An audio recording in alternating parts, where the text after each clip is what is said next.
This film is purely fictional. Please do not imitate it. Your like and subscribe are the motivation for me to update. Chapter 1 Reincarnation? Useless. Ah. This is a damn unscrupulous job. I worked overtime until 12 o'clock for a week, and only got this little money. It's really a life-threatening job. Today, it's finally over. I walked out of the office building with an extremely tired body. The red glow in the sky made my black eyes wet. The last time I got off work on time was the last time. I was completely exhausted. I stayed up late to work overtime. My mind was so confused that it almost turned into a paste. I even felt heavy breathing when I walked. I walked all the way to the subway. I felt that everyone around me deliberately stepped away. I was not considered a pervert. I still remember when I was tortured by the program bug. I scratched my head casually and grabbed a lot of hair. I still remember the smoothness of my fingertips. If I continue like this, I will probably be bald at a young age. So, the moment I submitted my resignation report, I felt so refreshed. Well, as for how long the few copper coins in my pocket can last, and when I can find a new job, don't think too much about it for now.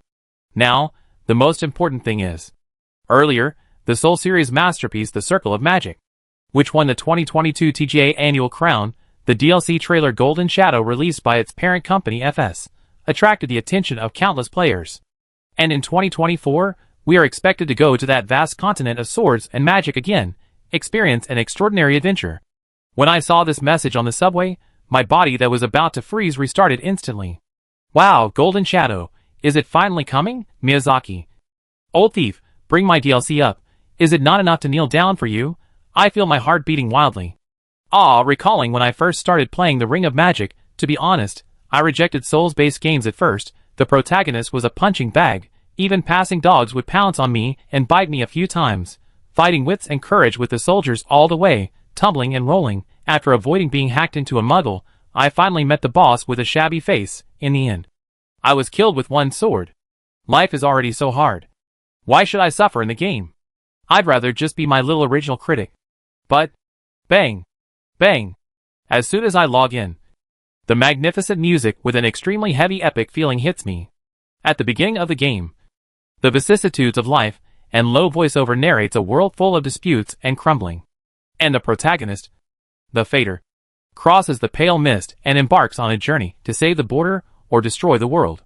The peaceful but dangerous Ninjafu, the deep and mysterious Linia, the death-filled Gelid, the magnificent but declining royal city of Rodel, the empty and lost snow-capped mountains.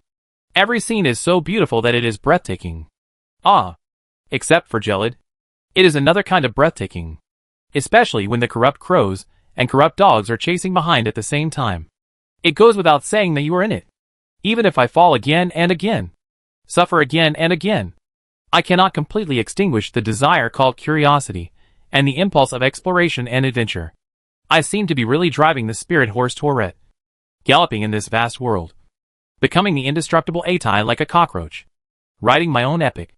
Even after work, I couldn't help but go online to check the relevant information of the magic ring, listening to netizens talking about where there are shortcuts, where there are hidden treasures, and various boss challenges and skipping classes. I wanted to speed up the clock to get off work and quickly return to the world of the magic ring to verify it. When I came to my senses, the game time had easily exceeded 100. Now it is 200? 300? Well, I can't remember. In short, I have gone from being a Cloud Soul player who knows nothing to a master player who has made some achievements, and even can successfully block 4 out of 10 times with combat skills. This time, the DLC Golden Shadow that I have been waiting for 2 or 3 years is finally coming. It is said that the length is about half of the original volume. My brain can't stop boiling. My eyes are bright. And my hands are already using the keyboard and mouse. Okay, while I have a lot of free time this time, I will go through the magic circle again as a commemoration. What ending will I choose this time? Perfect law? Eternal life after death? Curse? Mad fire? No, of course, it has to be my Lonnie Star Law.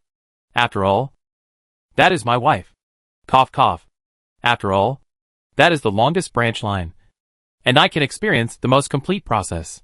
Of course, I am also used to following almost all NPC side quests at the same time, and I like to go through half of the crazy fire process, so that the little wooden Melina can avoid burning the tree, and then travel through the gap in time and space to seal the crazy fire with a golden needle, making her regret for life. Ha ha ha. Unfortunately, Miyazaki did not design a plot of regret for life, or the story after sealing the crazy fire is not complete. I don't know if this DLC will make up for it, the perfect ending of Melina and Atai. This can only be waited for and hopeful. Anyway, now let's open. Link start. Isn't this the bank manager? White mask family? Let's take a look at the big tree guard in the distance, family members. Tonight's goal, go to Stonewell, pass Linia, and go find my wife Lonnie. After all, I am a expert player. You died. You died. You died? Lost Grace discovered. Dying and dying again. Finally I solved Xiaogu. I drank all the blood bottles, and it was all thanks to Nefeli's golden thunderbolt tornado. I couldn't help but sigh like a corpse in my throat. Next, let's go directly to Lonnie's Kalia castle. The hand monsters there are afraid of fire, so you need to prepare more Mars butterflies to make burning pots. As for the level, it should be enough to reach level 30. I feel a little sleepy. It's already 5 o'clock in the morning. Let's take a break first, and fight again later. Hee. After seeing Lonnie, let's go find Millicent, and be careful this time. Don't let Mibao resist too much during the joint battle. If he is killed by resistance, then the branch line will be interrupted, and the subsequent Mibao will really be gone. If the DLC can let Mibao survive, or Mibao's consciousness returns to Marenia, it would be great if Lian could recognize Atai. Or let more people in the border area survive, give a perfect ending. After all, compared to too much sadness, I still prefer a comedy full of hope and the future. I don't know if it was a dream after falling asleep, or a critical point before falling asleep. I only felt a little golden light in the hazy state, flickering like a butterfly. I subconsciously walked towards that light. I walked. I don't know how long I walked. I only remember that there was a white world around me, like an endless thick fog. Finally, even the golden butterfly disappeared into the thick fog. But it was like a key that opened a door. Large patches of dazzling light suddenly covered the place where the butterfly disappeared, making people unable to resist. Gradually, my dizzy brain was awakened, and my thinking became clear. Opening my eyes, a cold wind blew in the dim and dilapidated church. It made me. Achoo. Gosh, it's so cold. I blew my nose, but suddenly I found something wrong. Wait, where are my clothes? How come they are just a loincloth? By the way, where is this? Am I not at home? The round long stick in the left hand looks familiar.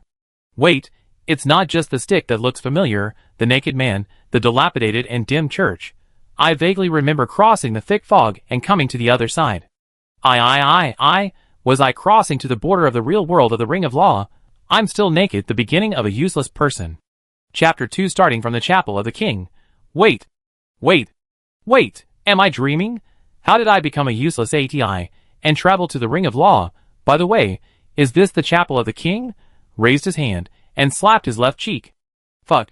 It hurts, by the way, there's no need to hit so hard. The burning pain on my face stimulated my cerebral cortex crazily. This was definitely not a dream. I really came to the border. Yahoo, awesome, so awesome. Wow, my body feels so light, so full of power. Look at this biceps power. You are worthy of being a member of the top warrior corps in the border. By the way, this stick must weigh about 3 or 4 pounds, and it feels like a sword. Hey, ha! Waving my hands as much as I can, dancing as much as I can. If someone sees me, I might be mistaken for the monkey that just jumped out of the stone, but it's just completely naked. Well, after all, I am a homebody, and I spend a lot of time sitting on a chair after work. Although I look thin, I feel very heavy. I will feel exhausted after running a few steps. So, my body has suddenly become so light and flexible. To be honest, I am still not used to it. At the same time, it also makes me confirm again and again that I am not dreaming now. Everything is so real. So, this is indeed the world of the Ring of Law. Right? Without further ado, the next thing to do is to witness with my own eyes the moment the door is opened. The golden glow like falling snow, and the golden tree that towers into the sky. Go! My feet have subconsciously rushed towards the church door. But I only realized at this time that there was a person sitting at the door. She was wearing a white dress, and under her drooping head, A black spider lily bloomed on her chest. Is this my finger which, the degree of restoration is quite high. However, in the game, it should be closer to the side. I squatted down. Sure enough, the hole in the chest caused a fatal injury. After gently putting her down, there was also a gap in the corresponding position on the gate. It was to prevent something from entering here, but it was pierced by the other party. I lowered my head, and near the door, there was a piece of text on the ground that I had never seen before. But the moment it caught my eye, I subconsciously understood it. Even if the guidance has been broken, please become the King of Eldon. Suddenly, a surge of blood surged in my chest. I turned around and bowed deeply to the dead finger and responded firmly, of course. I came for this. It's a pity that I only have a wooden stick in my hand, and I can't bury her properly. I can still take the portal from the 4 spires in the future. I temporarily settled the witch's body, and then pushed the door open with force. I don't know how many times I have seen this scene. Even the dull sound, like an ancient bell, that sounded automatically in my mind after entering a new scene. In a gray and rainy world, tiny leaves were falling from the distant sky, like a golden snow. And there, an extremely huge golden tree supported the entire sky with its lush branches and leaves. Ah! The eternal golden tree, the symbol of the entire borderland, and the world tree in the magic circle. No matter how many times I saw it, the surging emotion in my heart never faded. I couldn't help but tighten the stick in my hand again, and sighed again. I actually stepped on this dreamland full of magic and swords. Okay, if nothing goes wrong, the next one is the first boss of the Ring of Magic, the limb-jointed noble. As I walked across the shaking wooden bridge, I was thinking, in the game, except for the best of the best, almost no one can defeat it when they first meet. Hee hee. But I am a master player who has experienced at least 10 rounds. I am proficient in all schools, although I am now a useless fated person. But the body function of all FAI feels much stronger than in the game. Watch me pass the level with 1 life. Well, if it doesn't work, it's just a plot kill anyway. It won't be a problem. Snap! There was an indescribable sticky feeling on the soles of my feet. And at the same time, the smell of rust irritated my nose without any explanation. It feels like blood. In front of me, the empty square, under the statue of the eternal Queen Marika, which looks like Jesus on the cross, there are piles of bones scattered everywhere, attracting gray butterflies one after another. The breath of death is everywhere, making people sweat. The next second, the monster that caused the god of death leaped up from behind the statue, and crashed down in front of me, stepping on a cloud of thick dust. Wow, it's really a monster among monsters. I couldn't help but sigh. It's like a giant spider, estimated to be the size of a tank. Under the huge body, there are numerous hands and feet mixed together, making it impossible to distinguish them. He has a pretty boyish face, what a pity. Ah! The extremely shrill and sharp cry pierced my eardrums buzzing. Almost at the same time, a cold light flashed, heading straight for my head. The warrior's body made me instinctively step back, but the second slash followed closely, making it impossible to dodge. I could only pick up the stick and try to resist the opponent's attack. Unexpectedly, this guy was so strong that he actually picked me up and flew me away, and I hit the broken wall behind me. The pain swept over me, and the fear in my mind instantly gushed out. Die! Die! Die! Die! If this goes on, I will really die. Right? The sound of piercing wind. My body rolled before my consciousness, and avoided the double stab of the limb-jointing noble. Seeing this, the opponent screamed, and raised his entire upper body. The long sword and those strange hands attacked continuously from a high place, like a giant trying to destroy a toy. How should such a monster be dealt with? Fortunately, the muscle memory of the fated one as a warrior helped me avoid the attack many times. I looked at the other gate of the square with my peripheral vision. If I remember correctly, in the second round, even if you defeat this guy directly, you will fall off the cliff outside the door, and then drift to the other side of the coast to trigger the next plot. A gentleman's revenge is never too late. Let's run away now. Aw, damn it. Did this guy realize my intention? The whole monster rolled up, turned into a tornado of swords, and forced me back. At the same time, the huge body completely cut off my escape route. Hey, hey, hey. The red words "you died" have appeared in front of me. Or, does the plot killing not exist here? Looking at the piles of bones scattered on the square, I swallowed subconsciously. It's really worthy of being an open world of a soul-based game. At the beginning, I have encountered the biggest crisis in history. What should I do? Chapter 3 didn't expect it. This is my escape route. Ah. The scream was accompanied by a gust of wind, like a knife cutting my earlobe. The long sword danced wildly, the attacks were endless like the tide. Even if I finally found an opportunity, and attacked with all my strength, the stick would be blocked by the big shield of the limb-jointing noble. Huh? This bastard? I took advantage of the force to step back gravely, and took a deep breath. Let alone defeating the limb-jointing noble, even the escape route was blocked by the opponent. I had been cut several times on my body without knowing it, and the burning feeling kept calling out the fear of death in my heart. What should I do? What should I do? Ah. TSK, I didn't have time to think about the countermeasures carefully. The limb-jointing noble pressed forward again, and the majestic momentum was just like the five-finger mountain pressed down by the Buddha. I can't defeat them. I can't defeat them at all.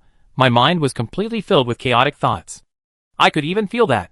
My feet were firmly grasped by the undead on this land, and they were yelling at me to become one of them. What a joke, Melina, Ronnie and Millicent. I haven't even seen a wife yet, asshole. Combat skill roar activate.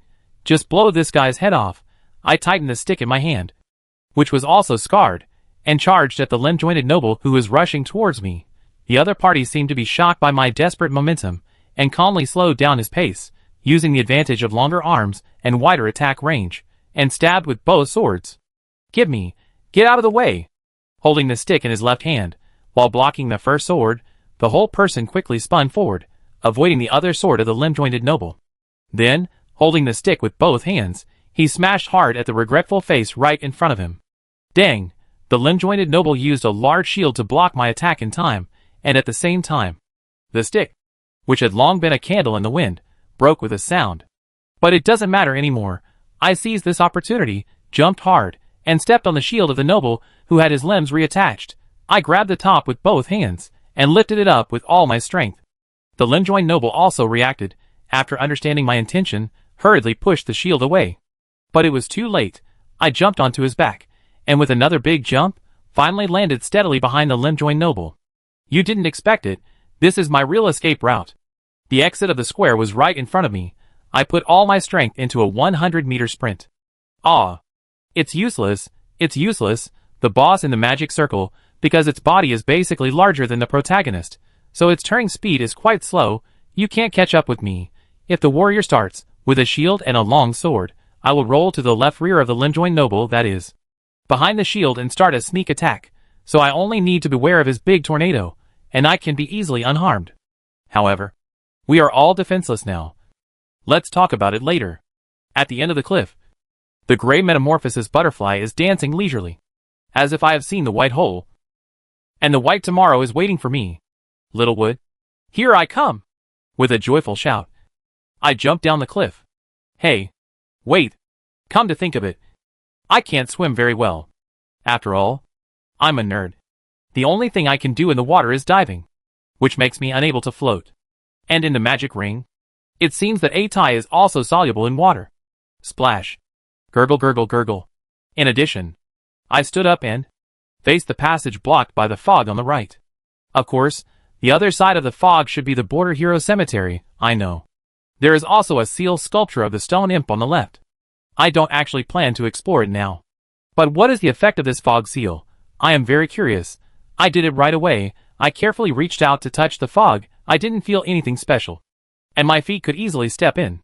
In this case, you just need to keep going forward, and you will pass through. There is no need to unlock the seal. It turns out that I thought too much. No matter how I move forward, even if I walk forward by feeling the wall, after a while, I will return to the entrance in the fog. It is a complete waste of time. It's a ghost wall.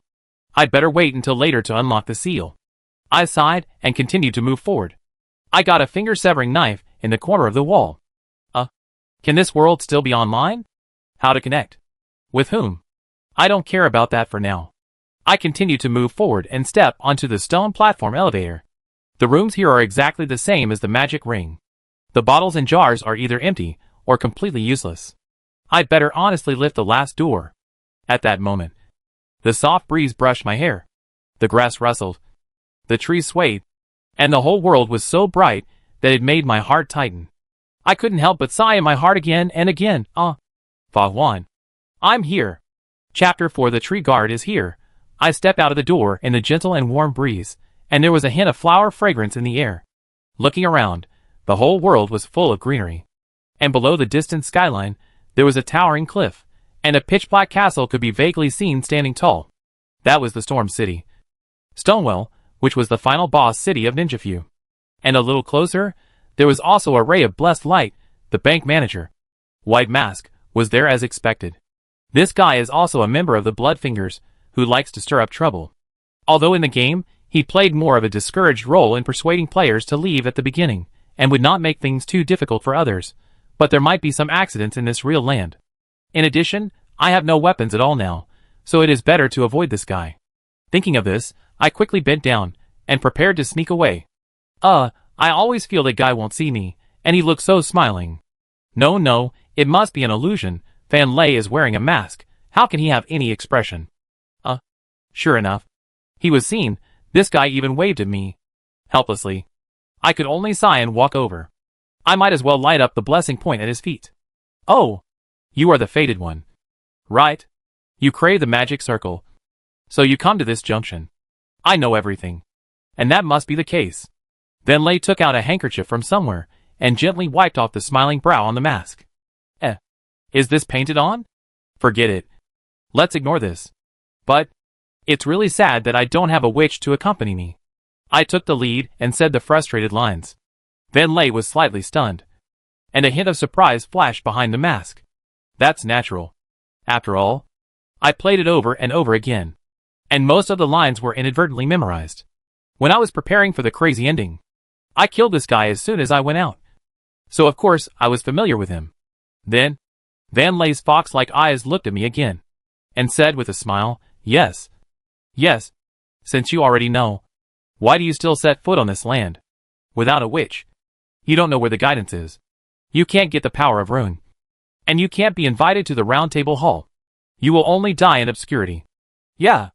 Although you are right. I couldn't help but interrupt him. But if it's guidance, I can see it. I reached out and touched the blessing beside me, and the light gathered, drawing an arc in the air, pointing to the castle on the cliff. As long as I touch the blessing, it can guide me in the direction of the future, I said lightly. Oh wow, Van Lay clapped his hands, obviously quite interested in me. It seems that even if you are exiled to the wilderness, you are still not abandoned by the queen and are enjoying the grace of the blessing. Well, in this case, I have to remind you. Van Lay turned around and looked at the city of Stonewell. Perhaps you still remember the castle Stonewell on the high cliff. But Storm City has long been owned by someone else. The ugly and old demigod, Limb Removal Greg, is in this land, looking for fated people with abilities like you to become his strength. Thank you for reminding me. Whether you have the ability or not, let's talk about it first. But Van Lay should be considered kind now. I thank you sincerely. There was a hint of joy in his eyes. And then he sighed. It's a pity that you don't have a witch with you, and you can't get the power of Rune. While saying this guy also secretly glanced at me a few times. If you are willing, Van Lay, have an idea. So you are planning to recruit me to join the bank. I am too grateful for that. I already have a little wooden Molina. I don't want you to be a witch. So, I decisively interrupted Van Lay. I still want to play around more. You should tell me your good ideas next time we meet. The mountains and rivers remain unchanged. We will meet again.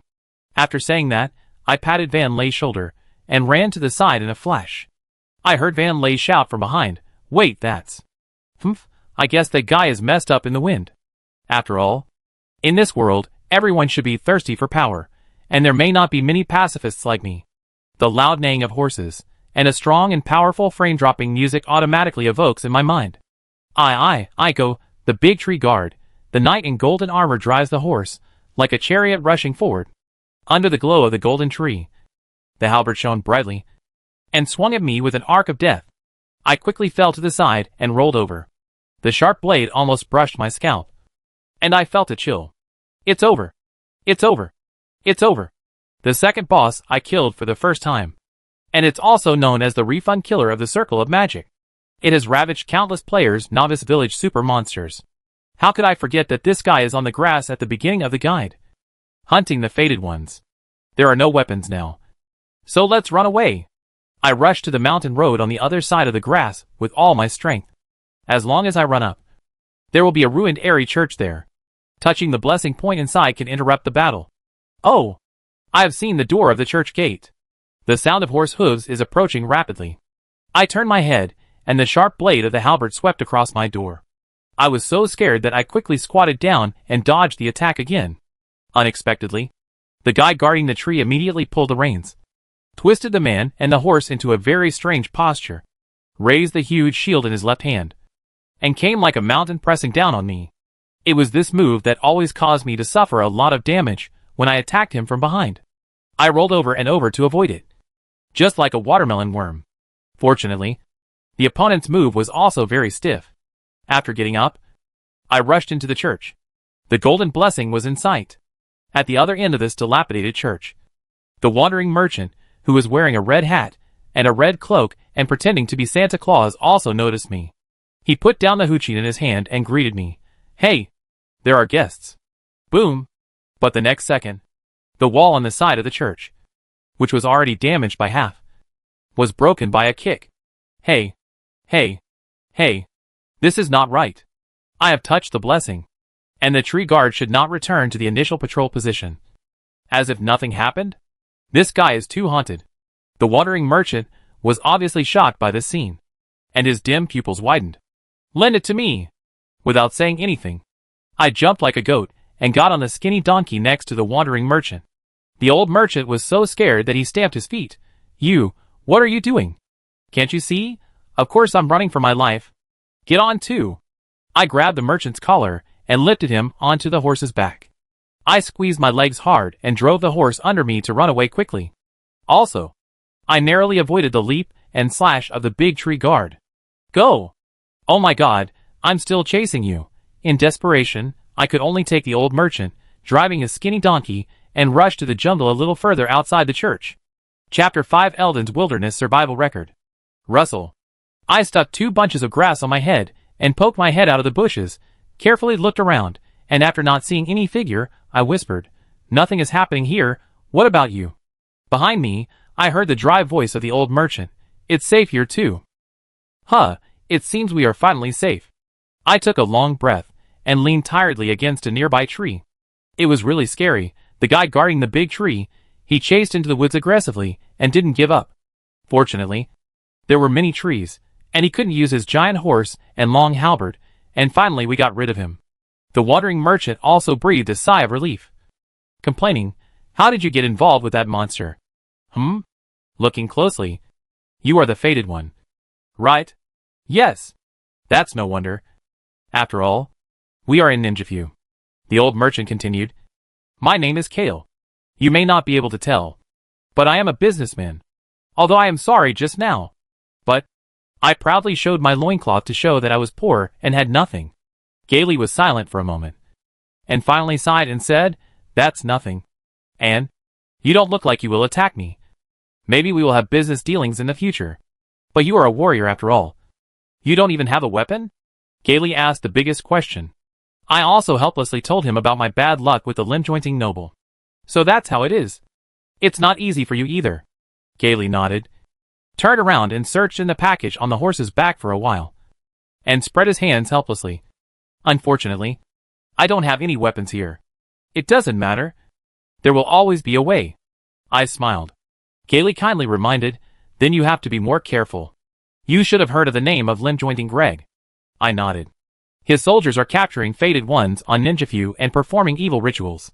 Gale paused and then said, In addition, there are many bandits and subhumans in this land. In troubled times, the more means of self-preservation, the better. Gale's words make sense.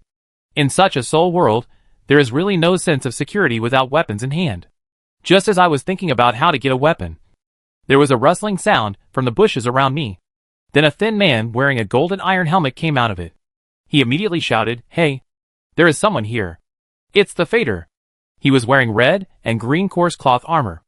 Oh no. This is the soldier under the limb reattachment Greg. At the same time, there was the sound of horse hooves behind me. I turned around and saw that the old man Gailey had escaped before me. Hey! Dear guest, I'm usually in the air church. Don't forgive me if you want to do business. This guy. He didn't forget to advertise himself. Good luck. Then take me with you. Unfortunately, it was too late. Gailey and his pony donkey had disappeared into the forest. Swoosh. Behind him, the sword was unsheathed. A creepy smile appeared on the face of Greg's soldier. Ha ha ha, that's great.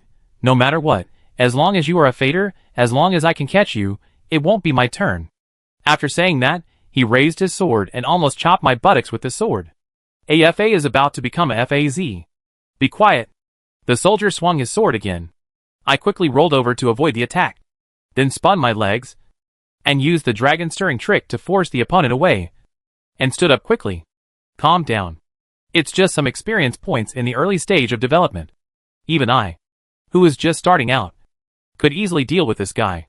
Moreover, compared with the limb-jointed noble, his movements were too slow. I found the moment when the opponent raised his hand again, and took a step closer to the Greg soldier, grabbed his wrist, twisted it hard, and removed the soldier's weapon. Then I pushed the opponent's chin with my right palm, and knocked the Greg soldier out with a rising dragon trick. It really deserves to be a warrior's body. Ah! It can follow the ideas in my mind and realize them almost perfectly. Who knows? My current ability is comparable to Jackie Chan and Donnie Yen. Haha. Bragging. Hey guys, over here. Shit, the support came so quickly. Come to think of it, this guy did shout at the beginning. In the jungle, several more Greg soldiers holding torches and swords appeared. 2 fists cannot defeat 4 hands, so leave when it is time. I picked up the straight sword that I had just knocked down, and turned around and ran to the other side of the forest. Whoosh, whoosh, whoosh, ah, these guys also have crossbows, one of which flew past my ear. Hey, I quickly rolled over, and got into a bush, then lowered my body and sneaked quickly. Fortunately, the forest blocked the sun, and the vision was not good. After running for a distance, the shouting behind me gradually disappeared. I breathed a sigh of relief, and slowed down my pace. I weighed the straight sword in my hand. Well, the problem of weapons was temporarily solved. However, another problem came. Gurgle. My stomach made a surprising noise. By the way, as I actually needs to eat, gurgle. That's right. After all, there is golden feces in the game. If you make a feces pot and throw it out, you will be poisoned. The existence of feces means that this world needs to eat and digest. It seems that now, I am not only experiencing a soul game, but also a survival masterpiece. I'm afraid that when I go to the snowy mountains in the future, I can't go in with my bare chest like in the game. I might accumulate freezing points and die. There's movement. I carefully poke my head out from behind the tree. Oh! It's a wild boar eating the roya fruit. What a good opportunity. I picked up the sword, aimed at the opponent's butt, and swung it hard. Ah! It missed. It stuck next to the guy's head. The wild boar screamed and ran into the bushes. Is it so difficult? Ordinary animals in the game. But Autoy can catch them easily. I shook my hands. It seems that it's more reliable to find some regular throwing weapons next time. I walked over and was about to pick up the straight sword. But I didn't expect that. I heard the call of a wild boar from the bushes again. The next second, this black stinky pig rushed out, butted my chest, and knocked me out. Cough. I almost coughed up blood. This guy actually came back. After knocking me down, the wild boar was still not satisfied. It turned around, dug the soil, lowered its head and charged again. Ah. Yes, I'm sorry. This guy is much stronger than the one in the game. Is it the value of the snow mountain? I was so scared that I quickly picked up the sword and ran away. I ran all the way, escaped from the woods. It was already getting dark. On the rocks in front, there were a few black things swaying up and down. Oh my god, it's a giant vampire bat, and there are 3 or 4 of them. These guys, although they can be killed with 2 swords, but they are very flexible and annoying when flying around, and they also have long-range sonic attacks. If you are surrounded in the early stage, you will definitely die. Oh no, one of the guys raised his head, and his red eyes met mine. All the guys raised their heads, and made eye contact with me. Retreat. Ah. Shuh, can you be gentle? Bro, if we are discovered by the things below, we will all be in trouble. Ah. In the end, I could only hide on those strange poles in Nimbufu. Perhaps it was some kind of punishment. There was always a person hanging on it, like Queen Marika, arranged as a cross. Every night, there would be endless horrifying screams. Fortunately, bats actually have poor eyesight, and rely on sound waves to explore. I hit on these poles, and they seemed to treat me as one of them, and they were used to not finding me. But, please, please, scream a little quieter, I cried, but I couldn't cover my ears, because I was holding the pole with both hands. How about, when the bats leave, I will put you down too. Okay. Okay. As long as you are happy. I sighed and looked at the golden tree in the distance in silence. Even at night, it was still shining and solemn. However, as the first day of land reclamation, I was terrible. This situation makes people can't help but Tonight, there will be trouble. Chapter 6 Determination.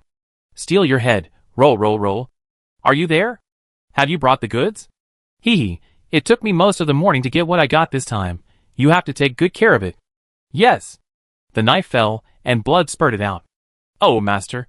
You have good knife skills. I praised him without any hesitation. Gale rolled his eyes at me, and sighed. I never thought that. You, a fated person, would not even be able to kill a rabbit. Don't talk nonsense. I argued subconsciously. If I didn't have the right knife, I could cook a small rabbit by myself. This is a lie. In fact, I have never cooked a fish myself, let alone a high-end ingredient like rabbit. Speaking of these 2 days, I have truly experienced Atai's unlucky constitution that makes dogs roar when he passes by the street. I was chased everywhere by Greg's soldiers and strange bats, and even the bug called Big Dragonfly by the lake, which was actually an Elden mosquito, rushed over fiercely and vowed to bite me. I was so hungry that I even had to eat wild roya fruit to survive. Fortunately, I found a skull that was glowing white on the road. I knocked out a golden rune from it, exchanged it with Gailey for a throwing knife, and then, relying on Atai's warrior instinct, I finally got good at hunting rabbits. I skewered the meat that Gailey had cut with wooden sticks and roasted it by the campfire. Although there was no salt, it was a good delicacy with some sour juice squeezed on it. Delicious. I devoured the skewers voraciously. I noticed from the corner of my eye that Gailey was looking at me in a daze, which made me put down the skewers in my hand with some embarrassment. What's wrong? Nothing. Gailey shook his head, paused and said, To be honest, you are the strangest guy I have ever seen in this turbulent continent. Although he said it very rudely, I seemed to have no way to refute it. Gailey continued, especially after the ring was broken. Everyone pursued power and wanted to become the king of this border. But you don't seem to care about these things. But you look quite leisurely. I don't know whether to say it's good or bad, Gailey said, with a hint of sadness in his expression. Although I don't hate it. But the law of the jungle. Don't wait until the day when you need it. But you are powerless. Gailey. Perhaps he felt that he had said too much. Gailey smiled bitterly and waved his hand. Forget it. Forget it. Just treat it as an old businessman self-talk. Don't take it too seriously. After that, Gailey threw away the meat and bones he had chewed in his hand, walked to his pony donkey, took out the instrument that looked like a eru, and played it casually. The sound of the piano was melodious, revealing endless sorrow. Perhaps Gailey remembered the tragic experience of their wandering people being completely abandoned, and reminded me out of emotion. Although, I actually had nothing to do with leisure, and was just beaten unilaterally. But, why was I reincarnated into the world of the Ring of Law? And what happened to the original owner of this useless body of Atai? I still don't know. Past memories, even my own name, seemed to be hidden in the dream. I realized that I should still remember them. So I didn't feel the fear of amnesia. But I couldn't figure it out when I thought about it carefully. Only the part related to Ring of Law was particularly clear. But the ending of the magic circle I hoped for. Hello. Suddenly, a familiar and gentle voice sounded from the piano behind me. The one who came through the fog. Oh, it's coming. It's coming. This voice is definitely Melina. I was wondering, I have sat in the blessing point several times in the past 2 days, but why can't I trigger the plot? My name is Melina Littlewood. I turned around suddenly, and pounced on Melina with the momentum of a rock spreading its wings. Ah! I heard a cry of surprise. Then, I fell heavily to the ground with my buttocks falling backwards. In the air, the blue fluorescence dissipated gently with the wind, leaving only a white spell on the ground, Please put on your clothes. Could it be that the little wood was scared away by me? No way. I already have a pair of rabbit skin shorts outside the initial loincloth, and I sewed them myself with bone needles. But then again, where can I get the rune to exchange for the clothing set of Gailey when I met Greg's soldiers? I was beaten and chased away. Large animals, wolves, and wild boars are not easy to deal with. Wait, could it be? Say, it's because I've been wearing a loincloth that I was too shy to come out. Tonight, finally mustered up the courage, but was I scared away again? Is it possible that Littlewood won't want to see me again in the future? No, let alone how to survive in the border area. I can't see Melina. No, it seems that I have to cheer up. After all, basic survival problems can be dealt with. The next step is to explore. The first underground maze most suitable for pioneering players is the underground cemetery at the foot of the storm. The entire level is made up of Miyazaki's sons, small gargoyles, and the final boss is a big gargoyle. The difficulty is not high. I was killed more than 10 times at the beginning, and I passed the level. Initial weapon, Greg's soldier straight sword. Ready! Secondary props, throwing knives. Ready! Another shield is needed. Hey, this is for you. The next day, before leaving, Gailey suddenly threw a disc over. Just lend it to you first. Don't die. Oh, it's a big leather shield. This stingy old businessman actually lent me a prop worth 600 runes. Did he sense my determination? I pounded my chest confidently. Don't underestimate the high players. Oh, what is that? Gale behind me seemed to distrust me too much. It doesn't matter. Everything is ready. Let's go. The underground cemetery at the foot of the storm is not far from the airy church. I jogged all the way. It took me half a morning to find the entrance. Pushing the door open, the heavy smell of dust hits me. After touching the blessing, I poured the blue dewdrop Holy Grail bottle into the red dewdrop Holy Grail bottle to convert it. This way, I have 4 recovery opportunities, which increases my room for error. I walked slowly down the steps of the stone tomb. Beside me, a pale shadow sat on a chair, muttering, "The so-called correct death means returning to the embrace of the golden tree. Wait patiently. Wait for the moment when the tree roots call you." Well, to be honest, I still don't understand the life and death rules of the world of the magic circle. Destined death, returning to the roots, corruption and decay, or even wanderers who choose to be immortal. In the game, Atai is even a completely invincible cockroach, after all. He is a player character. But now that I have really entered this world, it will still be different. The battle with the limb-jointed noble is still vivid in my mind. I swallowed my breath, held the straight sword and round shield tightly in my hands, and began my first dungeon exploration since entering the world of the borderland. See, I clear the level with 1 life. Chapter 7: Underground Cemetery and Warriors. Boom boom. Good morning, or good evening, the fated ones who pursue the magic circle. Now, I am standing on a towering stone pillar, the flames are roaring under my feet, mixed with the footsteps of several little ghosts, and from time to time, there are flying knives passing by my ears, leaving a light sound that tears the air. Today, may be the anniversary of my death, I can't say for sure. Time goes back to about an hour ago. The underground cemetery at the foot of the storm. Going down the stairs, the passage splits into 2 branches. One leads to a deeper underground, and the other ends at a tomb. There is a bright light in the center of it. Is it a prop or a golden rune? Either one attracts the curiosity of adventurers, just like a cat scratching a thorn in the heart. But this is the soul world designed by the old thief Miyazaki. Every step you take, you have to be careful of loud loose sneak attack. For example, in this tomb, anyone with good eyes can see a stone statue guarding the light spot of the prop, and will focus all their attention on that guy. At this moment, the sharp blade will swing down from the blind spot of the tomb entrance, giving a fatal blow. But I am a high player. The map of the entire underground cemetery and the level design are deeply imprinted in my mind. After successfully luring the 6 ghosts to appear, I can easily solve it by just slashing hard. Whoosh. Throwing knife? In the tomb. Was the stone statue ghost used as bait also triggered?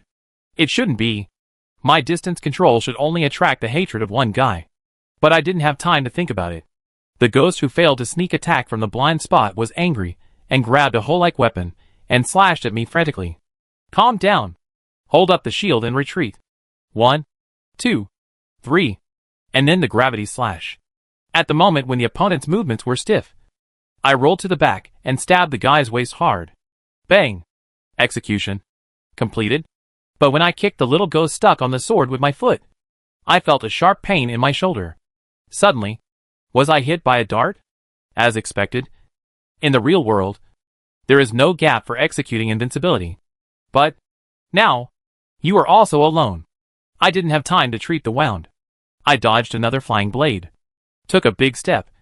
Swung my sword and chopped the annoying stone statue in half. Although the blood volume is less. After the opponent is dealt with, a golden rune will fly into my body. So there is no need to worry about the problem of resurrection. I picked up the prop from the ground. It's a root fat. This thing is almost everywhere in the whole continent. It turns into a prop to attract the phototropic Atai, which is also a part of the old thief's malicious intent. When I pulled out the blade on my shoulder, I found that the wound couldn't stop bleeding. Could it be that this is the bleeding state setting in the real magic world? It's more difficult than I thought. I quickly drank a mouthful of the red holy bottle to heal my wounds. Continued to explore downwards.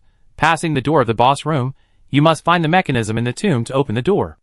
Walk down another corridor, and there is a 3-story room in front of you. The door mechanism of the boss room is located in front of the statue on the 2nd floor. Now there is no way to go up, so you can only move forward. Swoosh, sure enough, there are also 2 little ghosts using darts here. I quickly put up my shield, and trotted all the way to the bottom of the platform where they are. When the other party jumped off the platform, I turned around and used a sword to execute one of them first. The second one followed closely, raising the hoe in his hand and leaping over. I quickly put up my shield to block it. Pop! There was a slight stinging pain on my wrist, but when I blocked the attack, I chopped hard at the other party and solved another one. However, what happened just now? I took off the big leather shield and saw that there was a hole pierced through it by the stone statue imp. Speaking of which, this shield is not a 100% physical defense. It turns out that in reality, the shield was directly broken. In addition, the puncture wound was not big, but the bleeding continued for a long time. It seems that the principle of the bleeding state may be to delay the coagulation of the wound. If the wound is too much, it will cause a large amount of blood loss reaction. Continuous exploration can continuously update the difference between the real world of the Ring of Magic and the game. The thirst for knowledge can't help but make my heart cheer. After passing through a narrow passage, a burning spurt came. Here it comes. In the underground cemetery of the Ring of Magic. A must-try flame mechanism. The raging fire released intermittently by the gargoyle stone pillars is quite amazing in length. And it is difficult to rush through it all at once. The damage is also good. Generally speaking, there will be an open space in the middle to hide. But the timing of starting is quite strict. In the game, I always miss the last step. And I was knocked to the ground by the flames, rolling and crawling. So, the best way to deal with it should be, I took out the prepared throwing knife and threw it hard at the pillar of fire. With a ding sound, the end of the stone pillar. Nothing happened. Theoretically, as long as you touch the stone pillar, you can stop the flamethrower. So in the game I usually use a bow and arrow to deal with it. Did I miss the target just now? It shouldn't be like that. After 2 days of training and hunting rabbits with flying knives, my skills have reached perfection. I shouldn't be able to touch such a large static target. Gaw! Suddenly, from the shadow on the wall beside me, another hoe handle fell. Fuck! I almost forgot about you. Old man. I quickly raised my shield to block, pushed the opponent away, and chopped off the head of the gargoyle with a strong sweep. My hand is a little numb. By the way, there are quite a lot of hard enemies in the magic circle. I don't know if I can chop the meteorite monsters and crystal people in the future. After dealing with the sneak attack of the gargoyle, I took out another throwing knife. Could it be that, in the real world, the fire-breathing stone pillar has a specific mechanism to trigger the limit? Could it be the fire-breathing ghost on it? Bingo! With a rumbling sound, the entire pillar fell into the ground, leaving only a small part exposed. Fortunately, the true ring has another benefit.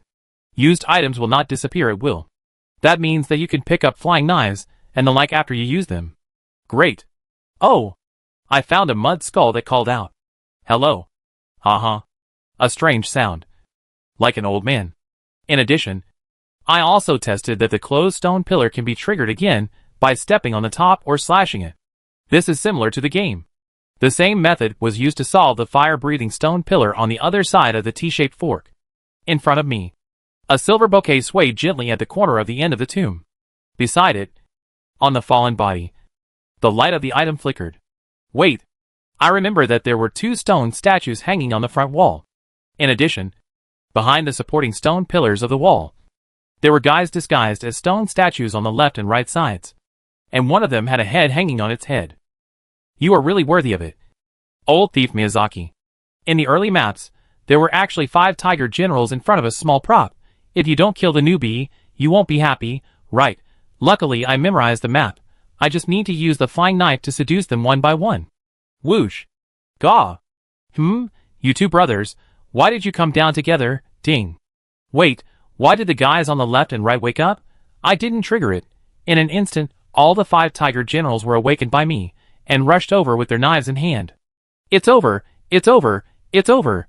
As the old saying of the soul system goes, 3 dogs kill the firewood king. These 5 little ghosts can kill all the ATI in the border area. I hurriedly stepped back, but accidentally triggered the fire-breathing stone pillar. Accompanied by the sound of the mechanism, the whole stone pillar was lifted up again. It's over, the retreat is also blocked. What to do? A light bulb suddenly flashed in my mind. While the stone pillar was not completely raised, I quickly jumped to the top. After that, it was the scene at the beginning. The flames roared under my feet, and the 5 stone statues surrounded the stone pillar with hunger, looking at me covetously. I can only say, fortunately, they are too small to reach the fire-breathing ghost, and can't close the stone pillar. But now it's not a solution at all since you can't go up, or come down. Old Gaily, I'm afraid you have to come here to retrieve this big leather shield. Chapter 8 Return to the tree. The flames burned fiercely, and the stone statues below jumped up and down, like a cannibal tribe holding a banquet.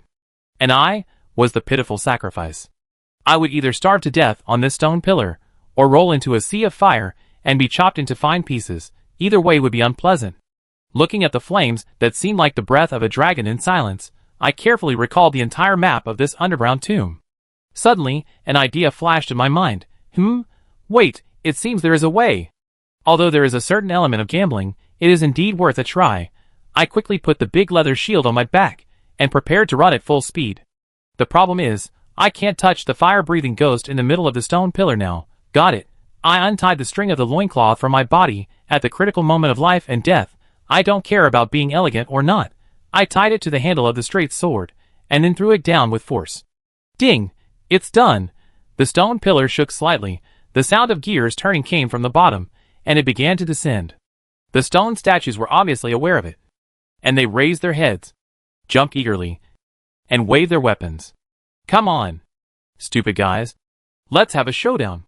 I stared at the stone statues, and just as they jumped up and rushed to the top of the stone pillar, I jumped back and turned to run towards the passage I came from.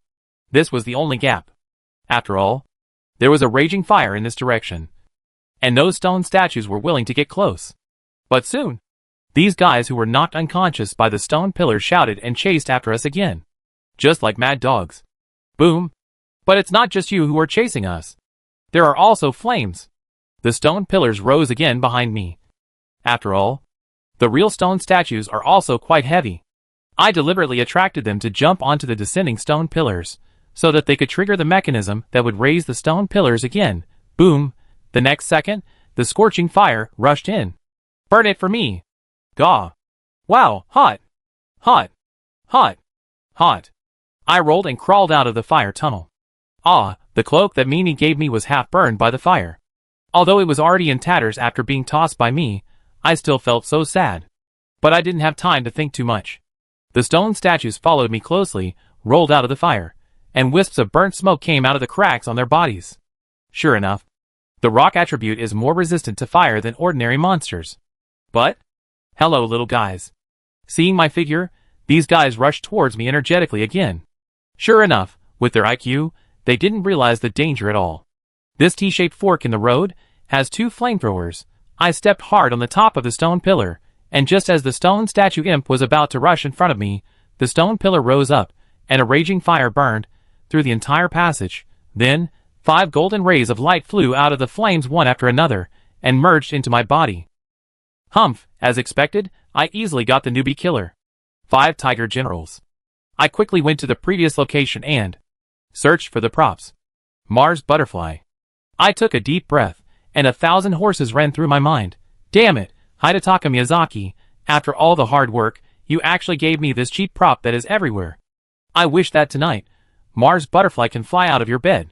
Forget it, I'm used to it. Although the map of the level is deeply imprinted in my mind, I always can't remember the props in it. After all, I added the all props random mod to enhance the fun in the game before, and at that time, the situation of not knowing whether to laugh or cry was staged again and again. As a result, the memory of the relevant props is even more confusing. The underground cemetery is almost not difficult. As long as you are careful about encountering love at the corner and check more often, you can avoid being attacked by the old 6 ghosts. Moreover, after many experiences, it has indeed been proved that the trigger mechanism of the gargoyles in the real magic circle is more sensitive than that in the game.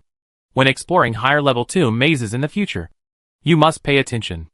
In the deepest tomb on the 3rd floor, I also collected the ashes of the wandering dignitaries, which is better than nothing.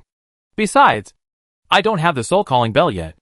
After successfully opening the mechanism, a dull sound came from the entire tomb.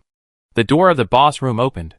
If I remember correctly, the boss inside should be the Guishu guard dog, which is a large stone gargoyle. That guy has a slender appearance of a lucky cat, but he holds a big sword in his right hand. His attacks are slow and heavy, and the frequency is not high. As long as you grasp the rhythm, you can still easily deal with it. At least, it is easier than the beating of the 5 tiger generals. However, there is no rush to go directly now. I returned to the blessing place at the entrance, touched it gently, and my body's strength was quickly restored. And the Holy Grail bottle was refilled again. Oh! The stone gargoyle imp in the tomb at the beginning was also restored. This is the same as the original magic ring. After touching the blessing, the monsters in the whole world will be refreshed. However, what is the principle? I still don't know it now. But the most important thing is to clear the entire underground tomb and let the tree-returning watchdog truly return to the tree and experience the so-called correct death. I took a deep breath and walked into the boss room. Here, there are piles of bones, and the tall figure of the tree-returning watchdog, sitting in front of the wall on the other side of the tomb. When it heard the noise, its head suddenly turned around as if a spring was pressed, and its terrifying face, like a vampire demon, made a sharp howl. Ga. Then, as if it was lifted up by an invisible big hand, the monster flew towards me quickly. It is a common heavy pressure attack in the game. This move also tests the timing of rolling. If you roll too early, you can't avoid the shock wave of landing. If you roll too late, you will be hit by the heavy hammer. But for me, practice makes perfect. When the Guishu watchdog flew over my head and was about to fall, I rolled back and easily avoided it. Then, while the opponent was in a stalemate, I jumped up and slashed the statue's neck with a sword. When? Oh my god, it's so hard! I felt my wrists go numb. At this moment, the guard dog stood up all of a sudden. This is one of its common melee tactics, the ultimate fast and slow knife. When I saw this as a novice, I would roll over and over again in panic, and at this time, the guard dog would choose to chop off the dog's head with a knife in the gap between your rolling. The correct solution is to hold the shield and quickly turn around its left hand. First, the guard dog's left side is not very aggressive. Even if it drops the knife with its right hand, you can quickly dodge. Second, you can also steal damage, just like now. I held the knife with both hands, and suddenly chopped at the weak lower limbs of the Guishu guard dog. This guy suddenly lost his balance and fell to the ground, and it was difficult to move for a while. Is he executed by stiffness? Beautiful. Regardless of anything, I picked up the straight sword, and quickly made up several knives. The guard dog lying on the ground suddenly began to twitch wildly, and red light burst out from his eyes. It seems that the next move is fire breath. I quickly distanced myself. As expected, the scorching fire rushed towards me, but the flames of the Guishu watchdog were not very powerful after all, and I could perfectly avoid them by retreating 4 or 5 steps, and even take this opportunity to replenish my energy. While the fire was forcing me away, the Guishu watchdog sat up again. But I had already rushed towards this guy when the fire was about to die. I saw that. The Guishu watchdog slightly leaned forward, which was a charging action for a sudden stab. I jumped to the right to avoid it, and continued to close the distance.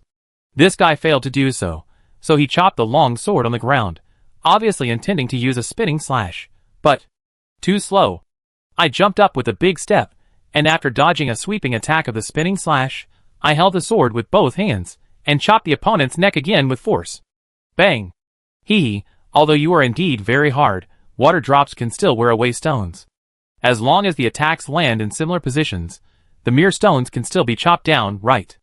Enemy fell before the second round of slashing came. I cut the throat with my sword, and blew off the head of the Guishu watchdog. As expected of the boss of the novice village. The difficulty is just enough to make me sweat. Watching the body of the returning tree watchdog dissipate in the wind, like the smoke of a fire. And a lot of golden runes merged into its body. I breathed a sigh of relief. The first maze strategy of the real magic world is completed. The additional reward is the ashes of the powerful magician.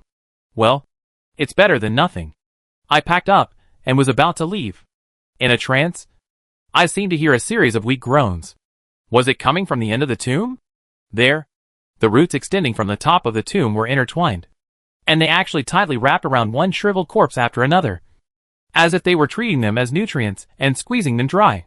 Is this the so-called correct death? Returning to the tree? I thought for no reason, perhaps. The so-called returning tree watchdog is not watching the gate for invaders to invade, but watching them not to escape. Chapter 9 Melina. In the ruined LA church, the bonfire was dim, the piano music was rippling gently, full of desolation and lamentation. After the song was over, the old merchant looked out of the church by the light of the fire. Under the gloomy sky, there were only the mottled shadows of the bushes, swaying slightly. That guy, is he really not coming back? Gale sighed, retracted his gaze, and was about to rest. Suddenly, the bushes trembled, and a familiar voice came from him. Hey! Hey! Hey, old Gailey, don't curse people to death casually. In your eyes, am I? Atai. So useless? Yeah. Gale was slightly surprised. I smiled and picked up a rabbit I had hunted. And asked, have you had dinner? Ah. I feel good. I feel good. As soon as I came out of the catacombs. My stomach growled with hunger. After a hearty meal, I lay on the ground in a big letter shape and burped. Now, I am finally alive. Catacombs? Is it the one at the foot of the storm? Old Gailey asked with a little doubt. Oh, have you been there? I asked curiously. Gale shook his head and poked the bonfire with a stick and said, I just heard that the cemetery seems to have treasures, which attracted many guys, but in the end, no one came back. Well, after all, the newbie killers. 5 tiger generals were hidden in it, even I, who was familiar with the map, almost fell into trouble, not to mention the other guys. And the real masters, I'm afraid they don't bother to go to such a cemetery to explore for treasures. But you can come back without any harm, which is really beyond my expectation. The old man, Gale, actually looked down on me again without any hesitation. You can't say you're completely fine, huh? I threw the big leather shield that was pierced by the stone statue imp to him. After looking at it carefully, Gale reached out to me. What? Large leather shield, price 600 runes, thank you for your patronage. Hey, you profiteer, didn't you say you gave me the shield as a gift? I don't think I've ever said such a thing. TSK, you failed to cheat. However, I didn't really want to shirk my responsibility, but... Well, how do I use the runes? I only know that they all slipped into my body, and I couldn't even see how many runes I had. After all, in the real world of the Ring of Magic, there is no game UI interface, and even the health of the boss, and my own physical strength, I had to estimate it myself.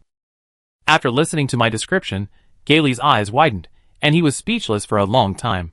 Finally, he sighed and said, forget it. After all, you fated ones were abandoned by the blessing and thrown into the wild land outside. It's normal to forget these trivial matters. Stretch out your hand. I did as he said, then what? Try to gather your strength into your palm. I exerted a little force, and I saw a faint golden smoke coming out of my arm. Finally, in the center of my palm, a golden rune ball gathered. Oh! It looks like the golden rune that I often pick up. And there is a string of numbers faintly displayed on it. 1954? I whispered. This is the total amount of runes you have now. Gale stretched out his finger, and gently stroked the golden light in my palm. Hey! Big leather shield, 600, I did receive it. Just as Gailey said, the number in the golden light also deducted 600. Personal wallet, it's too convenient. I exclaimed. Is this also a blessing? Who knows, but... Gale waved his hand, and a large number of glittering props suddenly appeared in front of him. This guy, when did he arrange the things? Gale smiled and said, Dear guest, how about it? Do you want to pick out the treasures? I was still a little hesitant, and Gailey was already like a salesman, talking eloquently, of course. My first recommendation is this tool leather bag.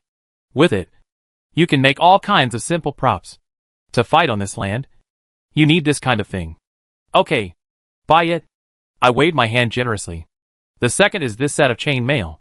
The precise craftsmanship can provide great protection against single blades, single swords, and bows. Okay, buy. But guest, your runes are not enough for a complete set of armor. Then you can do whatever you want. No problem. After Gailey took the runes from me, he handed me a leather tool bag and a chain mail helmet. Why do I always feel that this helmet is weird? I glanced at Gailey, and Gailey quickly said, the head is the most important part, this is the best choice. But I took the chainmail helmet and put it on. Doesn't this look like a robber? Puff. Old man, you just laughed, right? Yes. It is really strange. In the night, this chainmail helmet looks like a stocking covered on the head, and I am naked. With only a loincloth and a cloak, I look like a perverted robber. No, that's not the case, dear guest. Puff.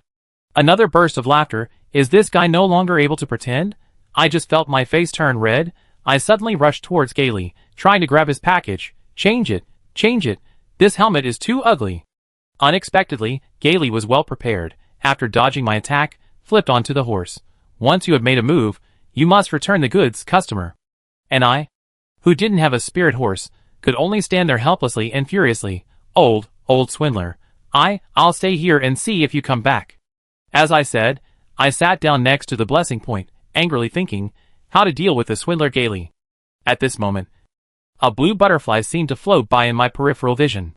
I subconsciously looked back, and in the shadows outside the church, there was a familiar figure. Ah, Melina. It was Mimi. Mimi finally came again. I thought you had completely given up on me, my beloved little wood. But I didn't expect Melina to quickly extend a hand to stop me from getting up. There seemed to be a slight disdain in her cold tone. Let's talk about it, Lord Fader. Oh, damn Gailey. It's all his fault for not selling me clothes. However, I also like the cold Mimi. In order to prevent Melina from leaving again, I resisted the surging impulse in my heart. I'm honored that you still remember me, Lord Fated. Melina slowly knelt down, lifted her hood, and said, I want to negotiate a deal with you. Ah, this pretty face. As if the wonderful outline was drawn by an oil painting master, with fluffy and curly brown short hair, which makes people want to reach out and touch it. The cherry red soft lips moved slightly, and the words were like a light and beautiful piece of music. Intoxicating. And those indifferent but gentle eyes. Melina is staring at me firmly, and I have no regrets in this life. That, Lord Fated. Are you listening? Ah. Even if you frown slightly, you are still so moving, Mimi. But I quickly sucked my saliva, pretending to be calm. Ah, well, I'm listening. I'm listening. Mimi, you want me to take you to the foot of the golden tree, right? Melina was slightly stunned, and then said, I hope this is right. But I shouldn't have said this just now. Right? Oh, it's bad. I skipped the plot based on my memory, and didn't listen to you carefully. I really deserve to die. Mimi! In Melina's slightly confused eyes. I pretended to laugh dryly. I guessed. After all, it seems that in this land, everyone wants to go to the golden tree to see its glory. Ha ha ha. You are worthy of being the lord of the fated, Melina continued. Then, if you are willing, I will replace you as your finger witch, and I can turn runes into your power. As I said just now, as long as you crave the magic ring, this will definitely help you. So, yeah, of course, no problem. I naturally agreed. But, after thinking about it, I added, but, Mimi. Ah, that title. Please don't use it anymore. Just call me Melina. Mimi's attitude was firm. I couldn't continue to call her by her nickname, Melina, but I'm not as powerful as you think, and I've already anticipated that I'll be delayed for a long time on the road. Is that okay? Melina nodded. Time is not a problem. You can go at your own pace. I won't interfere. After all. Great, please teach me more. I smiled and stretched out my hand. Melina also came closer naturally. Want to turn rune into your own power? Just for a moment, please let me touch you. Ah. Mimi's fingers are cold, as comfortable as jade. Can I hold her tightly, and then give her a night's kiss? It shouldn't matter, no? No. No, it might make Mimi hate me even more after all. A guy wearing iron stockings on his head, and naked is a pervert everywhere. If I help him out of kindness, and he takes advantage of me, maybe Mimi will never appear again, never do such a thing. That, Lord Fader. Melina spoke slowly and doubtfully.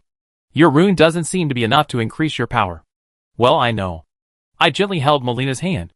And then, in her slightly surprised eyes, I tried my best to put on the most cheerful smile. I thought, from now on, we are also partners.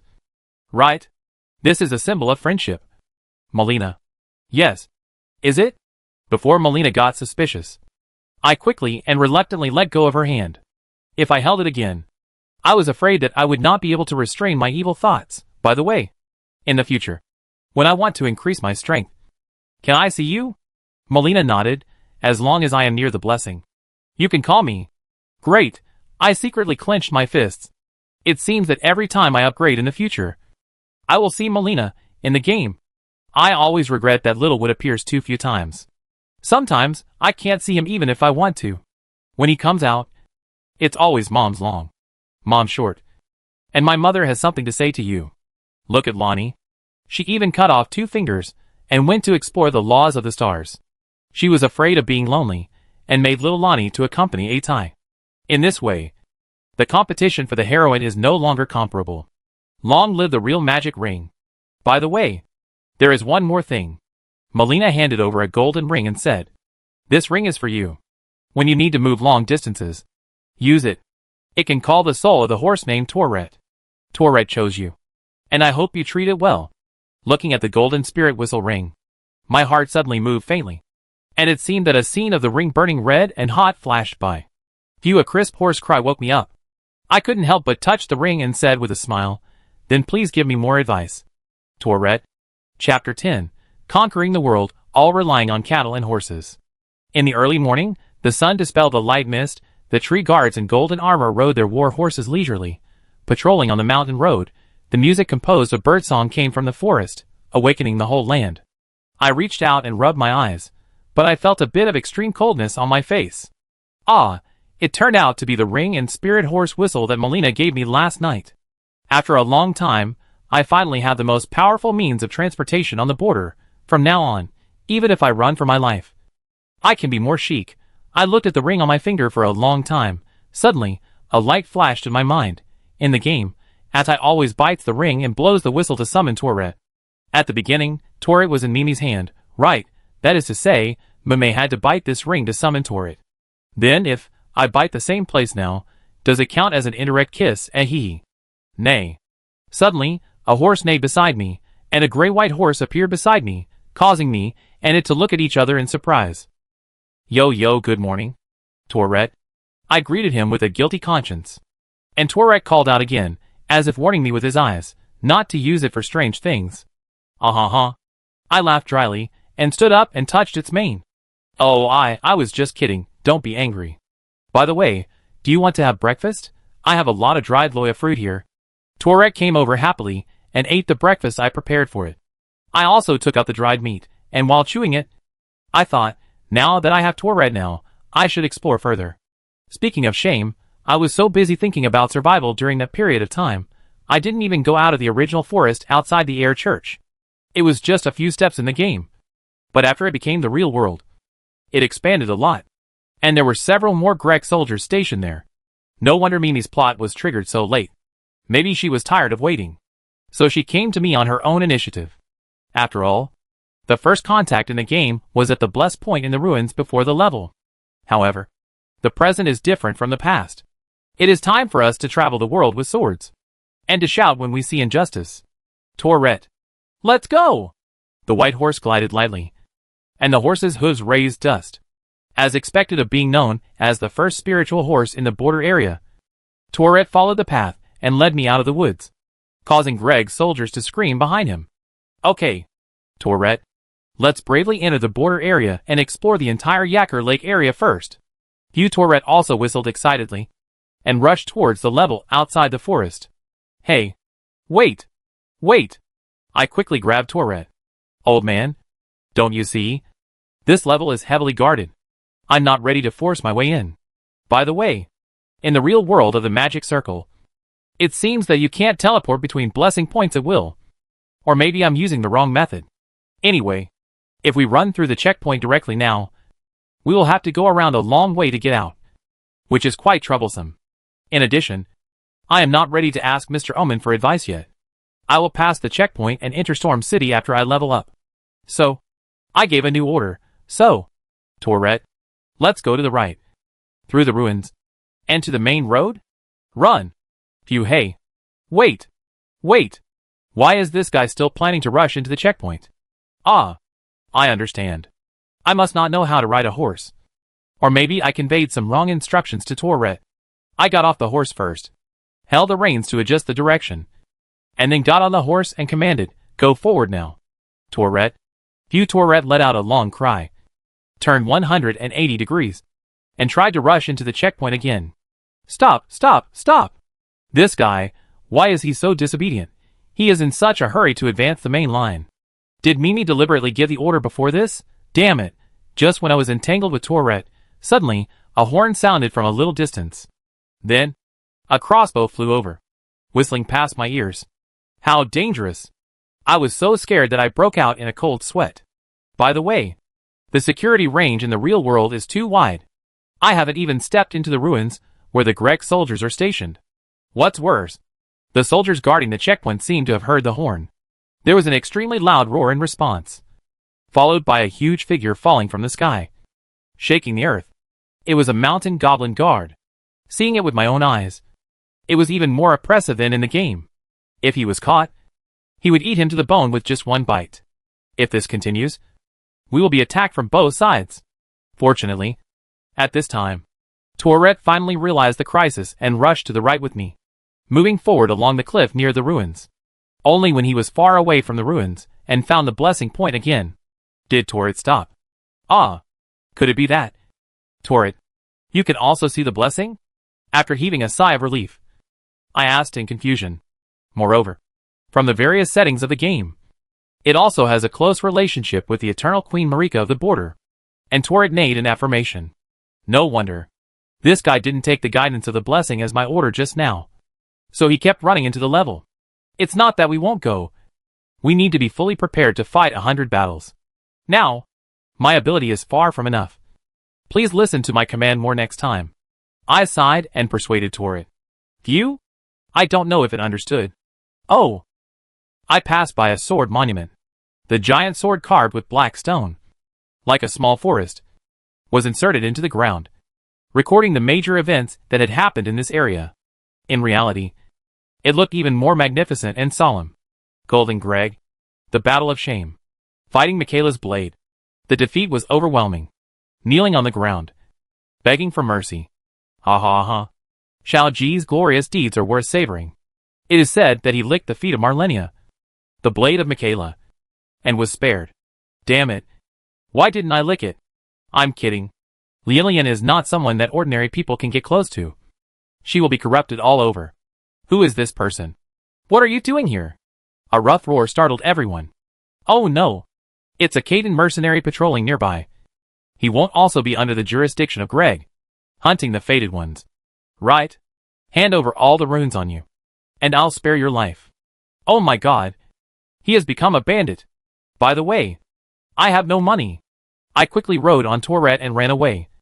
But this guy also chased me on his horse. Faintly, I seemed to hear someone calling out, "Hey, passerby. Help." Huh? Faded. On the bridge in front, a small group of Greg soldiers and their captain on horseback spotted me, picked up their weapons and charged at me. Tue is a person who is hated by everyone and bidden by everyone. However, I will not surrender. Tourette. You? I pulled the reins, and Tourette and I jumped under the bridge in unison. Hey. This. Such a high position. If you go straight down, I remember that you will die in the game. Dingling just as I screamed, I heard a bell ringing softly, and Tourette in midair. The blue light of the butterfly passed by his feet, allowing him to jump again and land steadily on the bridge pier. Then, jumped down again and landed safely and successfully. Speaking of which, this spirit horse even mastered the power of double jump in the air. which a certain V had not learned until the 5th part. But then again, if you really can do it, just as I thought, wouldn't it be better to jump over those guys' heads? It seems that I need to communicate more with Tourette to be able to completely integrate the horse and the man as in the game. Gaw, gaw! My back suddenly felt cold, and then there were continuous sounds of falling water from the shallow river. Turning around. Oh my god, the skeletons have become spirits. Gaw! The piles of bones actually stood up again, holding swords and slashing randomly. I almost forgot that. There is a team of dead skeletons ambushing here, especially bullying new players. I quickly clamped my legs together and ran away. I don't know how long it took. Before I could rest for a moment, I saw a bonfire. There were many people around. Wait. This is it. Roar! There was a loud noise in the sky, and a huge figure like a bomber appeared loudly. The flying dragon lurking in Lake Yacker spewed a huge fire towards the bonfire, turning the figure inside into ashes in an instant. Oh! No. It turned into a golden rune and merged into the body of the flying dragon. It's over. It's over. This naked equipment can't deal with this guy at all. Tourette, let's retreat. Ah! Amid the roar of the punished person hanging on the cross, I rode Tourette and finally staggered back to the air church. There was no firelight that I was familiar with. That old swindler. Gaily. Wouldn't he really not come? Wait. Something seems wrong. Here at Airy Church, would there have been such a thick fog? Chapter 11 Witch-rena. In the ruined Ailey Church, thick fog permeated every corner, which was out of tune with the light and breezy surroundings. I dismounted, touched Tourette, making it invisible. Wrapping my worn cloak tightly, taking a deep breath, I resolutely broke into the fog. Fated one, come here. Can you come over and chat for a few minutes? Here, the wife of many magic ring star kings, the destined princess. Lonnie, she's finally here. For Lonnie, I turned into a werewolf. For Lonnie, I became crazy and couldn't wait to follow the sound. The thick fog was also completely cleared after a few steps, and the scene in front of me became clear and calm. Unlike before, the night enveloped the entire sky, and even the brilliant golden tree concealed its shape at this moment. Under the deep and wide night sky, a dark moon was particularly eye-catching, which Lonnie was sitting quietly on the broken wall of the church, wearing a white wizard's tricorn hat, a thick wolf hair cloak, and her 4 hands were placed elegantly on her white dress. But after seeing me, why did you look away? Would you be considered a pervert again? What are you doing? Fated. I'm looking for my telescope. Ah. I just remembered that I haven't bought a telescope with Gaily yet. I can't appreciate Lonnie's beautiful face. What a loss. What are you looking for a telescope for? A trace of doubt flashed across the blue eyes of the Dark Moon Princess. I could only smile bitterly. No, nothing. Ronnie regained her ladylike demeanor, and whispered again, Nice to meet you, Fated one, I am the Witch-rena. Ah, the real world of the Ring of Magic is still better. Even without a telescope, I can still carefully observe every detail of Ronnie. The puppet's carved body is simply ingenious, and its face is small and cute, and the blue background fully demonstrates the princess's pride and elegance. The left eye seems to contain a whole starry sky. Under the right eye, a blue rune is drawn, connecting the hazy and moving face of the spirit body that looks like snow. This is exactly the opposite of Melina. Melina has a unique power in her left eye, so she keeps it closed. Therefore, when the trailer of The Ring was first released, everyone thought that Melina and Lonnie were 2 souls. Fated, are you listening to me? Deja vu. Having learned from the last lesson, I scratched my head quickly and apologized embarrassedly. I'm sorry, your figure is so attractive, I can't help but be distracted. Can you please say it again, Lar, Witch-rena? Really? Larnie's face showed no expression change, but her little hands moved involuntarily. One pair was placed together seriously, and the other pair was tucked in a bit shyly. She calmed down and said again, Then I'll ask again, Fated, you can summon that spirit horse. That is, Tourette, right? No, I can't at all. I waved my hand. Lonnie sighed. You are telling such a meaningless lie. Do you want to say that you forgot? Forgot the name of the spirit horse. I know that. It's Tourette. Right? Look. You are lying. No. You just said it yourself. Witch-rena, I said with a sly smile. And Lonnie was speechless for a moment because of my rebuttal. Hey. Don't start to disappear. In the game, don't you have to refuse twice to trigger the exit plot? I had to shout hurriedly, I'm sorry. I'm sorry. I am the one who can summon Tourette. Please don't leave. Alani's voice was also a little proud. Why did you lie to me? Faded. Although I am fine. The border is full of lies. Because I want to talk to you a few more words. Huh? Lonnie was speechless again by my sincere response. And the eyes of the spirit were wide. And I complained casually, today I was chased everywhere. Ambushed by the dead skeleton. And encountered a fire-breathing dragon. I always feel that I am being bullied by bad luck. So, when I met you, I couldn't help but want to talk to you more. You don't mind? Right? That's right. There was an indescribable glimmer in Lonnie's eyes. And then she said, sorry. To be honest, I can't stay here for long. Faded one. I came here this time. I have something to hand over to you. As she said, Lonnie. He took out a silver bell from behind. It was entrusted to me by Tourette's former master. Oh, the strongest item in the magic circle. It can be called an official plugin. That item is called the Soul Summoning Bell. It can summon souls from the ashes that have not returned to the golden tree. Those souls will temporarily recognize you as their master and recreate the way they fought in their lifetime. Now, use it as you wish. Thank you. I took the Soul Summoning Bell. And at the same time, 3 light blue ghosts emerged from Lonnie's body and entered the bell. Those 3 little guys seem to like you very much. Lonnie said softly. Faded one, sorry to bother you. I think we won't meet again. Taste it carefully. Before she finished her harsh words, I interrupted her. No, we will definitely meet. I will definitely find you. But next time we meet, let's be more sincere to each other, okay? Witch Reina. I smiled and waved to her. Lonnie seemed to smile softly, then turned into blue light and gradually disappeared. Looking at the bell in my hand, I couldn't help laughing. It was because of the surveillance, so I left in a hurry. After all, in the history of the border, Lonnie, or Miss Reina, was the son of God who committed a serious crime. Many people were against her, and many people were eager to get the power to become a king from her. But even so, you still took the risk to find out my whereabouts, and personally handed me such an important item. I don't know whether to say she is stubborn, or that Tourette's former master was really kind to Lonnie, which is worth her doing this. The fog that enveloped the church gradually dissipated, and suddenly, I felt a sight. Turning my head, I saw Melina standing next to the blessed candle. After seeing me, she seemed relieved, and then bowed slightly to me. As a greeting. Melina? Why are you here? I couldn't help but ask curiously. After all, there is no such event triggered in the game. Melina shook her head, took a step back, and disappeared like Lonnie. Could it be that there is really a relationship between Melina and Lonnie?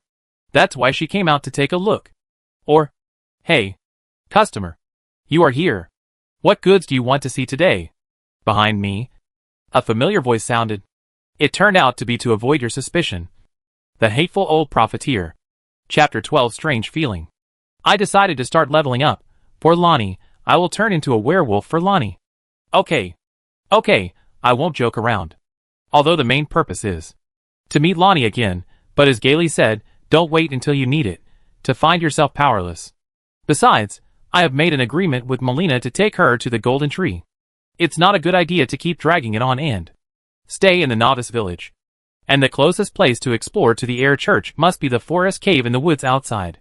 If I remember correctly, defeating the boss inside will drop fire-resistant items, so I will be prepared when I really have to fight with the dragon in the future. In addition to that cave, even a level 1 player can handle it. Yes, I am still level 1, there is no improvement at all. What's more, I already have plug-in props such as the Soul Summoning Bell, and it is not easy to deal with a few wolf cubs in it. Look at me passing the level with 1 life. According to the memory in the game, I quickly found the cave at the foot of the cliff in the forest. After lighting the blessing point at the entrance, I held the shield in my left hand, and held the torch I bought from Gailey for $200 in my right hand, and walked into the deep and dark cave. The air was humid and sticky, as if it was a sewer full of corrosive substances. I couldn't help swallowing my saliva, bending down, and trying to lower my footsteps. After all, the main enemy in the cave is the wild wolf. If they are alarmed, they will rush up, and it will be difficult to deal with them. Gradually, a faint firelight lit up in front of the cave. I continued to move forward cautiously, passed through the cave, and found a huge empty space inside. At the bottom of the low stone cliff that was attached to the mountain wall like a corridor, there were several wild wolves surrounding the campfire. They seemed to be still sleeping and didn't notice me. Below, there was a chewing sound. I couldn't help but look down and saw 2 or 3 wild wolves biting a soldier of Greg. In an instant, the bloody smell that was originally mixed in the air stood out, and the strong smell was suffocating. It was even like a hand stirring my throat and stomach frantically, making me retching uncontrollably. Woo! Woo, damn it! Wolves are animals with very sensitive hearing. By the time I realized this common sense, it was too late. The white wolf beside the campfire stood up suddenly, turned around, and its green eyes met mine in an instant. Whoa, I've been discovered. I have to retreat quickly. Roar! The wild wolf that was gnawing at the bottom of the low cliff heard the Wolf King's order, and suddenly jumped up, opened its bloody mouth, and rushed towards me. I was startled and fell to the ground. Then, I realized that they couldn't jump up from this position. But in just such a moment of hesitation and shock, the King of White Wolves actually stepped on the stone pillar beside the rock path with great flexibility, and rushed towards me with a double jump. Compared to the confusing AI mechanism in the game that only jumps up and down, the difference is too big. I didn't have time to stand up. I subconsciously raised my shield, blocked the Wolf King, and kicked it in the abdomen, pushing it back. It's over. How did I block my own retreat? Awoo! Awoo! Awoo! In the cave, wolves howled one after another. Other wild wolves also followed the Wolf King's route and ran up the rock path. But they were smaller and couldn't do 2 consecutive jumps. Taking advantage of this time, I got up, ran to the other end of the rock path, and then jumped down. Awoo! Oh my god! There are wolves below. After sweeping away the opponent with a stick with a torch in my right hand, I hurried to run deeper into the cave. Since these guys would gather around the campfire to keep warm, it means that they are not afraid of fire like ordinary beasts. So I can't hesitate in place with the torch. I must rush into the boss room in the deepest part of the cave with all my might. After all, in the game, ordinary monsters cannot step into the area where the boss is. Awoo! 2 or 3 wild wolves actually rushed in without hesitation and continued to pounce on me. TSK, I really thought too much. In the real world of the Ring of Magic, there is no setting of fog rising up to separate the inside and outside when entering the boss room. These guys, naturally, will not let go of the prey that is right in front of them. However, I also have a trump card. Come on, my wolf spirit companion. Dingling. As the soul-calling bell rang, 3 blue and white wolf-shaped figures instantly appeared beside me, looking ferocious, baring their teeth, rushing forward and knocking the chasing wild wolves to the ground in a few rounds. Even the King of White Wolves was stuck at the entrance of the cave, baring his teeth alertly and fiercely, but blocking the wolf brothers behind him, not daring to take a step forward. Ha ha, you know how powerful I am now? I couldn't help but feel a little proud. Group fighting is justice. The 3 wolves are the best helpers for the early development of the magic circle. There is no other. Suddenly, there were hurried footsteps behind me. I turned my head and saw a huge chopping blade coming towards me. Subconsciously, I raised my big leather shield to block it, but I was still knocked away by the opponent's powerful impact. I quickly turned back with a spirit crane move, and I quickly got up, and then I saw my opponent clearly. The Orc of Famazra. This guy was holding a strange double-edged machete in the shape of an axe, and was wearing a set of thick armor, and had a huge dragon orc head, and his gray-black hair was stained with blood, and he was constantly panting. This guy seems to have experienced a fierce battle. So he is recuperating here? I glanced around the cave. Scattered bones, and the bodies of the collapsed Greg soldiers, all of which sounded my alarm. Whether this guy is injured or not, if I don't pay attention, I will end up like them. Roar, here it comes! The orc roared, raised the machete with both hands, and pounced on it with the power of its hind legs, like a lion's mouth, to tear the enemy apart completely. But don't underestimate me. While rolling to the back to avoid it, I put away the torch, drew out the straight sword, and then jumped up and slashed at the opponent. That's right. The strongest move to deal with this guy is the jump chop, which can cut out its huge stiffness, stop the orc's attack, and cause higher damage. Bang! The straight sword chopped on the armor, and sparks burst out. The orc staggered back a step, then suddenly let out an angry and loud roar, making my ears buzz. Then, the blade swung quickly, I rolled back to distance myself, tempting the orc to attack again. I charged with one hand, and then thrust forward. Very good. All within my expectations. I jumped up again, dodged the orc's second round of whirlwind slash, and slashed with the straight sword. And this time, the goal was to take the head. Roar! Suddenly, the orc covered his head and retreated. I cut off half of its scalp, and bright red blood gushed out. I only felt my whole body trembling with excitement. The air was rusty, and my fingers were sticky, as if my hand was firmly grasped by the straight sword. I looked down and saw that the orc's blood had just splashed on me, and was dripping down along the edge of the straight sword. Faintly, a strange feeling arises from the depths of my heart, as if a greasy stain has stuck to my clothes, and rubbing it does not work, but instead keeps expanding. It is like a lump in my throat, and I can't say anything. Chapter 13 Unexpected Gains. What kind of feeling is this? I can't explain it. Anyway, I just feel weird inside, and a nauseous feeling. But I don't have time to think about it now. Even the seriously injured Fam Yazra orc still stares at me with a fierce look and growls. The trapped beast still fights, and there is no time to relax. Roar! The orc raised his machete and charged again. Sweep, cut diagonally, swing and slash. And then jump up, and finally, he will take advantage of the situation and follow up with a tiger descending the mountain. A set of 6 consecutive strikes made the tiger look powerful, and the cold wind from the blade chilled my bones. But in my eyes, it was like slow motion, and it couldn't touch me at all. Even in my mind, I had a bolder and crazier breaking move than in the game. At the moment when the orc swung down, I took the lead to occupy his landing position, and then held the straight sword with both hands, aiming at the dragon orc's arm, and raised it up.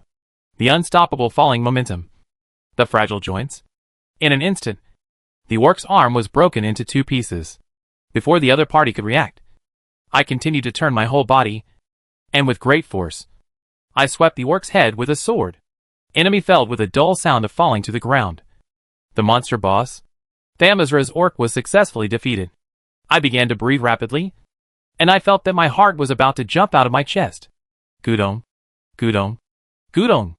My body was still shaking uncontrollably, compared with the tree-returning guard dog carved by the stone statue. Thamazra's orc seemed to leave a greater impact. Is this guy more dangerous? Is his attack more fierce? Perhaps. It is not the case.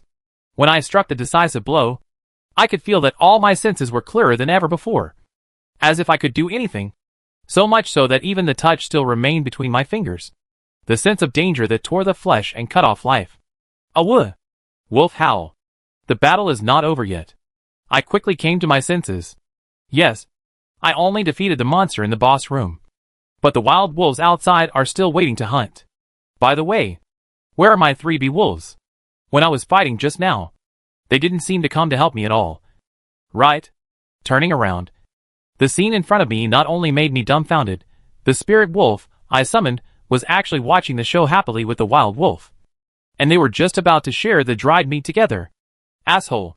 Speaking of which, I occasionally encounter such things in the game. Parkour all the way. Break into the boss room. As a result, the summoned helpers targeted the soldiers chasing you outside, and they would fight through the fog gate, leaving you to roll and crawl under the boss's feet. After seeing my victory, the 3 guys ran over happily, and even brought a few of the White Wolf King's men with them. I dared not get close to those guys, so I could only touch the heads of the spirit wolves with a bitter smile. Caw! Suddenly, the sound of wood breaking made the lively wild wolves quiet down. I saw that the White Wolf King walked slowly into the cave, but he did not show his fangs, nor did he show a fierce face. The spirit wolves actually made way in front of me and stood guard on both sides. What's going on? Just when I was confused, the White Wolf King came to me, looked at me with his green eyes for a moment, and then lowered his head. Could it be that it is showing its loyalty to me? I glanced at the spirit wolves in confusion, and these 3 guys also signaled with their eyes, letting me put my hand on its head. At the same time, the white wolf touched my wrist with the cold tip of the pen, as if it had memorized my scent. Okay. This is quite unexpected for me. After defeating the orcs of Famazra, I can actually subdue a group of wolves. Perhaps, originally this was a wolf cave, but after being occupied by the orcs of Famazra, they were forced to guard the vicinity, and even attacked the soldiers of Greg. While beasts value strength above all else, I defeated the orcs, so they naturally submitted to me. Of course, I don't understand wolf language, I'm just guessing. More importantly, maybe the 3 wolves communicated with them, although it was at the cost of me fighting the boss alone. Well, it's okay as long as the result is good. In short, surrounded by the wolves, I walked out of the near forest cave. However, it is obviously inconvenient for a person to wander with a group of wolves. So I asked the 3 wolves to tell the wolves to stay in the cave, and the white wolf will continue to lead them. When they are needed, I will summon them again, if there is time. Can I ask Gailey to bring some meat to them? When I left the Jinlin cave, it was already dark. The whole forest was dark, and only occasionally could you see the flickering fireflies. To be precise, it should be the patrolling Greg soldiers holding torches. They were still working overtime at night, and I was crying with my office worker soul. Speaking of which, since I came to the Ring of Law, I don't think I have explored it properly at night. I basically huddled in the church of Aerie and shivered. Or argued with Gailey. It's better to do it now than today. Moreover, I ran around the north shore of Lake Yacker last time, and I seem to have heard the cry for help from the little Taylor Burke. In the real world, after triggering the branch quest, if you keep dragging it, there won't be any strange variables. Like Melina can't wait and comes to me herself. Anyway, take advantage of the night, and hurry to rescue it first. Oh, and open the map. Last time I went to the ruins before the level, I didn't have time to pick up the map. I did it right away. I drove the Tourette, ran out of the woods in a flash, and came to the level again, the ruins where the Greg soldiers were stationed. Under the cover of night, the soldiers either gathered around the fire and ate in a dull manner, or patrolled with torches. However, due to the obstruction of vision, I was not discovered and was able to quietly go around to the stone tablet in the game where the map of the Ninjafu Peninsula was stored. Huh? Nothing. I thought there would be papers or parchment scrolls or something. But it seems normal. If there were really something strange, the patrolling Greg soldiers would have taken it away long ago. After all, in the real world, the action logic of these guys is much smarter than that of the mentally retarded AI. At least, they should not be circling around an inexplicable stone pillar. So how can I get the map? I raised my head and looked at the stone tablet. The densely packed text on it seemed to be coated with a layer of light fluorescence. Was it my illusion? Curiously, I reached out and touched it. In an instant, the fragmented light actually rushed into my mind, and a picture scroll suddenly unfolded. It depicts the entire Yacker Lake area in detail and concisely: mountains, roads, ruins, caves, and even my coordinates. It's comparable to GPS navigation. So why worry about getting lost? Is this rune's magic? Or the blessing of the golden tree? It's incredible. Hey, what the hell? Damn, I've been discovered again. I quickly summoned Tourette, leaving the sound of the horn far behind. In my mind, as long as I think about it, the map will move with my coordinates, and everything will be visible at a glance. It's amazing. So soon, I found the location of the grove where Burke was located along the map. Hey, passerby, help me. Hey, I'm talking about you. Why are you pretending not to see you? Hey, don't shout. Don't shout. You're king. I'm coming. Chapter 14 Burke's Curse. In the middle of the night, in the woods, and the sound of a cry for help without a human figure would be a strange story no matter where it was. Even in a world full of magic and swords. This was true. Gale once mentioned to me inadvertently, don't get close to those talking trees, otherwise they would use sweet words to deceive the people passing by, and then turn those fools into nutrients under their feet, or turn into their appearance and become one of them. Now, such an inconspicuous dwarf tree is complaining in front of me. Hey, why do these people pretend not to see me? As expected, if it is an ugly subhuman, wouldn't there be any response? As a firm materialist today, I will teach you to get rid of superstition. Look at me rolling. Hey, the dwarf tree rustled as I rolled, as if it was startled. Huh? Is there a person here? Please help me. Strange. In the game, clearly, as long as you roll towards the tree, you can make it show its true form. But why is this guy still in the shape of a tree? Is it possible that I rolled in the wrong position? Wait a minute. I'll rescue you right away. This time, I decided to aim at the trunk of the dwarf tree and roll over it. Hey! Stop! Stop! Stop! It's going to break! It's going to break. My waist is going to break. The dwarf tree cried and screamed, and even pushed me aside. But strangely, this guy still didn't change back to his original appearance. No. Is there a bug? I scratched my head in confusion. What's going on? The other party also shook the branch and said helplessly, to be honest, I don't know. Oh, I forgot to introduce myself. Kind people, my name is Burke. As you can see, I am a subhuman. As you can see, what a big head. I complained in my heart, and then said, I am a passing fader. Burke, can you tell me, how did you become a tree? Tree? Ah, I was turned into a tree. No wonder I can't move. And no one wants to pay attention to me. Is the real Burke a super naive? But speaking of it, the subhumans in the French ring do seem to have low IQs. And they can't even communicate. As a tailor, Burke is probably the representative of genius in the population. Burke continued to tell me, oh, I don't know why. I was not welcomed by other people in the cave. And I was driven out. Then, I was turned into a tree. Did the guy in the cave turn you into a tree? Maybe I can find the answer to why it can't be turned back in Burke's memory. I tried to reason. Burke pondered for a moment, and finally sighed. Tell me. To be honest, I can't remember clearly. Then sort out what you remember first. I remember that after I left the cave, the outside world was full of dangers. I had to run, and ran until I came to this place. Because I was too tired. I hid in the bushes and slept for a while. I don't know how long it took. But after I woke up, I couldn't move anymore. Do you have any other memories? For example, who did you see before going to bed? If we only talk about magic, the strongest magician in Ninjafu should be Teacher Saren. And the place where she hid was barely not too far away. But the teacher shouldn't be a little devil who plays pranks. Moreover, Burke's answer was beyond my expectation. Mother. Huh? I seemed to be in a dream. I dreamed of my mother. The dwarf tree seemed to shake slightly with embarrassment. It's a bit embarrassing to say, I seemed to hear the lullaby my mother sang to me when I was a child, and she said. What else did she say? I asked quickly. She also said a spell, and told me to protect myself well. Spell? Perhaps this is the key. Then do you still remember the spell? I'm very sorry. I don't remember it very clearly. Burke's voice gradually became low. After all, I'm so useless. Even when hunting, I always can't catch anything. That's why everyone hates me. Well, how should I put it?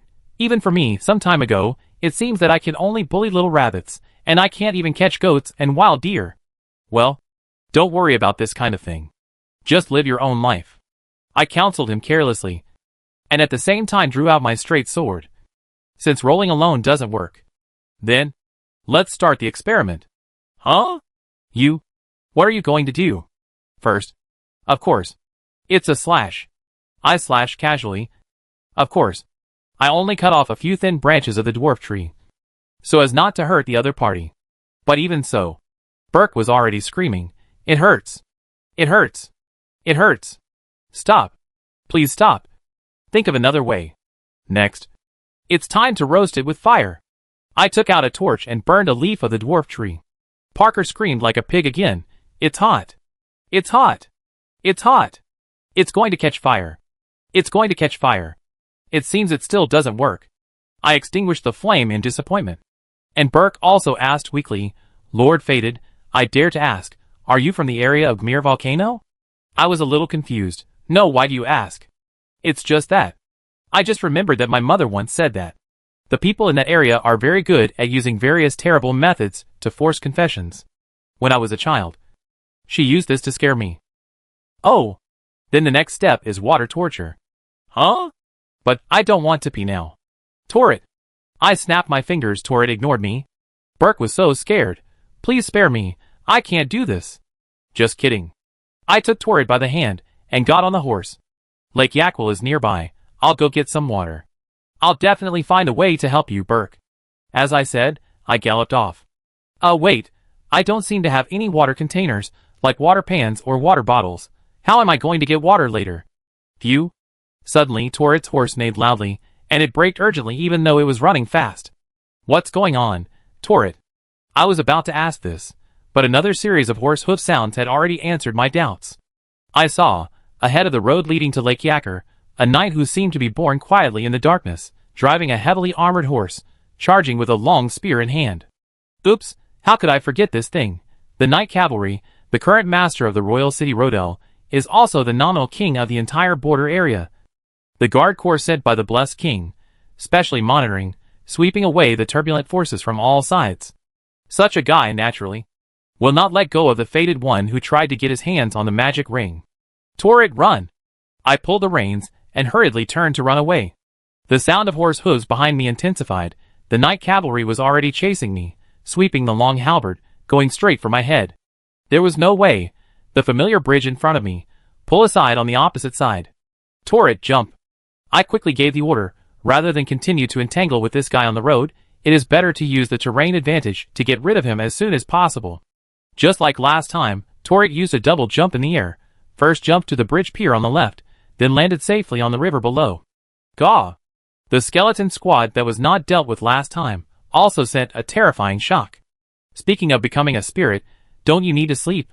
In desperation, I could only continue to flee along the river. Soon, he was about to shake off the skeletons. But Torrid stopped again. No way. It was this position. In the freezing air. A strong and pungent smell of blood permeated, which could even affect Torrid's spirit, making it tremble in pain. It's okay. You step down first, Torrid. I turned over and dismounted, and patted his cheek twice. Torrid disappeared and returned to the spirit horse whistle, just like the dozens of times I experienced in the game. At the other end of the deep darkness, a figure rose from the blood pool like mud. I took a deep breath silently. Bloody fingers. Attack. Chapter 15 Blood Fingers Nelius 1. Blood Fingers is a group of people on the border who believe in the Mother of Truth and serve the Blood King Munger. Blood, they crave blood and wounds almost crazily. Many of them were doctors on the battlefield. In pursuit of blood, they ended the lives of the wounded with crazy smiles. It can be said that they are the most dangerous guys on the entire border. Moreover, there are many powerful fated people who pursue power. To be honest, I am unwilling to fight with them. But at the moment, I don't have time to think about it. The scarlet-colored blood fingers, Nelius has already rushed towards me with a double-edged dagger. I tightened my straight sword and took a deep breath. In the magic circle, there are two very effective ways to deal with humanoid monsters, especially these lightly armored units wearing only cloth clothes. The first one is to throw the brick directly with great force and knock the opponent away. For example, the combat skill attached to the spear, hunting giants, and the giant sword's upward slash, which made the opponent unable to stand up. The second is the high cutting and tough attack, which made the opponent unable to raise his hands. Among them, the simplest one is the jump slash. Ha! I roared, gathered my energy, and rushed towards Nelius. After estimating the distance, I took a big step, raised the straight sword and slashed it down. Suddenly, water splashed everywhere, and a deep crack was left on the riverbed. It's really strange. Why didn't I cut it? I can only say that this is the straight sword of the magic ring, which has an anxious attack range. I raised my head awkwardly, and just happened to see Nelius standing at the tip of the sword. Hello under the hood. The smooth and pale head, which looked like a skeleton, raised the red corners of its mouth, and its eyes suddenly flashed red. Ha. I will dedicate you to the Mother of Truth. He opened his two swords, and launched a fierce and endless attack like the claws of a lion, and each sword went straight to my throat. Wait a minute. I rolled and dodged hurriedly, just like a dung beetle. Oh, no. It was its dung ball. I finally pulled a little distance away, but I didn't expect that Nelius suddenly swung his dagger in the air, and a bright red slash flew over. Combat skill, reverse blood blade. I quickly put up my shield, slashed and collided, and the cold and sharp blood inevitably splashed on my body. Ha. The next second, Nelius took the opportunity to attack continuously, and his whole body seemed to have turned into a blade out of the sheath, stabbing at me. But I swung my sword extremely quickly, and accurately cut off his dagger attack. Straight sword combat skill, prepare. Then, my left hand took advantage of the situation, and used a shield to collide, and fiercely covered the opponent's crazy face, knocking Nelius out directly. Humph, since the jump slash failed, Don't blame me for using the T0 level combat skills of the magic ring straight sword system. Light strikes are fast, heavy strikes are fierce, and both light and heavy strikes are quite good. This is the wheelchair combat skills. Get ready. Do you know how powerful I am? Nelius covered his face, silently sat up, and his whole body trembled slightly. What, are you scared now? I shouldn't be. I kept my guard. Sure enough, this guy laughed that weird laugh again. Good, good, good, very good.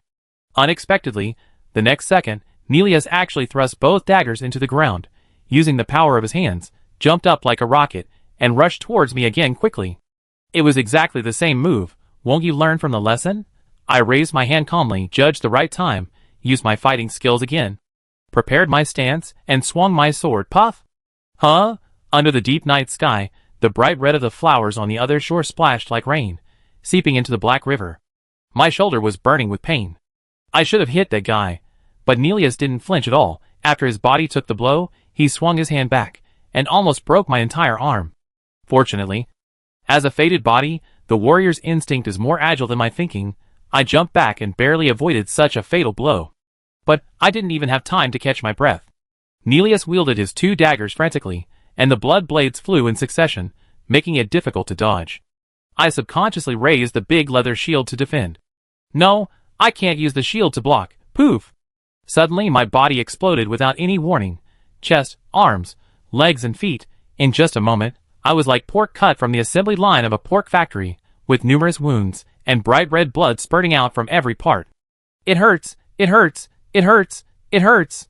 The intense pain rushed straight to my brain, and there was no part of my body that didn't wail, as if it was being burned by a raging fire. I lost my strength in an instant, and fell to my knees on the ground. Is this the real and complete effect of bleeding? In my ears, there was only the whistling of the wind, mixed with Nelius's extremely excited laughter.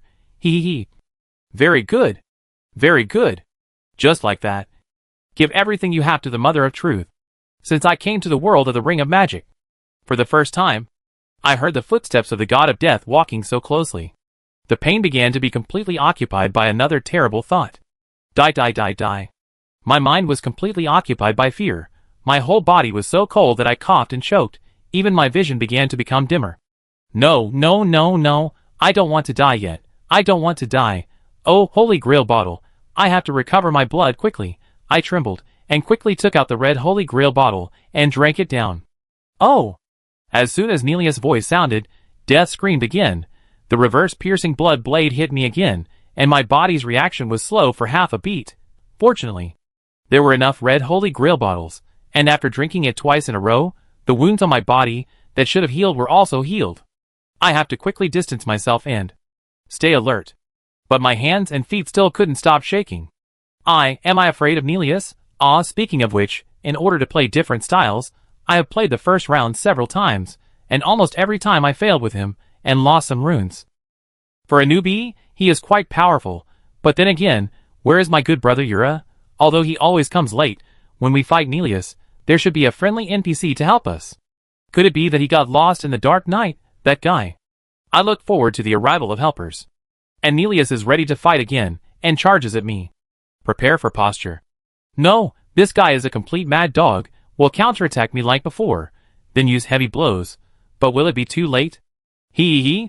While hesitating, Nelius almost got into my arms, and the double-edged dagger, waving like the wind. I could only raise my straight sword to block, and was pushed back step by step. Inadvertently, I was tripped by something, and my peripheral vision subconsciously swept down. Ahu's corpse, pale face, frightened mouth. In the bottomless darkness, a death wail came. Following a slight ding, my straight sword was picked up and flew away. My whole body lost balance at the same time, falling on the ground with a thud. Hee. Just like that, it's over. In the cold night, the dagger flashed with cold light, falling straight down towards my head. Chapter 16 Blood Fingers Nelius 2. I don't want to die yet. The straight sword was picked up and flew away, and the whole person sat on the ground like a lamb to be slaughtered. Nelius, the dagger in his hand flashing with the cold light of death, fell straight down at me, and was thirsty for blood again, but in a flash, my body subconsciously, and actually grabbed the dagger and stabbed it back, and barely blocked the opponent's attack. The fire seemed to burn in my hands, and the hot liquid dripped on my face, which dispelled a lot of fear in my heart, and the whole person became a little sober. He. Nelius still laughed strangely, and raised his other hand again.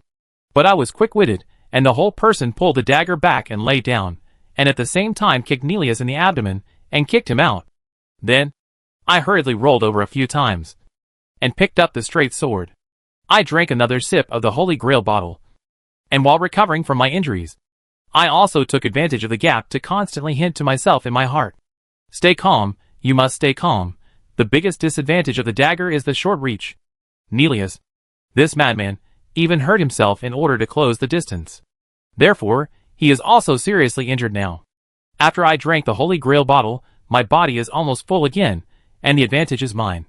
Ah, Nelius, who stood up again, also drank a mouthful of the Holy Grail bottle.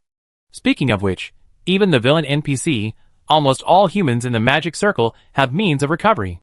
However, they only have one chance. And I still have one chance, and the advantage is still mine. I held the sword with both hands, while suppressing the trembling, staring at the opponent. My knife is a poisonous blade coated with deadly poison. After licking the knife like this, Nelius attacked me again. Calm down, calm down.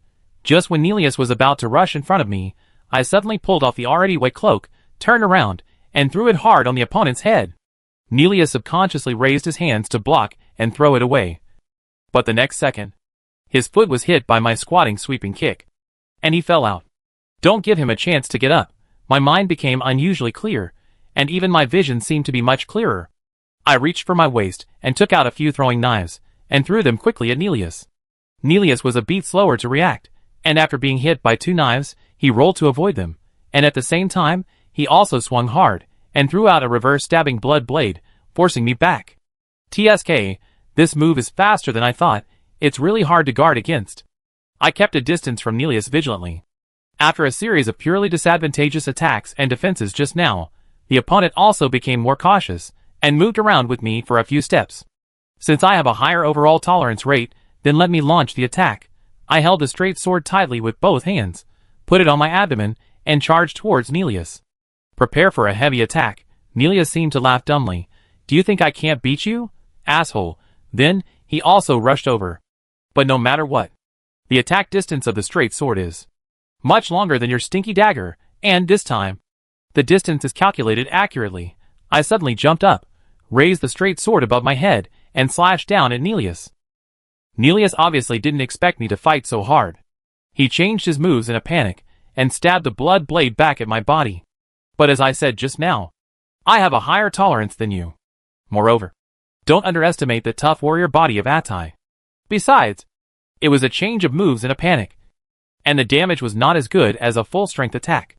I learned this from you. After taking the opponent's flying blade, I chopped with all my strength. Even though Nelius raised his dagger with one hand to block, he still couldn't take my power and chopped his shoulder. Not enough. Not enough.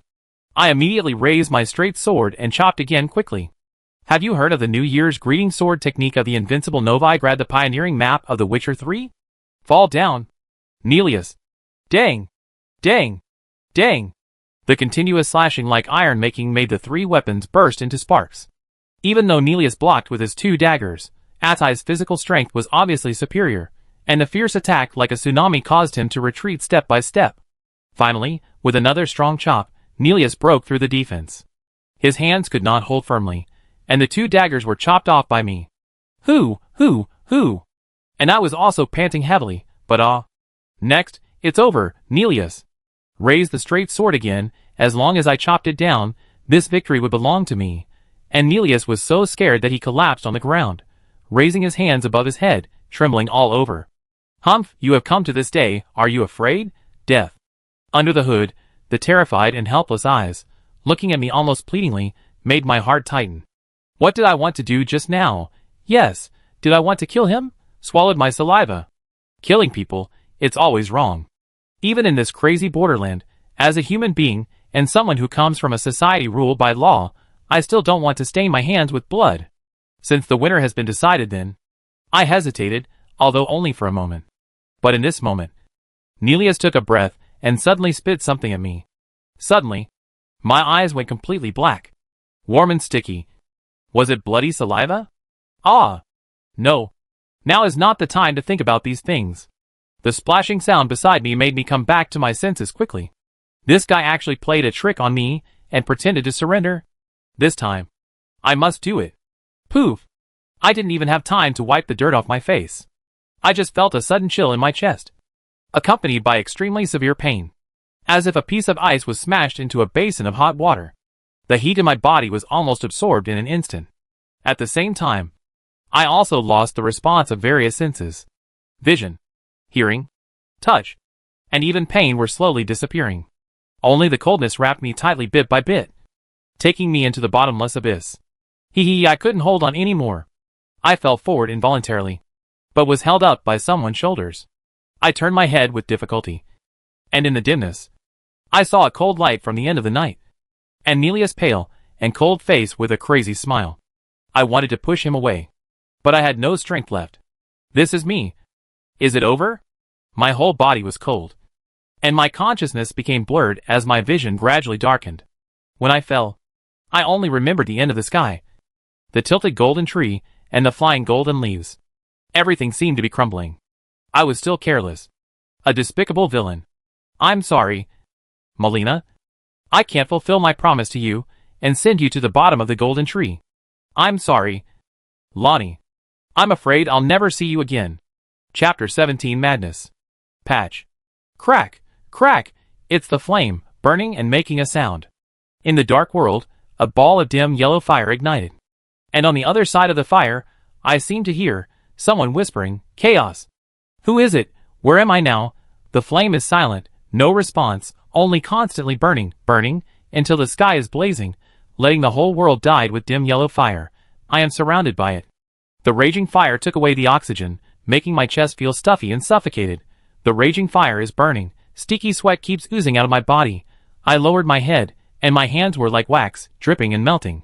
My whole body will be burned to ashes by this raging fire. Ah! I suddenly opened my eyes. The fresh and cold air suddenly filled my lungs, making me stand up and cough. Crack, crack, beside me, there was indeed a bonfire, scattering faint sparks. And from the other side of the fire, there came a cunning man's voice. "Oh, are you awake?"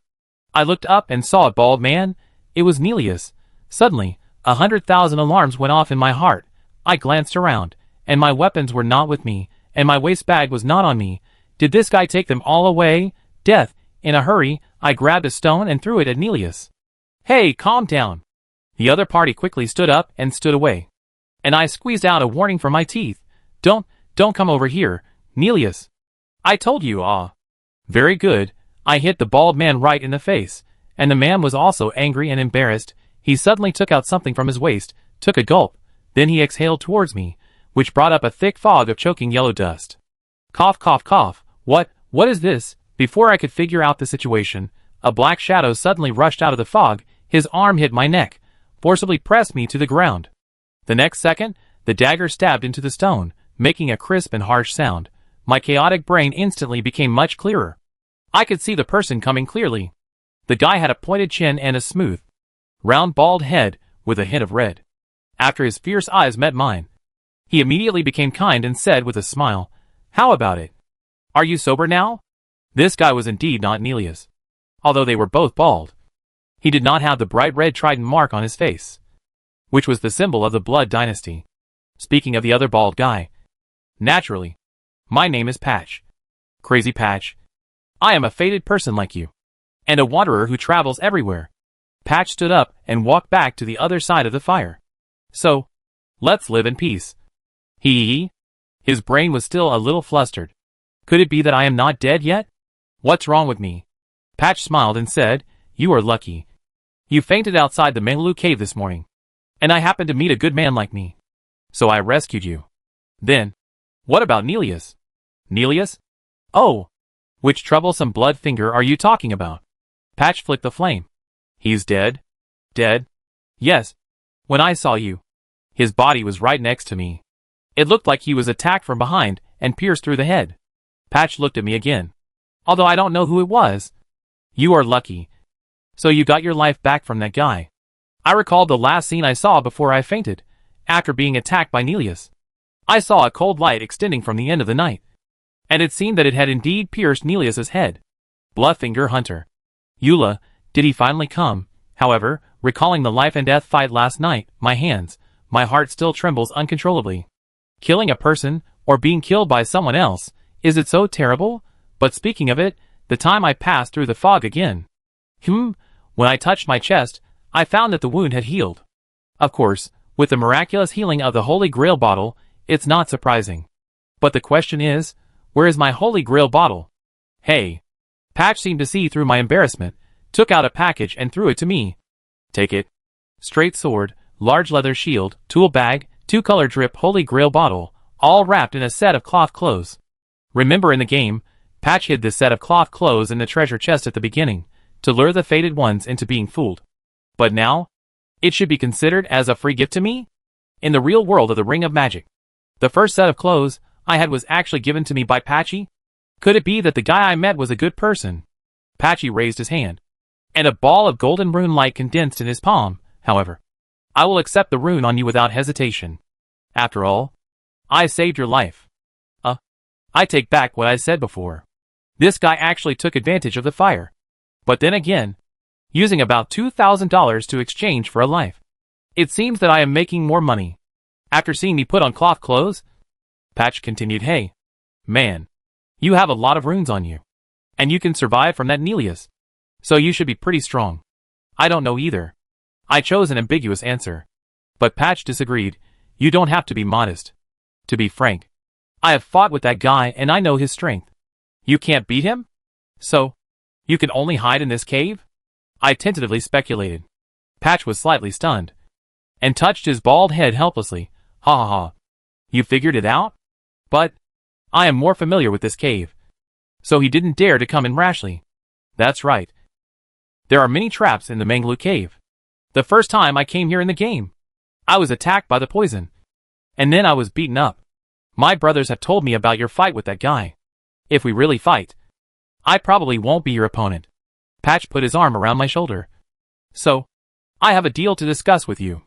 Deal? I asked in confusion. In 2 days, a convoy of Greg will come from the direction of the Weeping Peninsula. We will intercept him halfway and give him a beating. Patch let go of his hand. To be honest, I'm tired of being a robber and robbing property. After all, the risk is too great. Then why are you still? Hee hee. I want to quit and open a store. I need startup capital. Patch came closer and whispered to me. Besides, I have a group of brothers under my command. Before I leave, I also want to leave something behind so that they don't have to live. Since we saved you, please do us a favor, and we'll write it off later. This old fox. If I don't agree, I'm afraid this favor will never be cleaned up. I could only sigh, but I'm not as strong as you think. I might even hold you back. I didn't lie about this. Even now, whether it is the remaining fear in myself, or the sin of depriving others of their lives' death, it still lingers in my heart, like a ball of cotton wool stuck there, making my chest feel stuffy and difficult to sort out.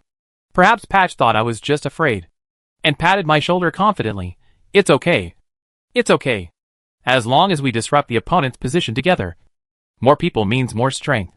Well, that's fine. I reluctantly agreed. Patch also nodded with satisfaction. Long live communication. Come on, brothers. Welcome our new partners. He clapped his hands, and a small group of robbers immediately came to the entrance of the cave. Just now, if I had refused, there would even be a conflict.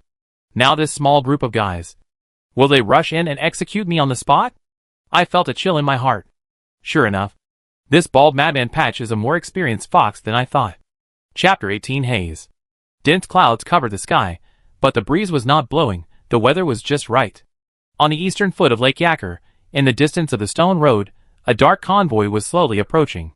Leading the way were 2 mountain goblins 6 or 7 meters tall, with iron spikes stuck in their abdomens, pulling heavy black coffin carts with chains. The troops on the side were mainly a group of skinny dignitaries, mixed with Caden mercenaries and Greg soldiers. The difficulty in the game was not high, but chirp. Patch imitated the sound of birds, giving orders to his accomplices hiding everywhere. I also clenched my straight sword, and took a few deep breaths silently, but my arms were still trembling slightly. Hey, don't be nervous. Patch reached out and patted my shoulder. These guys are retreating from the Weeping Peninsula. All of them are exhausted and unprepared. As long as we act according to the plan, there will be no problem. I smiled bitterly. I hope so. Bang! While we were talking, the poison mist trap buried under the stone slab was detonated. Suddenly, the whole caravan was filled with the sound of horses neighing, horns, and shouts, becoming extremely noisy and chaotic. Ahem! These airs are poisonous. Disperse quickly. Someone in the caravan shouted loudly.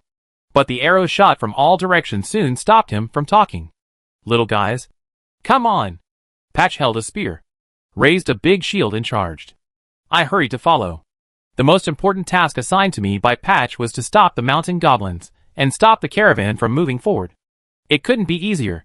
He raised his straight sword, and while the tired mountain goblins were not paying attention, he quickly went behind them, and then swung his sword horizontally. The mountain goblins felt pain in their heels, and they immediately knelt on the ground. Done! As long as the two guys pulling the cart were damaged, they would stop moving. On the contrary, if the attack continued, it would cause fierce resistance, which would be a thankless task. I turned and looked at the rear of the convoy.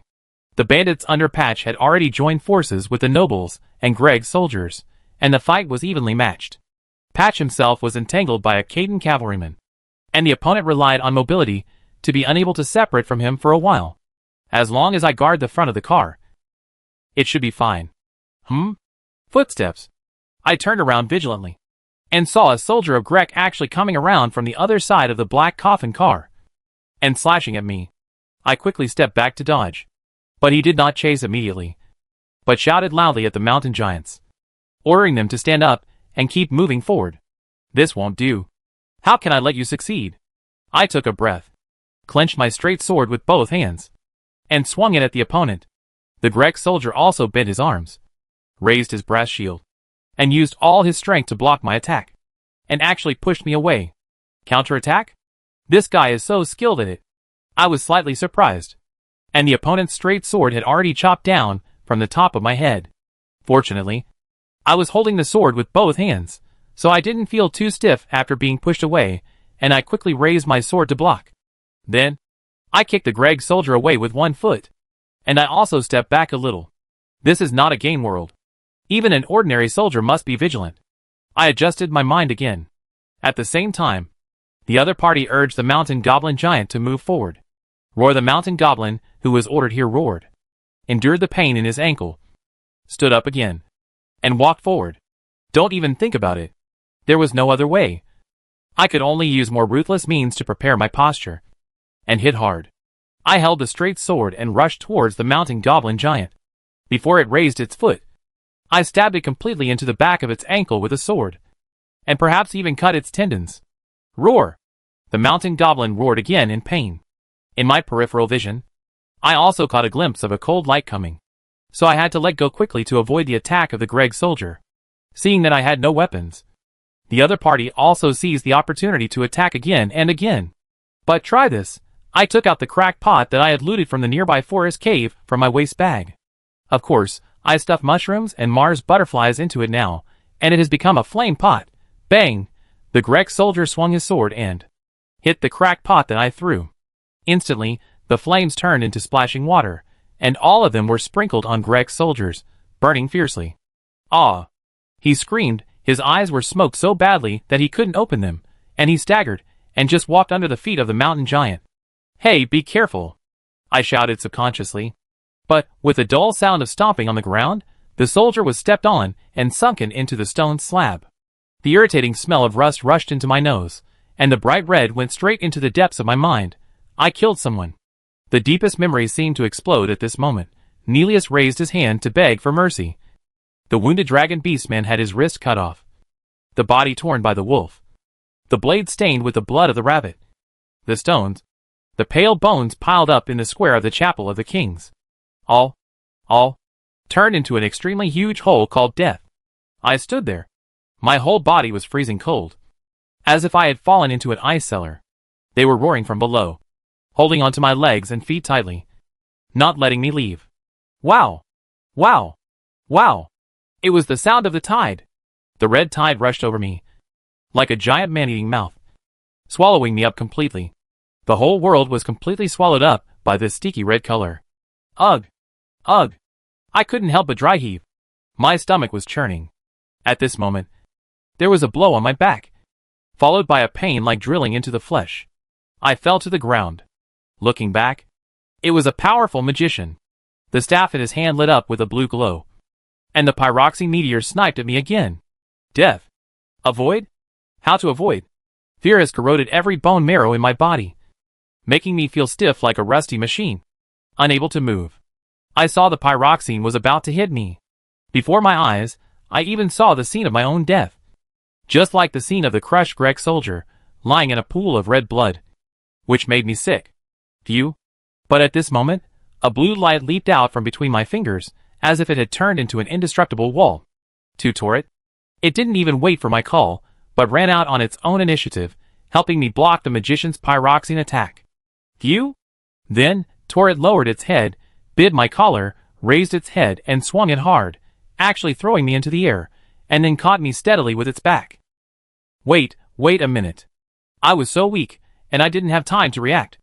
Torret had already spread his legs and feet, taking me away from this chaotic place at a high speed, running along the road to the distance. Chapter 19: The Witch's Guidance. Night fell unknowingly. On the south bank of Lake Yacker, I curled up beside the blessing point, staring blankly at the fragmented and ethereal golden light. How should I go on? No, rather, why did I come to this borderland, to the real world of the Ring of Magic? Suddenly, Torret seemed to have discovered something, and raised his head alertly. Good evening, Lord Fader. To my surprise, it was Melina. Can this blessing point actually summon Melina? Ah, no, she's here again. This is the real world of the Ring of Magic. As a spirit who follows Atai on an adventure, she can come out whenever she wants. It's just that I still think of her as the little wooden man in the game. You're here? I didn't know what to say, so I just said hello dryly. Melina nodded slightly, and knelt down opposite the blessing point. There was a long silence between us. If my feelings are wrong, please forgive me, Lord Fated. Finally, Melina spoke up, breaking the silence. Your heart is now filled with fear and confusion. May I ask what happened? I didn't know how to answer. I closed my eyes, and the scenes of death emerged in my mind. Nelius, the crushed soldiers, dragon beast men, and myself immersed in a pool of blood. Melina? Mississippi sighing. I said the conclusion in my mind. I'm sorry. I may not be able to fulfill my promise with you. Please find another fated person to take you to the golden tree. Why? I deceived you. I am not a real warrior, but an ordinary person who is unknown. I can't understand what you mean, Lord Fated. So, I am not a fated person at all. Nor am I an invincible warrior who longs for the magic ring. I don't know why. My heart was filled with impatience, and my words were like a dam bursting. Like water, I kept chattering. I'm not from your world at all, but an ordinary office worker with no special abilities. Even though I've quit my job, I should be considered an otaku. Do you understand? Melina looked at me and repeated my words. Not from our world? Yes. So, I squeezed out all the chaotic memories in my mind, and tried my best to describe to Melina the peaceful and healthy society, described an ordinary person who could be seen on the street, and even told Melina that the ring was a game. Of course, I didn't say some key endings, or special situations like Lonnie where one party needs to hide. Melina was also quite shocked when she heard it, and there was disbelief in her wide eyes. So, now you know. I am not the strong fated one you think you need. I held my head. I am very timid. The death here has made me breathless. Really, I am going crazy. The night wind blew gently, brushing the grass and bushes, making a slight rustling sound. From somewhere, there came the howling of wild wolves, which was empty and lonely, and so far away that it was almost ethereal. We fell into silence again, for a long, long time. In fact, I also lied to you, Lord Fated One. Melina spoke slowly. Sorry, I said before that I would take over the position of the Finger Witch, but I have no way to guide you. Melina looked at me, with a little guilt in her eyes. Just like now, I don't know how to give you guidance. She raised her head, looking at the distant shore, the dazzling golden tree, and her voice, as calm as water, seemed to be surging with a tide of sadness. Besides, I actually lost my existing mission. I forgot the past, the mission that my mother gave me in the golden tree, and, even if my body is burned, and becomes a body in the form of a soul, I can still live on. My heart trembled slightly, like a stone falling into the lake. Raising my eyes, I met Melina's gentleness. She smiled bitterly. If you think about it this way, I am somewhat similar to you, Lord Fated.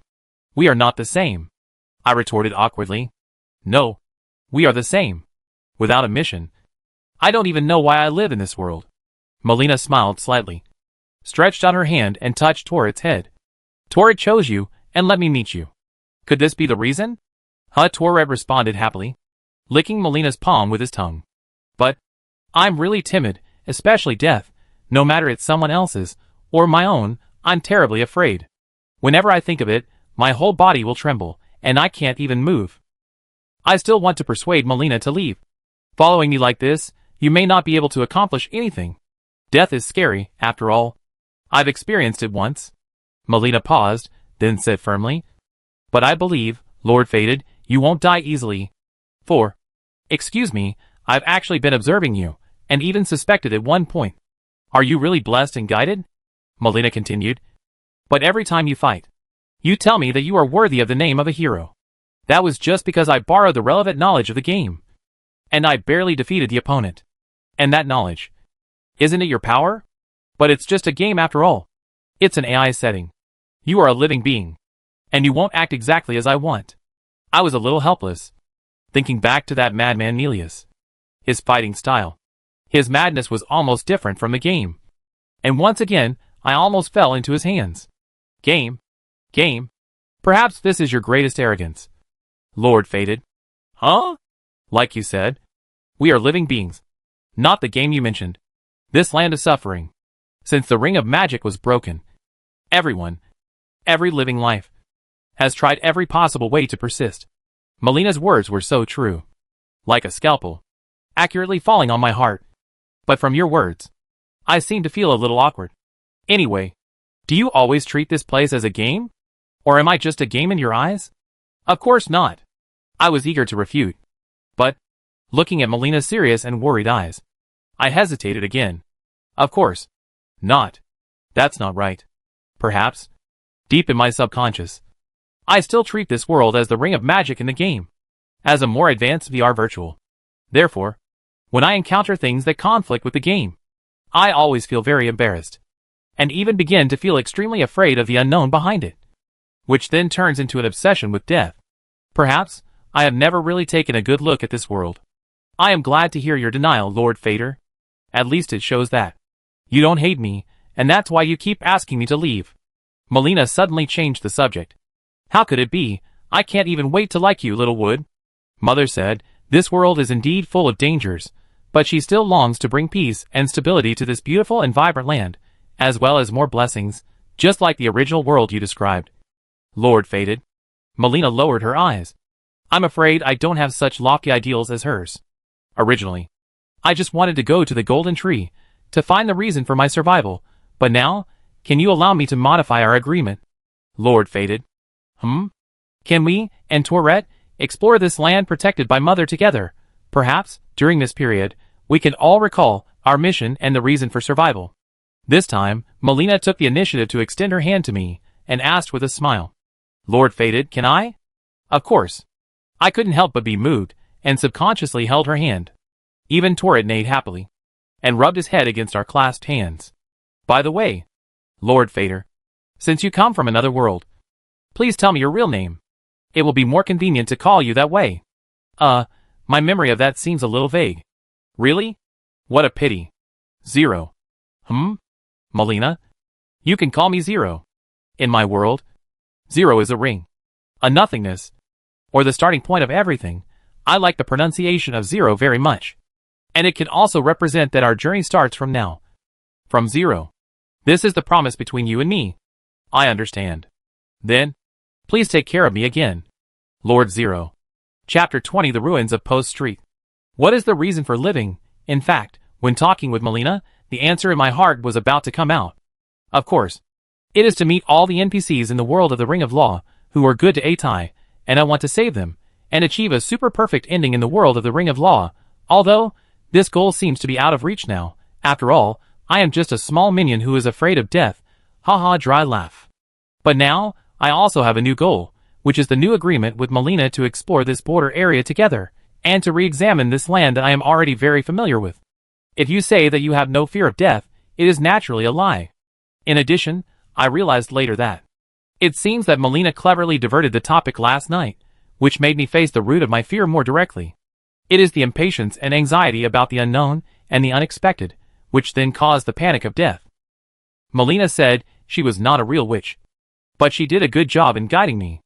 In order not to waste Melina's earnest advice, and to reduce my anxiety and impatience, I need to know more about the current situation of the border area, and have more knowledge, so that I can plan a better survival strategy.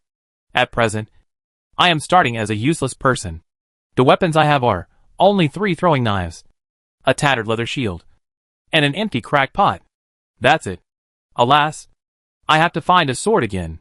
In addition, it's time to decide the upgrade direction of my mainstream faction. Strength and Agility Warrior mainly upgrade Strength and Agility. Faith Warrior? Peerless Magician? From the perspective of the game, the Magician is the most suitable character for pioneering. But in today's real world, there is a big problem. That is, this world cannot be locked. For example, if you want to find a target hidden in the bushes or Lao Lu hiding in the shadows, you can't press the interactive Q key like in the game to find them directly if you don't open your eyes. In addition, when facing agile enemies, spells sometimes can't hit people, which is also very difficult. The Faith Warrior is quite good in the later stage, with various gorgeous skills and powerful buffs, which greatly improve the gameplay and fun of the game. But in the early stage, the same problem is magic. There is no particularly useful weapon, and the low faith and low damage are also a big problem. So, I still believe in the body at the beginning. Strength and agility allow me to use more weapons, and use excellent combat skills to gain more operational possibilities. There will be opportunities in the future, and I will find the Queen of the Magic Academy, Reincarnation, to reset points and add attributes to myself. In addition, the useless person, Ate, has a special advantage compared to other warriors at the beginning. He is born with 10 points of intelligence, which means that I can use the lowest grade of pyroxene magic as a simple remote output method for early development. It is still quite good. At the same time, it can also help me get familiar with the use of spells in the real world. After deciding on the strategy, the things to do are gradually clear. First, find weapons and staffs. Second, find a magic teacher. If we talk about the magic teacher who is loved by everyone and makes flowers bloom in the magic circle, it must be Saren Sensei. Besides, I am at the Blessed Point, the south bank of Lake Yaker, which is very close to the ruins of the post street where Saren is hiding. This information should not be wrong. After all, Saren is in some trouble now, and will not move casually. In the game, you can buy information from the old man gaily. Now that I am here, it would be a pity not to meet her. In addition, I just want to ask her about the problem that Burke cannot be restored to his original state. In summary, Saren, I am here. Please let me wear the same stone mask as you and breathe your remaining breath. Hee. I set off on Tourette. On the way, I happened to pass by the place where I robbed the Grek teen with Patch yesterday. Just as Melina said to me last night, on this land, the lives that are still blessed are not easy to die. At the moment, there is not a single dead body here. Only traces of the melee that took place here yesterday. Even the crushed body of the Greg soldier disappeared without a trace. After they are fatally wounded, they will fall into a coma-like state. As a price, some of the runes in their bodies will be taken away by others, and some will also be absorbed by the golden tree.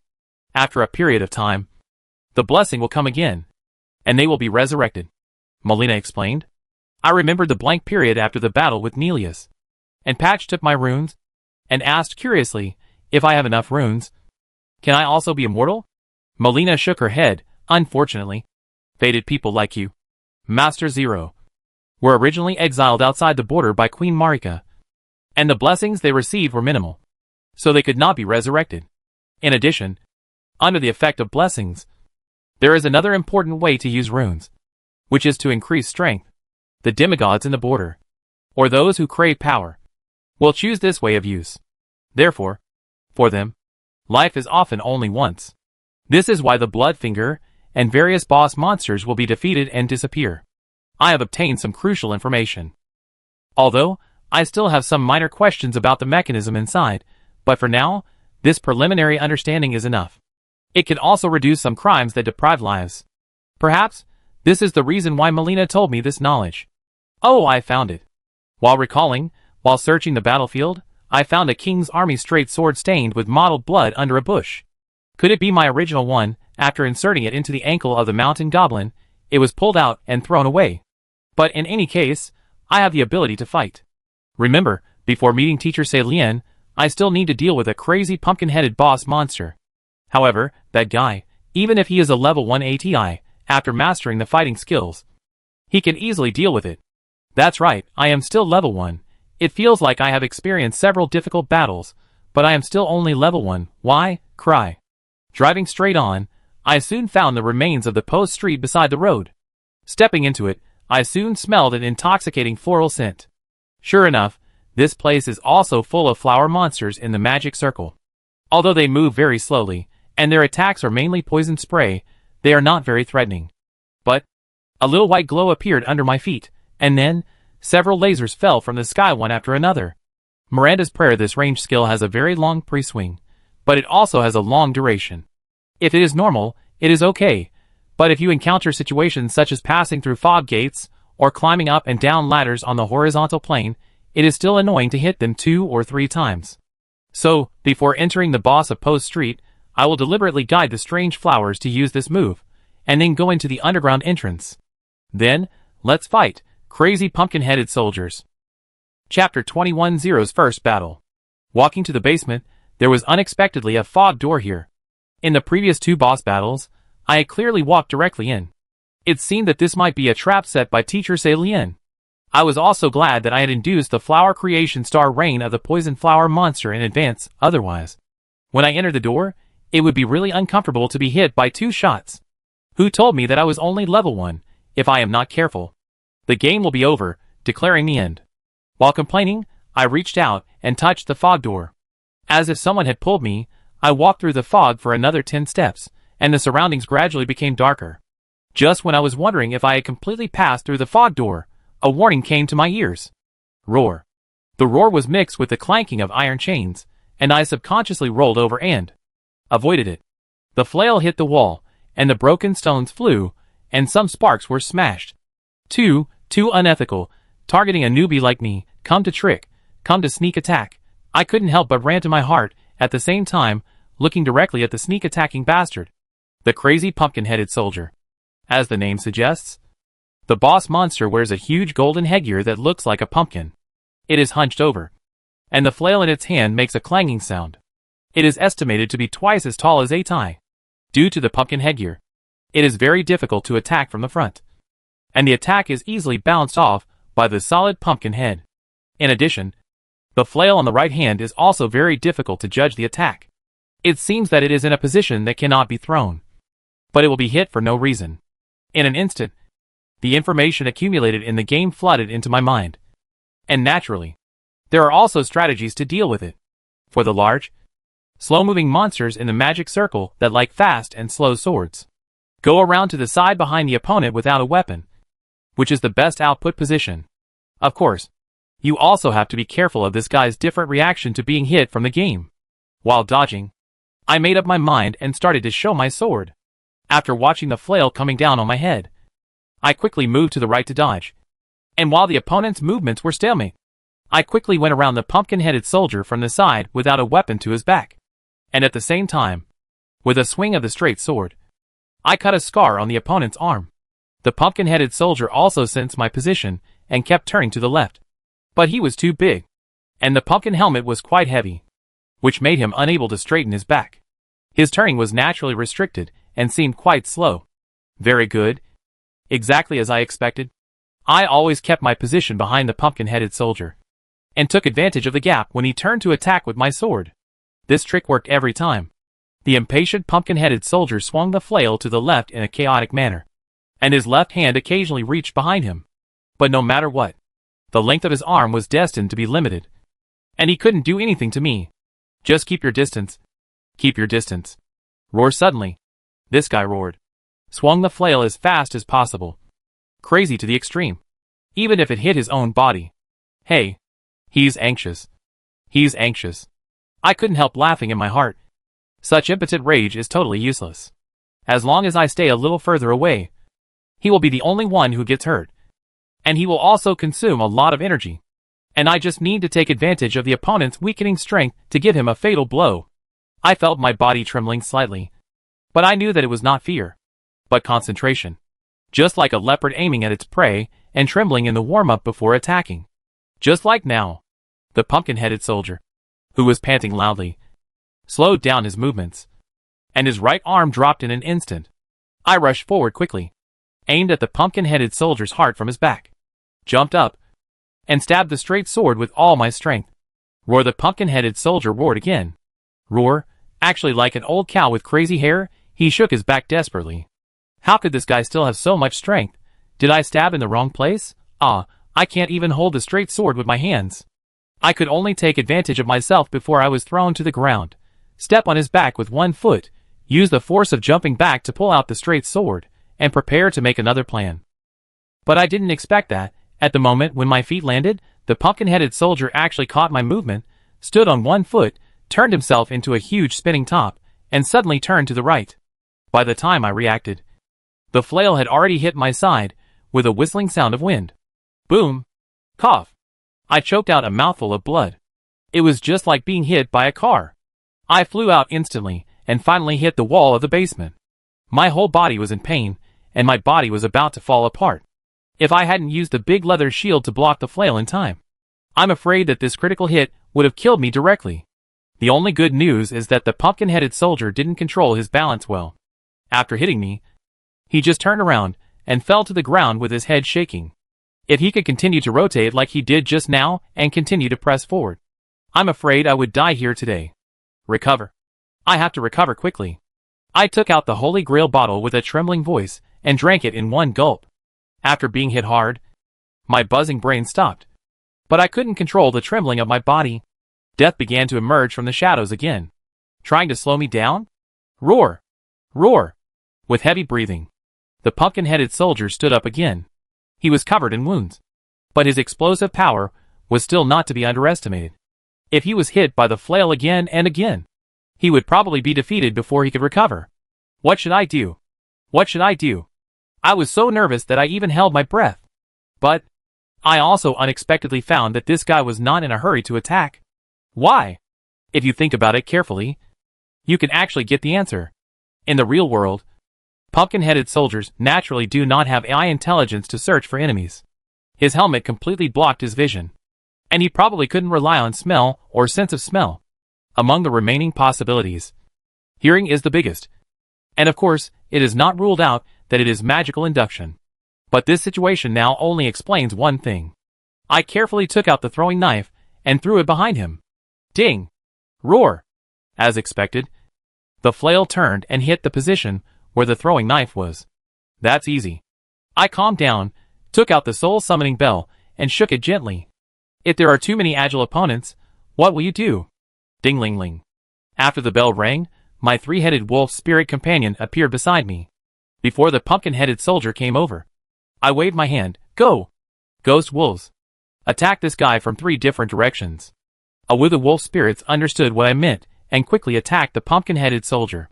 They were even more flexible than me, and with their smaller bodies, they could even get under the crotch of the pumpkin-headed soldier.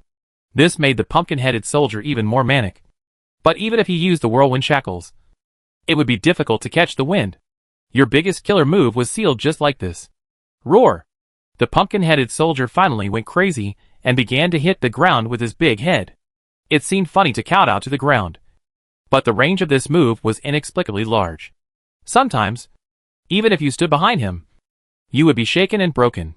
So, I won't get close easily. Just like before, just wait for the huge stiffness after the kowtow attack ends. Now, the long sword is unsheathed, and the cold light penetrates the chest of the crazy pumpkin-headed soldier. Ha! The trembling in my body disappeared unconsciously. I shouted. Fall down. This time, I won't miss it again. One sword cuts through the dust. Take the breath of life. I can even hear the dull beating sound under the thick chest. Stopped. The roar in the pumpkin head also disappeared, and the opponent's movements also stopped completely. Enemy felled, huh? Sure enough, as long as I am calm enough, this little boss is not my opponent. Just want to be like the hero who killed the villain, draw the sword handsomely, and turn around, shake off the blood stains, and put the sword back into the sheath. But why do I feel that the handle of the sword is getting heavier instead? A huge shadow is covering me without any explanation. Hey, wait. A dull sound came from the basement. Oh my god, why is this thing as heavy as a stone? Fortunately, not long after the solution, the pumpkin-headed soldier's body turned into ashes and disappeared, and the runes also gathered and flowed into my palm. Otherwise, I would have to deeply experience the feeling of a monkey who had been suppressed for 500 years. Don't pretend next time. Retreat quickly after the fatal blow. I stood up and patted the dust. But, more importantly, the fog that permeated the front and back sides of the basement dissipated. And finally another door was revealed. Hee. Teacher Salien. Your good disciple is here. Uh-huh. I lifted the heavy iron door with force. But then a staff shining with a blue glow was pressed against my head. Who are you? What are you doing here? Hey. Chapter 22 Magician Salien. What is going on? Why is my head being pointed at like a gun? Does it mean that? You usually have to knock before entering? That is indeed my fault. However, seeing the pyroxene magic at such a close distance, it was as bright as the brightest stars in the night sky. For a moment, the first thing I felt was not death, but... It's so beautiful, I said subconsciously. A slight tail tone came from the other side of the light, and the magic light suddenly disappeared. Instantly my vision fell into a brief dimness. At the same time, I came back to my senses. Oh, I'm so sorry. I barged in without knocking. Oh, it's the fated one. It's so rare to have such a rare guest. The other party's voice was very gentle, just like the return of winter and spring, and the stream flowing in the mountains, which was no longer as icy as before. Just now, I overreacted. Please forgive me. No. I forgot the etiquette. I was too excited to kill the monster just now. I apologized again and again, and my vision gradually got used to the dim environment. It's Teacher Salien. The real Teacher Salien. Just like in the game. In the simple basement in front of me, the teacher is wearing a blue gown, with 2 red shawls hanging from her shoulders, engraved with golden patterns. To be honest, it's a bit like the red ribbons that the students on duty at the school gate often wore when I was in elementary school. But on her, the overly cold tones are just right, making her look particularly dignified and graceful. If it weren't for the huge sculpture hood on her head, she would be a real beauty. Of course, the sculpture is indeed very delicate and beautiful, and the teacher's appearance in the game also reveals a quiet beauty. But if you first see her, no matter who you are, you will think this guy is a weirdo. I asked carefully, excuse me, are you Teacher Salien? The other party couldn't help laughing when he heard it. As sweet as a spring falling on stones, my name is indeed Salien, and I was also a teacher at the Real Lucalia Magic Academy. How did you know this place? Fated one? Well, I can't say that I found it based on the memories in the Otherworld game, or I'll be considered an idiot. Although useless Atai only has 10 intelligence points, which is not high. I just happened to pass by the ruins, and wanted to explore the treasure inside, so I found you by accident. Well, I'm also good at lying. Hee. That's how it is.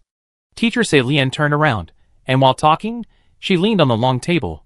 Since you know my name, you must also know the rumors about me, the heretic witch who was exiled from the Real Lucalia Academy. Her voice was still so gentle, but I felt the coldness again. Then, please allow me to ask. Fated one, what do you want to do? I want to learn magic. Huh? I want to learn magic, teacher. Wait. Teacher Salien was unexpectedly thrown off balance, and looked a little cute. She asked me again, although I didn't want to advertise. I was expelled from the most prestigious magic school in this land, and was avoided by everyone, the so-called heretic witch. But I still spoke sincerely. I just want to learn pyroxene magic from you, Teacher Salien. Teacher Salien was silent for a long time, and may have been really moved by me. I only heard a funny and helpless sigh from under the sculpture's hood. You are also a weirdo. You must be careful when choosing a disciple. My eyes should be firm enough. Without any remorse, Teacher Salien also looked me up and down again, and nodded slightly, as expected of a warrior of the strongest legion in the border area. The fated one. You do have the most basic qualifications. I am willing to accept you as my apprentice. Great. But? Teacher Sei Lian's voice changed. I will not teach you gently. Since you agreed, don't regret it. Of course. Teacher Sei Lian. I want to learn the most basic pyroxene magic gravel first. It just happened that the crazy pumpkin-headed soldier was dealt with. And there were plenty of runes. So let's learn it quickly. Teacher Sei Lian walked to the bookshelf on one side of the basement. While selecting books, he sighed. Although I have heard that you fated people pursue power, but you are so eager to learn. Okay, take out your staff. Huh? What are you doing? The teacher, who was holding a book and a staff, and was about to start teaching, and I, who had a rune in my hand, looked at each other in surprise. Isn't it possible to just buy magic skills with runes in this world? I woke up from a dream. How can it be that simple? Stupid apprentice. Pyroxene magic is the most ancient and great magic. It originates from the vast and majestic universe, where the fate of each of us lies. Powerful astrologers can even interpret their own future from the stars. Teacher Sei Lian changed his gentle image and poked my head with the pyroxene magic wand. Ah, it hurts you, teacher. And pyroxene magic is the miraculous magic power displayed by our magic sages, who have realized the tip of the iceberg of the power contained in the stars in the universe, with the help of pyroxene made from star fragments. Do you understand a little bit? The endless preaching pushed me away from the ocean of magic, like an endless wave, and onto the beach. The useless ATI with 10 intelligence points has crashed. I could only burst into tears. I know I was wrong. I'm sorry. If I were in college, I would find a few books on the origin of pyroxene and the history of stars, and teach you to study them carefully. Teacher Sei Lian seemed a little depressed and disappointed. I'm really sorry.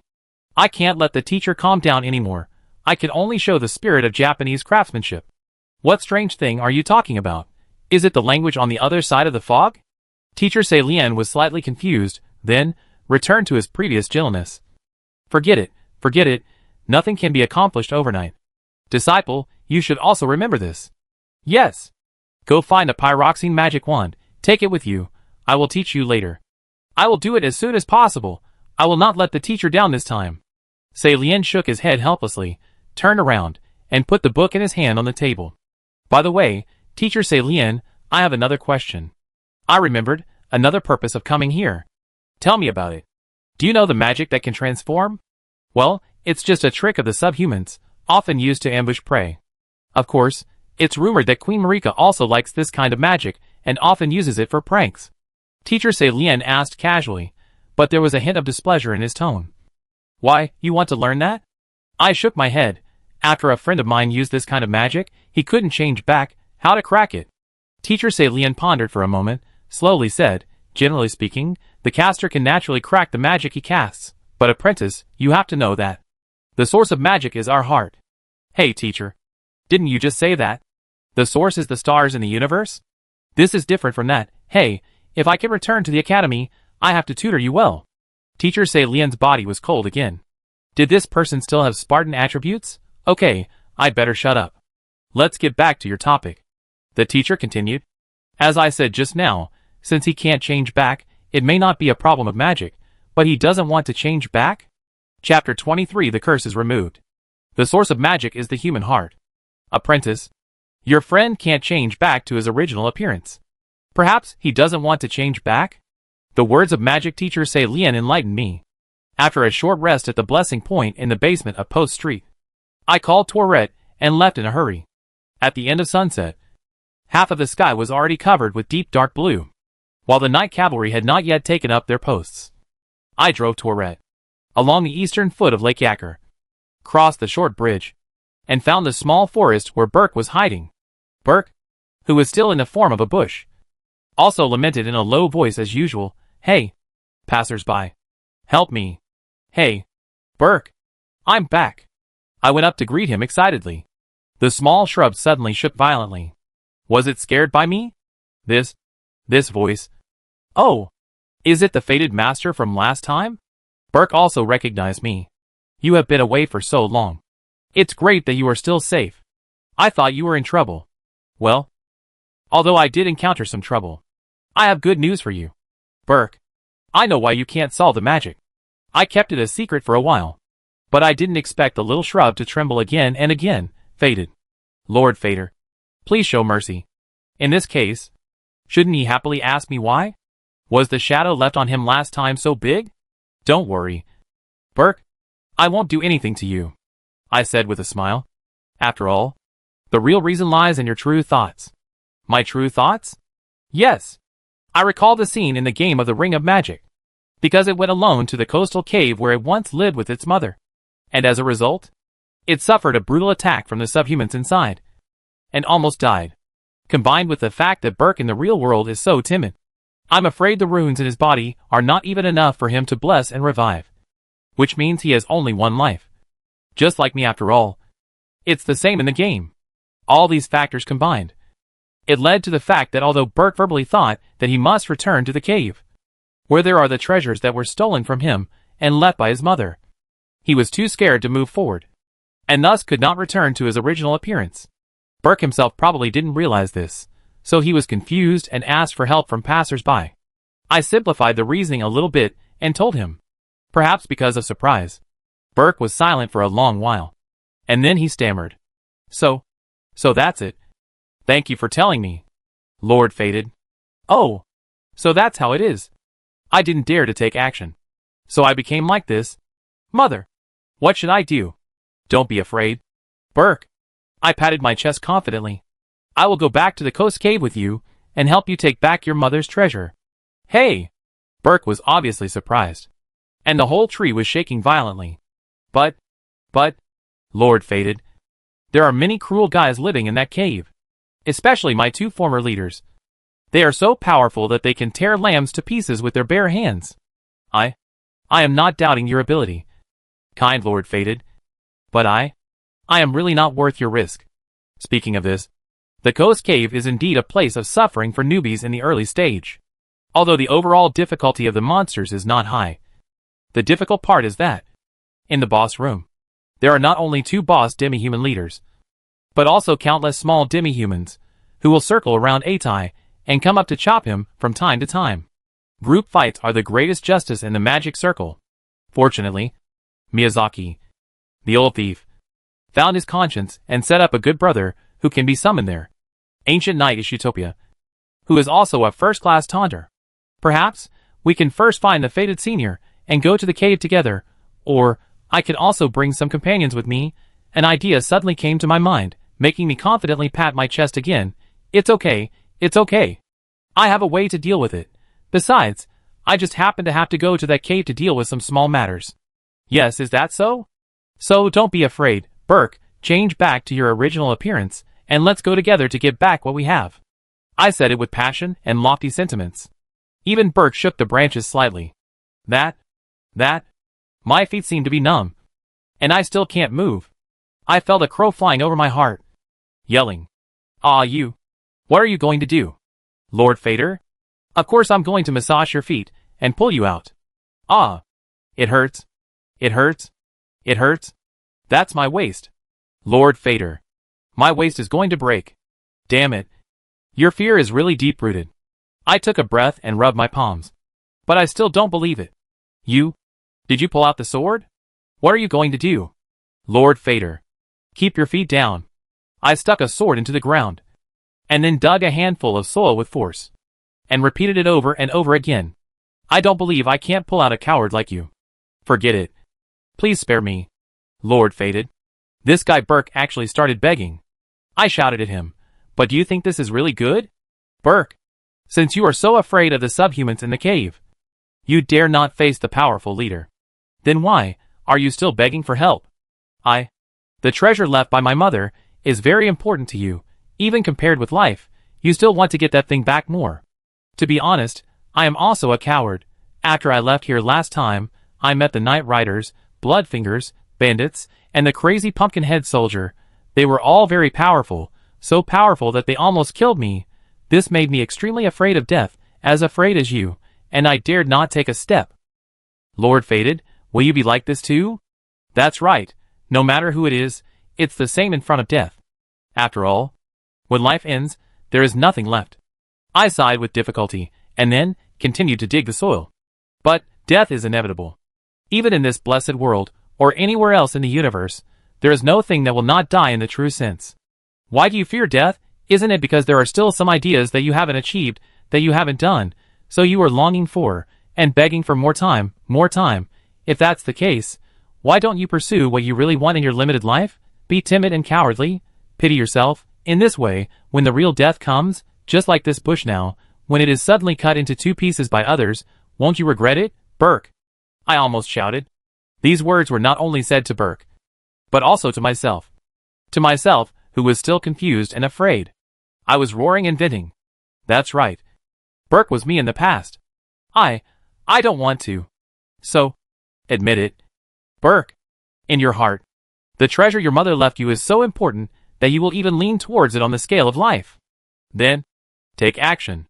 After all, some things can only be obtained with all your strength. I swung the sword and shoveled the soil again. Suddenly, the breeze blew up a cloud of dust around me, and a very thin subhuman figure like a puppy appeared in it. Ahem. Burke? Oh, Lord Fader, oh, thank you so much. Burke bent over and lay on the ground, his back trembling slightly. You're right, I do not want to let go of that thing. After my mother passed away, it has been with me like my mother.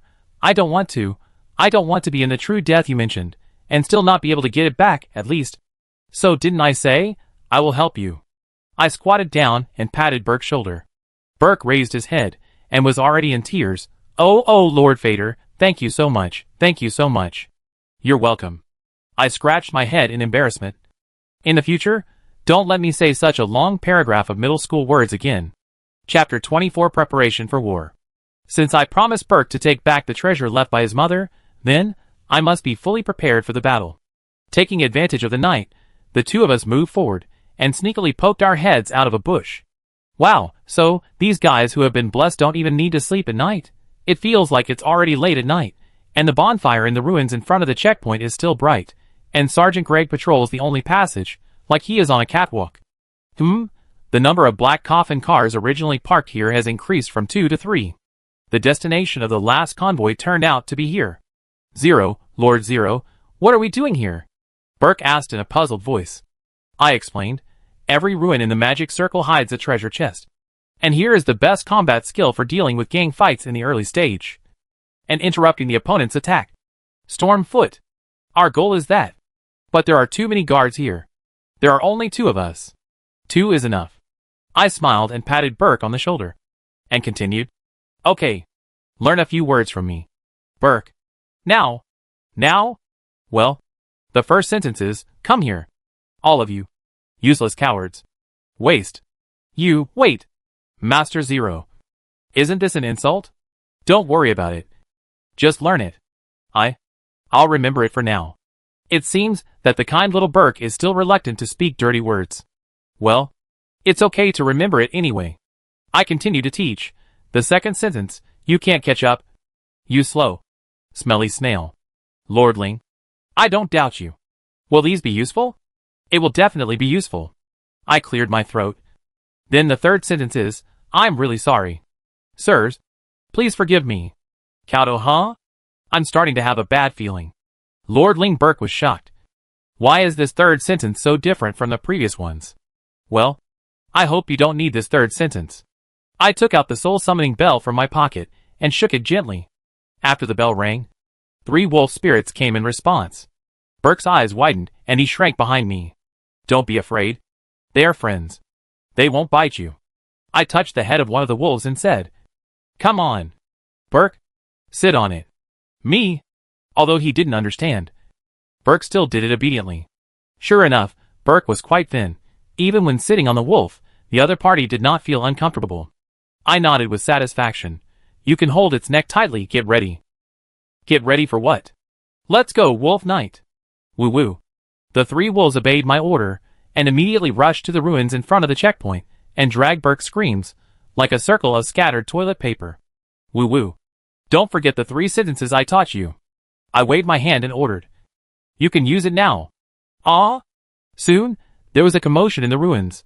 The horn howled in the evening breeze, and the Grek soldiers hiding in the broken houses all took their weapons and chased the 3 wolves to the other side. Okay, I have to hurry up too.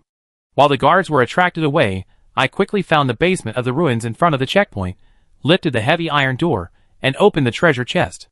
I saw that there was a small whetstone knife shining with white light stored in it. After picking it up, I waved my hand gently, and the knife turned into a golden light and disappeared beside me, mixed with a pale white glow of war gray. This is one of the blessings that Queen Marika left for the fated.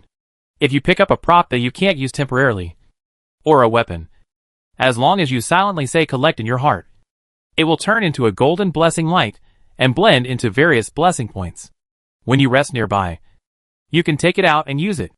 Of course, it is also possible to use it temporarily, but it takes a certain amount of time to fly from the nearest blessing point to the hands of ATI. Therefore, it is best to equip the commonly used props on your body. This knowledge was told to me by Melina. When you return to the blessing point, change the combat skills on the straight sword to storm foot. It's a pity that one weapon cannot have two combat skills at the same time. Ready stance is good, but when it encounters a gang fight, the effect is greatly reduced. Well, there will be a chance to get it again in the future, so there is no rush. As I thought about it, I walked out of the basement. From the other side of the ruins, I could hear Burke shouting excitedly, "Ha ha! Run faster! Run faster! You useless cowards! You're so slow! Go back to chewing shit! Well, you've learned it pretty well." I blew the spirit whistle, summoned Tourette, and rushed to the woods on the left side of the ruins. The wolf spirits also heard the whistle, and quickly shook off Greg's soldiers and joined me. "Master Zero!" Burke waved at me excitedly. I grabbed him. "Burke, come here!" With a slight lift, Burke turned over and sat on Tourette, and I shook the summoning bell again, and the wolves turned into a faint light and disappeared into the air, leaving only a group of soldiers panting. "Ha ha ha, great, great, Lord Ling, this is the first time I have fooled someone." Burke couldn't help laughing, and his complexion was much better than before. I also smiled and continued, "How is it?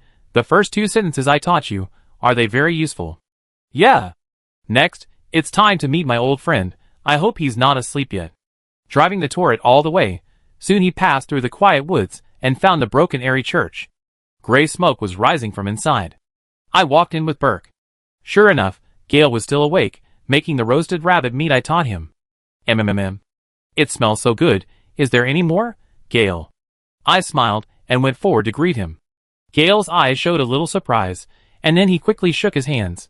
No share, if you want to eat. Grab it yourself, don't always take advantage of me." Ah, this old profiteer. I gathered 1,000 runes into a ball in my palm, and threw it over. "I remember you have 3 cracked pots on you. Right? You don't need to change 1,000 runes. Do you have a share now?" Gale smiled happily, and even made room for him. "Dear guest, you should have said it earlier. It's just a little rabbit, I'll give it to you." Burke stared at the rabbit meat and drooled, so I tore half of it for him with a knife. It seemed that he had not eaten for a long time after transforming into a tree. After thanking him, he also wolfed down the food without hesitation. I turned to ask gaily, "Old man, how much jerky do you have?" The strong jerky will cost you something else." Gaily took out the cracked pot from the leather bag and gave it to me. And he did not forget to bargain. "By the way, didn't I teach you how to make it? Go hunting by yourself. Don't take advantage of me. It's a good idea to return the favor. I also taught you how to roast rabbit meat." I took out the last rune on me and gave it to Gaily. "Forget it. I'll give you as much as you have." "Is this enough?" "Yeah, almost." Gale pointed to the corner of the church. "This guy actually hunted a wild boar and came back. But why do you suddenly need so much meat?" "To prepare for the war." I rolled my eyes and smiled mysteriously at Gaily. "By the way, old Gaily, if you are free tomorrow, come with me. I promise you won't suffer any loss." "Really? When have I ever lied to you?" Gale narrowed his eyes, stared at me for a long time, and seemed to smile slightly. "Okay, anyway. There are no other fated people looking for me to do business recently. I'll go with you." "Great, combat power +1. What do you mean there are no other fated people? It's obviously just me." "Shut up." Chapter 25 More Helpers. Early in the morning, in the woods near the church of Aerie, a soldier of Grek held a torch in one hand, and held a straight sword in the other, looking for something fiercely. Of course, the guy he was looking for was actually hiding in the bushes beside him. Combat skill storm foot. Suddenly, a strong wind blew up from under his feet, swaying the soldier of Grek and making him unable to stand steadily. Very good, the effect of the combat skill is quite obvious. Then, I swung a club and hit the opponent's temple. You haven't fallen yet? I'll hit you with another club. Seeing that the soldier of Greg couldn't get up anymore, Burke's voice came from behind him, Lord Zero. Oh, Burke, good seduction. I gave Burke a thumbs up. Burke said modestly, Lord Ling's idea is better. If it were just me, I would have no choice but to run away. And on the day, Gailey, who was traveling with us, also came over and pointed at the fainted soldier Greg and asked, That's it. Are you really okay? It's almost there. I quickly stripped Greg naked, and then used his clothes as a rope to tie him up and put him under a tree. Gailey was speechless. I didn't mean that. I know. I clapped my hands. Although he has the power of blessing to revive, I still want to kill as little as possible unless it is absolutely necessary. Although I don't know how long I can persist as a modern person of the rule of law, I don't intend to let myself be stained with blood. I think it's my womanly kindness. Gailey also sighed. You are such a strange fater. It's not the first day you have known me. I laughed and retorted, but looking at the Greg soldiers, I was still a little suspicious. But are there more soldiers deployed in this forest? Gailey didn't know anything. Are there? I don't feel anything. Forget it, it shouldn't be a big deal. I searched the map of Ninjafu in my mind, and my own coordinates. Come with me. After passing through the woods, I easily found the cave near the forest. Near the entrance of the blessing. I found a lot of armor, and weapons of Greg's soldiers. Could something have happened inside? I couldn't help but quicken my pace, wanting to go and find out. But just as Gale lit the torch, a black shadow suddenly jumped out of the dark cave and flew towards Burke. Storm foot. I accumulated magic power and stomped my foot. The force of the strong wind blew the gray wolf away and hit the rock wall of the cave. Gale was shocked. This is the surprise you mentioned. Do you want me to fight the monster in the innermost part with you? I don't think I ever said I would give you a surprise. I drew out my straight sword. In just a moment, the wild wolves had gathered from the cave. Burke had already knelt on the ground, muttering quickly and inarticulately, I'm really sorry. Everyone, please be magnanimous. Please forgive me. Is this the third sentence I taught you? Just when the situation was tense, the loud wolf howl sounded again in the cave. All the wild wolves stopped, and then obediently made way. The larger white wolf walked out. I asked tentatively, King of White Wolves, do you still remember me? The white wolf approached me silently, and Burke retreated again and again in fear, hugging the feet of Gailey, who also wanted to leave as soon as possible. But the other party did not attack, but rubbed against my thigh affectionately, and its tail was also sweeping the ground gently. If it were a dog, its tail would have been wagging, and it would have jumped on me and licked me wildly. The wolf was still a little arrogant. I also breathed a sigh of relief, and then said to Gailey, Old Gailey, please ask the pony donkey to carry all the prey in. Looking at the harmonious scene between the man and the wolf, Gailey was perhaps a little dazed, and responded slowly, Okay. And Burke also approached cautiously, Zero. Master Zero. What is this? The Wolf King glared at it, and frightened Burke so much that his legs went weak, and he sat down on the ground. Wolf King, he is my friend, please don't embarrass Burke. I smiled and touched the Wolf King. The Wolf King also rubbed his head against Burke. Is it to transfer his scent to Burke, so that other wild wolves will also recognize Burke as a partner? It's really interesting. At this time, Gale was also worried, and pulled his pony donkey to the cave. I took the Wolf King with me, took the wild animals bought last night, and hunted this morning from the pony donkey, and threw them on the ground. You must be very hungry, you're welcome. The Wolf King understood what I meant and howled. Soon, other wild wolves rushed up and pounced on the wild boar to eat. And it picked up 2 hares, and walked into the cave. Burke, Gale, and I looked at each other, and then followed him in. The smell of blood in the air seemed to be stronger than the last time I came here. And there were many more knife marks on the walls of the cave. Could it be that this cave was discovered? So there are more Greg soldiers in the woods? I speculated. No. We should change our thinking. The Greg soldiers in the woods have been coveting the cave as a base for a long time. After all, this place is close to the beginning of the guidance, which means that many fated people will pass through this woods. After noticing that the dragon beastmen who were originally guarding the place had disappeared, they attacked even more fiercely. Sure enough, my guess was not too far off. In the deep cave, the Wolf King put the hare in front of several injured wild wolves. Nearby, there were 1 or 2 broken bodies of Greg soldiers. After looking for a long time, Gailey said slowly, "It's incredible that you can have a good relationship with wolves. Well, it's also thanks to my partners that I can become friends with them. And they are also the biggest helpers I'm looking for today." I summoned the wolf spirit. After all, I don't understand the language of wolves. But as fighting partners, I and the wolf spirits are in tune with each other. I can only say that the magic of this world is incredible.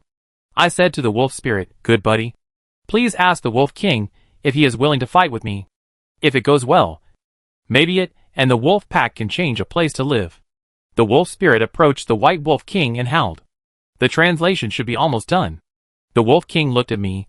His dark green eyes glowed faintly in the dimness. "Well, after all, this place is not safe anymore. And you should know my strength, even stronger than it was then." I smiled and raised my arm, patted my biceps. Of course, this was partly a lie. After all, I am still a weak first-level ATI crying. Damn Patch, if he hadn't cheated me. I'll have to find a chance to settle with him next time. Fortunately, the Wolf King trusted me, raised his head, and let out a howl that resounded throughout the cave. For a moment, other wild wolves, even the injured guys, stopped eating, stood up, and responded to their king. In this way, I also have my own army of wild wolves. It's time to officially march towards the coastal cave. Chapter 26, Marching, Coastal Cave. We stayed in the near forest cave until the evening. Luckily, no soldiers from Greg came to attack. I went to the woods with a few wild wolves to hunt a few wild deer and rabbits and fed everyone. At the same time, I also did a small experiment with the wounded wolves. I mixed some water with my red holy grail drops and fed them. Sure enough, the injuries also improved, but not as obvious as mine. It seems that my blood recovery bottle should be shared with others. In the evening, the White Wolf King followed me and took the wolf pack to set off. Of course, I also brought out a few injured wolves, but let them stay in the airy church for the time being. If they are not discovered by the tree guards, this place is relatively safe. After all, I can't guarantee that when the large army goes out, the near forest cave will not be stolen by Greg's soldiers. Everything is ready. 5 or 6 wild wolves, Gale, and me, Burke, should not be considered as a fighting force. When the time comes, if we can find Ishutopia, we will be sure to win. So, it's time to attack Coastal Cave, awoo. Bypassing the airy church, we headed down the mountain road. A passing mountain giant was startled. Several black shadows instantly passed under his feet, causing him to stamp his feet, and roaring at our backs in anger. At this time, the subhumans are about to go to bed. After all, there is no interesting nightlife in the world of the Ring of Law. I looked at the coast and reminded everyone, be careful to avoid those big guys. The land octopus is not easy to deal with now, so don't mess with it. Along the coast, heading south, Gale suddenly asked me, "Guest, have you been to the fog forest east of Nimjafu?" "No, what's wrong?" I asked curiously. "If you go there and hear a wolf howl, try snapping your fingers right below the sound." Snapping fingers? Oh, I remember this one. It was a subordinate of Moon Princess Lonnie, Blaze, who was also the wolf brother in the magic circle, who made the Fury fans ecstatic. But strange, why is it triggered at this time? And, unlike in the game, I have never been to the fog forest.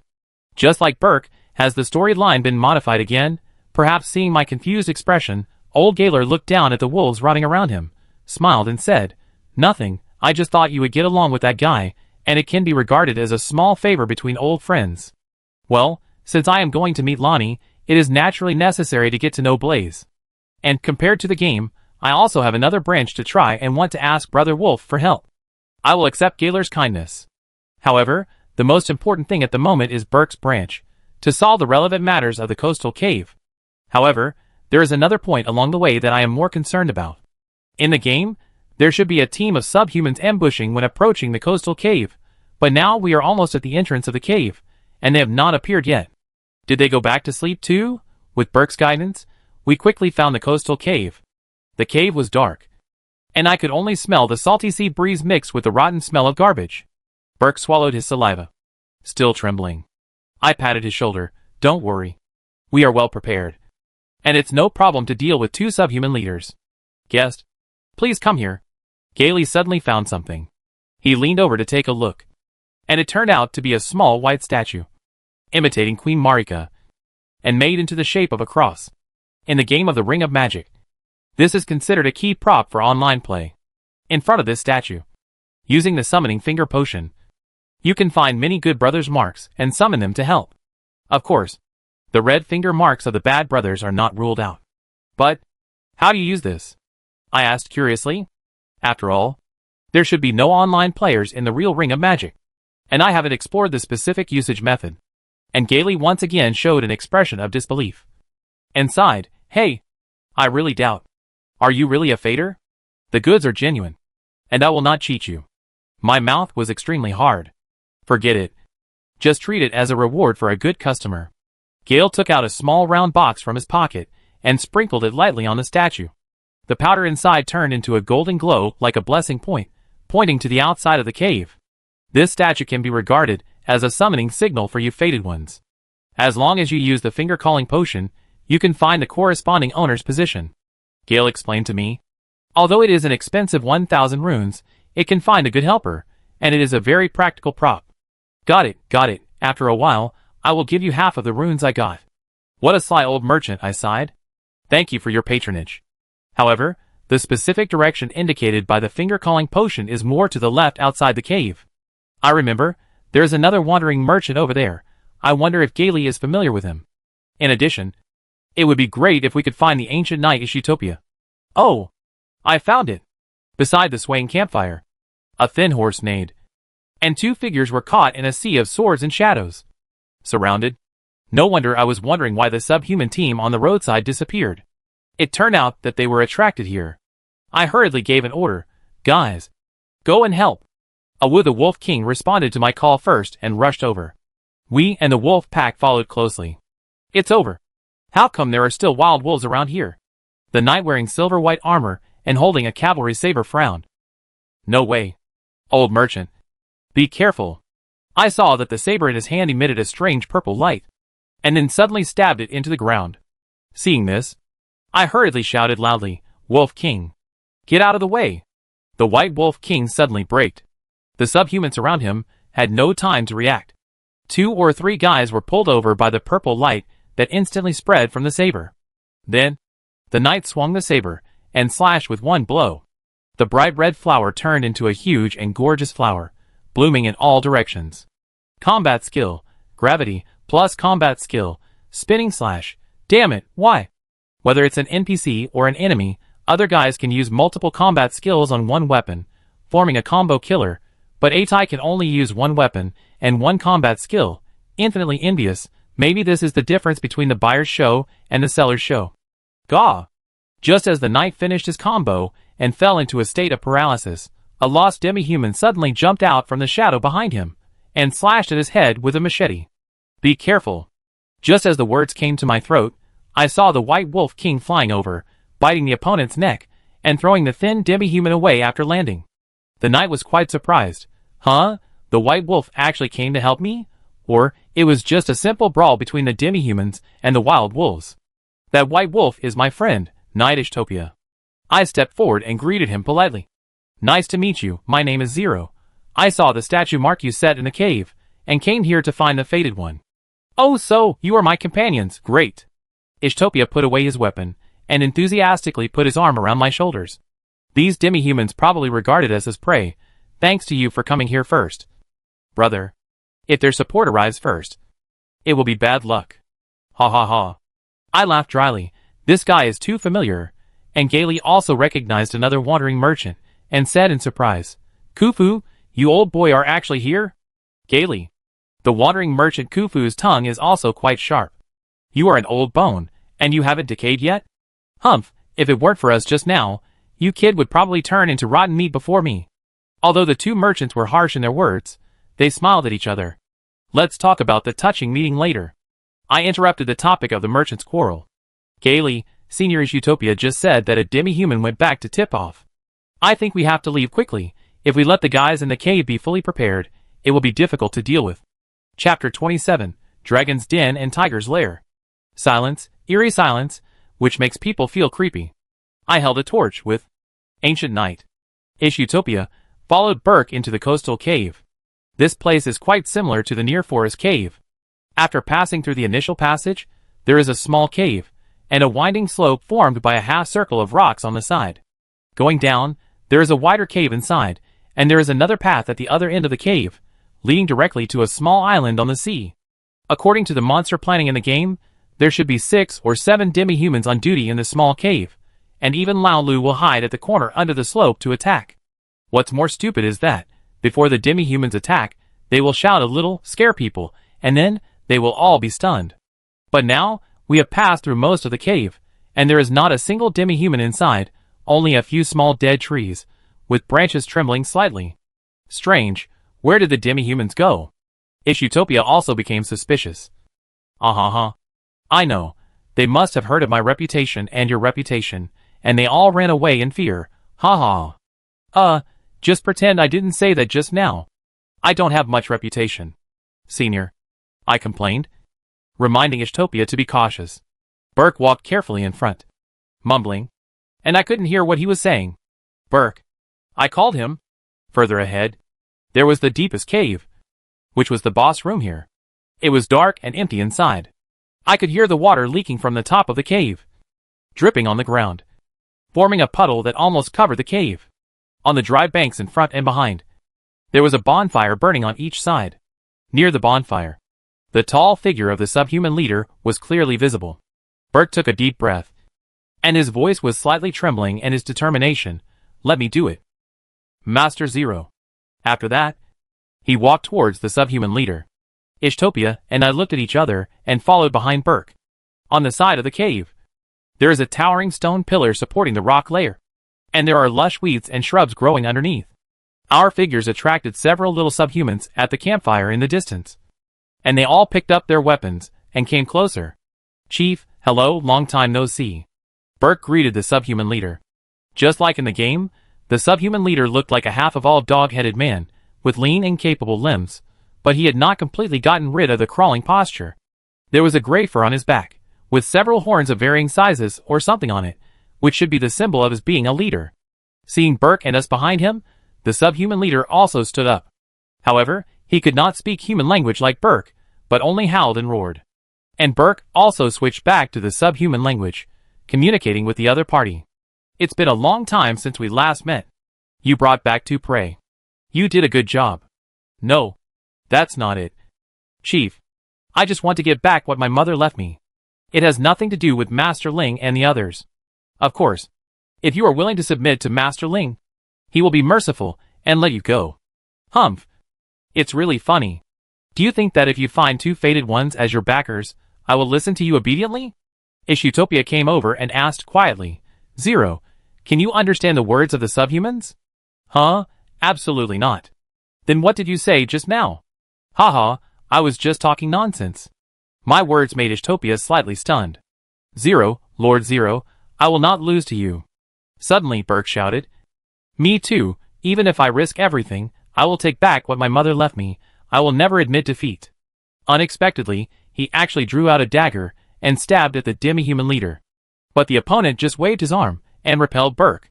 The next second, the demi-human leader drew out the double blades at his waist and suddenly jumped up, like a beast with its mouth wide open, swearing to swallow Burke alive. But? Storm foot. A strong wind suddenly blew up and easily lifted the demi-human leader in midair. He flipped back deftly in the air, and after landing on the ground, he looked at me viciously. It seems that the negotiations have completely broken down. Burke. I protected Burke and drew my straight sword. But, you're right. What was taken away must be taken back. Those who only bully the weak are just trash. There's no need to be afraid of them. Roar the subhuman leader roared. In an instant, the bushes in the cave were disturbed, and another subhuman leader rushed out from the shadows. Behind him, a group of subhumans also emerged, screaming and surrounding him. But I have helpers here.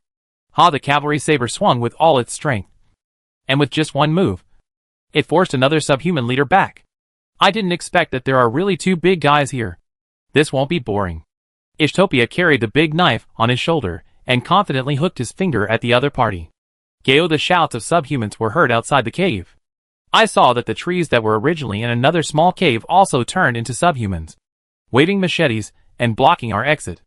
Catching a turtle in a jar, I didn't expect these demi-humans to be so smart, setting a trap, or my stereotype, Underestimating them, the demi-human leader's eyes showed a cunning light. It seems that those who can survive in the dangerous and chaotic world after the ring is broken, or even fight for a place, must have their own strengths. It's worthy of praise. I smiled slightly. But it's not enough. The sound of wolf howling soon sounded outside the cave. The White Wolf King brought the wolf pack and Gaily, and my 3 wolf spirits, surrounded the demi-humans, blocking the door by surprise. The subhuman leaders were slightly surprised. And I spread my hands. After all, I am also a coward. If I had not made sufficient preparations, how could I have stepped into your trap so carelessly? Well, maybe you would not understand what I said. So I can only do as you wish. Let's start fighting. Gao. Perhaps impatient, the 2 subhuman leaders roared at the same time, leading the little subhumans to rush over. Storm foot. Combat skill gravity. The roaring wind and the magic of gravity interacted in the cave, shaking and pulling, making it difficult for the subhuman leader to stand, not to mention the other thin subhumans. The wolves and the galaxy also broke through the defense of the cave entrance and broke into this water and sky cave. For a while, the roars of the subhumans and wild wolves came one after another, the weapons clanged, magic exploded one after another, and the whole cave fell into chaos. And in it, the main generals of both sides must have played an unparalleled role. Although the subhuman leader was agile, the trees that could not resist the strong wind were only broken. Roar. He roared angrily, waving daggers with both arms, and attacked fiercely like digging the soil. But don't blame me for repeating my wheelchair fighting skills. Storm foot. The demi-human leader lost his balance instantly, and his offensive was forcibly interrupted. And I seized this opportunity, rushed forward, and thrust my long sword straight through his chest. Execution. The demi-human leader seemed unwilling to give up, and raised his arm with difficulty, trying to bring the blade down on my back. Lord Zero. I saw. Burke suddenly jumped up, caught the demi-human leader's head with his feet, and stabbed him with his dagger. Enemy fell, turning around. Ishutopia had also chopped off the demi-human leader's head with a big knife. When the remaining little guys saw that they had lost their leader, they all lost their fighting spirit, and curled up on the ground one by one, holding their heads and surrendering. In this way, the coastal cave was easily conquered. Chapter 28 Dragon Feast Church. After dealing with the subhuman leader, the other subhumans also lost their fighting spirit, and were no longer a threat. I went forward to remove their weapons, and drove the subhumans out of the cave with the wolf pack. Also, while it was dark, I asked the White Wolf King to pick up the companions from the air church. From now on, this cave will be ours.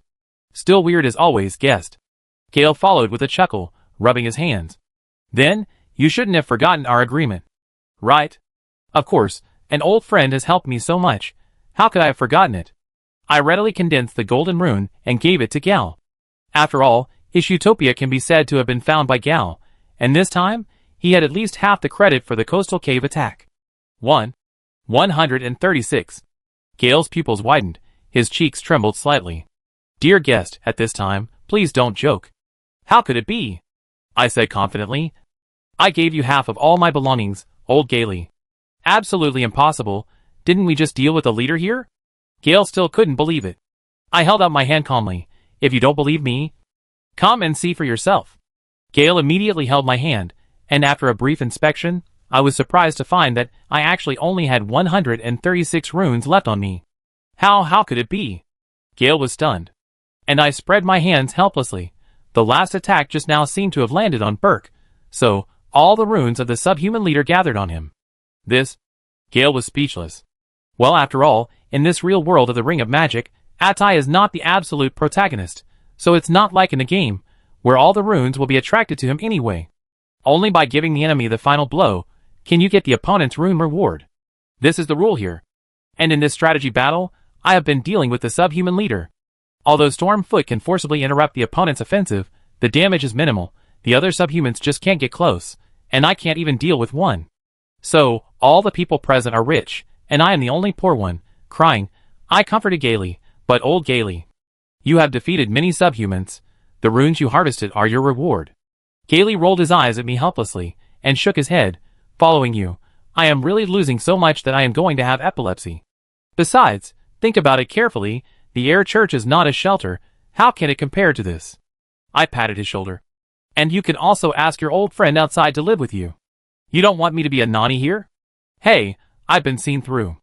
Gaily sighed helplessly again. But Khufu is a very lonely kid. Even if he stays outside alone, I'm afraid he won't come. Oh, from the tone of his voice, Gaily has agreed. As we were chatting, when we returned to the depths of the cave, we saw Burke kneeling on the ground. When he heard footsteps, he turned around and ran over excitedly. Master Ling. How is it? Did you find what you wanted? Yes. Burke took out the prop from his arms.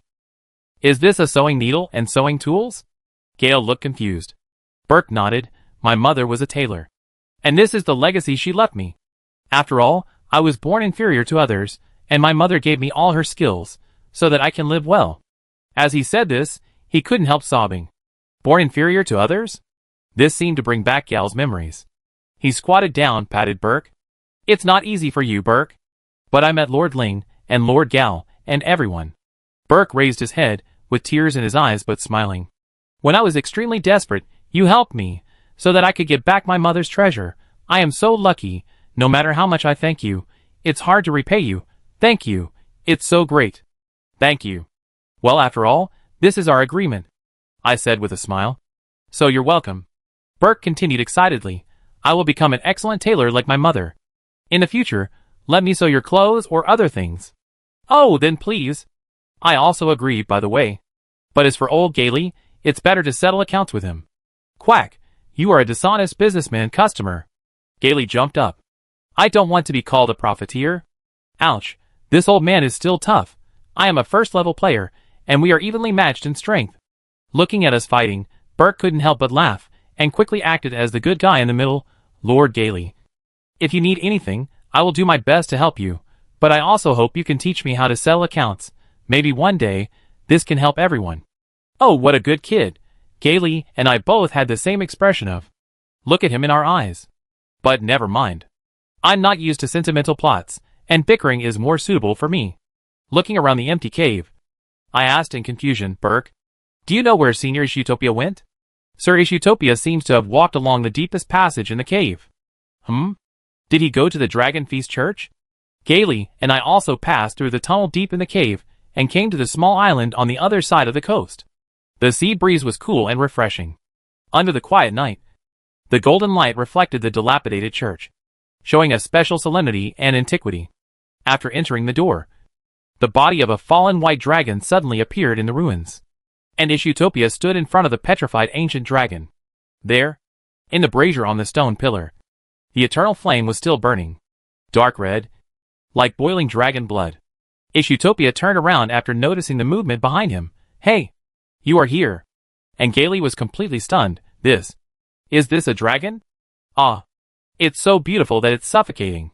Yes, even if it has passed away and turned into ancient stone, the dragon is still so powerful and moving. And you can even feel its breath. Ishutopia gently stroked the dragon's head. I asked in confusion, Senior, do you know this dragon? Or do you know a certain dragon? Ishutopia was a little surprised. How do you know? Senior's armor is covered with hard scales, which are quite similar to dragon scales. That's why I guess so. Ha ha ha. You really have a way, Brother Zero. Ishutopia laughed. But his expression was a little depressed. Indeed, I also knew an extremely powerful and beautiful dragon, and a group of very trustworthy companions. This armor was also given to me by them. But after we fated people were exiled to the wilderness, we never heard from each other again. Even if we returned to the border, many things are still unclear. Ishutopia sighed and looked up at the sky. Dragon Feast Church. We once came together to stop this meaningless and terrible ceremony and fought hard here. But, just like this dilapidated church, the border is now more chaotic than it was then. And I don't know how the scattered brothers are doing. Ishutopia's old friends may refer to the comrades in the first generation of the Round Table Hall. Vic, White Wolf or Ghost, Whiteheel, etc. I couldn't bear to tell them their fate. As for whether Ishutopia had been to the current Round Table, I didn't know. I could only comfort him frankly. There will be a chance. For sure. Ishutopia looked at me and chuckled. Yes. Those guys are much stronger than me. With an old guy like me, there is no reason for them to fall. If there is a chance, I really want to introduce you to them. Brother Ling. As he said, Ishutopia walked out of the Dragon Feast Church and waved to us with his back. I have to continue on my way. Let's meet again on the way to becoming a king. Well, Goodbye. Ish Utopia Sr. I bowed to his back to thank him. Even if, the next time we meet, we may become enemies.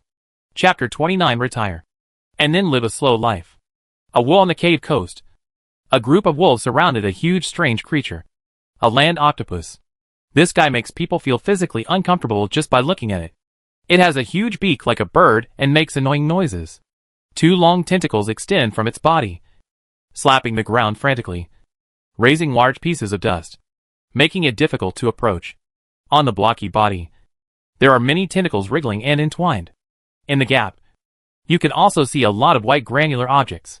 If someone with intensive phobia sees it, he will probably faint on the spot. Now, we are hunting such monsters. It won't work to attack this guy from behind. I stood at a slightly lower position to give orders. Wolf Spirit, you should find a way to bite off the 2 long tentacles of this guy first. This way, its threat will be greatly reduced, and it can also prevent the terrestrial octopus from chewing the tentacles to recover its strength when it is seriously injured. But the next second, a shadow came over from above. This guy relied on a pair of slender tentacles to lift such a huge body and turn it into a falling rock to smash at me. From the perspective of strength, this is too unscientific. Mr. Newton is about to crawl out of his grave. I fell to the ground in a hurry. The impact made me roll several times before I stopped. Gaw, but the terrestrial octopus began to swing its tentacles again, chasing me. The instinct of the creature made it judge that I was the commander of the wolf pack, so it chased me relentlessly. However, try this flame pot. I threw it out, and the cracked pot exploded on the forehead of the terrestrial octopus, and a huge explosion spark suddenly bloomed, causing the terrestrial octopus to subconsciously retract its tentacles and slap the burning fire on its face. In the early stage of the game, the flame pot is a magical tool for opening up new land. It is fast to use, has good damage, and is simple to make. In the Nymphu area, 2 or 3 can kill the terrestrial octopus, and 4 can kill it instantly. In today's reality, the White Wolf King and the Wolf Spirit I summoned seized this opportunity, called on the wolf pack, and went straight forward to bite the long tentacles of the terrestrial octopus, pulled it apart, and revealed the defenseless head inside. You're welcome, one more shot. I threw another flame pot without hesitation. This time, the terrestrial octopus completely lost its resistance, acting as a turtle, to protect its weakness. But how could I miss this opportunity?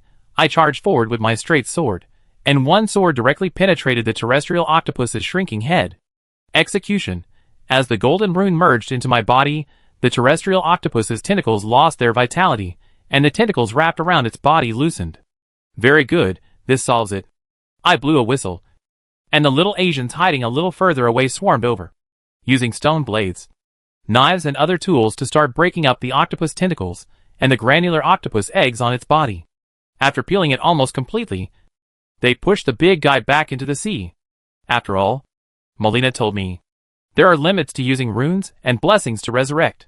If the key parts are seriously missing, such as the head, heart, or even the whole body is eaten up, there is basically no possibility of resurrection. So, just tear off the tentacles and octopus eggs on the body, and after a while, the land octopus will come out of the sea again, providing sustainable hunting. It sounds a bit cruel, but there is no other way to survive. I am not good at growing vegetables, and I can't cultivate a piece of land. The key is that the octopus eggs are so fragrant, especially after roasting. The freshness is fragrant, and when you eat it, the outer layer is elastic, and the middle is soft and sticky, comparable to the best beef meatballs. If there is cumin in this world, the sauce will be invincible and delicious. As for the tentacles of the land octopus, it is more troublesome to cook. After all, this guy will walk on land for a long time, and the outer skin of the tentacles will become as dry as tree bark if it is slightly roasted. The meat inside is quite chewy, similar to the octopus in my original world. As for the poison, there is no need to worry. As long as you are exposed to the light of blessing, all abnormalities in your body will be restored. There are also 2 blessing points near the cave, so there is no need to worry. What? You mean subhumans? Oh, these are the guys who originally escaped from the coastal cave. But without their leader, they can hardly survive. Little Burke couldn't bear it, so he called them back. I estimated that they were not as many as wolves and had no weapons, so they should not pose a threat. So I allowed them to continue to help in the cave. A wolf howl suddenly came from nearby. I saw that the seawater on the other side was surging, and another giant land octopus climbed ashore. I still have 2 flame pots in my hand. It is not easy to let the wolves deal with it alone. There is no other way. After all, I have to support my family. Let's continue. At night, I lit a bonfire on the island of the Dragon Feast Church, listened to the ebb and flow of the tide, felt the sea breeze comfortably, and roasted octopus eggs. If there were more food and drinks, it would be like a vacation. Even the White Wolf King was resting leisurely beside me. Or, let's find a way to build a Dragon Feast Church, and then simply make the name of the coast resort famous on the border. Ha ha ha. Just kidding. However, I am really on vacation now. There is no threat near the coast. And even a Caden mercenary, who was roasting a fire alone at the other end, was driven away by us. By the way, I also solved the invisible dung beetle, and obtained a move of war ash arrow step spinning slash. As for the management of the cave, it is also in good order. The wolf pack is under the jurisdiction of the Wolf King. The subhumans who help are communicated by Burke. Gailey will often show up. And occasionally his old friend Khufu, who is the wandering merchant, who lives near the coastal cave in the game. He knows some medical skills, and can make moss medicine. So, I asked Khufu if he could help treat the injured wolf. Of course, for a fee. As expected of a nomadic people, they are very careful with their budgets. All I need to do every day is hunt and take a walk. I have become the lord and king of this coast, and I am living a leisurely retirement life. Visiting the Ring of Law, what is that? Suddenly, the White Wolf King raised his head and looked deep into the Dragon Feast Church. Is this a dragon? So beautiful, so majestic. It turned out to be Melina. She stroked the dragon's head and turned back, then asked in confusion, "What are you doing, Lord Zero?" "I am really sorry, my thoughts just now were just a joke. Please don't abandon me." "Melina." I prostrated myself in a very standard manner. Melina did not respond for a while, and after a while, I heard her sigh softly. "Please raise your head, Lordling. I have never thought of abandoning you." As expected, it was my gentle Mimi. Melina walked to the campfire, and knelt down as usual. The White Wolf King actually walked away tactfully. "Good friend. I will leave the biggest piece of meat for you later." Looking at the Wolf King's back, Melina continued, "However, you have indeed been a little negligent during this period, Lord Zero." Ha ha ha. After I laughed dryly twice, I decided to admit my mistake humbly. "I'm sorry. Actually, I'm not blaming you, Lord Zero." Melina paused again, as if she was choosing her words, and then continued, "The sky tonight is a little uneasy, so I'm here to remind you." I imitated Melina and looked at the night sky, but I couldn't read anything at all. I just felt that the golden tree under the night sky looked even more dazzling. "The fire is burning, Lord Zero. Please be careful." Melina was about to get up. I quickly called her. "Wait a minute, Melina. Now, can I upgrade? Want to turn rune into your own power? Just for a moment. Please let me touch you." Melina said the standard line, and I also reached out my hand. She nodded, and asked, "Master Zero, do you need to convert runes into strength, intelligence, or agility?" How come this is completely different from the game? In the game Circle of Magic, there are 8 attributes that can be upgraded. Vitality corresponds to blood volume. Concentration corresponds to mana. Endurance corresponds to energy bar. And then strength, dexterity, faith, intelligence, and induction. Now there are only 3 left. Not quite right. It sounds like the 3 major attributes of a dead game. It is said that except for the client, there are players of the game everywhere. Isn't it possible that even the Eternal Queen Marika likes it? Seeing my confusion, Melina explained, increasing strength can enhance the body's muscle mass and resistance to blows. And increased strength, enhancing intelligence, can better understand magic and faith, and release more spells at the same time, and agility improves the observation ability and dexterity of the fated. Oh, does it mean that the 8 attributes are combined into 3 different aspects? After all, in the real world, I don't have a specific health bar, mana bar, energy bar, etc., which cannot be reflected by numerical values alone. So it becomes a little general. However, I like this kind of generality. 1 upgrade is equivalent to 2 or 3 in the game. How many upgrade opportunities do I have? I asked curiously. Based on your current total rune volume, I estimate that I can have 2. Then help me increase my strength and agility first. After all, I had planned to go for the strength and agility warrior school first, so that I can use more weapons to deal with different enemies. I see, please wait a moment. Melina closed her eyes and silently chanted something. I only saw that the pair of hands we were connected lit up with a golden glow, like the seeds of a tree, began to sprout and grow along my arm, until it extended to the heart. The branches and leaves began to spread, almost covering the whole body. All of a sudden, there was a strange impulse like opening the Ren and Du meridians. The power rushed wildly in the body, as if I was extremely powerful and omnipotent. Okay, Lord Zero. Melina let go of her hand. And I couldn't help but stand up, feeling this fresh power. Oh, my body is so light. This feeling, I was in a trance, as if I had just come to the world of the Ring of Magic, and it was like adding weights to my limbs to train my physical fitness, and then I felt the unfettered lightness and freedom when I put down the weights. Is this rune's real power? Awesome. I couldn't help but sigh. Melina said modestly, it's just my duty, goodbye, Lord Zero. After saying that, before I could react, Melina had disappeared. I haven't thanked you yet, nor have I invited you to eat meatballs. I sighed with great regret. However, it seems that it's not time to retire and live a leisurely life. The fire is burning. Although I don't know what this sentence means, I have a hunch that something big is going to happen. It just so happens that things here are almost done. Even if I leave, there won't be any big problems. I will set off again tomorrow to explore the world. I raised my head and looked towards the golden tree. I seemed to hear the sound of the surging tide under the silent sea surface brought by the sea breeze. Chapter 30 Honey and Trap. It was still dark in the morning. I walked out of the coastal cave carefully, prepared to bid farewell to my short and leisurely life, and set out on the journey to meet the Circle of Law again. But I was stopped by the call from behind. Lord Ling, are you leaving? I turned around, and it turned out to be Burke and the White Wolf King. I nodded naturally. Well, after all, you should be able to take care of yourself, and I have rested long enough. It's time to start again. Lord Ling. Burke sobbed slightly. It's okay. It's not like we won't see each other again. Alas, I just couldn't stand the scene of separation, so I chose to leave without saying goodbye. I sighed. If I have time, I might come back here. There was silence for a moment. Burke suddenly shouted loudly, Master Ling, thank you. I will definitely help more when you come next time, when my sewing skills are better, well, I will look forward to it. I smiled slightly, blew the spirit whistle to summon Tourette. Goodbye, Burke and the Wolf King. Take care of each other, and take care of yourself. After saying that, I waved the reins and drove Tourette away. I only heard the howling of the Wolf King from behind, and Burke's loud farewell. Goodbye, Master Zero. You must be safe. Well, that's good. It's too dangerous to follow the fated one. Now that he has a destination, it's better for little Burke to stay in the coastal cave.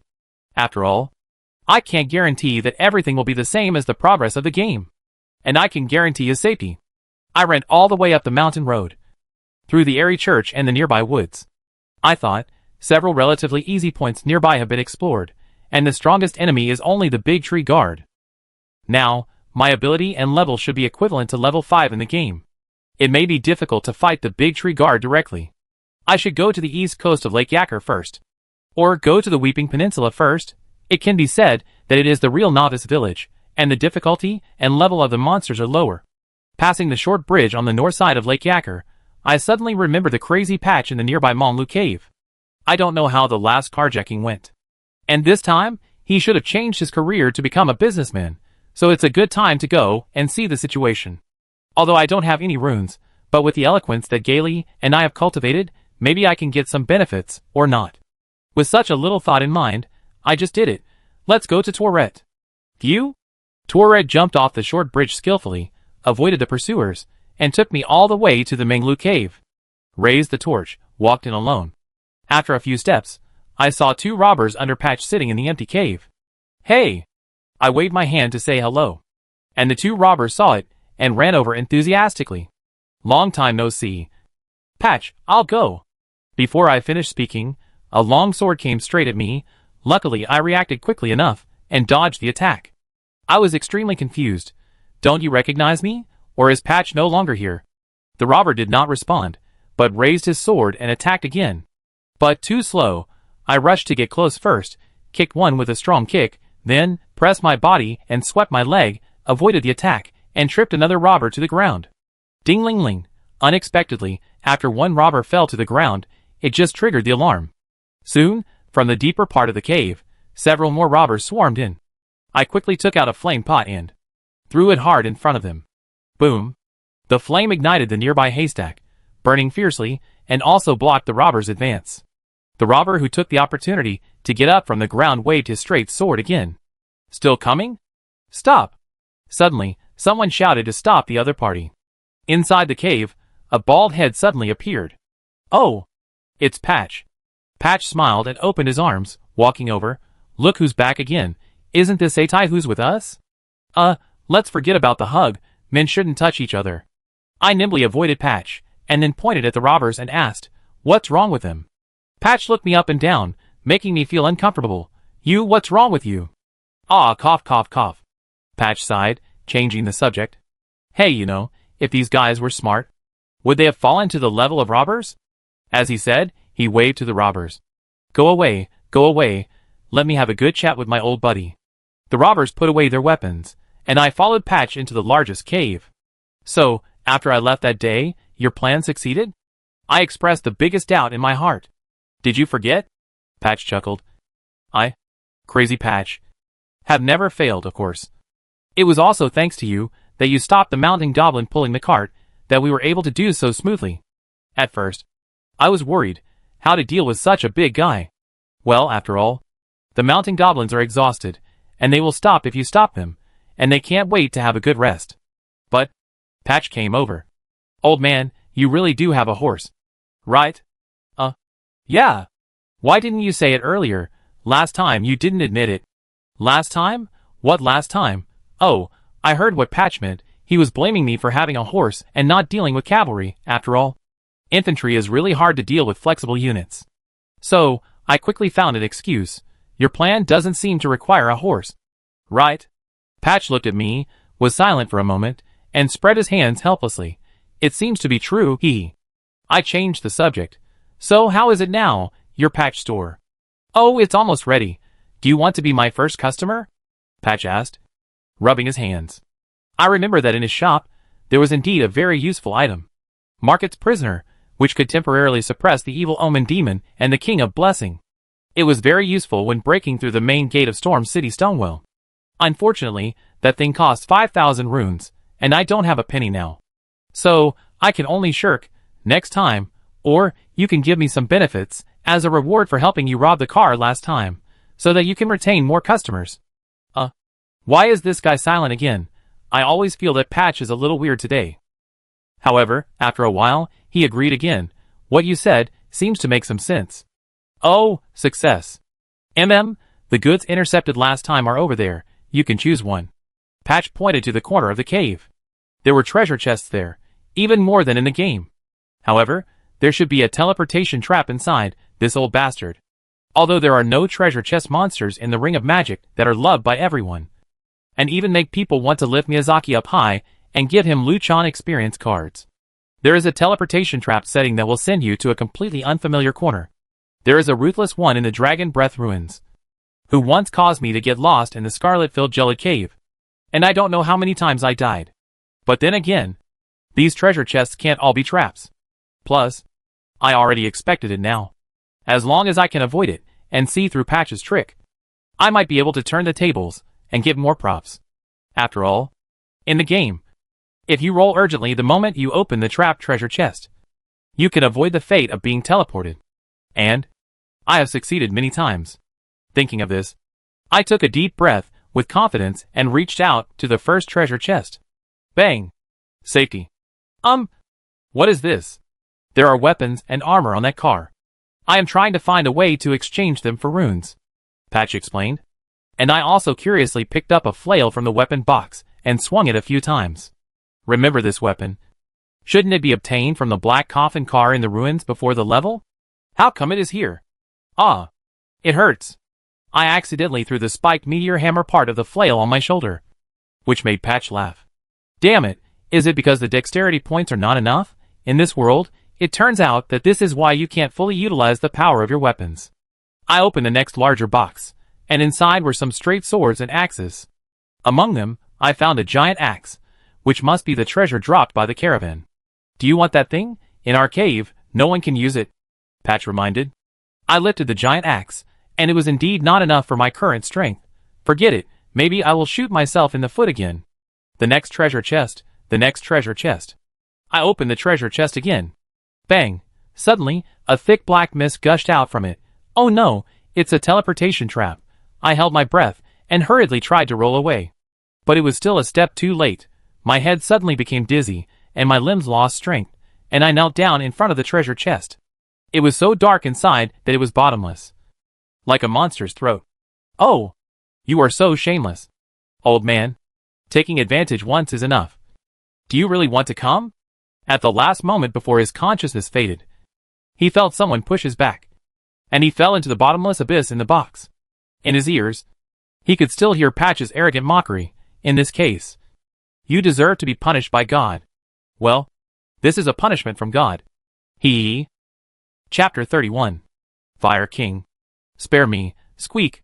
Squeak. The sound of a saw sharpening urged me to open my eyes. The world began to become hazy from the darkness. The dense forests were stacked one after another, and the mist made it hard to tell where I was. Then I vaguely saw a huge monster not far in front of me, scratching a tree trunk with its claws like a cat. Oh my God, it's the Fire King bear. I was so scared that I quickly shrank my body, carefully touched a nearby tree, and hid. This is the guy that is the most undesirable monster for all Atai to see. No matter in the early, mid, or late stages. The rune bear, it has high attack, thick blood, strong toughness, and a desire to attack like a mad dog. Once discovered, even if you ride on Tourette, you will be chased 800 miles away. The point is, even if we defeat this bear, the gains will be very small. It is totally not worth it. I rubbed my swollen temples with my hands, and recalled the reason for the incident. Did I fall into Patch's trap again? I was teleported to the depths of the fog forest. My mind was also a blur of snowflakes. Since I failed to explore the map, I couldn't figure out my exact location at all. Oh! The map! I came to my senses, and hurriedly searched for my target in the fog.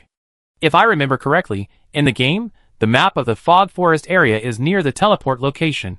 I found it. The map steel. I hurried over excitedly, and reached out to touch the golden text on the steel. All of a sudden, the map information of the fog forest area turned into a golden light, and it all went into my mind, and I was able to sober up a little. My current location is in the central part of the fog forest. A long road runs through the entire forest. One end leads to Lake Yacker, and the other end leads to a castle.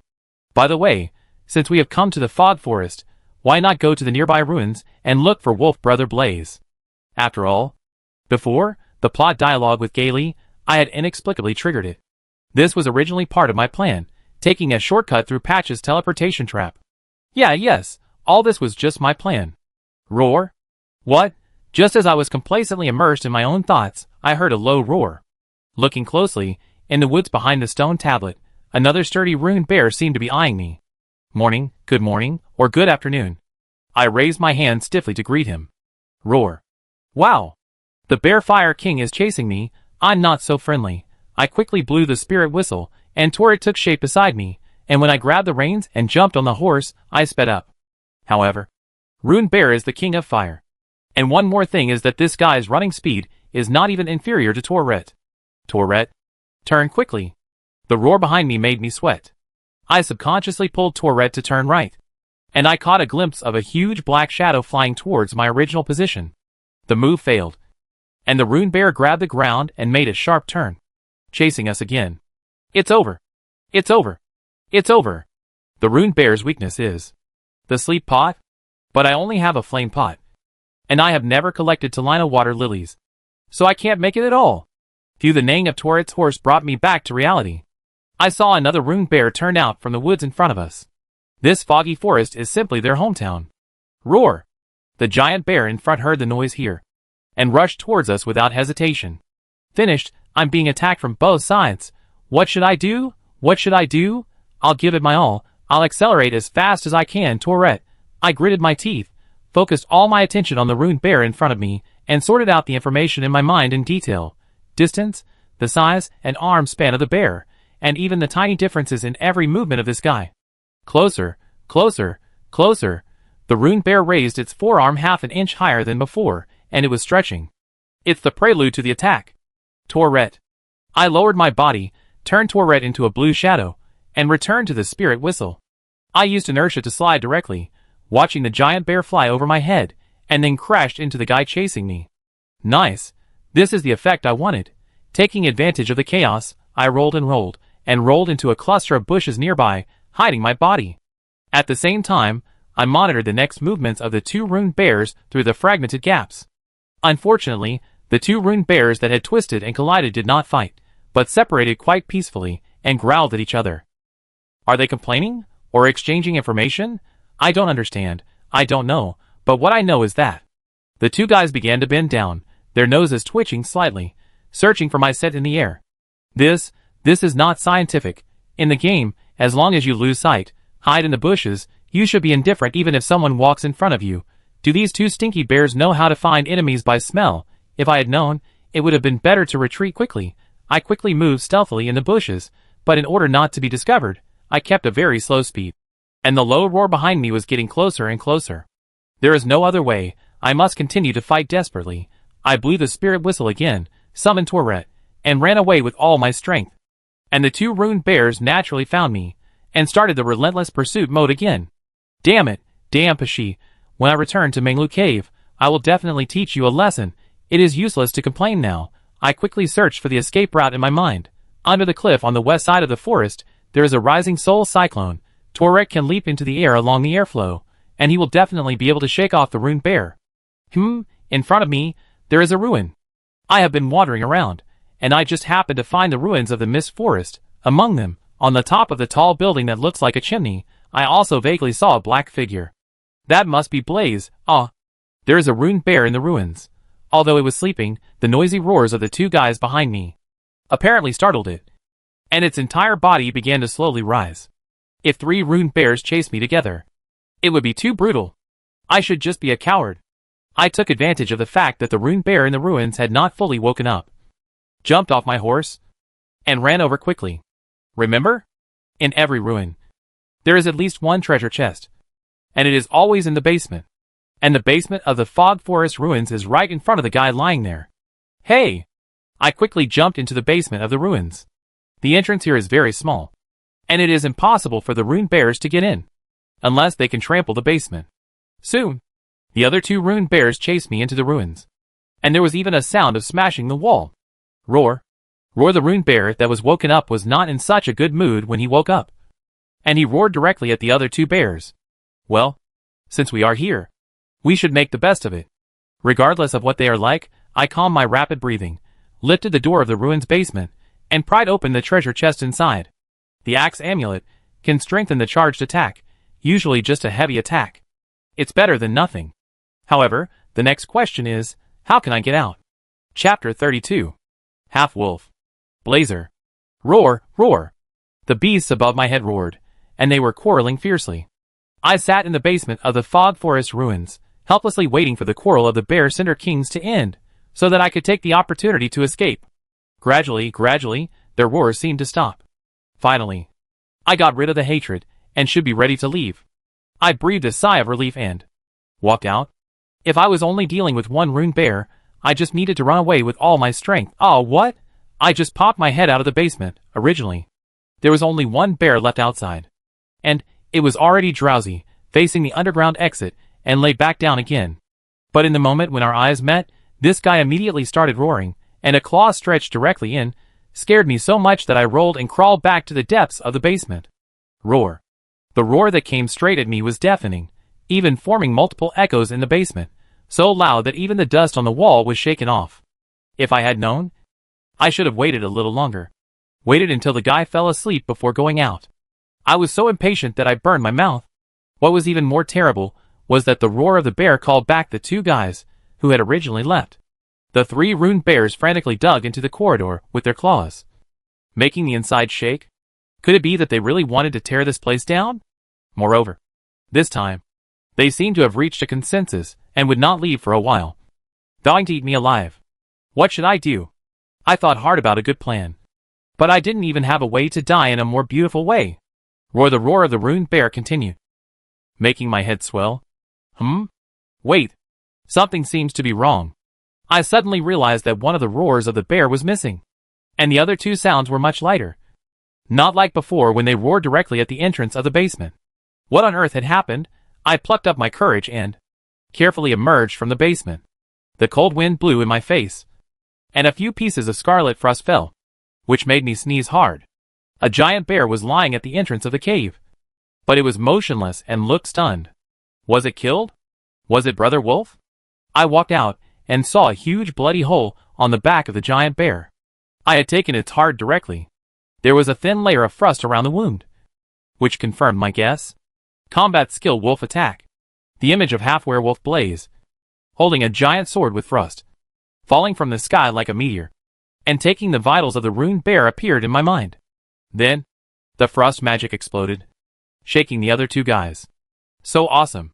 Boom! Just as I was sighing, a black shadow suddenly flew in from outside and smashed a dilapidated low wall directly. I turned around and saw that it was Brother Wolf.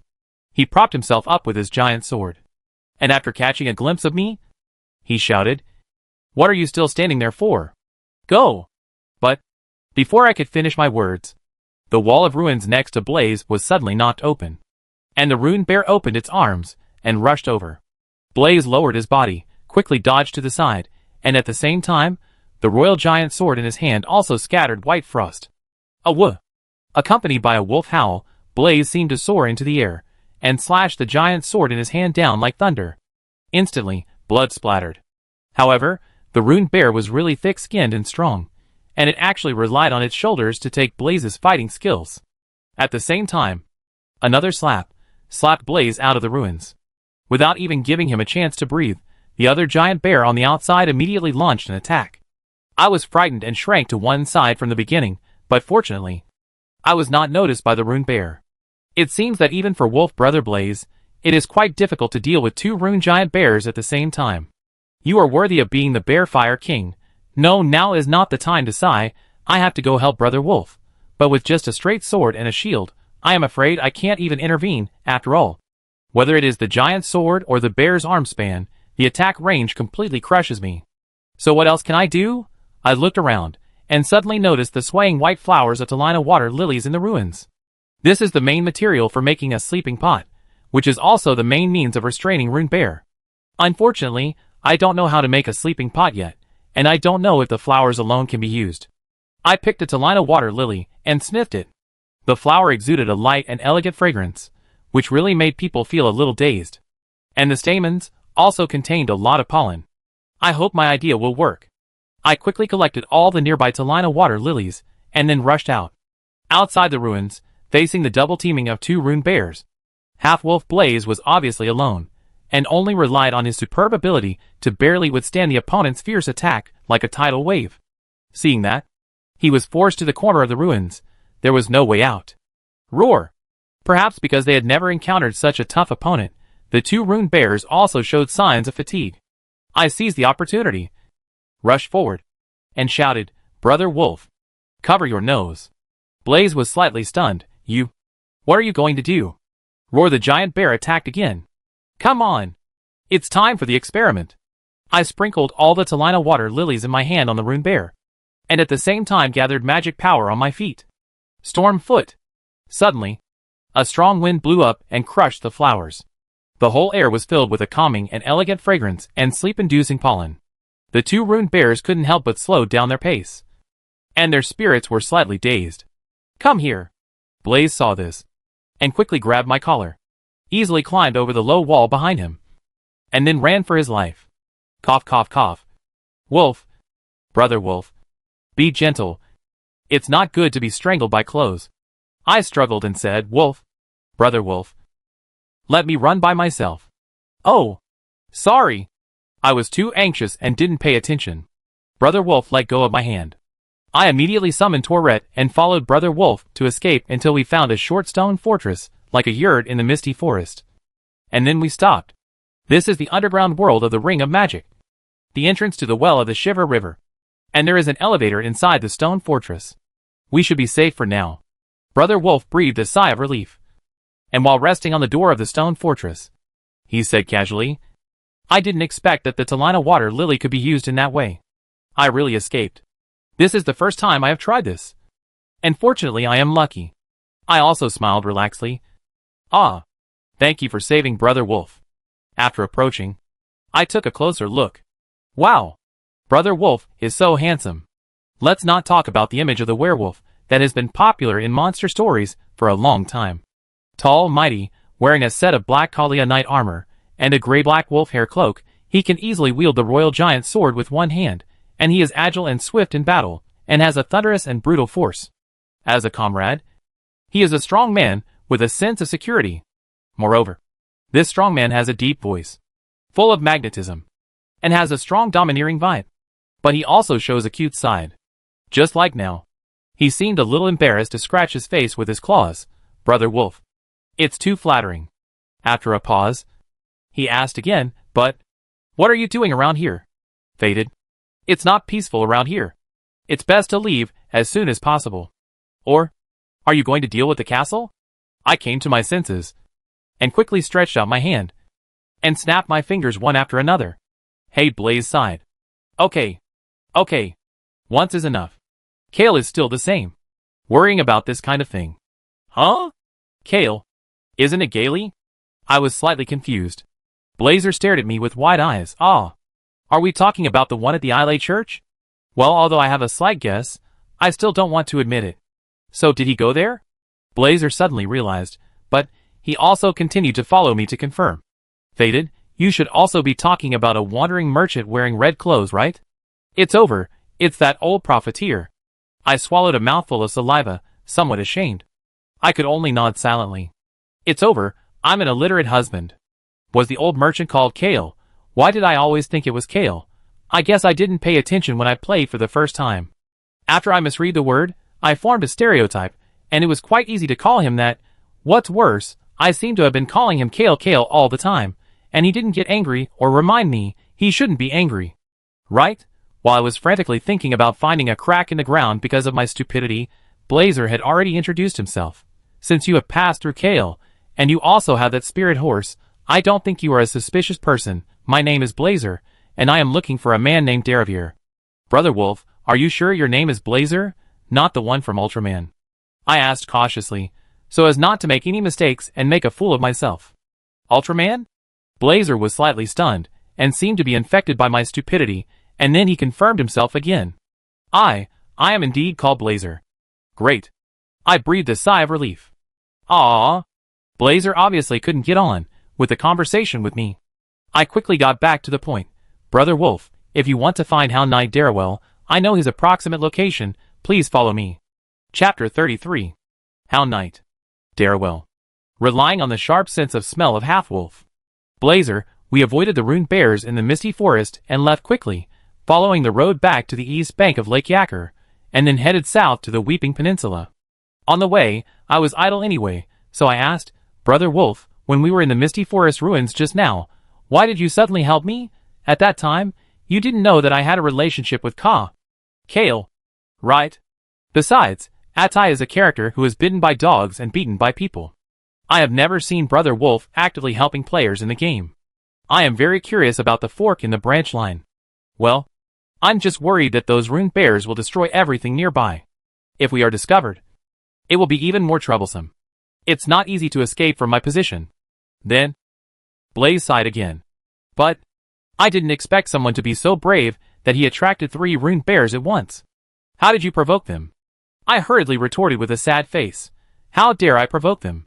After seeing them, it's too late to escape. That's because of their stomachs. The child was very hungry. Moreover, after the incident at Hyde Fortress, the whole forest became more chaotic. And Ruined Bear also seemed particularly irritable. Brother Wolf then reminded, Anyway, you should be careful in the future, and don't go wandering around for no reason. To be honest, you still have to go wandering around in the future, after all. Hyde Fortress also has related branches, and it contains half of the symbol of the Decos elevator, which is one of the keys to the Aten Plateau where the Royal City Rodel is located. However, there is no rush. I still have plenty of time anyway. After passing the eastern foothills, we stepped onto the small hillside south of Lake Yacker. There is a large depression on the top of the mountain, forming a disc-shaped seal prison. There are several strange pillars standing around. They are made of spherical stones, looking like tapeworms, and a single eye on the top stares at the prison, emitting a strange purple light. It's here. I turned over and got off the horse. And Blaze raised his head and sniffed his nose. It's his smell, Darrell. It turns out that he has become a ghost in the sealed prison. No wonder I can't find him. Did he do something wrong? I asked. That man is a traitor, and a traitor should have the real end of a traitor. Well, I already know this in the game. What I want to know more is, how did Darrell betray Lonnie?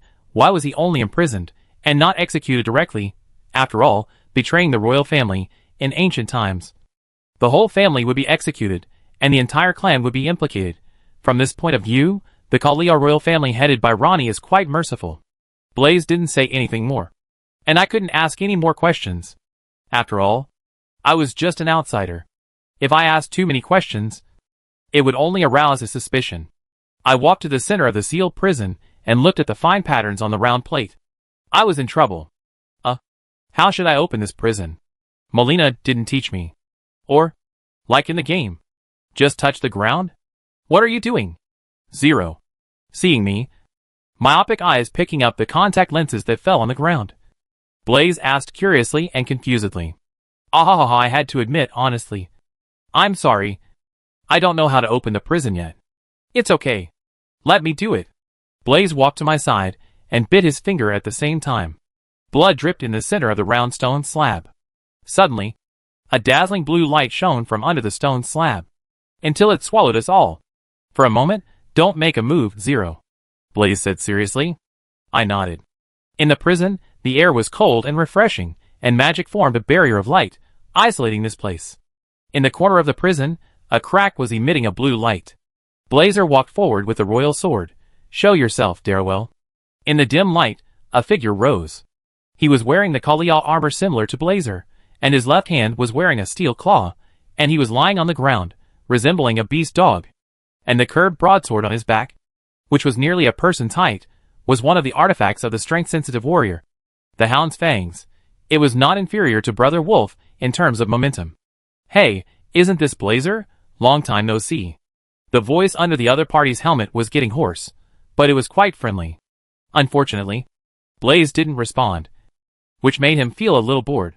So he had to change the subject. Is the princess okay? Oh, no. She has become like that. There is nothing good about her. That's the princess's decision. We can't interfere. Darrell. Blaze couldn't help but speak. As expected. You still can't accept it? Your princess is Lonnie. Right, actually. There is no need to hide it. We are all family members. Humph, you are still loyal as always, Blazer. Darrell reached behind his back. But after seeing this, can you still say it? I couldn't help but be alert and half-wolf. Blazer trembled slightly after seeing what Darrell took out. This is. In this prison, it seems like endless years. I kept training again, and improving. Finally, I was able to complete it. Yes, this is the perfect form that the Moon Princess should have. Blazer. Darrell became more and more excited, and said, even raised the thing in his hand high. I saw that it was actually a very exquisite wood carving. A figurine? It was a wood carving of a charming girl, with long curly red hair tied into a ponytail, wearing a dark blue magician's robe, holding a staff in one hand and a book in the other. Even her expression was carved vividly, looking like a smug and even arrogant student with a hint of contempt. I couldn't help rubbing my eyes. But after I opened my eyes, the scene in front of me remained unchanged. And Blaze gritted his teeth and took out a puppet from his arms. Not wanting to be outdone. Nonsense, the princess today is the royal orthodoxy.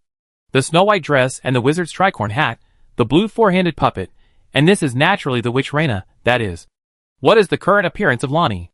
But let me say, what kind of funny plot is this on the Golden Tree Road? You two are not really in conflict because of your different ideas about the figures, are you? In addition, Blaze, why did you bring the petite Lonnie? Shouldn't that be left to 8? That guy over there. Suddenly, Darrell shouted, and even pulled me, a bystander, into the group chat. You judge, which princess is more beautiful? I was speechless for a moment. But Blaze cleverly retorted, Darrell, In front of the real princess, you have lost your confidence. Right? That's why you want to win Zero's approval. Why, are you afraid to know the result? Blaze, as expected. My princess is better. Why are you still arguing like elementary school students? Is your relationship so good? I raised my hand carefully and spoke. The two guys got even more excited. Speak up. Zero. Speak up. And shut up this noisy guy. Humph. Blaze, do you think wolves and humans have the same aesthetics? Just open your eyes. It's better if they're all mine. Stop. Stop. Stop. Actually, either one is fine. Before I finish my words, I was interrupted angrily. How can it be that both are good? This is what the princess should have been like. Princess? Why did the princess have to endure such harsh punishment? And end up like this? Darrowell suddenly screamed. But you watched the princess being burned by the flames. And half of her life was taken away. Like what I carved. The princess? She should have had a better future. The princess has her own considerations. And she had to make such a choice. Blaze also roared back. She will eventually have her own starry sky and dark moon. We just need to help the princess move on. Humph. Help the princess move on? Just like you. Taking the princess to hide everywhere. Like a mouse in the dark night. Never seeing the light of day. You are not allowed to continue to insult the princess. Blaze was so angry that he showed his fangs. Darrowell continued to talk. Sure enough, my choice is correct. The Kalia royal family should join forces with General Shattering Star and the judicial officer, completely conquer the royal city, seize the magic ring, take everything back for the princess. I now understand that. Grandpa Iggy is right, Darrowell, you are too impulsive. Such an approach will only push the princess into the abyss, making her plan fail. It is tantamount to betrayal of the princess. Blazer put away the petite Lonnie, and raised the giant sword again. This is too dangerous, it must be eliminated. Darrowell also lowered his body, clenched the hound's fangs. Then don't blame me, Blazer. Today, use your blood, as a commemoration of my leaving the prison. As soon as the voice fell, a tearing sound broke out in the air. The swords clashed, and dazzling sparks burst out. Chapter 34 Wolf and Hound. The wind is howling, in the prison. Half-wolf. Blazer and Hound Knight. Darrowell are fighting. The hound's fangs and the royal sword are constantly clashing and colliding, breaking out a wave of continuous music. Ping-pong, ping-pong. The weak and helpless ATI can only shrink in the corner, watching the sparks they are constantly interweaving. Ah, Blazer, your nose can still keep up with my speed? Darrowell laughed. Just looking at the situation on the field, it is obvious that Half-wolf. Blazer is at a disadvantage. Hound Knight. Darrowell is like a gust of wind, unclear and elusive. Of course, this is not a simple metaphor at all. Combat skills, hound sword skills. Oh no, it should be a more fundamental combat skill, hound pace. Among all the major collections of the magic circle, there is an indispensable skill for pretending to be cool, like teleportation, which can quickly hide the body, open up a distance, and then wait for an opportunity to act, which can attack or retreat, and be invisible. It can be said that it is a pursuit and romance of speed for men. And now, Blaze is severely suppressed by this speed. He can only rely on his nose to chase Darrowell's figure, and barely resist the opponent's attack, not to mention counterattack. Once the attack fails, it will expose Darrowell to a huge flaw, and then he will go around and use the big curved sword to make a sharp spinning slash. Fortunately, Blaze's reaction is also fast enough. He swings the giant sword, and turns to block, and then Darrowell is forced to retreat. Ah! Blaze panted. Darrowell was clearly still handling the situation with ease. Blazer, your skills have declined a lot. Is it because you imitated a mouse hiding in the gutter? And even your body forgot the instinct to fight? Humph! What nonsense are you talking about? Blazer retorted without hesitation. But you, Darrowell, have been sitting in prison for a long time. And your strength has also deteriorated? From the beginning? You are a guy who refuses to admit defeat. Darrowell sneered, and then turned into a gust of wind again. When he appeared in the next second, he had already rushed into Blazer's arms, and the sharp iron claws of his left hand pierced the opponent's throat, although Blaze barely managed to dodge by leaning back. In the blink of an eye, the hound's fangs, with the whistle of the wind, came straight at him with a cassock slash. Before he could even draw his sword to block, his shoulder had already been hit hard. If it weren't for the protection of the armor and Brother Wolf's strong body, This move might have cut off half of his opponent's shoulder. Just watching from the side, I was already sweating coldly. Stonewell. This guy is hundreds of times more aggressive than in the game. And his ability as a warrior is not something that ordinary AI intelligence can imitate. If it were in the game, I would go to the Weeping Peninsula first and get a tortoiseshell shield.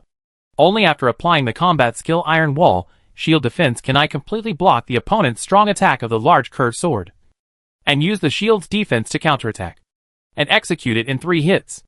After about 3 rounds, I can take it down. But the premise of all this is that, in the game, you can use the mechanism to lock the enemy and never lose it. Secondly, the frequency of the opponent's use of Hound Steps will not be like the real Stonewell, which is as easy as breathing. However, besides being shocked, my heart was boiling with passion. This was a classic battle of strength versus agility, and the strength of both sides was similar. If you observe carefully without bias, you will definitely learn a lot. But Brother Wolf is in danger. I can't do it at all. Bang! The Hound's fangs slashed at Blaze again. Under the fierce attack like a stormy wave, no matter how strong Kalia's armor was, it had cracked. Blood flowed out of the wound. Blaze gasped, and his mouth was foggy, clearly visible. Unlike the traditional werewolves, who have extremely terrifying recovery ability, the wounded Blaze was a little shaky. Even if he fell down at this moment, it would not be surprising. Brother Wolf. I couldn't help but reach into my pocket and squeeze the flame pot in it. But Blaze still insisted, "Zero, this is our battle, please don't interfere. You really don't need help, Blaze. I thought, you just couldn't beat me, so you brought the Fated One with you." Stonewell continued to mock. "No wonder you all refused to listen to my advice. It turns out that the guys left in the royal family are only of this level. Even the famous half-wolf knight is just like this." After hearing this, I couldn't help but retort, "Humph, classic halftime champagne, be careful of the flag backlash, and finally overturn. What bullshit are you talking about?" It feels like my fist hits cotton. Stonewell doesn't understand my mockery at all. I can only say it in another way. Brother Wolf, go all out. Even if you fall, I will deal with him, after all. That weapon is not bad. Oh, you are quite arrogant, Fated One. Stonewell's helmet flashed with a fierce look. After hearing what I said, Blaze smiled softly. "Thank you, Zero, your words make me feel a lot more at ease. But I can't give this guy to you. Stonewell, you are indeed very powerful." He has calmed down again, looking at his opponent coldly. "But do you know our situation? After the princess burned her body, and the queen lost her mind, Cuckoo Knight immediately betrayed the academy, and even attempted to annex the royal family. In the Magic Academy, there are already many factions, but they are only subservient to the power of the queen. Besides, on the border, there are 2-finger eyes everywhere. We have already been attacked from both sides." Blazer clenched the royal sword, and white frost fell on the sword. "The action you propose will only expose us completely, and completely destroy all the efforts of the princess. Then unite the general and the judicial officer. They are both royal orthodox and the heirs of the queen. Then do you know that the coalition was broken? General Latin was corrupted and destroyed, and judicial officer Lacad was blasphemed?" Blazer roared. But Stonewell fell silent. Obviously, these things happened after he was imprisoned. Conspiracies are everywhere, and lies cover the eyes. In this world, it is not so simple that you can dominate everything just by strength. Blaze launched a wolf attack, jumped high into the air, and then slammed down like thunder. The frost exploded, and a cold wind blew in the air. Although Stonewell's reaction was a beat slower, the agility of the Hound steps allowed him to easily avoid Blaze's attack. But this time, Blaze did not stop, but continued to swing the royal sword, and the frost continued to explode. Even if the opponent dodged it, he never stopped. "This won't work. It will just be a waste of effort, Brother Wolf." But Blaze seemed to have fallen into madness. "I was once as confused as you. But our ideas failed in the end. That's why we have to endure. And hide like a mouse in the dark, like you said." "No, it hasn't failed yet." Stonewell also insisted on his own opinion. "As long as I'm still here, even if I'm the only one, I will chase the magic ring for the princess." The Hound's steps quickly approached, and he was about to swing hard. But Blaze got there first, and the royal sword smashed down on his head. "What? When?" There was another fierce collision, but this time, Stonewell was forced to retreat. "Let's end it, Stonewell." Blaze's voice was bitter. "As the princess's subjects, we will naturally attract the attention of that guy. Whether it is Duan or his subordinates. They will flock to us. And you are not even my opponent now. Do you really think you can challenge those demigods alone? Or even challenge the real gods above them? Humph. I thought you were going to say something. But it turns out that you are just timid. Darrowell rushed towards Blaze again. But this attack was still blocked by Blaze. And he was even repelled again without much effort. How could it suddenly become so easy? Wait, what is this? Even I can see the trajectory of the hound's steps. Is it that Darrowell's mana is not enough? But in the game, there shouldn't be such a statement. No, it's the temperature. When did the temperature in the prison become so freezing cold, making it impossible for people to move their hands and feet? It was this extremely cold temperature that slowed down Darrowell's steps, and Blaze is an orc, and his hair's ability to resist cold is far superior to that of ordinary people. It suddenly dawned on me that, just now, Brother Wolf released the icy explosion randomly. Not because he was crazy, but he did it on purpose. Besides, I don't even remember when the white frost began to float on his giant sword. I'm afraid this situation has been set up a long time ago. Fortunately, I didn't interfere using the flame pot, otherwise, all of Brother Wolf's efforts would have been wasted. Darrowell obviously also realized this, but it was too late.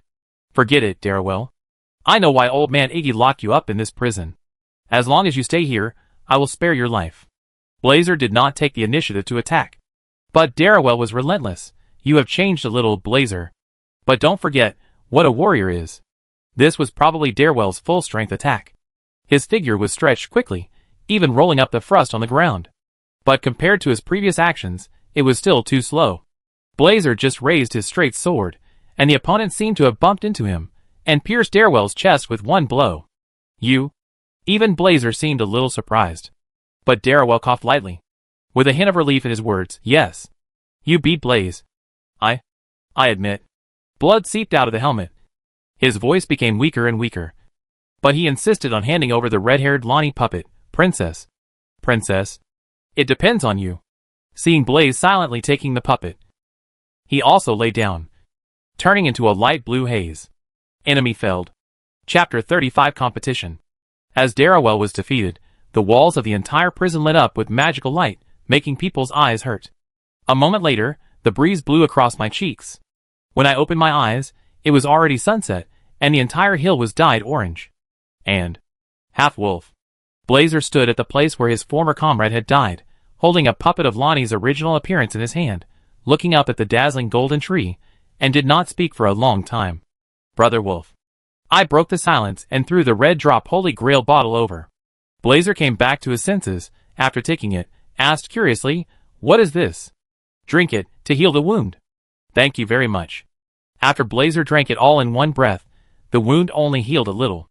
Sure enough, when it was used on others, the effect was not as obvious as on me. It should be because the blessing they received was different. Blaze returned the Holy Grail to me, and then rummaged in his pocket. "By the way, thank you for this time. 0. This is the thank you gift I mentioned before. Accept it." He held a snow-white stone in his hand. If I remember correctly, it was the fated forging stone. No need, after all, I basically didn't help much. I shook my head. "Oh, by the way, you just said that.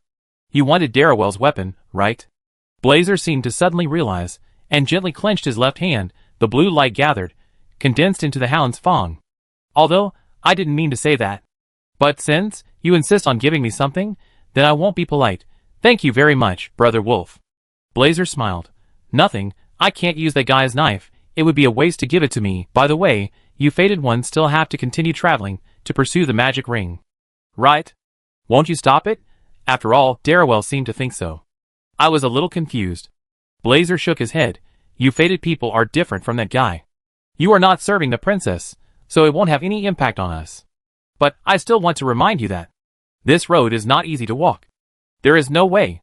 Since Queen Marika has called us back, it can be regarded as a mission for Atai." I spread my hands. "Well, even if I tell you now that I want to help Lonnie, Brother Wolf won't believe it." "That's true." Blaze carried the royal greatsword on his back. "Oh, by the way, there's one more thing. If you go north to Ria Lucalia and see a big old blacksmith, you can tell him that I introduced you to him.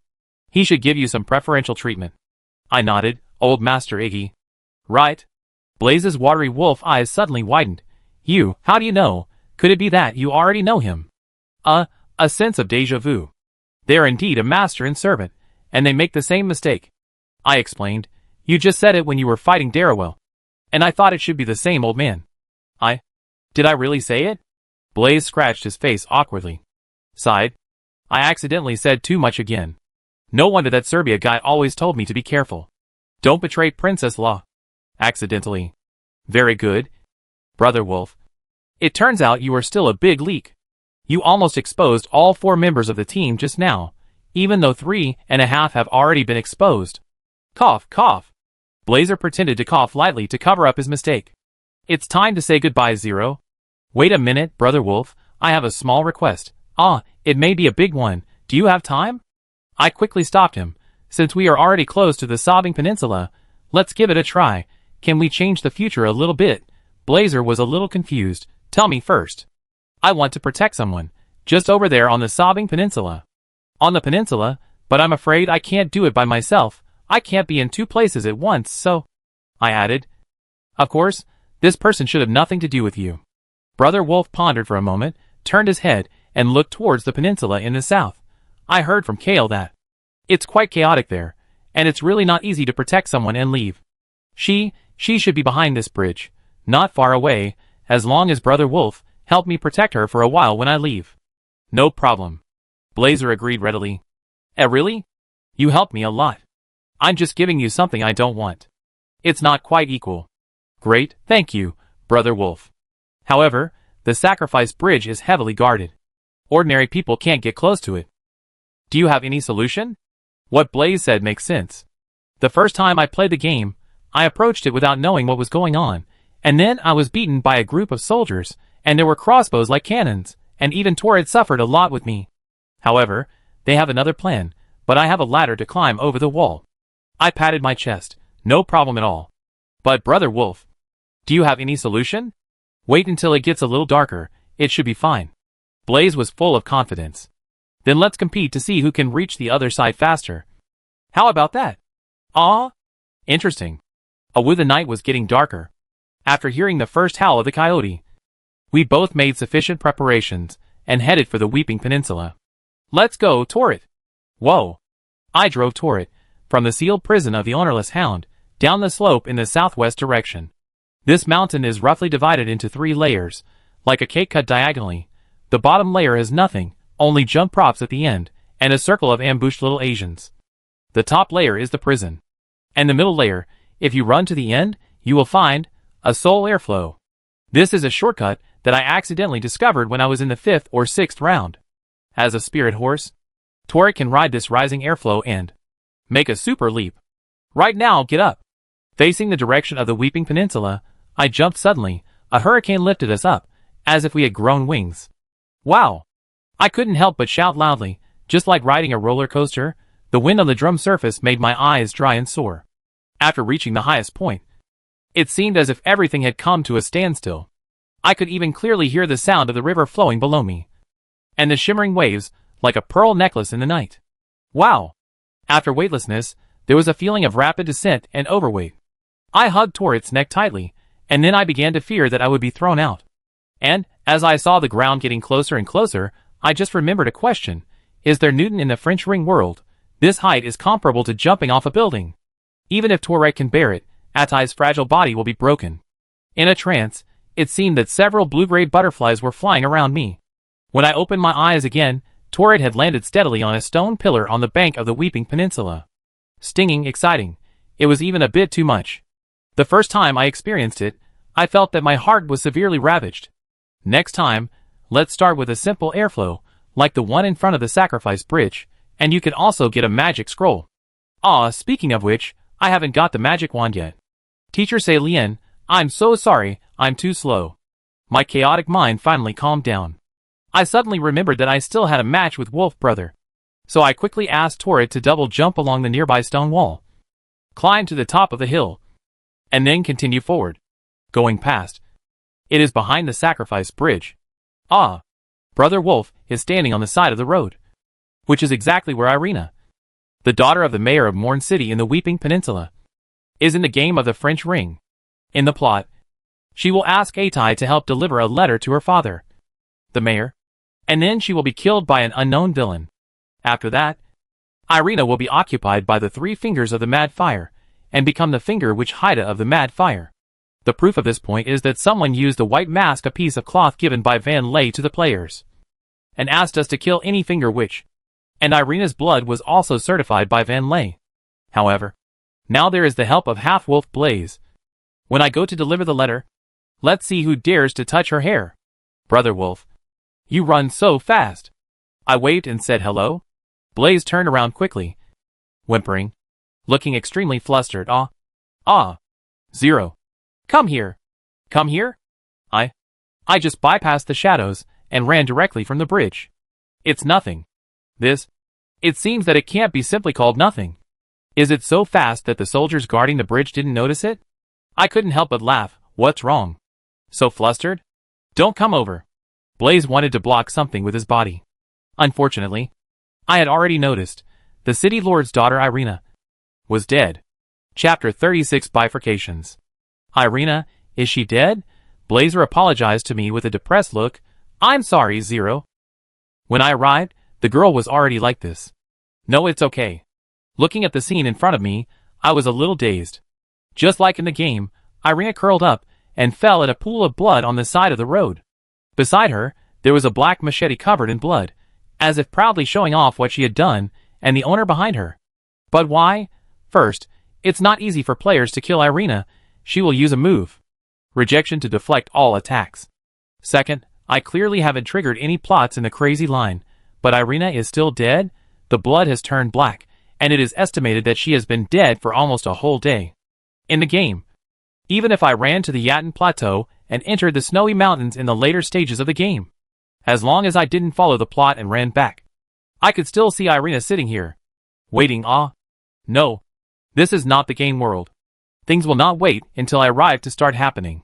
Irina, who is also blind, may be attacked by someone and have no power to fight back. The fire is burning. I suddenly remembered what Melina said last night. Could it be that, from that time on, Irina had already, in the real world, if you miss the opportunity, things will develop on their own. Even when I don't know it, it has reached an irreversible situation. Just like Irina now. I felt a chill in my heart. Suddenly, Blaze patted my shoulder and comforted me. Don't be too sad. Zero. If you are willing, I will help you find the murderer. Brother Wolf's particularly sad eyes. Did he see my dazed expression and misunderstand something? I was just thinking, whose branch line would be as precarious as Irina's? But before I could reply, Brother Wolf had already started investigating. It seems that she has been dead for some time, and there is no suspicious smell left in the air. As for this weapon, I think it should be a hybrid. Hybrids are also a unique creature in the borderland. They look quite strange, like a mixture of many creatures: bird feet, beast legs, human body, wings on their backs, frog-like faces, wide eyes and long mouths that always make them look funny. Perhaps because of this appearance, hybrids are not welcomed by people in the border areas, and they are usually treated as coolies. And now in the city of Moor on the Weeping Peninsula, the hybrids suddenly started a rebellion. In order to protect the main city, the city lord Edgar was forced to separate from his daughter Irina. As a result, the fleeing troops were caught up by the hybrids, which led to the tragedy today. Something is wrong. Zero. Blaze suddenly discovered something. What's wrong? Look at the wound on this girl. Following Blaze's words, I carefully examined Irina. Her death was quite tragic. The machete left a huge wound on her back, which was probably the root cause of her death. There were many different wounds of different sizes on her body. Blazer, perhaps seeing that I didn't notice anything unusual, pointed to the wound on her arm and explained, look, this kind of delicate knife wound is obviously not caused by the crude machetes of hybrids. Moreover, there are more than one such wound on her body, including her arms, shoulders, chest, legs and feet, almost covering her entire body. Wait, if it is such a wound phenomenon, I suddenly thought of a similar state. Bleeding? Yes, it is very likely caused by bleeding. Blazer agreed with my guess. If you check on this basis, it is not difficult to see that the other rough wounds were added after this. That is, someone wants to use this to confuse us, and mistakenly think that Irina was killed by the hybrid with a machete. Blazer nodded. I took a breath. This is an interpretation that is completely absent in the game The Circle. After all, The Circle is not like The Witcher 3, which requires the demon hunter to observe the wound to advance the plot. Miyazaki is simply telling the player that there is no way to save the situation. A strong sense of conspiracy enveloped my heart, and Brother Wolf soon made a new discovery. What is this? He pointed to the curbstone where Irina was leaning on. There was a silk handkerchief pressed by a stone. I picked it up and saw that there were some crooked characters written in blood. This should be a souvenir from Irina to persuade her father to give up Morn City and flee with her. But why is it here? As I said this, I looked at the curbstone and got an idea. More importantly, this handkerchief was pressed by a stone, and it was obviously intended to be picked up by someone. Picked up by someone who is familiar with the plot of the Ring of Law. When this idea came to my mind, I felt a chill suddenly drilled up my spine, rushing straight to my brain, making me tremble all over. The person who would set up such a reminder is naturally someone who is familiar with the plot of the Ring of Law. Then, could it be that in this world, there is someone else who is reincarnated besides me? Who is he? Where is he now? Why did he kill Irina? What is his purpose? If I really find him, what should I do? Questions came one after another, like a torrent of waves, almost swallowing me up. It wasn't until Blaze patted my shoulder that I came back to my senses. Zero. What's wrong with you? You look very bad. No. Nothing. I forced myself to calm down and put Irina's handkerchief in my arms. Anyway, since the other party insisted that I find this handkerchief, maybe he was waiting for me in Morn City. No matter what his attitude would be, I had to go to this appointment and find out. If it really doesn't work, I will run away at that time. Anyway, since Torrid is on me, the other party may not be able to catch up with me. After making up my mind, I said to Blaze, Brother Wolf, can you do me a favor? What's the matter? I want to bury Irina simply. After all, it's too pitiful to let her lie on the ground like this. Bury? Oh, you mean the tree returning ceremony. Right. Well, just dig a hole and put her in it. I picked up the bloody machete, used it as a shovel, and started digging the hole and shoveling the soil. However, returning the soul to the earth can be considered as returning to the tree. After all, the body can also provide nutrients for trees and grass after decomposition. Oh my, Brother Wolf dug so fast, so hard, he really deserves to be a canine. After the end, I took the initiative to say goodbye to him. After all, if there is someone who is also familiar with the plot of the French Ring, and I don't know what the other party will do, it may threaten Lonnie in the future. This is the result I least want. Let's say goodbye now. Brother Wolf, thank you so much for tonight. Are you going to Morin City? Blaze saw my intention. I can help you. I also said frankly, no. I'm worried that this will expose your identity. And the princess behind you. After all, the border is full of two-finger spies. Right? But, ha ha ha. Don't worry. We will definitely meet again in the future. After that, I rode on Tourette and set off along the road to Morin City, the southernmost city of the entire border. Chapter 37 Challenge from the Dark Night. Going along the road, passing through a mountain valley, a tragic scene is unfolding in the basin in front of us. The axle of the black coffin cart was damaged, and it lay horizontally in the middle of the basin, with wooden boxes, bags, clothes scattered everywhere. The mountain monster giant pulling the cart has disappeared, leaving only the corpses of the guards scattered all over the field. Wild dogs are whimpering, gnawing at human flesh and bones. 4 or 5 hybrid monsters are holding machetes, mincing the bodies again and again, severely extinguishing the last hope of the soldier's resurrection. Therefore, the whole valley is filled with an extremely strong smell of blood. Even the continuous rain and cloudy weather cannot wash it away. Don't worry about them, Torrid. Let's go. I pulled the reins. Torrid picked up the fastest speed and rushed to the other end of the basin. The hybrids couldn't even react. Torrid had already leaped over their heads and took me into the misty rain of the night. Well done. I couldn't help but praise him. And Torrid responded with an excited neigh. Phew. But not long after rushing out of the mountain basin, Torrid suddenly braked in a hurry. Wait, this is in front of the collapsed outer wall of Morn City. If I remember correctly, there should be a night cavalry guarding the road at this location. Although I can't see the opponent yet, but Torrid seems to have a natural sensitive ability to sense, I still trust it. I quickly turned over and dismounted, and asked Torrid to return to the spirit whistle ring first. Then, bending over and hunching over. Approaching to the left. Although the field here is more open and easy to be discovered, there is a blessing point for Achui to rest and recover. In addition, there is a wandering merchant making a fire under the shade of the trees at the bottom of the cliff on the left. Phew, look, there is indeed a fire over there. I quickly quickened my pace and ran over, planning to blend in with the old merchant first, to hide from others. After all, Kaylee once told me that although they, the wandering merchants, were weak in the border areas, they were not easy to mess with. As long as you make an enemy of one of them, the news will spread, and almost all wandering merchants will fight you every time they see you. Therefore, generally speaking, no one will take the initiative to provoke them, and they are treated much better than A2. I can already see the figure next to the campfire. I raised my hand and took the initiative to greet him. Hey, old merchant, do you have any good goods? When the old merchant looked up and saw me, he actually stood up quickly. Ha! No need to be so polite. It doesn't feel right. Why does he seem to be packing his luggage, and then riding on a pony donkey, and running away along the mountain road? Could it be that there is some evil ghost following me? The loud horse neighs, and when I turned around, I saw a huge shadow rising in the dark sky, and the fierce oppression was like the 5 Fingers Mountain of Tathagata Buddha. On the horse's back, a knight in black armor, brandishing a black flail and meteor hammer, was about to smash down on his head. Knight Rider, when did this guy find me?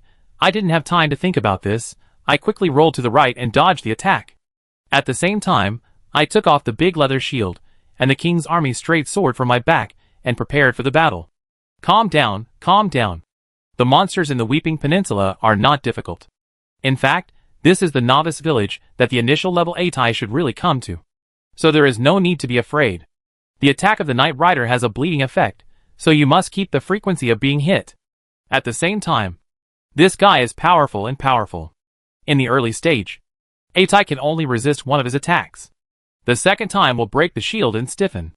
In addition, the attack range of the flail weapon is quite strange.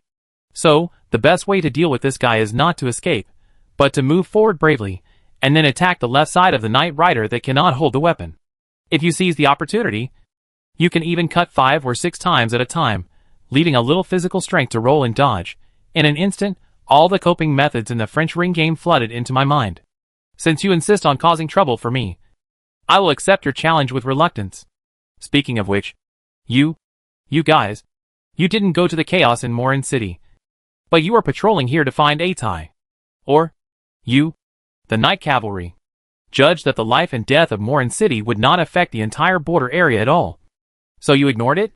It's really picking up sesame seeds and losing watermelons.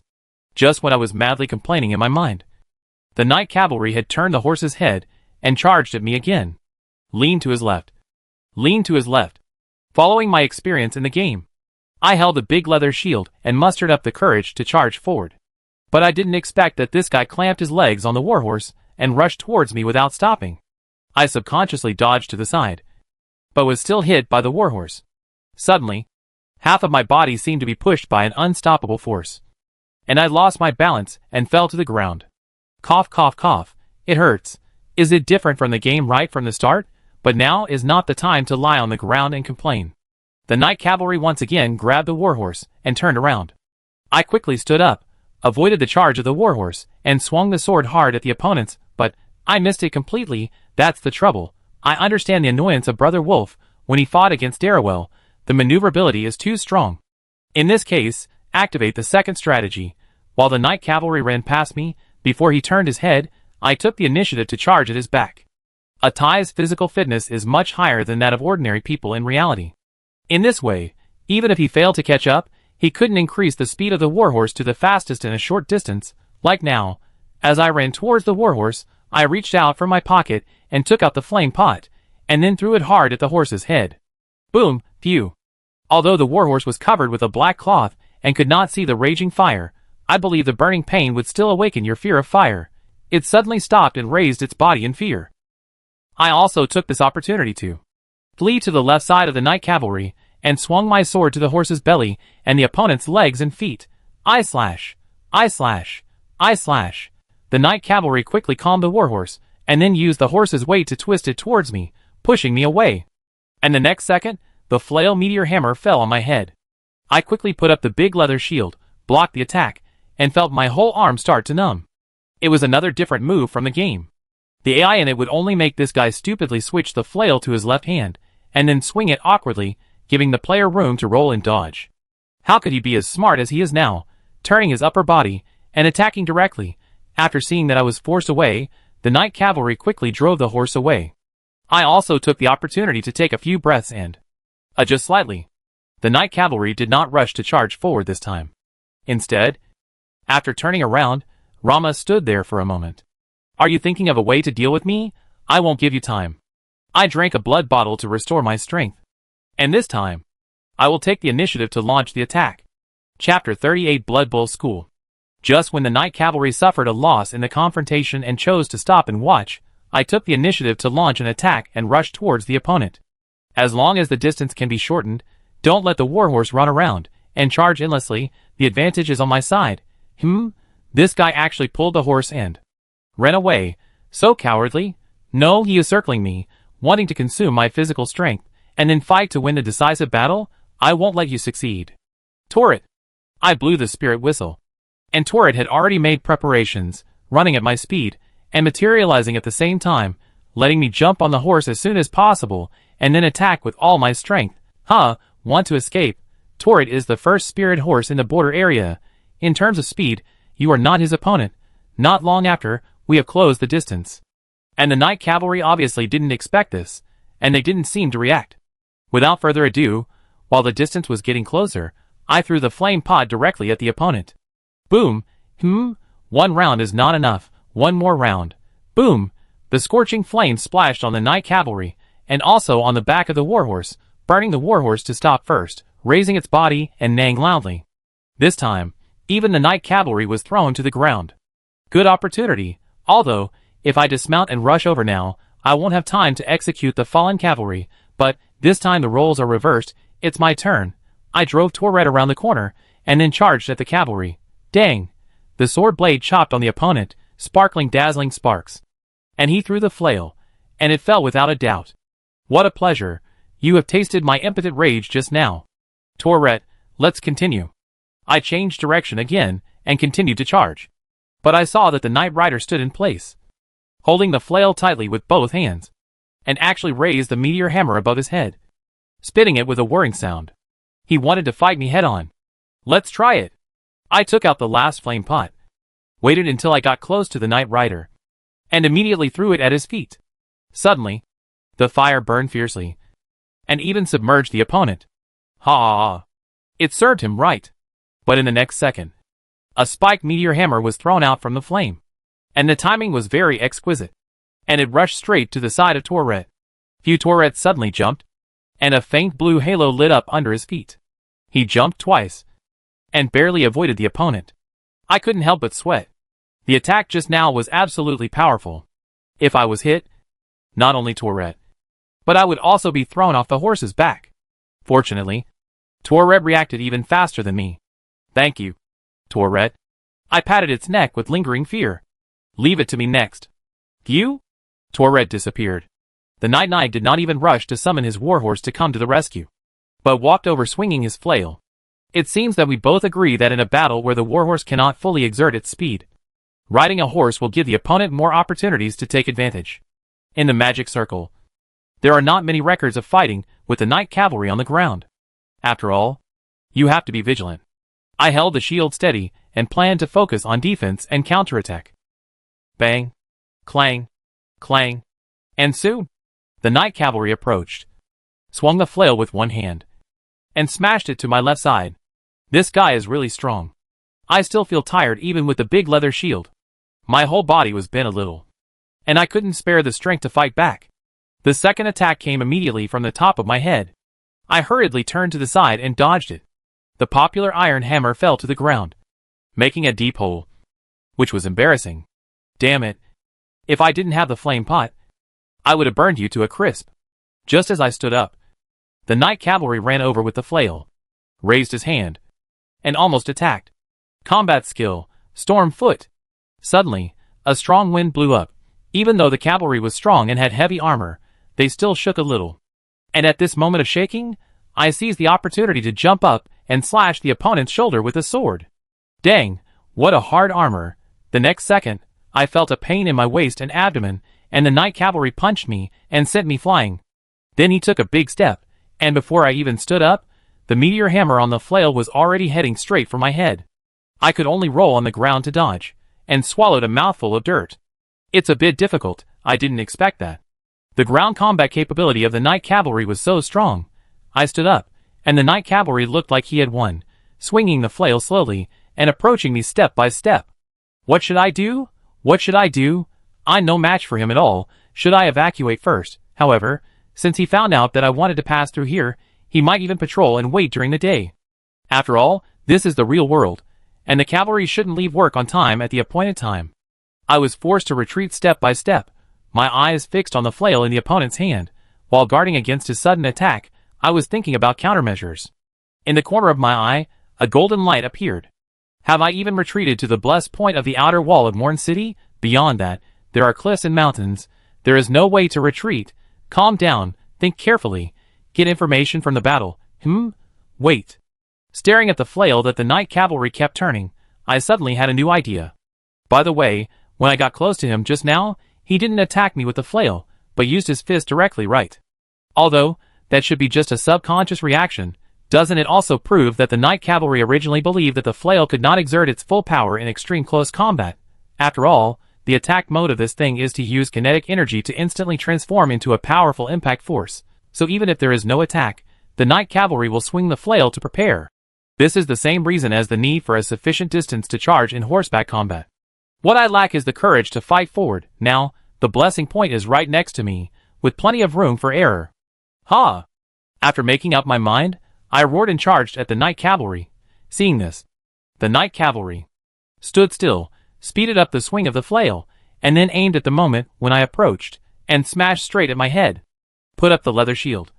Hook your arms. Put your head close. And use all your strength to resist.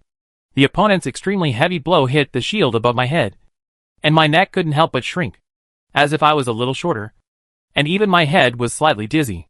But I blocked your attack. And then it was my turn. I rushed into the attack range of the Knight Cavalry's flail, raised the straight sword in my hand, and chopped it down at the opponent's shoulder. One sword. One sword. Another sword. The sound was like forging iron. At the same time, using the big leather shield to prevent the Knight Cavalry from raising his right hand, I could limit the swing of the flail. Ahem. A heavy punch hit my face, and my mouth suddenly tasted bitter and sweet. The Knight Cavalry also took this opportunity to pull away from me. Then I'll drink the medicine quickly. After 2 sips of the Holy Grail bottle, all the wounds on my body recovered directly. At the same time, I took a few cautious steps, and after approaching the blessing point, I touched it with my feet. As expected, although the blessing point in the real world of the magic circle could not help Ati get rid of the monster's hatred, reset and refresh the whole world, but the Holy Grail bottle in my hand was fully filled. And unlike in the game, the state of the Knight Rider obviously has not been restored. Well, otherwise it would be troublesome. After all, the blessing point is one of the few exclusive gifts that the Eternal Queen Marika left for the Atai. How can you monsters who have lost their minds and cannot see the guidance receive such a favor? Then come again! Just like before, I rushed towards the Knight Rider with the force of a mad dog and launched a fierce attack. Once I blocked the first blow of the flail, I succeeded in getting close to him. Under my crazy slash, he had no power to fight back. Seeing the armor gradually shattered, suddenly, a huge magic circle appeared under his feet. He was going to summon the warhorse again. I quickly dodged with a backward roll. But because I was too close to the Knight Rider, I was still blown away by the gust of wind caused by the summoning magic. Just right. I landed next to the blessing point. Then drink the medicine, recover, refill the blood bottle. I stood in the center of the spring, with infinite recovery ability. I would like to call it the Blood Bull School. How can you fight me? The Knight Cavalry finally found something wrong, but he probably didn't know that my flame pot had been used up, so he didn't dare to get on the horse to fight with me, but went the other way, and took the initiative to attack me. Use stillness to overcome movement. I watched the Knight Cavalry's movements carefully, and dodged his flail blows one after another, taking advantage of the gap when the opponent's energy was exhausted and his body was stiff, and stabbed the Knight Cavalry's chest with a sword. The armor, which had already been cracked, failed to block this fatal blow this time. After completing the execution, I kicked the opponent to the ground. Ah! A deep sigh came from under the helmet. The knight cavalry raised his hand weakly, trying to grab something, but runes slipped through his fingers, and his figure quickly turned into smoke and dissipated. Enemy felled combat skill iron wall shield defense obtained. Weapon, flail of the knight rider obtained. Wow, finally it's over. I let out a long sigh of relief, and sat down on the ground. So tired, so hungry, so sleepy tonight. Where should I find a good place to rest? Chapter 39. What are you aiming at, brother? In the early morning, a cool breeze woke me up. I opened my eyes, listened to the sound of rain outside the door, got up from the ground, stretched myself. The Weeping Peninsula, according to legend, once gathered heroes who resisted the oppression of the Golden Dynasty, but was swept away by King Gufule, who conquered the last mourned city. Therefore, there are continuous rain curtains here year after year, as if mourning the tears of those heroes, never stopping. Sobbing also comes from this. I chewed the dried meat, looking from the door at the hazy mourned city hidden in the rain curtain. I will try to get there today, and then find a way to capture it. And will the real murderer who killed Irina, who has the same memory of the Ring of Magic game as me, appear? It is still unknown. What I know is another piece of evidence to support this conjecture. Now, the Orides Magician Tower where I am located has been unsealed before I arrived. The memory stone in the treasure chest on the top floor was also taken away by someone first.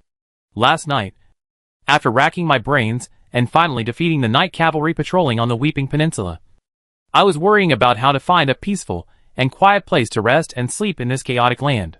The soul airflow at the foot of the cliff gave me a good answer. So, with the help of Tourette, I rode the wind.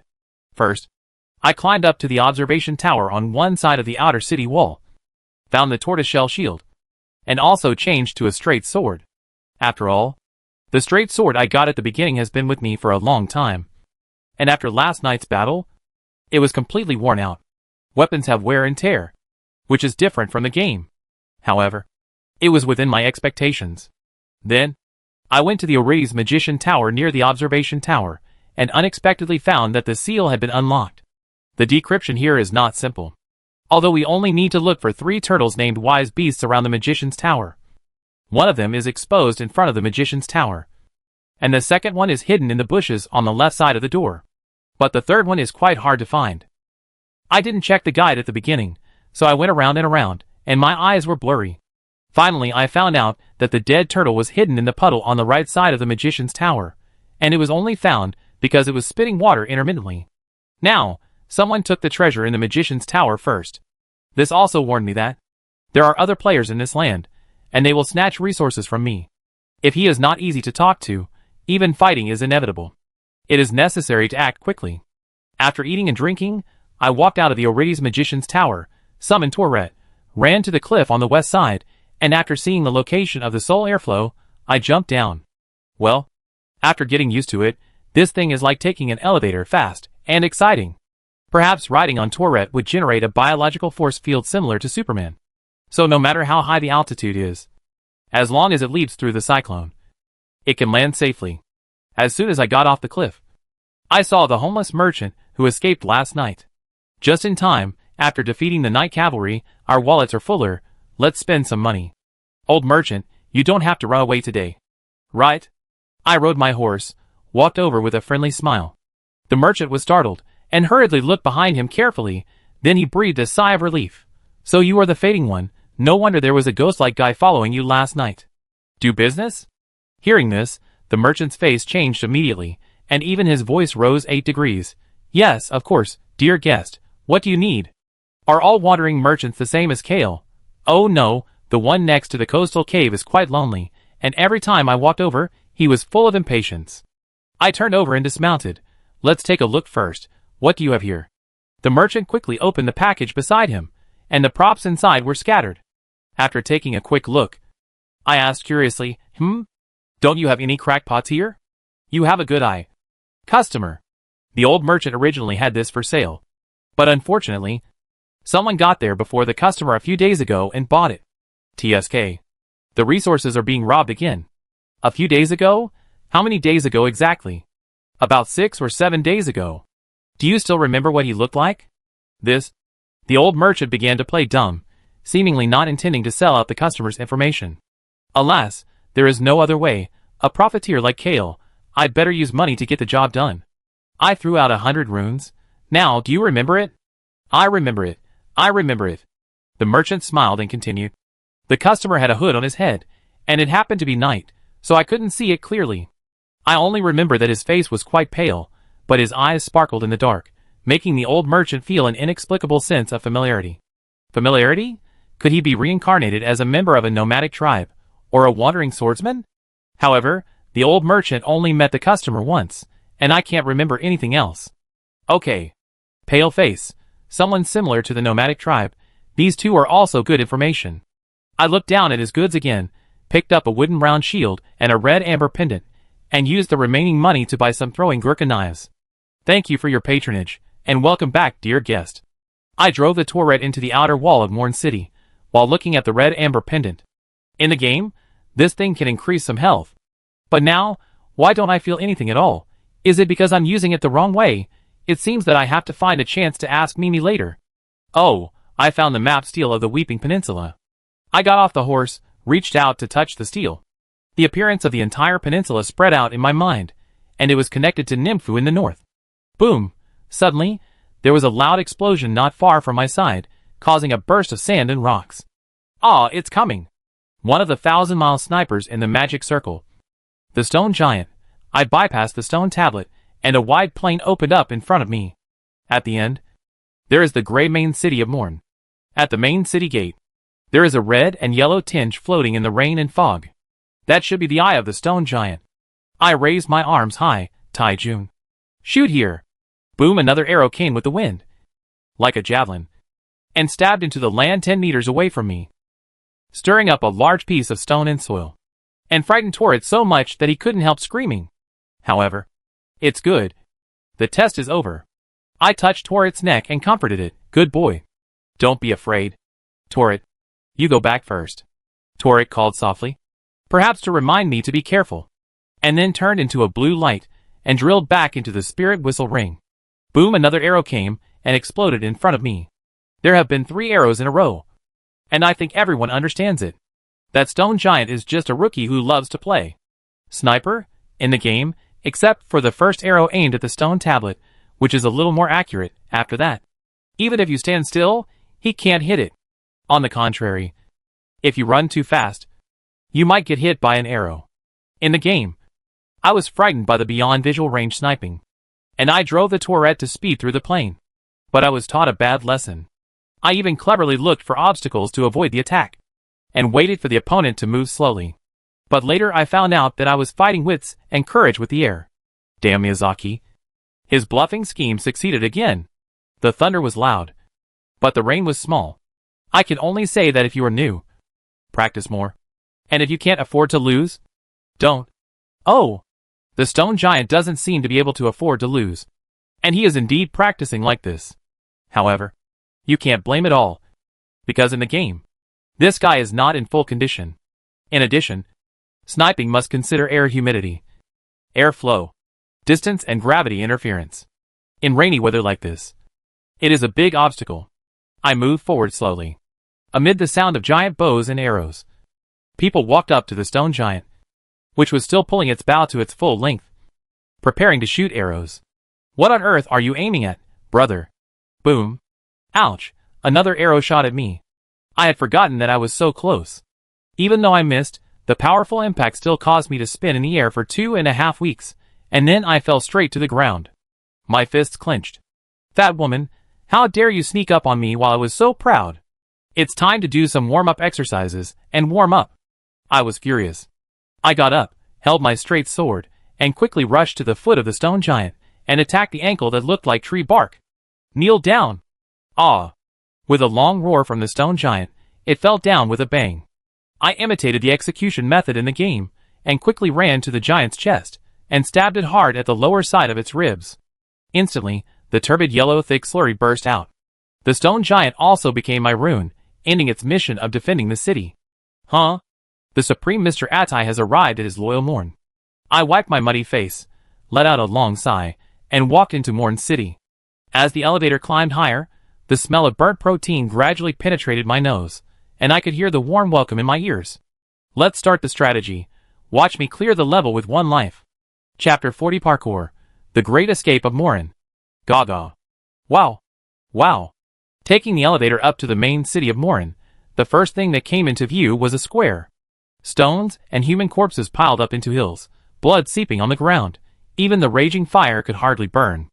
A group of hybrid monsters stepped on the corpse mountain, raising large hatchets high, and shouted excitedly. Among them, the largest guy stood on the top of the mountain, waving his arms, and gave a speech like a president. Behind him, perhaps the noble who once enslaved him, was tied to a wooden pole, and had long been smoked and baked into jerky. And around the corpse mountain, hungry wild dogs gnawed the corpses. Just looking at it, it makes people feel sick. All around, there are still the sounds of swords and knives clashing, which never ceases. It was on the city wall. The hanged men were like the victorious flags of the hybrids, standing everywhere, swaying gently in the breeze. From time to time, there are humans, or hybrids falling from the high walls, and becoming food for wild dogs. Moan City has already fallen. Bending down, lowering my body, I carefully jumped onto the stone steps nearby, and ran into a stone platform at the corner of the square. This should have been a small warehouse for soldiers to maintain their weapons on a daily basis, with swords, guns, barricades, and some tools such as hammers and pliers. Now, it has become a resting place for wild dogs. After eating, they lie here leisurely to bask in the sun. I'll let you bask in the sun. I rushed forward and jumped and chopped the annoying wild dog to the ground. Woof, woof. No need to bark, I haven't forgotten you. In the corner of the stone platform, there is still a wild dog hiding, and it pounced on me angrily. But I was prepared. As long as I put up my shield, the wild dog would hit me like hitting a wall. When it was bruised and swollen, I would counterattack with my shield, and with my knife, I would chop off the dog's head. I looked at the square through the nearby wooden roadblocks. Fortunately, the hybrids were still immersed in their celebration, and were not attracted by the barking of the wild dogs just now, and did not notice anything unusual. However, what should I do next? Like in the game, lure them one by one? Well, in the real world of the Ring of Magic, I doubt that such an action will attract all the hybrids in the square. At that time, they will just surround me, and it will be a quarter tragedy. After all, it has been confirmed countless times before. The collective attack of the Greg soldiers, the outrageous triggering reaction of the 5 Tiger Stone statue imps. Besides, there are 2 or 3 dogs next to me now, and it may be difficult for me to handle it alone. I checked around, and there were no powerful weapons. Although there were 2 flamethrowers in the corner, there was no gunpowder in them, so they were useless. Then, there is only one way. Parkour. I am not bragging. In the Ring of Magic, Adi's running speed is comparable to Bolt's, and he has no rivals among bipedal animals. Oh, except for Galad's corrupted dogs and corrupted crows. Just a few hybrids, I don't take them seriously at all. As for those dogs, don't go out of your way to provoke them, and at the same time, you can only be cruel to them, and wish them a happy meal. Thinking of this, I put away my shield and straight sword, stretched my back, twisted my wrists and ankles, and then jumped a few times to warm up. Very good, I'm ready. Bang! I threw a flame pot with all my strength into the corner on the other side of the square, attracting the attention of all the hybrids. Then, I took this opportunity, and rushed. I put all my strength into it, circled a small circle around the outside of the corpse mountain, and then I resisted the nausea and rushed up directly on the corpses. I've made great progress in my mentality, I am. I was a coward not long ago, but now I can turn a blind eye to so many deaths. Human adaptability is really terrible. Go further in on the left side of the top of the mountain, and there will be a warehouse full of weapons. GAO, GAO. The hybrids passing by naturally noticed it, after all. They were not blind. The scaly hybrid on the top of the mountain yelled, "Let the brothers arrest me." Humph, how can it be so easy? I rushed into the armory. Furniture City domain expand, invite the gods. Parkour originator. Jackie Chan, Uncle Long. Gaw. The hybrid monster jumped over the wooden barrier, and the ugly and funny face just appeared at the door. A little cold light came first, then, the long spear pierced through it directly, and it flew out. 1 man guards the pass, 10,000 men cannot open it. I kept taking knives, guns, swords, shields from the weapon rack, taking whatever I had, and then throwing them all out the door. For a while, 2 of the hybrids chasing were seriously injured, and the other guys also began to shrink back, and did not dare to approach. The corner of the door. Is this a treasure chest? Now is a great opportunity to escape. But, if I miss it, in the future, I may never come to Morn City again, and I won't be able to get this treasure chest.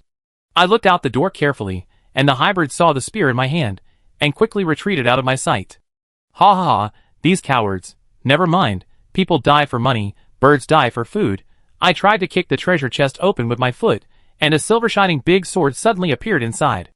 And, Attai's instinct told me that, unlike the soulless weapons around, it obviously has some kind of fighting skills.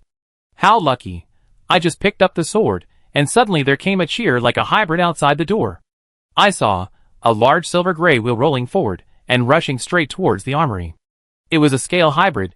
These guys had no wings on their backs, but instead had hard and thick scales all over their bodies, moving slowly, but with great force and momentum every time they attacked. I threw out the spear. Sparks flew on him, but it was impossible to stop his advance. Then run away, run. Although the scale hybrid is strong, it seems that its brain is not very good. It holds a long axe in its hand, and is stuck at the door for a while, before realizing that it can't get in. And I had already run to the door at the other end of the warehouse. Go out. There were actually two hybrids here, surrounding a human on the edge of the cliff, forcing him to jump down. And next to them, there was a ladder. Rider kick. I kicked a smug hybrid off the cliff. Now you are one-on-one, come on. Then, in the stunned eyes of the human and the hybrid, I quickly climbed up the ladder, and climbed onto the northwest wall of Morn City. Who? Go. Shouts and roars came one after another. On the wall, there was naturally chaos. The remaining human soldiers were still fighting desperately against the hybrids, but it was a pity that the other side was outnumbered, and the human side was no match at all. But I, Atai, am not the savior of Morn City. I am just a tool who comes to run errands. Secondly, those damn bastards in the square are still chasing me. Damn it! I am the traitor who led the Japanese into the village. I am sorry. Everyone. I went straight through the chaotic wall, and found the next ladder to continue climbing up. This is connected to the southwest wall. As long as I run to the gap in the wall, and then jump down, I should be able to shake off the pursuers. Gaw! Ah! Sure enough, once I get here, there will be a hybrid that will find my whereabouts, and then trot over. It jumped up on the steps, the small wings on its back frantically flapped, raised the machete high, and was about to chop me straight. Hee hee, I have new equipment too. I casually drew out the big sword I just picked up, and gathered magic power into it. Combat skill activated, Lion Slash. Holding it with both hands, I swung the big sword and smashed it to the ground. Using it as a fulcrum, I suddenly flipped forward and swung at the hybrid with all my strength. Bang! The sword chopped on the stone steps, and the knuckles of both hands were trembling and numb. In addition, my back and waist were also crying out in pain. Lion Slash is cool, but it must be very unfriendly to people with strong bodies. Ouch. I heard the hybrid's slightly confused shout from behind me. So, there was no blood on my sword either. Could it be that we are both in midair, crossing each other? When I turned my head, I saw this guy's face, which was neither laughing nor crying. It also saw me, and opened its big frog-like mouth, as if laughing. Laugh at your relatives, laugh. Laugh. Laugh. I casually pulled out another straight sword from my waist, turned around and swept it across the throat of the hybrid. The double sword style is here. Just kidding. From the fact that the Lion Slash just now had no power, it can be seen that my current ability and attributes are not enough to bring out the full power of this weapon. I'd better give up and collected to the blessing point. I let it go and continued to move forward. In the middle of the south wall, a hybrid was raising its arms and cheering towards the square. Behind the wooden poles with corpses hanging on the top of the wall, there were two winged hybrids, which had a pair of wider wings than ordinary hybrids, and could fly in the air. I touched the Gurkha knives on my waist. There were enough of them. Whoosh. Great. One shot to the head, directly fatal. The two winged hybrids found something wrong. I had already rushed forward with my shield, and gave them a flying knife each. I also hit their heads directly, and they fell under the city wall. I jumped down from the wooden bridge on the south wall. There was still a chaotic battle on the southeast wall. However, there were still many soldiers here. After killing a few hybrids, they could barely resist. I didn't care either. I held up the wooden shield and crossed the battlefield like a loach. Hey! You! Wait for me! A soldier shouted beside me. Wait for your head. If you find out that I am a fated person, Won't you join the hybrids to attack me? I didn't stop at all, and walked up the wooden ladder at the end of the east wall, and climbed up to the beacon tower. Sure enough, here, Edgar, the Lord of Morn City, was still sitting on the bench, frowning and sighing. Chapter 41 Fire is burning. Climbing up the tower on the east side of the city wall of Morn, I only saw an old man wearing platinum armor, with messy hair and a slovenly beard, who was the city lord Edgar, and no one else. Could it be that the person who killed Irina has gone to the back of Morn City and seized the treasure first? While guessing, I stepped forward and greeted him. Excuse me, you are the city lord of Morn City, Edgar. Right? The old man raised his head, and a trace of doubt appeared in his sad face. It's me, but I don't think I've seen you. You are the Fader, right? I immediately raised my guard. After all, it was explained in the game that Edgar was ordered by Limb Reattachment Jarek to manage Morn City, and that Greg is at the border right now, searching for the fated, cutting off their arms to perform evil rituals, to strengthen himself. Maybe he will follow Greg's instructions and become my enemy. However, Edgar sighed and continued, but you have also seen the current predicament of Morn City. All the servants have rebelled. I thought they would work peacefully, but it turned out to be just a trick. He looked at the chaotic Morn City and clenched his fists. You are a true defiler, and your heart is also filthy. I feel sorry for you. Even if you have any request, Morn City cannot respond now. The plot here is not contrary to the game. Could it be that Edgar didn't know that Greg was capturing the fated ones? In addition, I am very sorry for what happened to you. I bowed slightly to show my intention. But I want to ask the city lord, when did the riot in Morn City start? It should be at midnight the day before yesterday. The day before yesterday. So close. But the old merchant on the outer wall of Morn City said that, and the fated one with the memory of the plot of the Ring of Magic should have appeared 7 or 8 days ago. Could it be that he planned the riot? I asked hurriedly. During the 7 or 8 days, did anyone suspicious come to Morn City? Or did anything strange happen? People? Not many people, Edgar recalled. But there were some strange things. What was it? Edgar stretched out his hand and pointed outside the city. Some time ago, a strange disease broke out in a village in the mountains to the north of Morn City.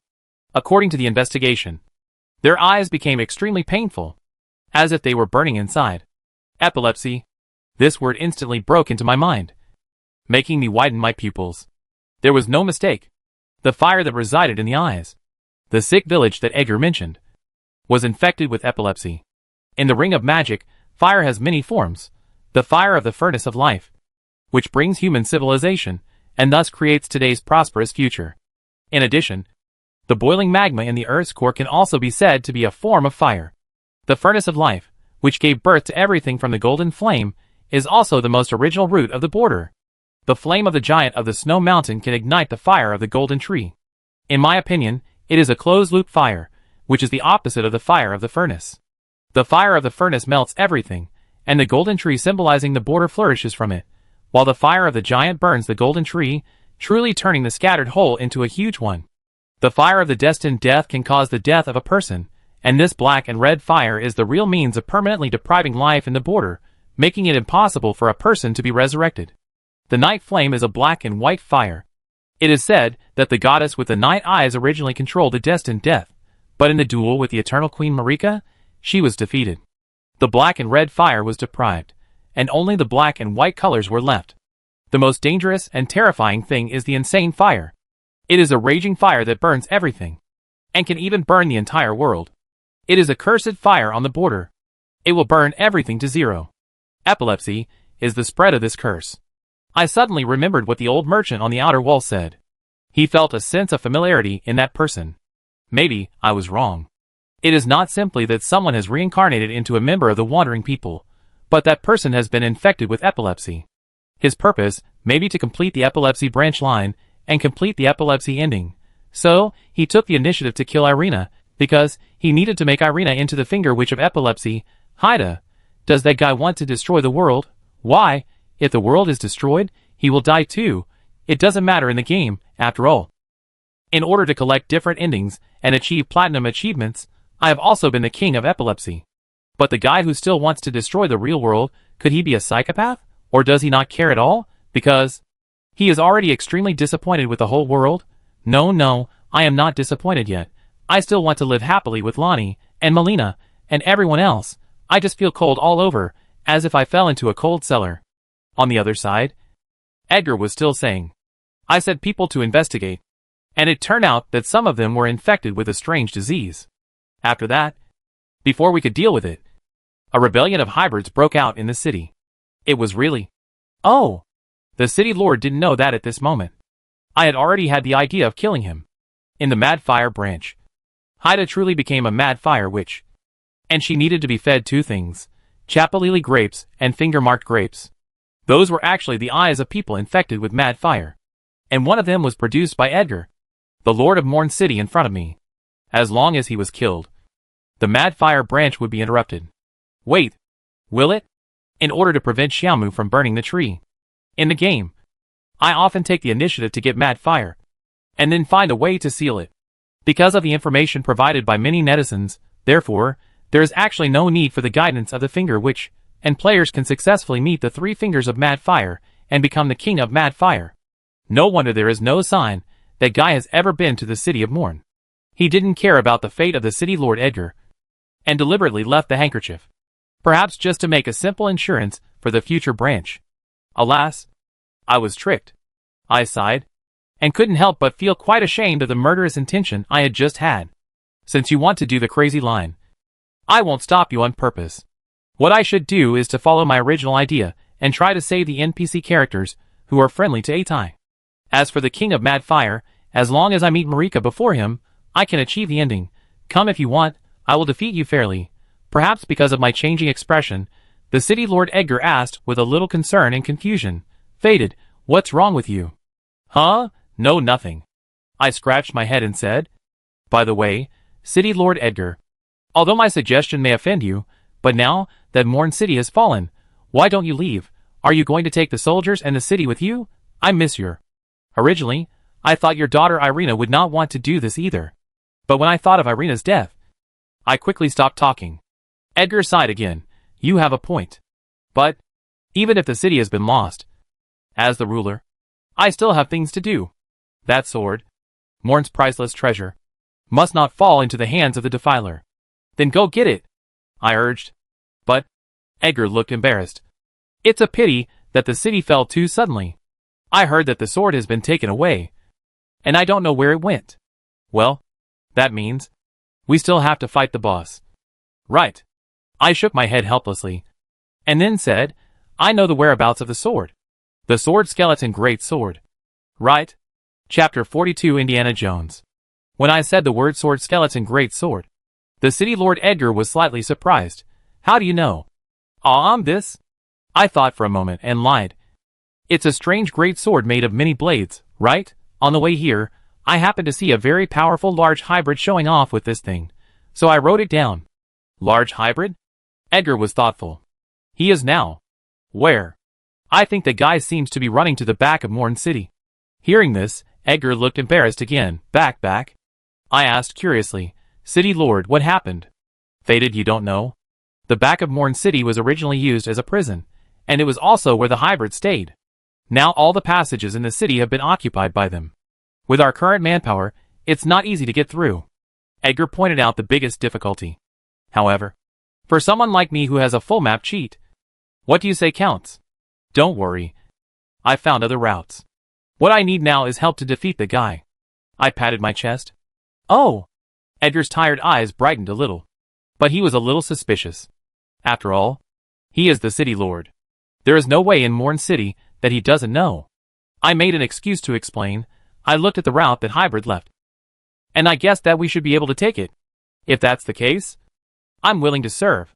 Without further ado, we have to practice to prove it. Let's go! Before leaving, I also caught a few Mars butterflies on the bonfire and followed Edgar down the tower. The soldiers below were still struggling to hold on.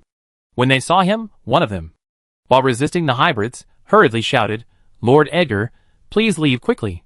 The ultimate target of these guys is you, Gaw! Before he could speak, a black shadow suddenly flew up from under the city wall. It was a winged hybrid, pulling a short bow, and was about to shoot at Edgar. But, I won't let you do it. Swoosh! A Gurkha scimitar took the lead, and hit the opponent's head accurately. causing it to fall into the abyss again. Edgar also took this opportunity to shout, "Brothers, Morn City has been lost now. You can put down your duties and find a way to leave. You have fought so hard, and I am grateful to you." "Lord Edgar, what are you still talking about? As the lord of the city, I must take back Morn's treasure, the sword skeleton great sword, and return it to my monarch. This is also a final explanation of my duties." Edgar led me out. "This brother has already known the whereabouts of the great sword. Please help us again. Come with us." The remaining soldiers responded almost without hesitation. "Follow the city lord until death. It's already this time. There is nothing to say. City lord, let's go." It seems that Edgar is usually very popular, but the hearts of the hybrids are inherent class contradictions. Just by talking now, I can't change anything. For a moment, the exhausted soldiers seemed to be injected with chicken blood and became excited again. However, the hybrids on this wall were a little dazed. Originally, they were already exhausted because of the long attack, and now the situation is completely tilted, and they began to shrink back, and even I couldn't help but feel a little sympathy. "Brother Fated, I haven't asked for your name yet." Edgar asked me while playing with his spear and picking up a hybrid. "Zero, just call me Zero. By the way, has my treatment risen to that of a brother? Unexpected." With the participation of Edgar and me, soon, the hybrids on the wall were solved. However, their shouting attracted the attention of the hybrids in the square, whom I had thrown away before. They shouted and ran over here. "Brother Zero, thank you for leading the way." Edgar waved his hand. "Brothers, follow Brother Zero." After the chaos, there were still 3 or 5 soldiers left on the wall. It seems that they are the Indiana Jones who followed me today. I ran to the end of the east wall with ease, and climbed over the wall to the outside. The whole city of Morn was built against the cliffs by the sea. The wind was whistling, and it brought a salty and humid smell. I pointed to a small island near the coast. "That hybrid is on the island." The city lord Edgar looked down the cliff with worry. The cliffs here were in the shape of steps, and each step was about 2 or 3 stories high. "Don't worry." I patted Edgar's shoulder. "You jump? I jump?" "Brother Zero, what does this mean?" Edgar was confused. "What does this mean?" I said, while walking behind him. "If you don't jump, I'll kick you down." Edgar screamed in disgrace, and was forced to jump off the cliff. I followed closely and jumped down. My feet were a little numb, but it was not a big deal. I saw Edgar getting up from the ground, and before he got angry, I explained, "Your soldiers were hesitating just now. As the city lord, if I don't set a good example, I'm afraid they won't listen to me." Edgar was speechless, raised his head, and shouted to the soldiers, "Calm down. It's okay." Seeing this, the soldiers jumped down one by one. After jumping down one more floor, I came to the roof of a bungalow on the outer wall behind Morn City. "Look!" A soldier pointed at the top of the outer wall. On that narrow corridor, ordinary hybrids were crawling on the ground one after another, trembling for some reason. I reminded them, "Everyone, be careful. Don't make any noise." Everyone nodded, and followed my route, jumping onto the wooden platform halfway up the bungalow, and then landing below. Speaking of which, the corpse on the wooden platform should have a stone sword key that can unlock the seal of the stone statue. It's not easy to search indiscriminately in front of everyone, so it seems that I can only give up. Well, it's not a big deal, even if it's the first round. If you take all the things, there will be extra. Edgar silently pointed at the hybrids, who seemed to be begging for mercy. The soldiers understood, walked forward quietly, and did not give the opponent a chance to react, directly killed the opponent with a single blow. Help, help me." A weak sigh came from the room beside him. Edgar turned his head and ran in hurriedly. I saw that, in a cylindrical iron cage, the skinny old man was dying. "Old Hopper."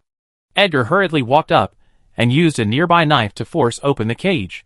But the other party was already unconscious, muttering, I am a nobleman. Once I am eaten by those bastards, I will never return to the tree. No, I don't want to fall into that kind of fate. Don't defile me. Hopper. It's okay.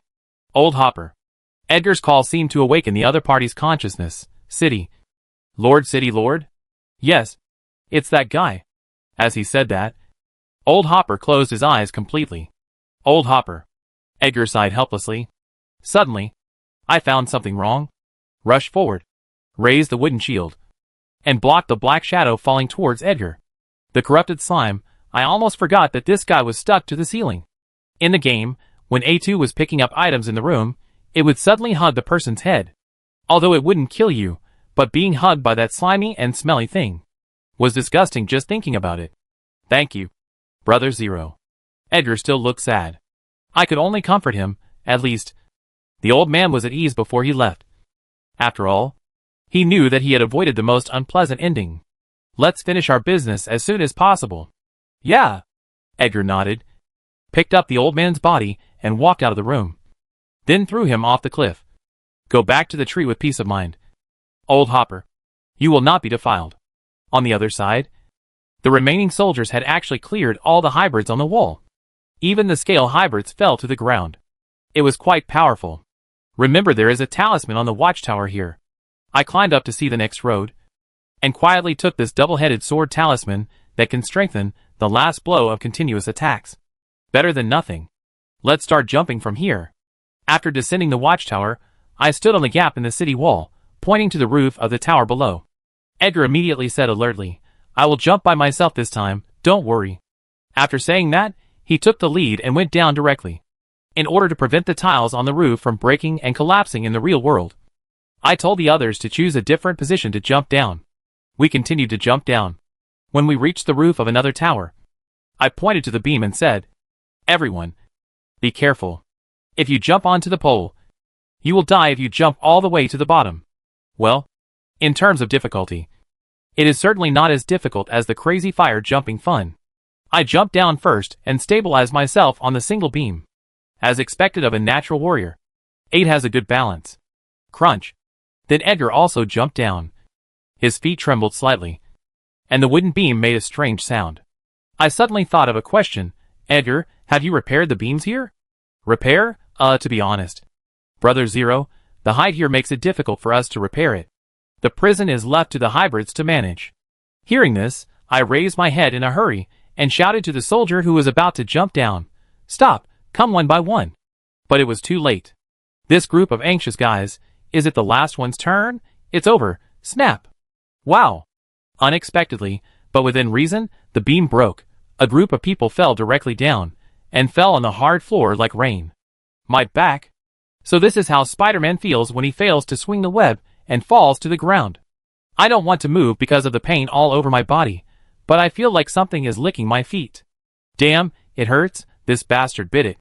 Not only the rats, the remaining hybrid shivering in the corner of the cell, also raised his head in surprise. Enemy attack. Forced to help, the guys quickly stood up. Fortunately, with their numbers, they easily suppressed the prison. Roar. Roar. Faintly, there were bursts of loud roars coming from outside the door. The roars were full of anger, and full of pain. We supported each other out of the prison, and looked towards a stone door on the coast. And there was the Lament Island where the final boss of Morn City, the Lion Hybrid, was. Chapter 43 Lion Hybrid. Snoring. Snoring like thunder. Walking across the wooden bridge outside the prison in Morn City, on the balcony, a scaly hybrid and a winged hybrid were actually sleeping soundly. Then I beg you to stay in your dreams forever, and never wake up. After giving them a good night's sleep without any hesitation, I climbed down the ladder on the side. The Island of Lamentation, which is said to be the burial place of many heroes who once protected Morn City, is now in sight. The angry roar of the lion is hitting the eardrums more and more fiercely, making people feel creepy, and their hands tremble. A soldier whispered to Edgar, Lord, is this voice? Yes, it should be him. Edgar clenched his sword and said with a sullen face, Let's go! We don't need to show mercy to the guy who caused the destruction of Morn City. Hissing. It seems that they know the boss lion hybrid? What's going on? But looking at Edgar's determined eyes, I should be able to rest assured that they will not suddenly turn against the enemy and help the enemy. They should still stand on my side. As for the lion hybrid holding the sword skeleton great sword in the game, as the final boss of the first box garden level of the main line of the novice village, it had almost no chance to appear when it could summon Edgar to assist and fight with the 3 wolves. And then died with hatred. What? You said that the boss monster in the early stage will become a soldier in the later stage? Then you can't summon partners and fight in groups? Don't suffer. Then we'll talk about it when we meet again. Let's leave tomorrow's affairs to me tomorrow. Maybe he will come up with a better way. Just like that, we walked across the shallows with our own thoughts and passed through the stone gate on the sea. I saw that in front of the tombstone standing in rows on the Lament Island. A lion hybrid was going crazy, destroying the tombstones with a sword skeleton great sword, and even dug out the remains that had not decayed inside, and scattered them everywhere. This guy is similar to other hybrids. A human body, beast legs, bird claws, small degenerate wings behind, and a green snake-like tail. Turning around, the face that was almost the same as a human was ferocious, and the lion's mane was like a blazing fire, bright red and dazzling. He looked over, and his eyes were shining with red and yellow light. I hurriedly asked in a low voice, Edgar, has this guy also been to the sick village? Yes. Edgar nodded and admitted. This guy is called Ryan, and he was originally one of my knights. As a lion hybrid, he has a keen sense of smell and is quick in action. He is a first-class powerful warrior. So, I sent him to investigate the strange things that happened in the sick village. I didn't expect that even you were infected with that disease. Ryan. AI. Edgar. Lord. The lion hybrid saw us, but did not attack us at the first time. Looking at the sword skeleton in his hand, I recalled the text description in the game, carrying countless lamentations. The angry revenge sword. Revenge, revenge. I seemed to understand the whole story. The fire of madness. The destructive force that curses the whole world. I feel the deep sorrow and revenge that has not dissipated for a long time on the Weeping Peninsula. Perhaps it was through the wandering merchants, even if they did not intend to, that the power of the mad fire came to this land. Or was it the mad fire player who was reincarnated here, and whom I had never met? Anyway, the sick village incident happened. As the city lord, Edgar sent the lion hybrid Ryan and other subordinates to investigate. Although Edgar seemed to be good to Ryan, even made him a knight, but as a hybrid race, it must have suffered a lot of unfair treatment in the past. Naturally, the mad fire spread to him in the name of revenge. The endless pain in his eyes gradually eroded his sanity, and even burned his consciousness, just like the experience of A-type being possessed in the ending of the Mad Fire King. The crazy Ryan destroyed the prison, released all the hybrids in Morn City, which led to the destruction of the entire city. As for the city lord's daughter Irina, perhaps her fate was that she had been chosen by the Mad Fire, as early as the moment she followed her father into the city of Morn, and became a sacrifice for the witch Haida. Thinking of this, I couldn't help but feel completely chilled by Dienhua's careful planning. Roar! The lion hybrid Ryan's roar full of pain brought me back to reality. He covered his eyes tightly, and knelt on the ground. The pain attacked, drilling straight into my brain, and I wished I could dig my eyes out directly. Soon, it seemed that even the last wisp of consciousness was gradually fading away in the madness. AI. Edgar. Kill! Kill! Kill you! Ah! No! No! My lord! My lord! It's not me! Kill you! Kill me! Kill! Kill! Kill! Ryan. Edgar sighed deeply, and when he opened his eyes again, there was only determination on his face. All soldiers, listen to my orders. The target is the lion hybrid who destroyed our home. Ryan, send him off. The soldiers immediately formed a formation, with a large shield soldier at the front, and 2 soldiers holding medium shields forming the flanks. The crossbowmen were ready. Edgar and I also clenched our weapons, following the soldiers step by step. You. Roar. Lion hybrid Ryan could no longer bear it, or perhaps he had lost all his sanity. He roared, dragged the sword skeleton with one hand, and rushed towards us. Prepare for the first wave of attacks. Roar. The lion hybrid jumped high, grabbed the sword with both hands and feet at the same time, and smashed it down with the weight of his whole body. When 3 soldiers defended together, they barely withstood the opponent's attack. And the crossbowman and I took this opportunity, and used long-range weapons to attack the opponent's head directly. But I didn't expect that. This guy actually used the soldiers' shields as a springboard, jumped suddenly, and chopped us down with his sword. Ha! Edgar's long spear came out, and stabbed the vital point. As a last resort, the lion hybrid had to interrupt the attack, grab the tip of Edgar's gun, and then use the force to jump in the air and flip behind us. Set up the shield, use defense as offense. We will suppress it to the corner of the coast, and restrict the lion hybrid's actions. I also picked up the wooden shield and proposed loudly. After all, in the game, if you master the shield counter, it will be easier to deal with this guy. The 4 shields, like tanks, gradually advance towards the lion hybrid Ryan. No matter how he attacks, he can't break our defense. And in the interval between the opponent's attacks, the long spear, the straight sword will pierce out from behind the shield formation. Just like in the game, 2 fists can't beat 4 hands. In a blink of an eye, Ryan was already covered with scars and gasping for breath. Roar, roar. Boom. Taking advantage of his slow reaction, I took out the fire pot and threw it out quickly. Instantly, the flames ignited the whole body of the lion hybrid, burning fiercely. Ryan! Edgar roared loudly, and held up his long spear and rushed towards the lion hybrid. When the other party raised his head from the endless flames, the spear had completely pierced his heart. And it did not even stop, until it nailed the fallen Ryan to the shallow coast. Crash! The cold sea tide surged and washed the sobbing peninsula. The lamenting drizzle gradually extinguished the flames on the lion hybrid, and also extinguished the dim fire in his eyes. Finally, it stopped. Ryan, who was charred all over, murmured, "Thank you. Thank you. Lord Edgar, I'm sorry." "Well, I know." Ryan. Edgar drew out his spear, and watched his former subordinates turn into gray smoke and dissipate with the wind. Enemy felled. Chapter 44. The Great Retreat of Morn. The night fell, and the city of Morn, which had been bustling all day, also settled down in the darkness. I sat on the island of sorrow behind the city, lit a bonfire, and counted the sky-blue jellyfish floating nearby in boredom and helplessness. It is said that these jellyfish are transformed from people who still left wishes after death and could not return to the tree. And if I don't find a way to leave here, I'm afraid it won't be long before I become one of the jellyfish. That's right, I am trapped on this island of sorrow. In the game of the Ring of Law, once you step into the back of Morn City, there is no way to return directly. And in today's reality, as the city Lord Edgar said, the passages in the city have been occupied by hybrids. I finally found a passage that was not in the game in the prison, but before I took a few steps, I ran into several hybrids, who were cutting the remains of the soldiers into pieces. Fortunately, I escaped in time. If I had been discovered, I'm afraid that the hybrids would have swarmed over me and treated me as the boss and beaten me up on the Sorrow Island. Where did Edgar and his men go? In this way, the sword skeleton great sword has also been recovered. After watching the lion hybrid Ryan disappear, Edgar picked up the so-called treasure of Morn City from the ground, and then waved his hand gently. The great sword turned into a blessed light and disappeared.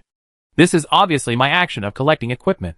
But it's true, such a convenient storage method should have been popularized in the border area as a kind of blessing. It's not exclusive to Atai. It's just that, although I didn't want the sword skeleton great sword, it's just that I worked in vain again, which makes people sigh slightly. Unexpectedly, Edgar just came over and stretched out his hand with a smile. "Brother Ling, this time it's thanks to you, I can complete this last duty. Please accept this little gift." This golden branch is a sacrificial branch in the game that can ensure that Atai will not drop rune after his death. Besides, he gave me 3,000 runes, which is more than what I got after defeating the lion hybrid. The city lord is very generous. "Thank you, city lord." I accepted it without hesitation. "But, what are your plans for the future?" Edgar looked up at the sky. "I plan to go to Storm City Stonewell first, give the sword skeleton great sword to King Greg, and apologize to him. Moreover, my daughter, Irina, has also gone there before me. I hope she will be safe." Seeing this, I hesitated whether to tell the other party about Irina's bad news. And Edgar continued, "Brother Ling, if you have time, you are welcome to come to Storm City to find me. I will introduce you to His Majesty Greg and knight you." "Ha! Thank you for your kindness. If Shavga sees me, I will be thankful that he doesn't take off my hands." What are you doing, Edgar?" This guy, while talking, actually started to take off his armor and clothes? Moreover, perverted. There is more than one. And the other soldiers all started to take off their clothes. Hey. Is this some weird ceremony of the people in Morn City to celebrate the defeat of the powerful enemy? Don't look at me. I won't join it. I will be hated by Mimi. Well, goodbye, Brother Ling. After saying that, Edgar actually jumped into the sea. His soldiers also jumped in together. These guys can actually swim? Ah, but that's normal, after all. Morin City is by the sea, and they have been managing this place for a long time, so they should know how to swim. Moreover, Edgar, who loves his daughter, did not forget to shout while swimming, Irina. Wait for me. Dad is coming. What should I do? Atai is a landlubber. In this way, we are back to the beginning. It's really sad. By the way, you jellyfish guys, don't squeeze in anymore. And don't poke my face with your tentacles to comfort me. I won't die easily. Good evening, Mr. Ling. You seem to be in trouble. A familiar voice? Is Mimi here to save me? Mimi, listen to me. I shook off the jellyfish and happily wanted to hug them. But Mimi only used one hand to press against my forehead to block me out. Master Ling, calm down. Otherwise, I will leave. Okay, I know I was wrong. Please don't leave. Sit down. Okay. Perhaps because of Melina's arrival, the jellyfish no longer entangled me, and floated away at will. Melina also squatted down and asked softly, Okay, Lord Zero, what trouble have you encountered? I scratched my face embarrassedly. Well, the biggest trouble now is that I can't leave here. The island is isolated and helpless. And there is a hybrid riot in Moon City. I can't solve it alone. And I can't swim. So, then, just use the blessing point to teleport. Melina said lightly. Teleport? It turns out that in the real magic circle world, teleportation is also possible. I thought it was impossible. After all, even in the high-tech society of the 21st century, teleportation is still a long way off. Wait! I was tricked by Patch. Didn't I just teleport to the depths of the fog forest? So, it turns out that I was not familiar with how many functions the blessing has before. So I couldn't use it? Teleport? Please hold my hand, Lord Zero. Melina held out her hand to me. Holding hands while teleporting is really civilized. Thumbs up to the respected Queen Malika. I held Melina's hand gently without hesitation. It was a little cold, but soft, so comfortable. I want to hold it for a lifetime. Close your eyes, and then recall the blessing you want to go to, Lord Zero. Melina paused for a moment, and then reminded, During the teleportation, don't let your mind wander, otherwise you and I will be lost on the other side. Oh my god, so serious? I quickly calmed down. The blessing I want to go to, the blessing I want to go to. Then let's go over there, the blessing point after the sacrifice bridge. In the dark world inside my head, a golden glow lit up. Gradually, the scenery around the blessing point was like a puzzle, filled in. The winding cobblestone road. The sacrificial bridge. The stone where Irina was buried. No. Something is wrong. I feel dizzy. It feels like I have been on a bus for the whole day. It is even the kind of bus that is stuck in traffic and stops from time to time. I just felt the thin and stagnant air, making it hard to breathe. My stomach was churning, swaying, and even the acid had already surged up my throat. As soon as I closed my eyes, I felt dizzy one after another, swaying in my mind. No, I seem to have closed my eyes. I can't hold it anymore. Ugh. I suddenly knelt on the ground, and a rainbow came out of my mouth. It's hard. No wonder the game is set. You can't teleport in combat. Close your eyes before starting, and you will feel dizzy after finishing. If someone happens to be guarding the blessing and wants to harm someone, I'll be finished. Master Zero, are you okay? Melina asked with concern. I raised my thumb with difficulty. No. It's okay. I just feel a little carsick. Ugh. Sorry. This is probably your first time to teleport. I should remind you. It's better to choose a blessing point that is closer, so it won't take too long. Melina gently stroked my back. Don't worry, Melina. It's really okay.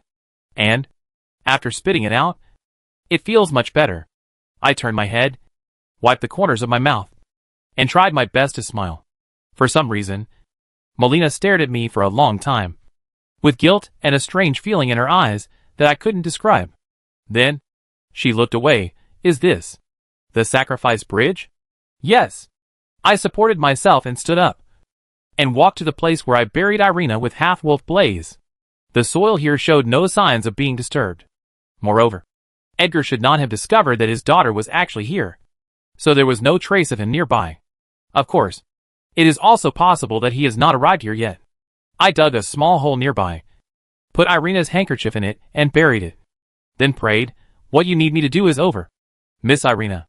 Your father Edgar should be safe now. So, please rest in peace. Melina followed me and offered her final parting blessing. May your soul return safely to the golden tree. And there will be blessings to guide you from now on. Miss Irina. Okay. I stood up, turned to Melina and said, let's go to another place and chat for a while. Melina. Chapter 45 Plan.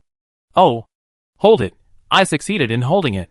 Holding Melina's hand again, we teleported between the blessing points, and we came to the outer wall of Morn City. Sure enough, it will be difficult to adapt to this strong feeling of motion sickness for a while. But fortunately, the distance of teleportation this time is closer than last time. I barely held back the nausea, and didn't embarrass myself in front of Mimi again. Afterwards, with the help of Tourette, we flew over the high cliff, and came to the Aurides Magician Tower again. After all, I could only think that it was safer here. The sky was gradually waking up at this time, and the blue and white color appeared in the east. I also made an unexpected discovery that blessing can completely eliminate the sleepiness of the fated, and I didn't know it for a whole night, and I didn't feel sleepy at all. In other words, if handled properly, AFI can even conquer the entire border area without rest. Of course, the human brain needs rest. Forcing yourself to eliminate sleep will only do more harm than good. Your brain will explode because it has no time to process all kinds of information. So, I can try to grasp this scale in the future. So Lord Zero, what do you want to talk to me about? Melina asked curiously while stroking Tourette. And I asked back, Melina, can you feel the fire? Fire. When she heard this word, Melina's movements suddenly stopped. She looked at me with surprise. Why? Why do you ask that, Lord Zero? So, I told him everything about my experience on the Sobbing Peninsula, and my reasoning in my heart. I remember, that night in the Dragon Feast Church you said, fire is burning. And it should be at the same time, Irina suffered the murder of the fire madman. I asked the same question again. So I want to know, Melina, can you feel the fire madman? So that's how it is. After Melina understood what I meant, she shook her head helplessly. It's a pity, Lord Zero. I can't accurately feel the power of the fire madman.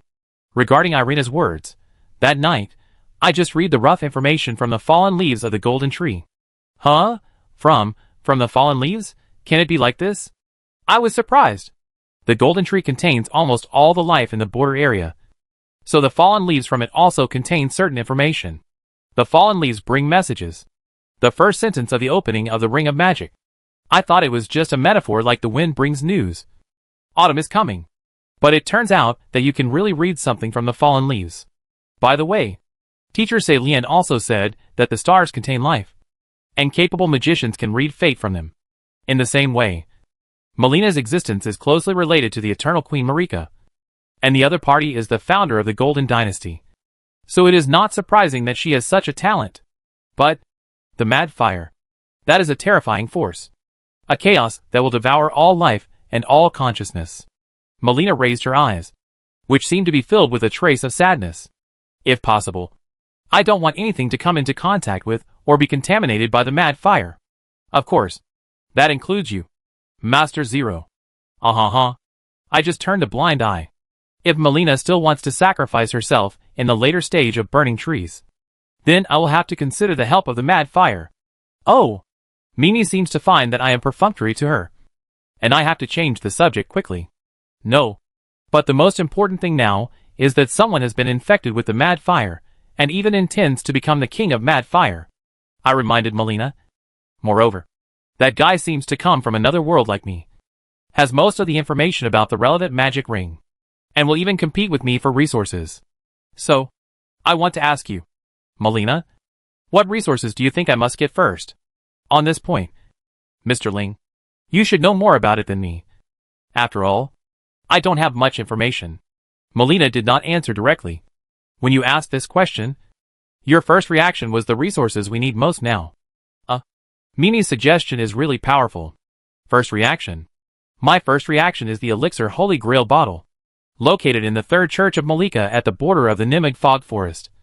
It is also a unique multifunctional item in the magic ring. It can use different crystal drops to enhance strength. If we start from here, we will pass by Hyde Fortress first. There we can get half a token of the Deek's Great Elevator, which will help us get to the Aten Plateau and the royal city of Rodel. After all, I don't really want to climb up from the Aten Tunnel nearby. The final boss monster, the Earth Dragon, has high attack and high HP. To be honest, it's a bit disgusting and difficult to deal with. Just as I was thinking, Melina said again, but there is one thing I can help you with. Master Zero. The Round Table Hall gathers many fated ones. Powerful warriors, who are as eager to become the king as you are. I can take you there. Ah. Speaking of which, I haven't shown my face at the Round Table yet. But to be honest, the guys there have different personalities and their own little thoughts. Even if I tell them, I may not find help. Sir Baiji may have a chance. This guy has many eyes and ears. He can help investigate the whereabouts of the Mad Fire Man. Oh, and Ataze. Stormwings. Nephilim Lu. By the way, she is probably already in Storm City. Isn't she? If Nephilim goes to fight Xiao Gu alone, will anything happen? After all, she is a warrior with a sense of honor and justice in the borderland. Not to mention that Xiao Gu has done all kinds of bad things. He will help us challenge the King Gufule later. Stormwings. Can't be in trouble. Should we go to Storm City? Stonewell first? But with my current level and ability, can I deal with the evil teacher? I still have to level up first. No.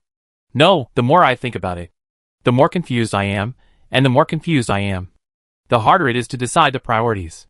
Lord Zero? Lord Zero. Melina waved her hand in front of my eyes. Ah, sorry. Sorry? Was I distracted just now? I scratched my head embarrassedly. Mimi. What did you say?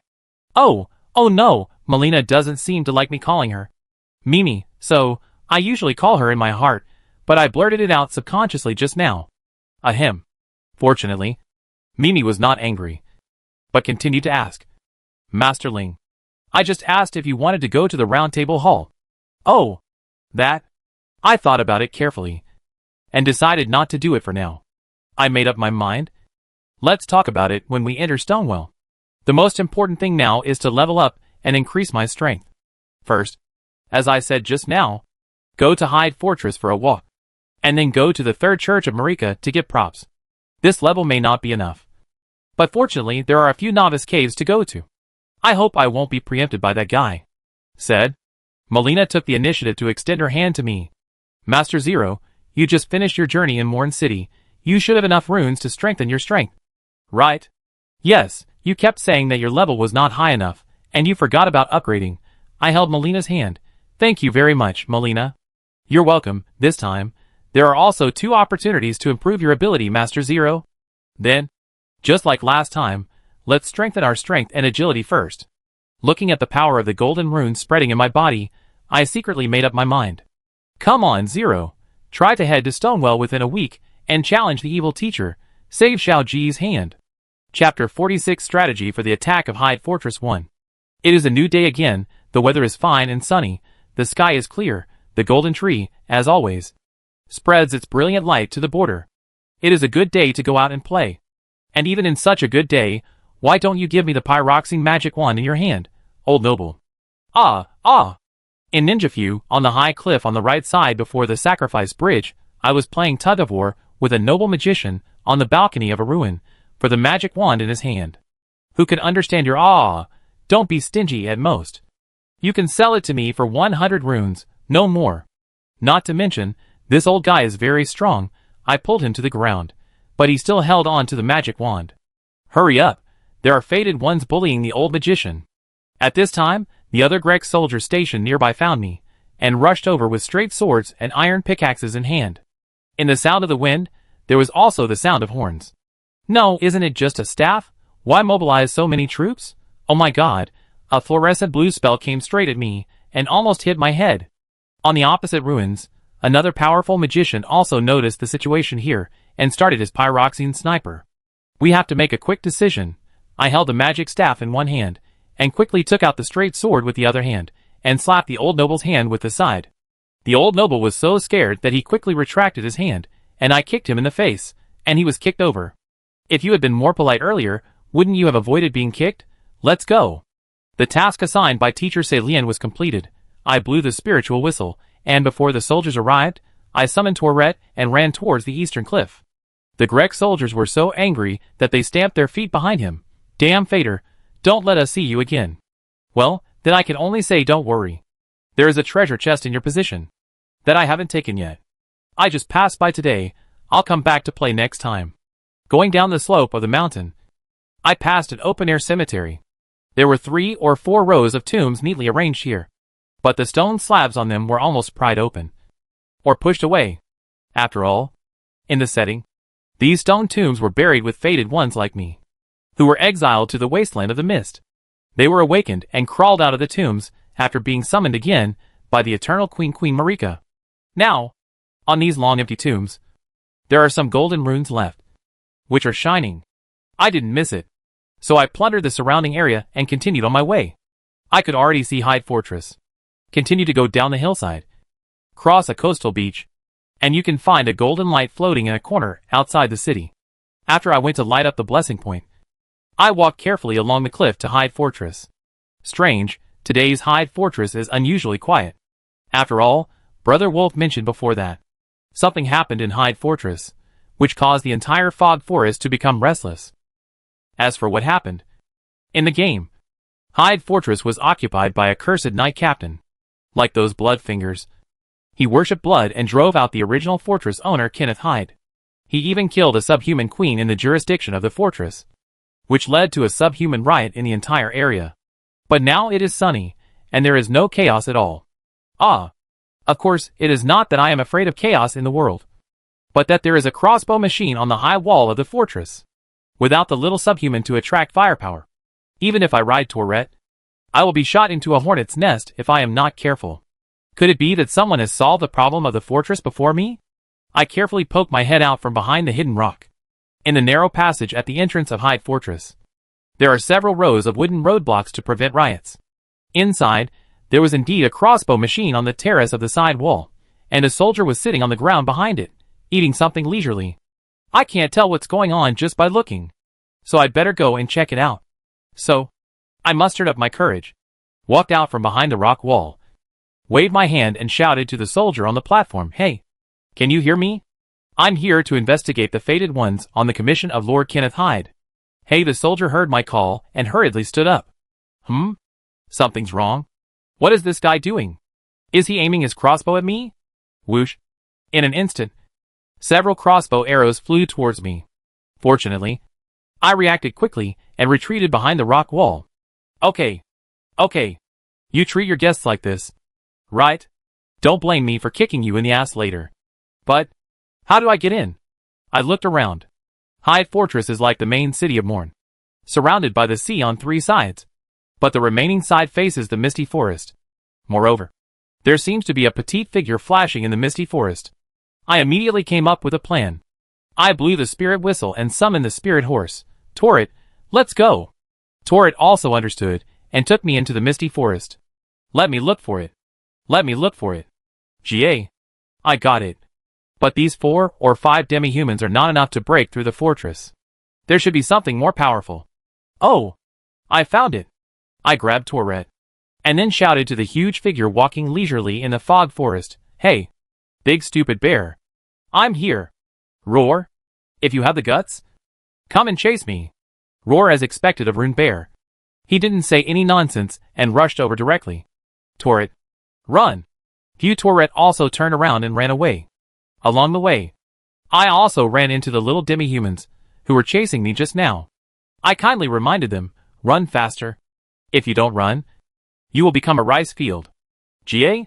Roared GA. The little demi-humans were also scared and fled in all directions. But Brother Bear, are you a little biased? You don't even look at them, but insist on chasing me.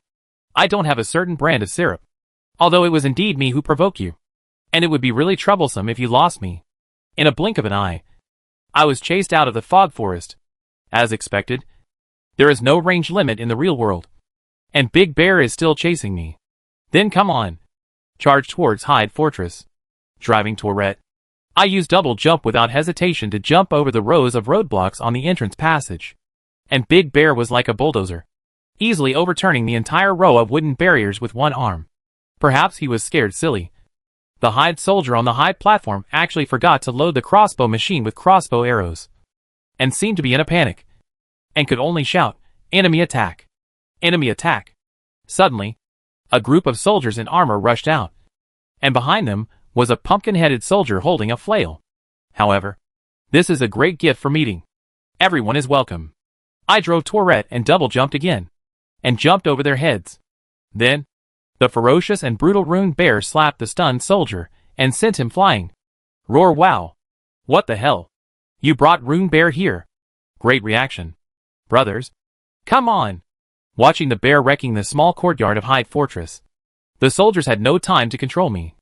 So I ran into the fortress gate. Chapter 47 Hyde Fortress Strategy Battle 2. Walking into Hyde Fortress, as soon as I came up, I was sucked out of my eyes by the huge remains of the subhuman queen. Obviously, she had been dead for many days, her whole body was dried by the sun, and even the stench of decay was reduced a lot. Boom. Oh my gosh. Suddenly, a flame pot exploded beside me, and the scorching flame scared me, and I quickly dodged to the side. Hoo-goo? Oh no, it's the pitching pot brother. In the corner of my eye, a black shadow flipped onto the body of the subhuman queen, and then flew towards me. Turning around, I just happened to see a fat, pointed face, and the bad breath almost made me faint. Go away. I quickly kicked the big rat away. The disgusting and stinky guy in the magic circle, a rat can actually be as big as a dog, it's really overnourished, no wonder there seems to be no cats. This guy is so persistent, and still wants to come over. I'll give you another sword, disgusting thing, boom. Again, I rolled out of the fortress gate, temporarily avoiding the limelight of the tossing pot brother, and took 2 gulps of the Holy Grail bottle to recover. Roar! Glancing at the bottom of the fortress stairs, Brother Bear was still trying to help me delay the soldiers from returning to defend. And several small Asians had also joined the team. Did they take advantage of the chaos to riot? Then I have to work hard. Walking into the fortress again, the commotion just now had attracted more guys, and they even released the big rats they kept, and rushed over. But you all stood next to the red gunpowder barrels, so don't blame me. Taking out a flame pot, I took the lead and smashed it at the people on the high platform of the square. Boom, boom, boom, boom. Art is explosion. The flame pot detonated the gunpowder barrel, causing a series of explosions. Several golden runes floated in the diffused black smoke, and merged into my body. Ha ha ha, no need to lock, you can aim at the gunpowder barrel. In this regard, the real world of the Ring of Magic is much more convenient than in the game. I suggest that Miyazaki add a lock setting for this type of props that can be triggered in the DLC. However, I don't know why they put so many gunpowder barrels around them. There are even several on the stairs. In the game, it was to set a trap for the newly arrived Atai, and it really blew me up at that time. In reality, was it to trade with others? For example, the people of the Blood Dynasty? It's just that. I just happened to run into it. Well, now is not the time to think about these messes. While the smoke and ash from the explosion blocked the vision of several guards on the high ground, I quickly crossed the small square and climbed up the stairs. The entire Hyde Fortress is roughly divided into 3 layers. The ground floor square and the high platform, the internal platform connected to the crossbow machine terrace, and the large platform of the tower. Of course, there is also a high tower on the large platform, and the treasure chest on it contains half of the activation symbol of the Dekos elevator leading to the Atan Plateau. He took out the Gurkha knife that he had prepared long ago, and gave each of the 2 remaining pot-tossing guards a headlock. I always feel that my throwing skills and accuracy are getting better and better. From the beginning, I could only hunt rabbits quietly. Now, even when I am moving, as long as the distance is not too far, I can hit the enemy's vital points at will. I remember Melina said that agility can improve observation and dexterity. That is, the improvement of eyes and thinking. My throwing ability is getting better and better, which may also be related to my upgrade points. Oh, I almost forgot. I stopped rushing to the 3rd floor, turned my head, and walked to the outer terrace of the 2nd floor of the fortress. According to the previous promise, I gave the soldier who was operating the crossbow machine a hard kick, and kicked him down to join the battlefield. Hee hee. You are welcome. I clapped my hands, and everything in the fortress was cleared. Next is the source of trouble in the battle. After taking a breath and resting for a while, I walked up the stairs to the platform on the last floor. Haha. What beautiful blood, what a beautiful color. The knight captain in golden armor was seen, carefully cultivating a few bright red roses in a corner of the building. And what he was pouring in his hand was actually a bucket of blood. Could it be that this guy ordered the murder of the subhuman queen just for her blood? As long as some time passes, I can take you to the Blood Dynasty to meet our king. Ah ha ha ha. Babies, grow up quickly. Babies, grow up quickly. Hiss. So perverted. He even hummed a strange song. And didn't even notice the commotion inside and outside the fortress? Oh! It's all used up. The knight captain suddenly stood up. Babies, wait a little longer. I'll go get another bucket right away. He turned around. And just happened to meet my eyes before I could retract them. Hey. Well, I didn't intend to hide originally, after all. The ultimate target was this guy, so I took the initiative to greet him. Although I don't quite understand, but if you give flowers too much fertilizer, they will wither. The eyes under the knight's helmet suddenly became sharp. Oh, really? But, to be honest, I am also wondering if there is something wrong with my cultivation method. That's good, wake up, and end the farce. But before I could breathe a sigh of relief, this guy actually threw down the barrel, drew his long sword without hesitation, and attacked me from a distance with the reverse cassock slash. The blood, riding on the momentum of the fierce slash, turned into a huge blade and flew towards me. Combat skill, blood slash. Even one move was not enough. He raised his hand and slashed with the cassock. The small wooden shield alone could not defend against the slash of the blood knight. Even if it was blocked, there would still be a bone-piercing pain in the arm, as if the knife had cut directly on the bone. In addition, the cumulative bleeding effect of the blood slash was very high. It would probably take only a few hits before my body could not bear it, and suffered serious bleeding injuries. At least, that was the case in the game. Ahahaha, how is it? I am my new power, invincible, invincible. Moreover, this blood knight was too crazy. Is his blood slash a passive attack? How can he use it all the time? The blood of that queen is no longer effective. I will use the fresh blood in your body to water my babies, and help them grow up. A complete lunatic. Fine, I won't fight you. I rolled off the balcony wisely, and jumped down the stairs. Don't run, fresh blood. The blood knight chased after me without hesitation. But, is your brain also blocked by the blood? You can't see the gunpowder barrels on the stairs at all. Right? After I pulled away, I turned around, and when the blood knight ran to a gunpowder barrel, the flame pot flew out of my hand. Boom, for your blood dynasty, present fireworks. How about such a line? Ah. Oh my god, you scared me. Why are you yelling so loudly? Not enough, not enough. The blood knight, who was blasted down the stairs and flew to the bottom floor, actually ignored the blazing fire on his body, stood up again, and continued to charge at me with a long sword in hand. Hey. Hey. Hey, you crazy people of the blood dynasty. You have too strong willpower. That Nelius's fighting method is also to exchange injuries for injuries, and turn a blind eye to death. The blood slashes came one after another. I'm too lazy to fight a madman. Wow, the stairs are blown to pieces. It's hard to go up. I'd better run to the square. Don't run. Don't chase me. I turned around and hit him with another flame pot. This guy managed to take it again. But his unsteady steps still revealed how serious his injuries were. After jumping onto the flat ground, I suddenly turned around, put my straight sword in my side, and rushed towards the blood knight. Combat skills. Ready stance heavy attack imitation version. Seeing that I wanted to fight head-on, the blood knight also stood firm, accumulated strength, and then swung with all his strength. Combat skills. Blood slash. At that moment, even a few of his fingers flew out, and the huge blood blade rushed straight towards me. But it was too slow. I leaned down to avoid the reverse cassock slash, and then thrust my sword forward.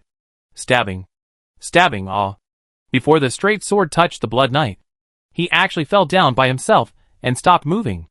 Rune gathered on my body with a grayish-white glow. It was the battle ash of blood slash, which means I can apply it to weapons. However, in the end, this guy was devoured by blood. I wanted to test whether my imitation of combat skills could work. Blood slash uses one's own blood to launch a powerful attack. If you use it too much, your body will not be able to bear it. It's all your own fault. Goodbye. Poor guy swallowed by blood. It's time to return the fortress to its original owner. Chapter 48 Encounter. In the misty forest, the rapid sound of horse hooves broke the silence, raising the dead leaves and rocks, scaring the little rabbits and wild boars to run everywhere. Run, Torret! I pulled the reins tight, and moved quickly along the side of the forest close to the sea. Of course, this time, there was no rune bear chasing me. It was another unexpected situation. The resources of Hyde Fortress were taken away by someone first, After defeating the Blood Knight, I got into the highest tower of Hyde Fortress, climbed up the ladder to the top of the building, but found that the treasure chest that should have contained half of the Dika's great elevator symbol had been opened. I searched through the other messy things inside, but found nothing. I went back and searched the Blood Knight, but there was nothing I wanted either. I still didn't give up, and walked out of the fortress gate.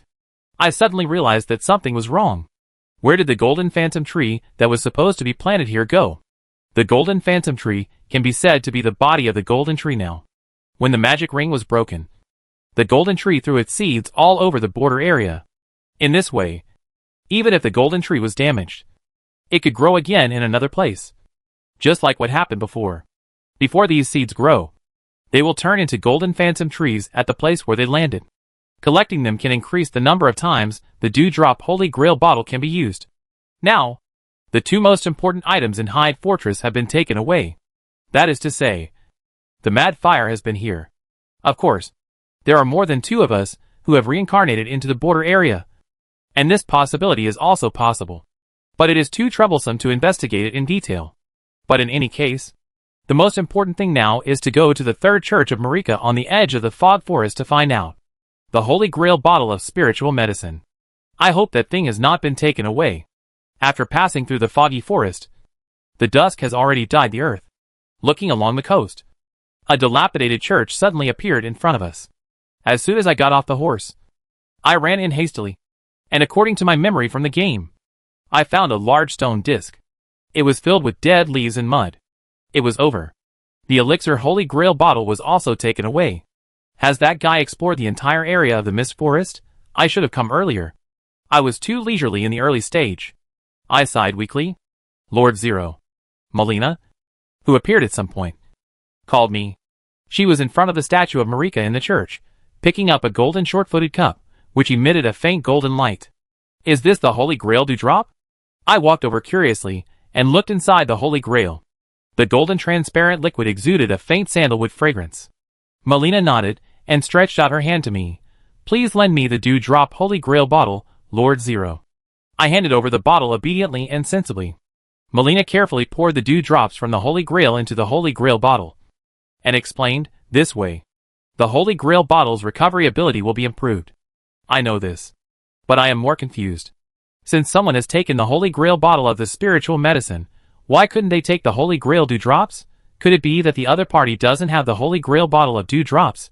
It's unlikely. Melina, is it easy to collect the Holy Grail dewdrops? I guessed a possibility. Melina shook her head. The Holy Grail dewdrops are the blessing of the golden tree. In the golden age of its heyday, people could only obtain the treasure by offering sacrifices. Now that the times are declining, once we use it up, it should be difficult to recover. That's strange. Someone took the Holy Grail bottle of the spiritual medicine, but didn't take the Holy Grail dewdrops. Is there really no Holy Grail bottle of dewdrops, that guy? But the golden seeds were clearly taken away? Or are they different faded ones? Just as I was thinking, Melina asked me softly, Master Zero, there is a proverb in this place.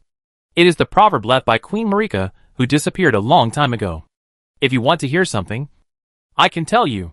Yes. Thank you. I answered without hesitation. The gentle voice of Littlewood was so sweet that it melted my bones. In the game, I wished I could chat with her at the blessing point every time. So much so that in order to let her say more, every time I triggered the plot of her reciting the motto, I would first refuse it arrogantly. And now, as long as I don't make Melina angry, I can say a few words to her if I want to, and I don't have to be tired. Very good, then, please allow me to recite Marika's motto directly. Melina raised her head, looking at the statue of Queen Marika, as if the other party had told her in person, speaking softly and slowly. My king, the king's warriors, I will take away your blessings. When your eyes are dim and faded, I will exile you outside the border. Fight outside the border, survive, die. This should be Queen Marika's final preparation before she smashes the magic ring. In the seemingly eternal golden age, the queen who cared about all living beings and wanted to bring more blessings to the people, realized that there were many hidden dangers under the shadow of the golden tree.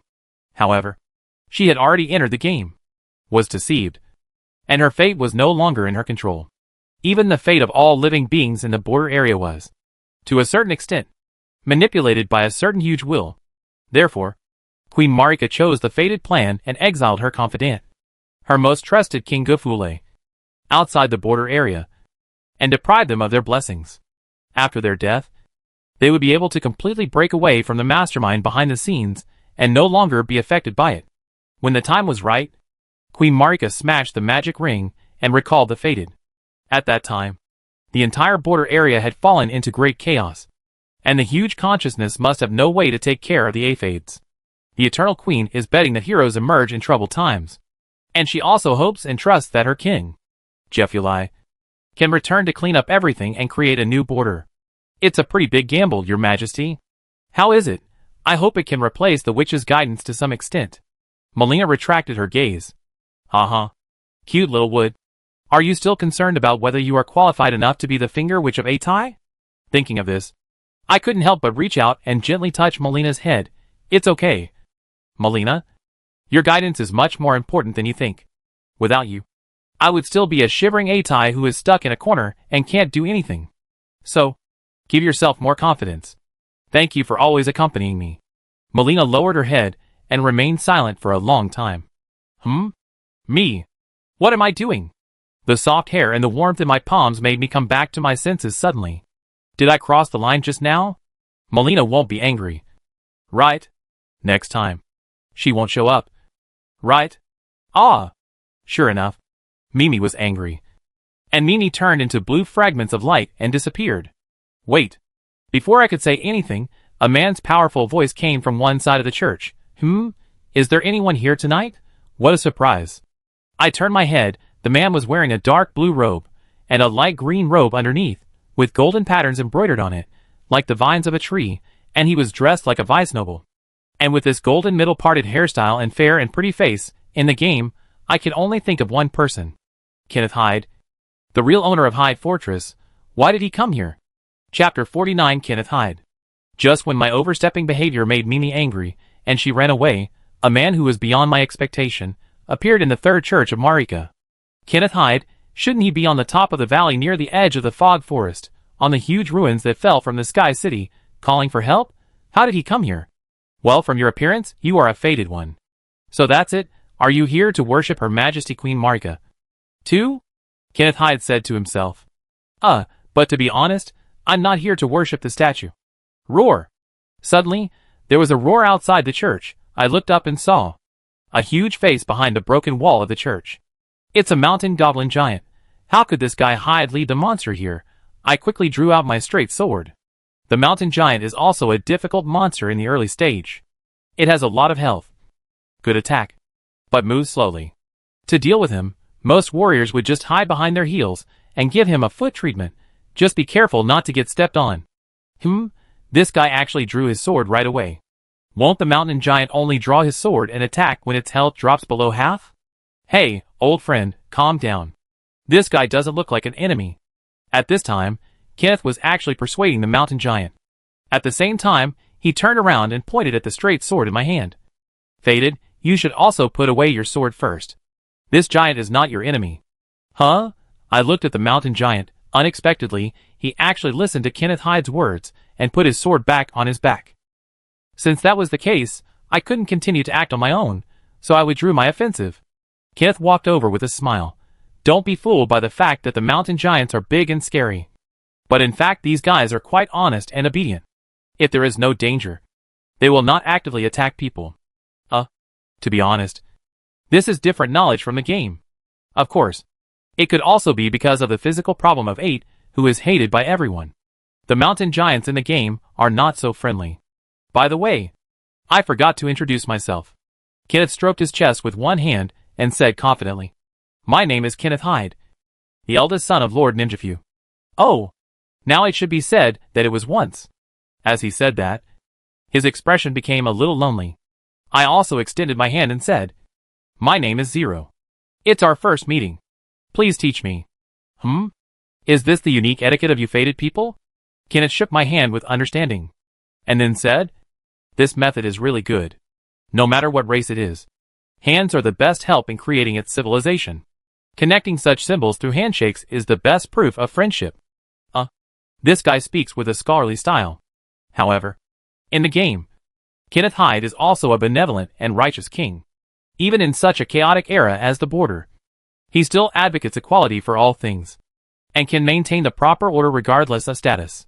However, what I am more curious about now is what did that guy do? I pointed at the mountain giant, who was walking towards the coast from outside the church, and asked Kenneth curiously. Oh, he was helping me. Hunting crabs. Kenneth sighed slightly. To be honest, I don't have much fighting talent. Stonewell sent a dull knight to help me manage the fortress, but he was crazy about blood and drove me out. After that, I settled in the third church of Marika. I was too hungry, so I thought about catching some small crabs at the beach to fill my stomach. I never thought that a huge monster taller than a human would emerge from under the sand. I feel the same way. When I first started to open up the land, when I passed by the lake area or the coast, these huge crabs would suddenly appear and hit people with their big claws, which scared people. Kenneth also continued, of course I was no match for him, so I could only flee. Fortunately, my mountain goblin friends saw me and skewered the giant crab on the ground with just one blow. Really amazing. However, the mountain goblin is huge, and it is difficult for it to pass through the fog forest. Please help me take back the fortress. Speaking of the fortress, I have already dealt with the knight commander. As soon as I said this, Kenneth grabbed my shoulder excitedly. His eyes widened. Really? You? Calm down first, Mr. Kenneth. Oh, sorry. I lost my temper. Kenneth let go of his hand, and I walked to the side of the blessing, took out the whetstone knife, slashed the blood of the battle ash, and carved it on the nameless straight sword in my hand. It should be like this. Blood slash. Wow. It hurts so much. This evil move actually triggers the blood blade by cutting the palm. No wonder it deducts your own blood. Kenneth saw this and couldn't help muttering, This is indeed the guy's trick. So, friend Zero, have you really dealt with the blood-crazy knight commander? Yes. Can I ask you for a favor? Take me back to the fortress? Kenneth came over excitedly again. Whatever reward you want, if I, Kenneth Hyde, can afford it, I will reward you handsomely. That's no problem, but, I pointed to the sky. It's too late now. It's a bit dangerous for the two of us to go directly through the fog forest. Not to mention that the forest is full of ruined bears. In the real world, the visibility at night is much lower than in the game. Moreover, if I remember correctly, the little Asians would enter a frenzy-like mode at night, with their eyes glowing red, which would increase their attack capabilities to a certain extent. If we are surrounded by them, it will be difficult to get rid of them. Kenneth also calmed down. You have a point. Since the biggest problem of the fortress has been solved, it is not too late to wait for another night. Boom! Suddenly, there was a loud noise around us. Turning around, I saw that the mountain giant really saw the huge crab and threw it to the door of the church. Roar! Ha ha ha! Thank you, good friend. Kenneth went out to greet it with a smile, looking at the crab, pointing to one of its legs, and then pointing to himself. It looks bigger than yesterday's. As usual, I can give this leg to me. By the way, our new friend, we also need one. Right? Ah? Yes. I nodded, still feeling that the harmonious scene in front of me was a little incredible. It seems that tonight will be a little more lively. Old friend, please go to the forest to get some firewood. I will deal with this thing. Kenneth gestured as he spoke. Roar! The mountain goblin giant walked towards the nearby fog forest step by step, and Kenneth actually put aside his noble status and took out a dagger to cut the crab's legs and feet. I looked at his sweaty appearance, and still stepped forward and said, Let me do it. Then please. Kenneth stepped aside. I chopped with the sword. I have to say, the stinky crab is quite hard. Kenneth saw it and suggested to me, Zero friend, to deal with the shells of these sea crabs, try to poke hard. Instead of chopping, their shells are too hard, but they are relatively brittle, making a gap makes it easier to break. As he said, he stepped forward and grabbed one of the crab's legs, helping to fix it. Come on. I also held the sword with both hands without hesitation, and stabbed it hard. Break. The crab leg was actually pierced directly by me. Then, I chopped hard towards the crack again, and indeed easily chopped off one of the crab's legs. Oh, as expected of a fader, really amazing. Kenneth clapped his hands. I also had a new respect for Kenneth. After all, in the game, when this guy asked for help, he gave me a feeling of arrogance. I didn't expect that you knew so much. Kenneth, I heard you say that you were the eldest son of the former Lord Ninjafu. And I thought you wouldn't be able to cook crabs. Kenneth smiled helplessly. The world is unpredictable. Zero friends. After being driven out of the fortress, I also struggled like you fated ones. Learning to survive. The idea just now was that I saw my mountain goblin friend break the crab, and always used a sword to poke it, instead of smashing it. So I thought of, ha ha ha, I see. I couldn't help laughing. Then I'll make a bold suggestion. It's more intimate to call each other by name. It's too awkward to add a title after the name. Yes, is that so? You can feel it for yourself. Kenneth friend. It seems to be true, zero friends, zero. Also, since that mountain demon has helped you a lot, you can also take the initiative to give him a name, which will be more convenient to call him. Right? Kenneth looked at me, as if he had realized something. His eyes sparkled. By the time the troll came back carrying a tree, we had already cut off all the crab's legs, and then started a fire. Originally, they didn't know how to cook the crab's bodies, and only ate the meat and the legs. I tried to tell the trolls that the crabs could pry open their shells from the back, and there was more meat and more delicious crab roe inside. As a result, the moment the shells were pried open, the fishy water stored inside splashed all over us. Well, it was a pleasure. Afterwards, I used the removed crab shells as a pot, and cooked the crab meat into soup, which was also very flavorful, which attracted Kenneth Hyde's admiration. And the trolls also applauded repeatedly, which was very lively. Wait, what is that golden narrow-neck bottle you used to hold the soup? Could it be the holy grail bottle of the elixir? It turned out to be on you. I found this bottle by accident when I first came to the church. It looks like a favor left by Queen Marika, Kenneth said with a smug smile. No matter how much I drink, as long as the water inside dries up, it will be automatically refilled. Oh, zero. Do you want it? Then escort me back to Hyde Fortress, and take this as a reward. Okay, you want this, right?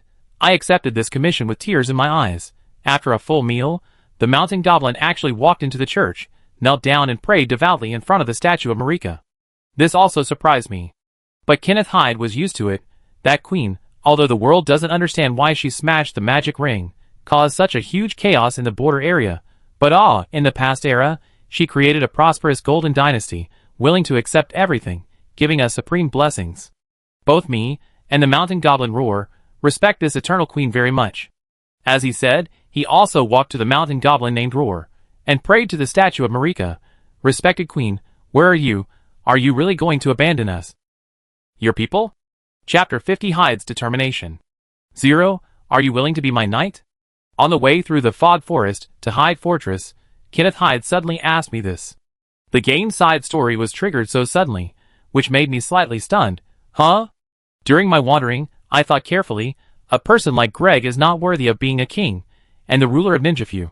Kenneth suddenly became indignant. The knights under him are so dull, and he himself is notorious.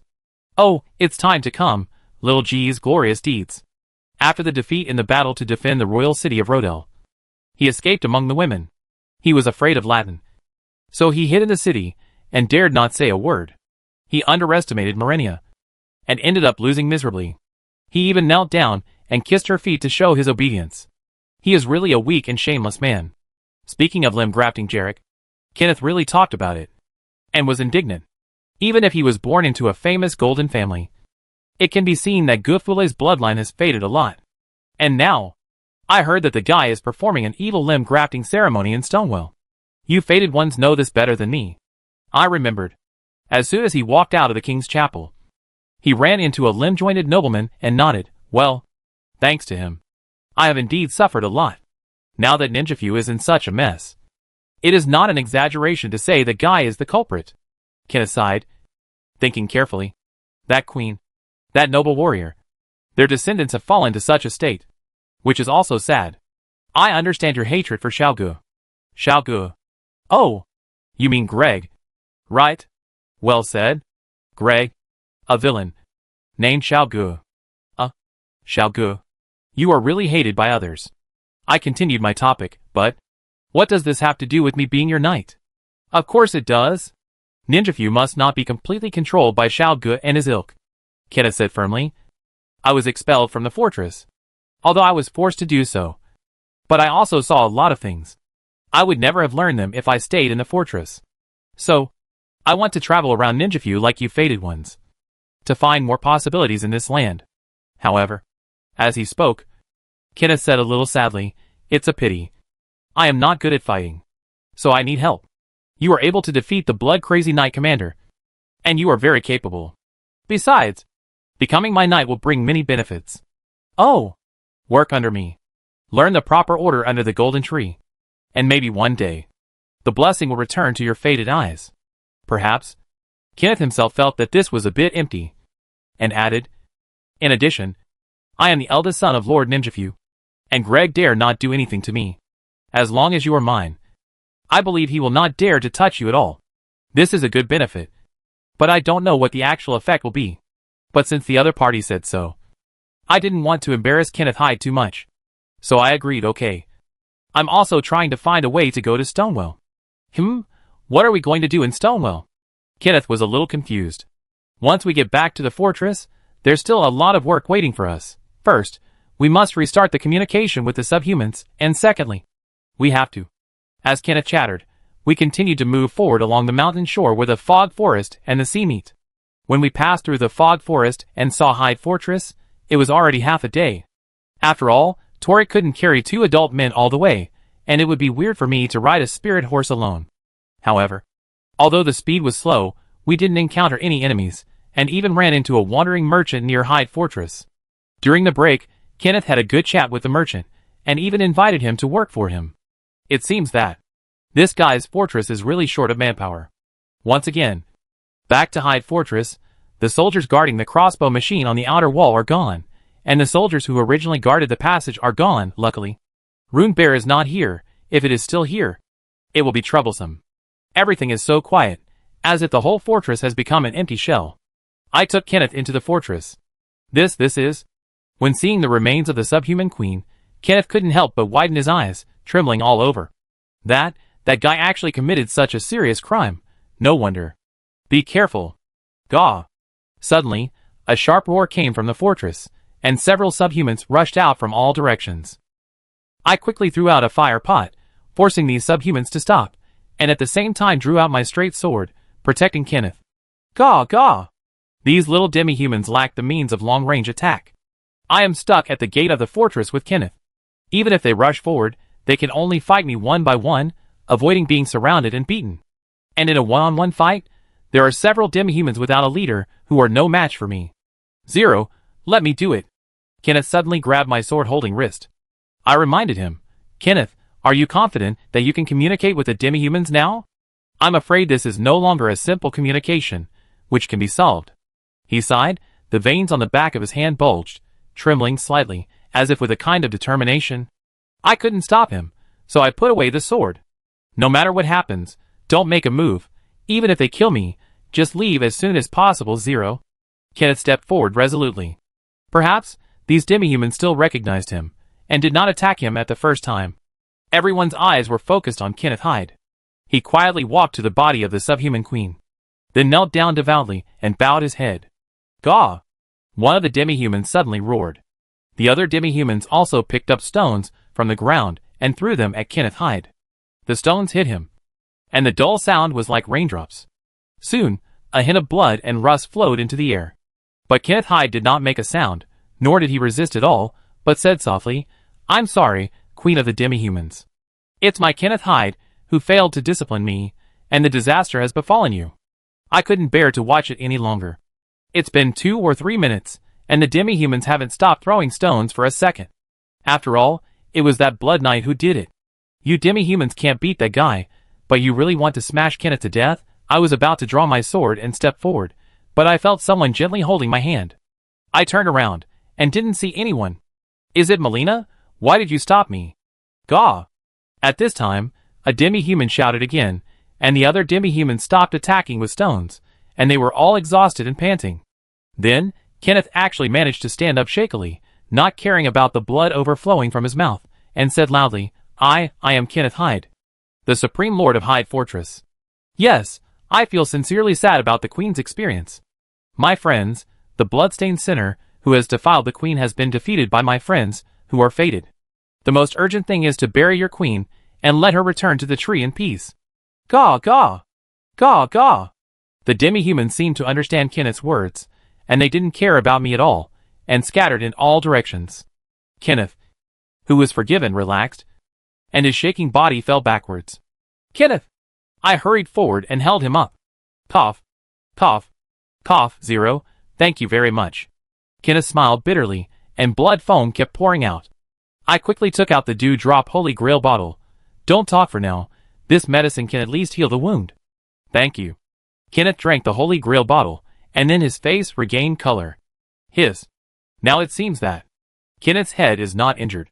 The stones thrown by the subhumans all fell on his body, avoiding the vital parts. They are indeed venting their anger, and punishing, but they did not cross the line. What? You look suspicious. Looking at my expression, Kenneth raised the corner of his mouth. I told you, even if you are of humble status, the proper order will not exclude you. Under the golden tree, even subhumans can become neighbors.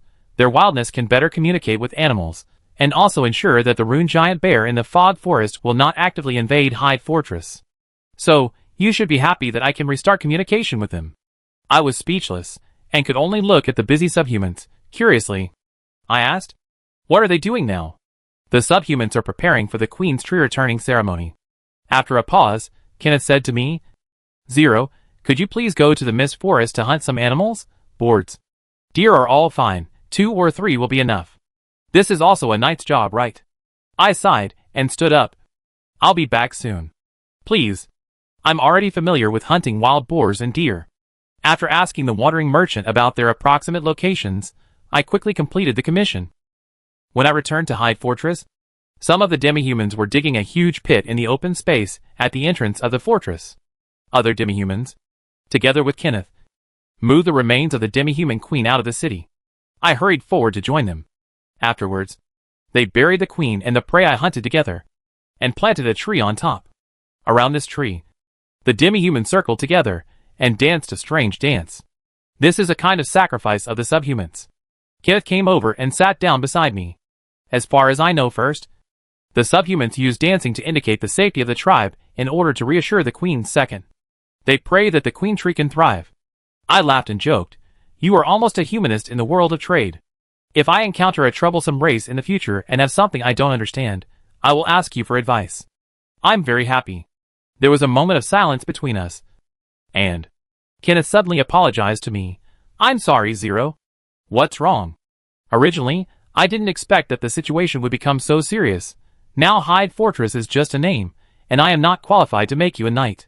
Well, it doesn't matter. Not a knight, but a friend. Right? Well, in the game anyway. It's the same situation. I expected it. And Kenneth looked at me and smiled with relief. You are really a weirdo. Many people who know me say so. By the way, Kenneth, what are you going to do next?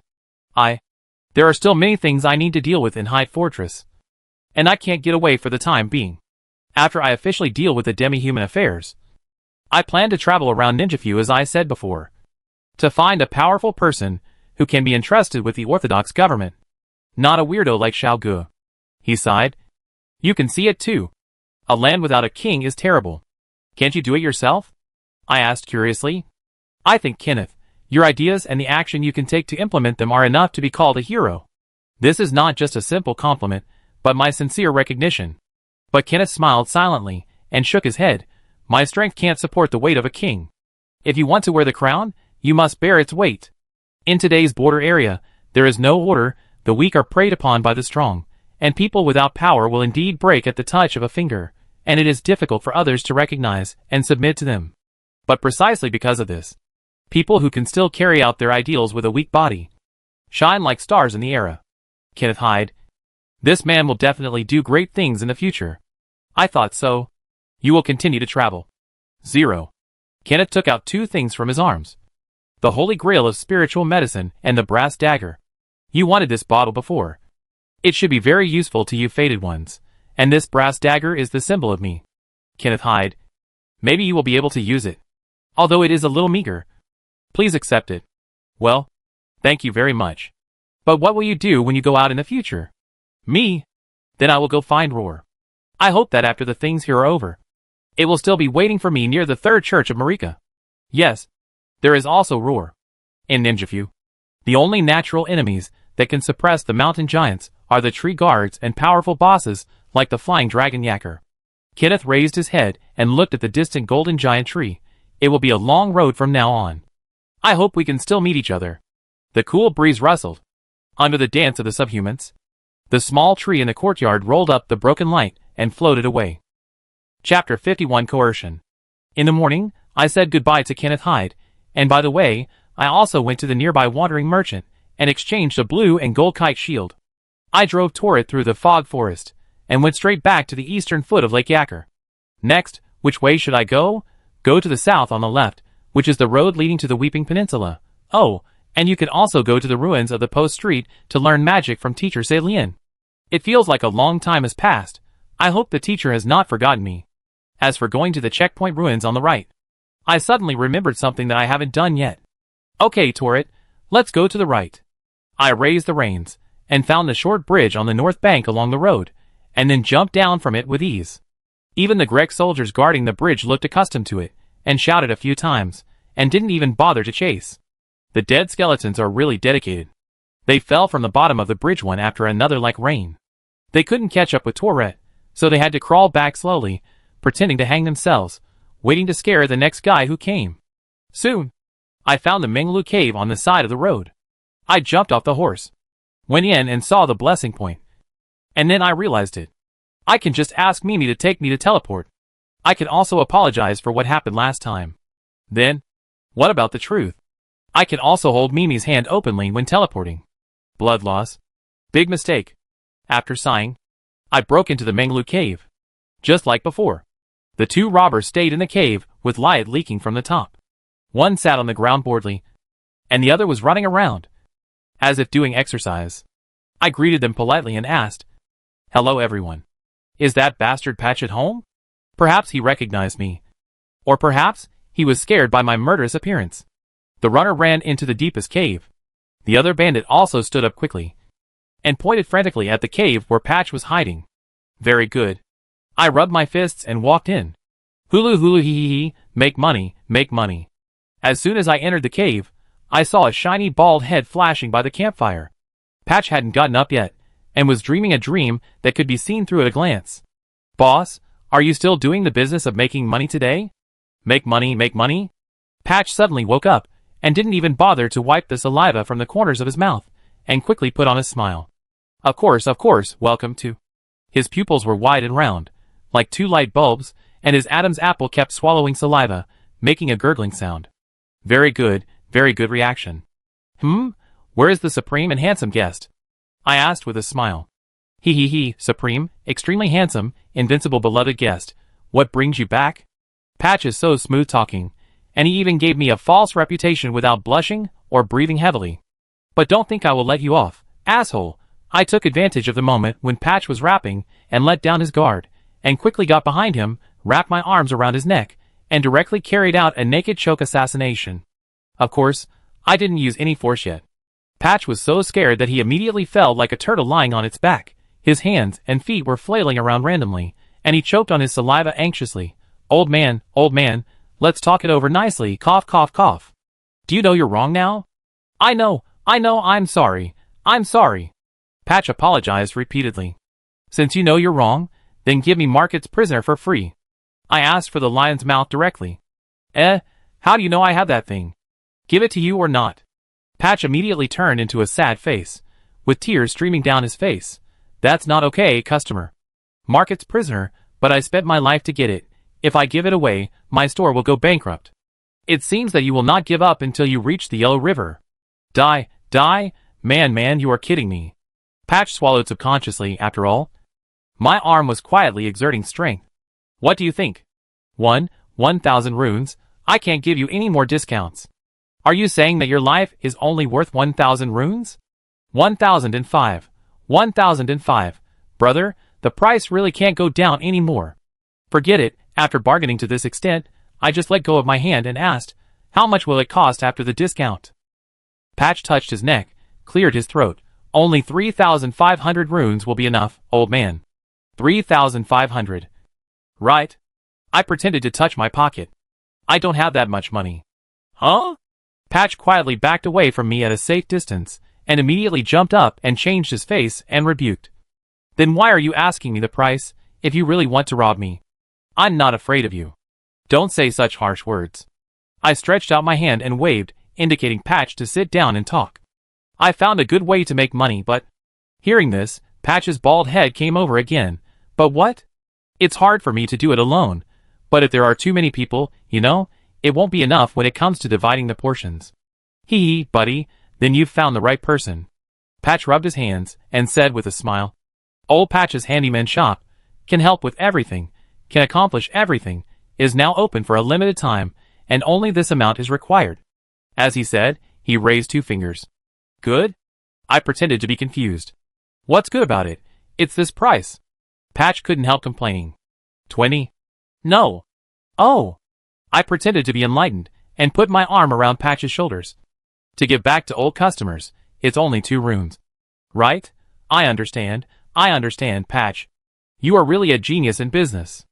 Okay, if I don't make things clear when doing business with a customer like you, I'm afraid I'll lose even my underwear. Patch gave the answer helplessly. It's 200, only 200 runes, I guarantee you'll be satisfied. 200 runes? Well, it's not bad. Besides, on the way from the Sacrifice Bridge to Hyde Fortress, I just happened to collect a wave of gold runes. I threw a 200 rune ball over. Patch also happily took it into his arms. And then whispered, Old man. Now, can you tell me what kind of business is it? Shoo. I looked back at the cave entrance. Of course I didn't see anything. And then turned back and whispered. You know, the way to make money is naturally better if fewer people know it. Of course. So, when the time comes, I will tell you. Keep it secret for now. I pushed Patch away and took out the white crab meat from the leather bag. I'm tired of tossing and turning. And I'm hungry. Do you want to eat first? Patch took the meat from my hand, his face full of suspicion. I smiled and said, Don't worry. After the matter is done, we will split the money 60% to 40%. I will split 60%, and you will split 40%.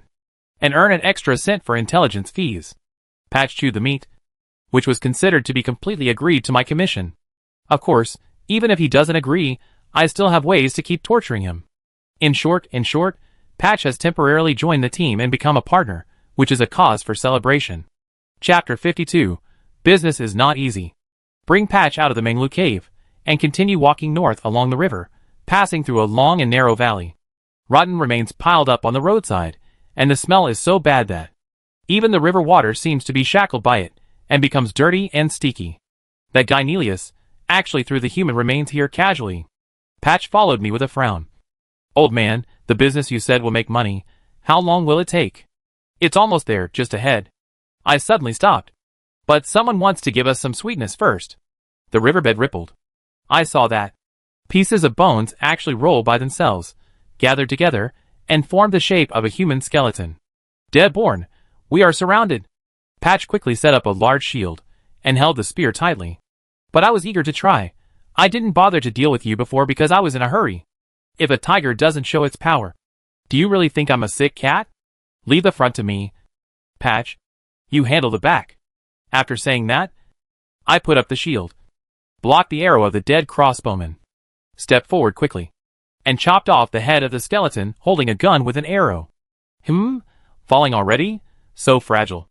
I stepped forward again and slashed the crossbowman's waist with a sword, and I broke this guy in half, and his bones were scattered all over the ground. Could it be that, because I increased my strength level twice, so the damage of my flat attack has increased? Oh, don't forget to finish off the Deadborn. After these guys fall, black and white flames will ignite on their bodies, and then they will reassemble and stand up again. If I slash them again before that, I can eliminate their second resurrection. What? I slashed hard at the flaming Deadborn skeleton, but the flames did not disappear, and the skeleton was still reassembling. Is it because I slashed in the wrong way? Suddenly, I felt a chill behind me, and I subconsciously dodged, but the spear still cut a hole in my armor. Before, the Deadborn whose head I chopped off came back to life so quickly. What's going on? Can't these guys die? I asked loudly in confusion. Patch responded loudly. Even with extreme doubt, these guys were resurrected after death. Without holy attribute attacks, they can't be destroyed at all. Seeing that you are full of confidence. I thought you knew it. This is too different from the game. No way. Let's retreat first. Patch took up the pot, took a sip, and suddenly spit out a mist. But I quickly grabbed him. Wait a minute. Anyway, our strength is much higher than theirs. Why not take this opportunity to do some experiments? When did you get it? I smiled and shook the skeleton in my hand that was burning with black and white flames. It was the thigh bone of the long-spear dead skeleton that I chopped down again. Moreover, unexpectedly, this black and white flame was not hot, but cold. When the mist dissipated, a funny figure suddenly appeared among the 4 dead-borns. That guy, with his extremely long and short legs, couldn't even stand up properly, and could only bend over on the ground, using his head to support the ground. Ha ha, Patch, did you see that? They can be put together even if they are missing parts. I couldn't help but burst out laughing. And the dead-born whose thigh bone I took away seemed particularly angry, his scalp rubbing against the river's surface, like an ultimate cripple, running over with a limp. Interesting, so what about this? After I chopped down all the dead-borns again, I took away the arm bone of the long spear dead-born. It can even be put together, but it looks even more ridiculous. But this guy couldn't hold the long spear properly, so angry that he could only crawl on the ground. Even Patch couldn't help but complain, Are you a demon? That's very rude. Is there a demon as kind as me? I knocked down the dead-born again. And this time, I only took its skull. So now, can you restore it? Just like taking away any parts before. The dead-born's head trembled wildly in my hand. And the force was even greater. But the progress of the body's recovery was minimal. I see. I figured it out. And put the skull of the dead-born on the ground. And then chopped it down with a sword. This time, the black and white flames finally went out. And there was no movement. And the runes emanating from it also gathered on me. Sure enough, I told Patch about this discovery. Even for the dead-born, the skull is still very important. As long as this is destroyed, they will not be able to revive for a while. Patch naturally understood, and crushed the skull skeleton that was ready to move around him with 1 foot. How is it? My experiment is not bad, I said to Patch with a smile. Patch looked at me speechlessly and sighed. Normal people would have run away long ago when they saw these things that couldn't be killed no matter how many times they were chopped. You are really a complete weirdo. I am beginning to have a bad feeling about today's business. Oh, Patch, be careful at your feet. There is a rotten slime. I pointed behind him and reminded him. As it happened, that guy suddenly expanded, like a pufferfish, with sharp bone spurs growing on his body, and rushed towards Bashi. Fortunately, Bashi dodged quickly. However, the movement of the corrosive slime is extremely slow, and there should be few people who can't dodge it. But in return, it has strong resistance to sword attacks, and it almost loses no blood when it is cut. And the profit is also very low. So just ignore them. Let's go. Let's go. A big business is still waiting for us. I happily took Bashi to move forward. Soon, we reached the end of the Menglu Canyon, looking at the wooden door at the bottom of the cliff. Bashi turned around and ran without saying a word. Hey, you want to run away? Can you outrun me and Tourette? I grabbed him by the back of his collar, and Patch yelled, I knew it was not a good deal. You want to take me to the cemetery cave. There are super powerful monsters in there. I don't want to accompany you. You are worthy of it, Patch. I remember in the game, at the battle memorial ceremony of General Rutten in Broken Star, you also ran away immediately. Old Patchy's handyman, you took the money, and you still want to default on it. Right, I threatened. But the monk can run away, but the temple cannot. I know where you are hiding. Patch said with a sad face, Old buddy, can I refund you? No, you ate my crab jerky. That's king crab, a high-end product worth 10,000 runes. You are robbing me. Well, don't worry. I comforted Patchy kindly. Look, I fell into your trap, was inexplicably teleported to the misty forest full of bears, and I was able to come back safely. Patch couldn't help but interrupt me. But that wasn't the first time you opened that box and were teleported to the misty forest. Who knows if you did it on purpose? Huh? What are you talking about? I was confused. Could this guy have guessed that I'm not just ATI from the border, but another stranger who often used his teleportation trap as a shortcut to the misty forest in the early stages of the game? But I shouldn't have told anyone about that except Melina. Patch looked at my face, finally sighed, and said impatiently, Forget it, Forget it, it's my bad luck to be entangled with you. Besides, you are quite capable, I will reluctantly accompany you this time. That's right, doing business is hard. We will split the profit 50-50 later. I won't take advantage of you. I smiled and patted Patch's shoulder. Patch was helpless, and took the initiative to step forward and push open the door of the Monlu Underground Cemetery. Chapter 53, Team Up to Brush the Cemetery. After pushing open the door of the Monlu Underground Cemetery, and touching the blessed light inside, Patch began to back off again. Let me make it clear first, don't count on me too much. My ability is at most to help you resist some attacks. It's okay, it's okay. I pointed to my head confidently. This cemetery is very simple, just do as I say, I guarantee you can pass it safely, and you can use this as a training ground in the future, and come to get some runes from time to time. I don't want to come here again a second time. Patch put up a big shield and walked in front. After going down the stairs, I came to a place that looked like a tomb hall. You can see that.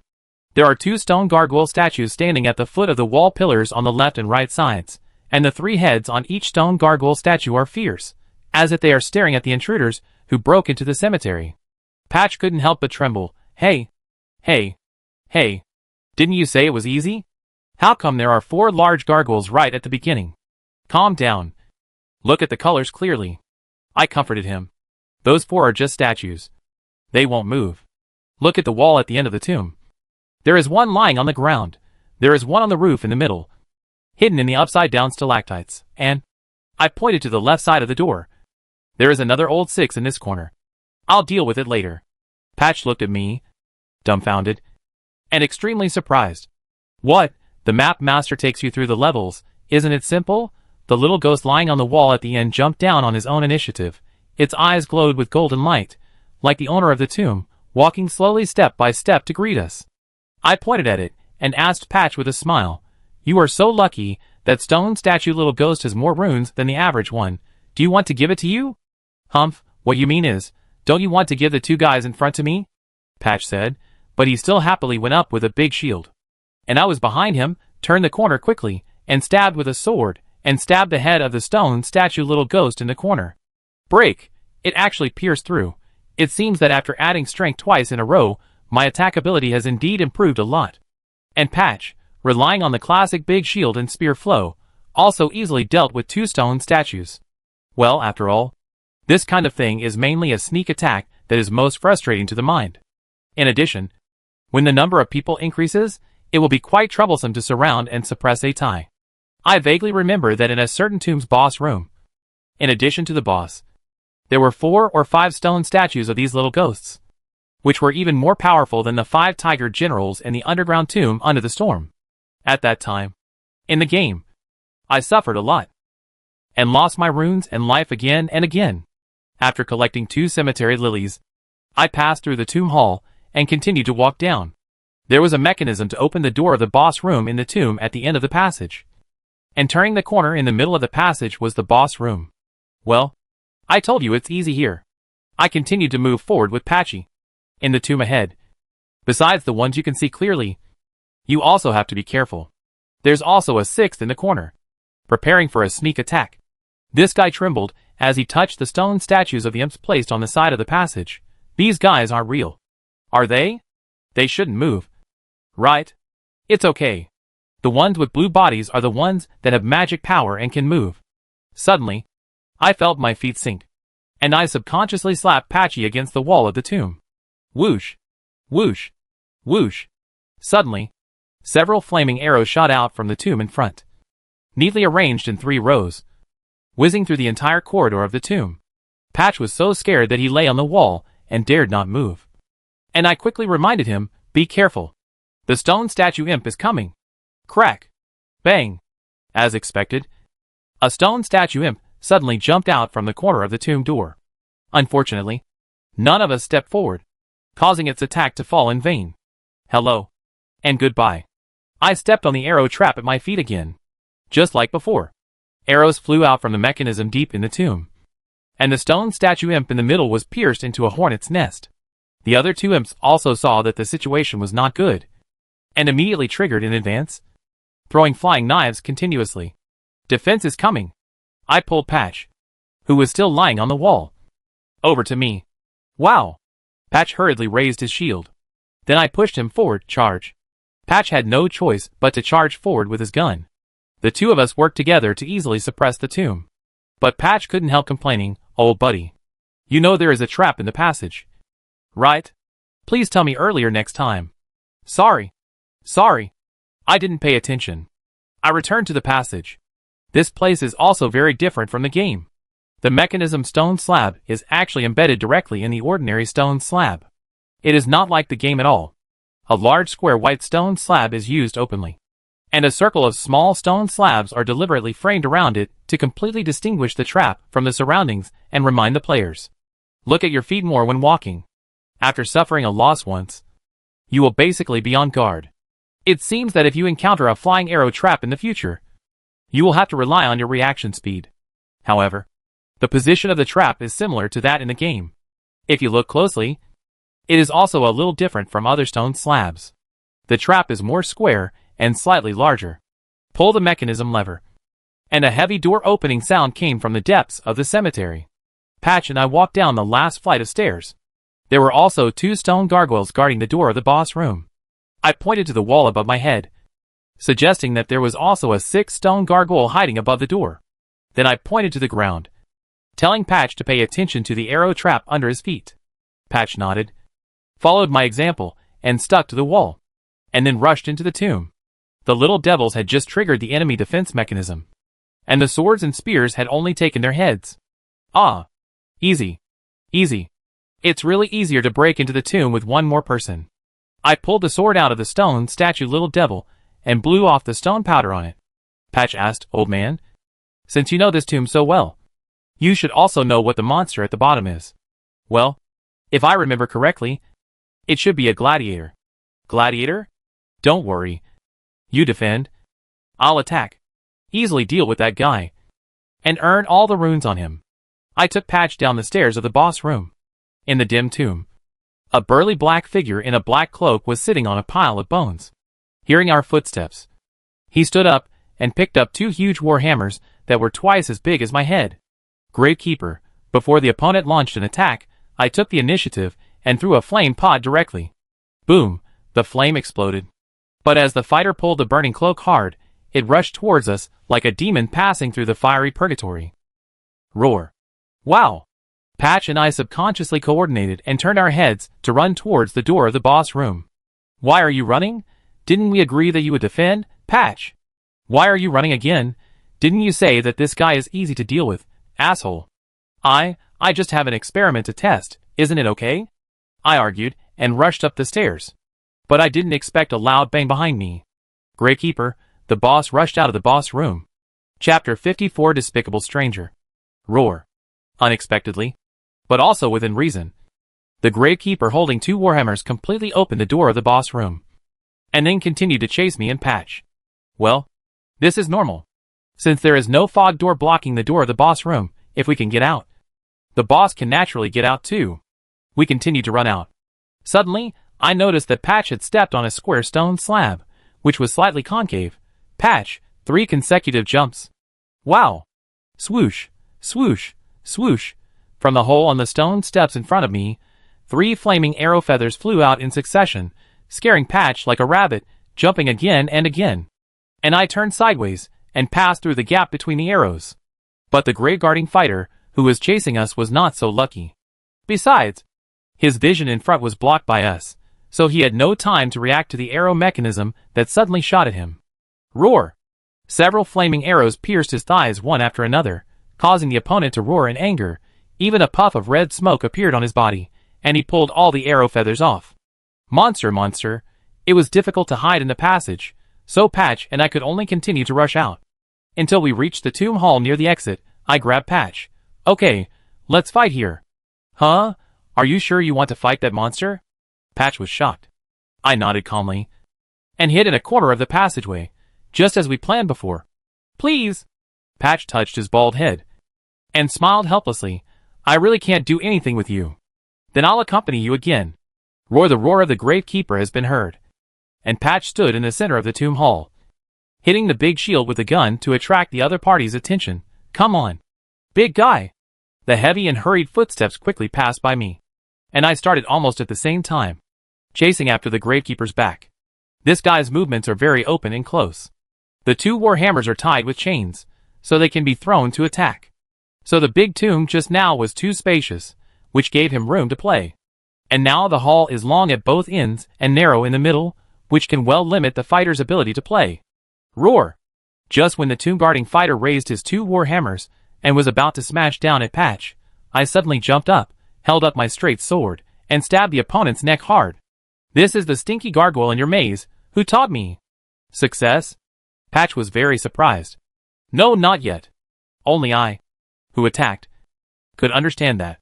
This guy actually blocked my attack with the trapezius muscle and bones near his neck.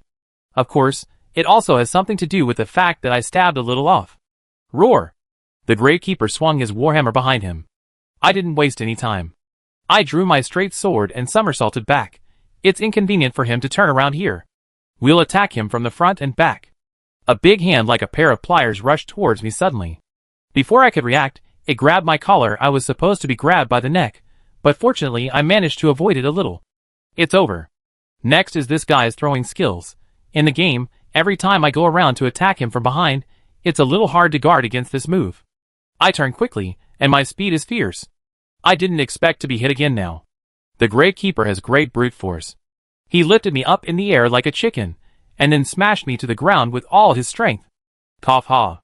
A mouthful of old blood surged up, making my breathing pause for a beat. But the pain on my back just reached my cerebral cortex. In my eyes, a huge black foot has already trampled on me. Old buddy. Patch hurriedly spit out billowing smoke from behind the Gravekeeper, covering the opponent's vision. And I took this opportunity to quickly roll away from the opponent's feet. In the thick smoke, the warhammer danced clangingly, leaving no chance for anyone to get close. I looked up at the ceiling of the tomb hall. Pieces of stalactites, like the sword of Damocles, hung in the air. An idea suddenly occurred to me. I'm going to fight the tomb-guarding fighter. Have a taste of this. The flame pot flew towards the stalactites, and then exploded. Boom. One is not enough, but I did see some cracks on the stones. Patch asked in panic, what are you going to do? Don't worry. It won't collapse. I threw another flame pot. Boom. Just as Patch's smoke gradually dissipated under the dancing of the warhammer, the Gravekeeper would never have thought that a rain of sharp stones would fall above his head. Roar. The Gravekeeper subconsciously raised his warhammer to resist the falling stalactites. And at this moment, it was the moment when his bottom was full of loopholes and his face was wide open. Patch now! I shouted loudly, while putting the straight sword on my side and holding the blade tightly with my left hand. Combat skill blood slash. 2 bursts. Huh. Cooperating with my attack, Patch charged from behind the Gravekeeper with his spear. The bright red blood blade slashed the Gravekeeper, leaving a huge X-shaped wound. And behind him, a spear pierced his heart. Almost at the same time, the hammer whistled past my ears with wind pressure, and landed on the wall behind me with a dull sound. The Gravekeeper actually used his last strength to fight back against me?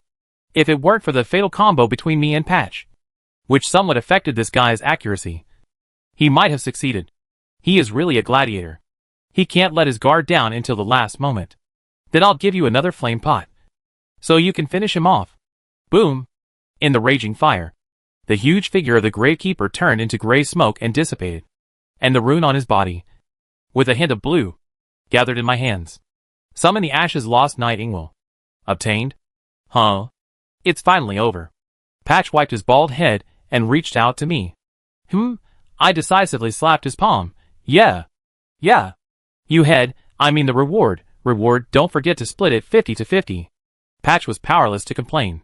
TSK. As expected. You are still an old merchant. You don't even know how to celebrate after defeating a strong enemy? I won 1,700 runes by defeating the Gravekeeper. I generously removed a 0 and gave 900 to Patch. Ah. It's over.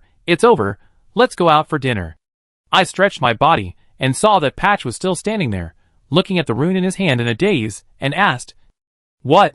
Is it not enough? We strictly have one gargoyle in the tomb. Don't take advantage of me. It's not that problem. I didn't expect that. You would actually give it to me. This guy, what does he think of me? I was extremely confused. Didn't we agree to split the profit 50-50? Business is business, And breach of contract will cut off the future path, so it can't be done. Patch chuckled, put away the rune. Sure enough, although you have a weird personality, you also have your own bottom line, so that person is not you. Ah, who? Why do I always feel that Patch has something else in his words? Instead, Patch asked, Old man, do you have a brother? Brother? Of course not. I don't think so. Why don't you have confidence when you say that? After all, in the original world, I still remember that I was an only child. But it's hard to say whether this body of Atai has brothers or sisters. It's hard to explain the situation to Patch. So I can only say, after returning from the other side of the fog, my memory is a bit vague. Of course, I feel that I don't have a brother. That may be a coincidence. I met a guy who looks very similar to you. Huh? This information and plot. I have never heard of it before. Chapter 55, Asking for Trouble. Someone who looks like me? Patch said a rather concerning piece of information, and this guy seemed to have said something strange before. I couldn't help but ask, what happened? Do you remember the day we hijacked the Greg convoy? I nodded. At that time, I was still deeply trapped in the quagmire of death. When hijacking the convoy, I broke through my psychological defenses because of the tragic death of a soldier. Fortunately, Torrid showed up in time and took me away from the chaotic scene. And Patch continued, on that day, I and my bandits moved goods for most of the day. We were exhausted, and there was no threat near Monglu, so we relaxed our vigilance. As a result, my men were wiped out that night. Huh? No way. I woke up after hearing their screams. But because I was injured, it was difficult to fight, so I had to find a place to hide quickly. Then, you saw the fated one who looked like me? Patch nodded. Not only similar, you can be said to be exactly the same, to the point that people doubt it was you. This suddenly reminded me of the second time I went to Monglu Cave. Those bandits attacked me without hesitation. And Patch's behavior at that time was also a little strange. So that's what happened. What did he do afterwards? He didn't find me, but searched through the treasure chests he moved, until he found the box with the teleportation trap. Patch swallowed. And unlike you, he jumped in directly. Sure enough, he was someone who was familiar with the plot of the Ring of Magic. Just like me. I planned the general route of his movement in my mind. Through Patch's convenient teleportation, I came to the Misty Forest, then sneaked into Hyde Fortress, stole the golden seeds and half of the symbol of the DCOS elevator, then went west, crossed the Sacrifice Bridge, waited for and killed Irina. I arrived there almost a day after him, which was the same time, maybe he was still weeping on the peninsula. After all, he didn't have Torrid's help, many shortcuts were not easy to take, and his daily marching speed was not comparable to mine. But the supplies on the peninsula, it seems I don't want them. If I were him, the easiest route would be to go to the cliffs under Stonewell in Storm City after the exploration of the Weeping Peninsula, and then go directly through Storm City to the Lake District of Linnea to carry out the side story of the Mad Fire Witch Haida. After that, since I got half of the symbol, I would rush to the Dragon Tomb area of Galad, and the other half of the symbol is in the Fortress of Pharos. In the game, it can be easily obtained by parkour. Take the big elevator, and then go straight to the royal city of Rodel. Go to the deepest underground of the sewer, and find the 3 fingers of Mad Fire to grant Mad Fire. In this way, our progress may be similar. Besides, I don't know whether the Mad Fire which will be reborn after burying Irina and appear in Linnea. However, my speculation about the current situation also made me feel a little relieved. Even if I continue to move forward at my own pace, I should be able to stop him before he becomes the king of Mad Fire. After sending Patch back to the Monglu Cave, after parting ways, I was thinking about where to go next. The exploration of the Yakkar Lake area is almost over. There is only one Ninjafu tunnel left, and the Border Hero Cemetery and the Drifting Cemetery. But to be honest, going there before conquering Stonewell is tantamount to suffering great pain and committing a great death. Although the props inside are not bad, the maze is complicated, not to mention that there are monsters that have already turned into spirits along the way, and there is also a road-blocking iron carriage that can kill people with one blow. What's more, there are 2 limb-jointed nobles inside, and the big boss at the end of the level. A giant rotten tree spirit. How about it, in this small cemetery in the early stage, 3 boss monsters are gathered, surprise. Right, that's why I want to deliberately forget it. Well, besides these 2 mazes, there are still the Night Riders, the Tree Guards, and the most troublesome Aquir-winged dragon. They all seem to be no easy opponents, which is a bit of a headache. Oh, by the way, there is also the magic teacher. Say Lien, it has been a long time since I last went to see the teacher, and I have already got a magic wand this time. The teacher will not get angry and drive me away. Right? Let's go learn magic. I drove the Tourette along the east side of the Aquir Lake and ran fast. Finally, when it was getting close to dusk, I arrived at the ruins of the Post Street. The scent of poisonous flowers that always filled the ruins. Why did it disappear today? Did someone clear them? Will something happen to Teacher Salien? When I thought of this situation, I quickly jumped off Tourette and ran straight to the basement of the ruins. Teacher Salien. The dim candlelight, and there was really no trace of Teacher Salien in the depths of the basement. Oh, I suddenly remembered a very important thing.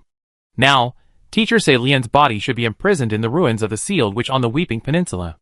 And that mad fireman, there is a high probability that he is now exploring the Weeping Peninsula.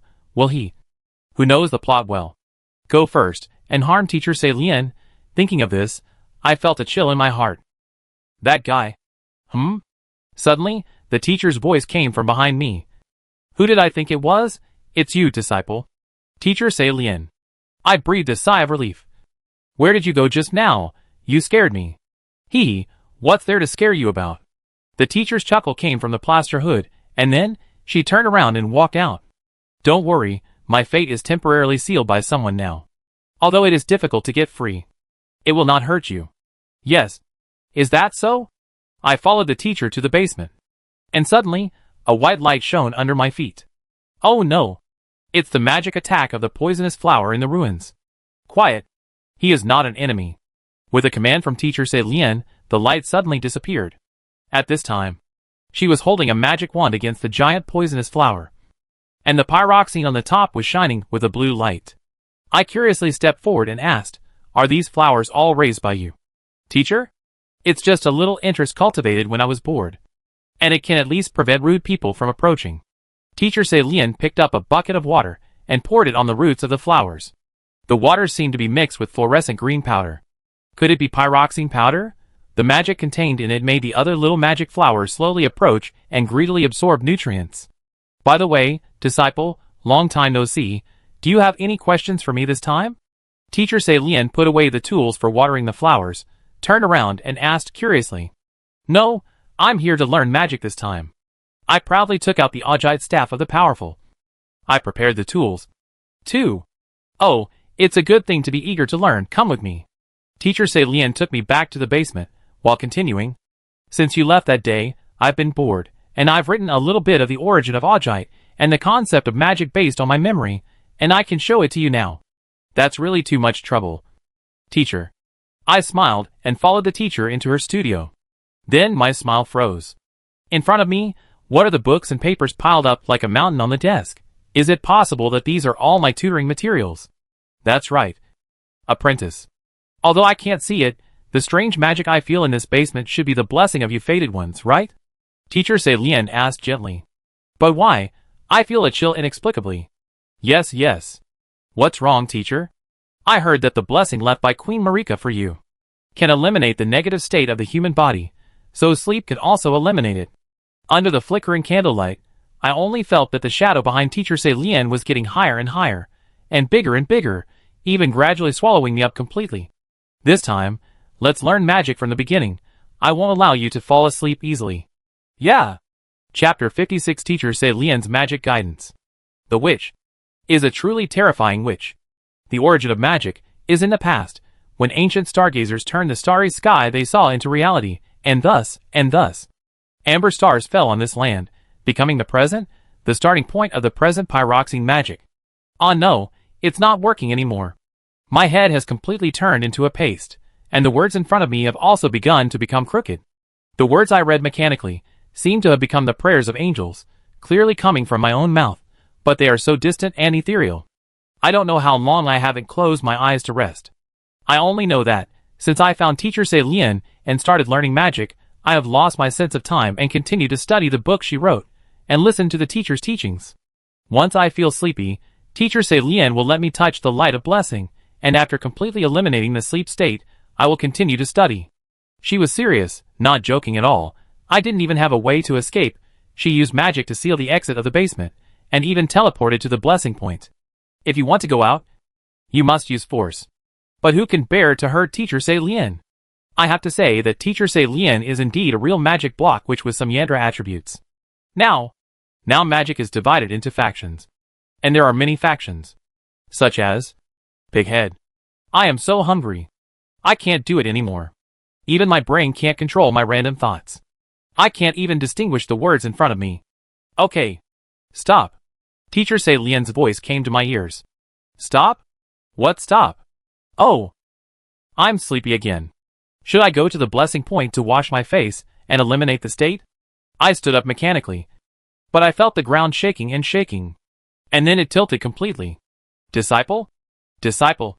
You? In a daze. I opened my eyes again. Suddenly I found myself in the universe.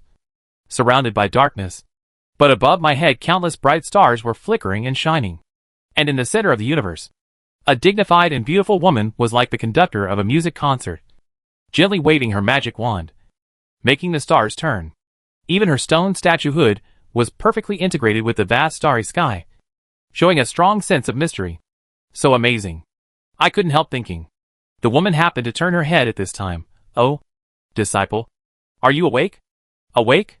I suddenly got a shock all over my body, and quickly stood up and knelt down in a standard way. I am very sorry. Teacher Sei Lian. I actually fell asleep again. I am sorry for your expectations. I am so useless. The footsteps fell in front of me. And then, the cold hands gently lifted my head.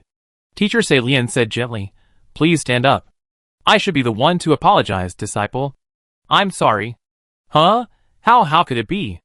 I was a little too excited, and too eager for quick success. Instead, I forgot that magic is a subject worth studying slowly and carefully. It should be like a spring that nourishes the body and mind. If you rush, you will only dry it up. Teacher Sei Lian sighed. It's really ridiculous that there is such a big mistake in the guidelines. Say, is Teacher Sei Lian actually apologizing to me sincerely? It makes me feel helpless. I quickly changed the subject. Teacher, what was that just now? Do you remember the origin of pyroxene magic? Yes. Creation star rain. Discovered by ancient stargazers in the past. The oldest origin magic. I popped up the answer conditionally. Teacher Sei Lian smiled lightly. You remember it very well. And what just now was a prelude to the entire creation star rain magic. How about it? It's beautiful. Right? It is indeed beautiful and unforgettable. I nodded continuously. However, what I created is still a false starry sky after all. Even after using it again and again. The position and arrangement of each star have never changed from what I thought.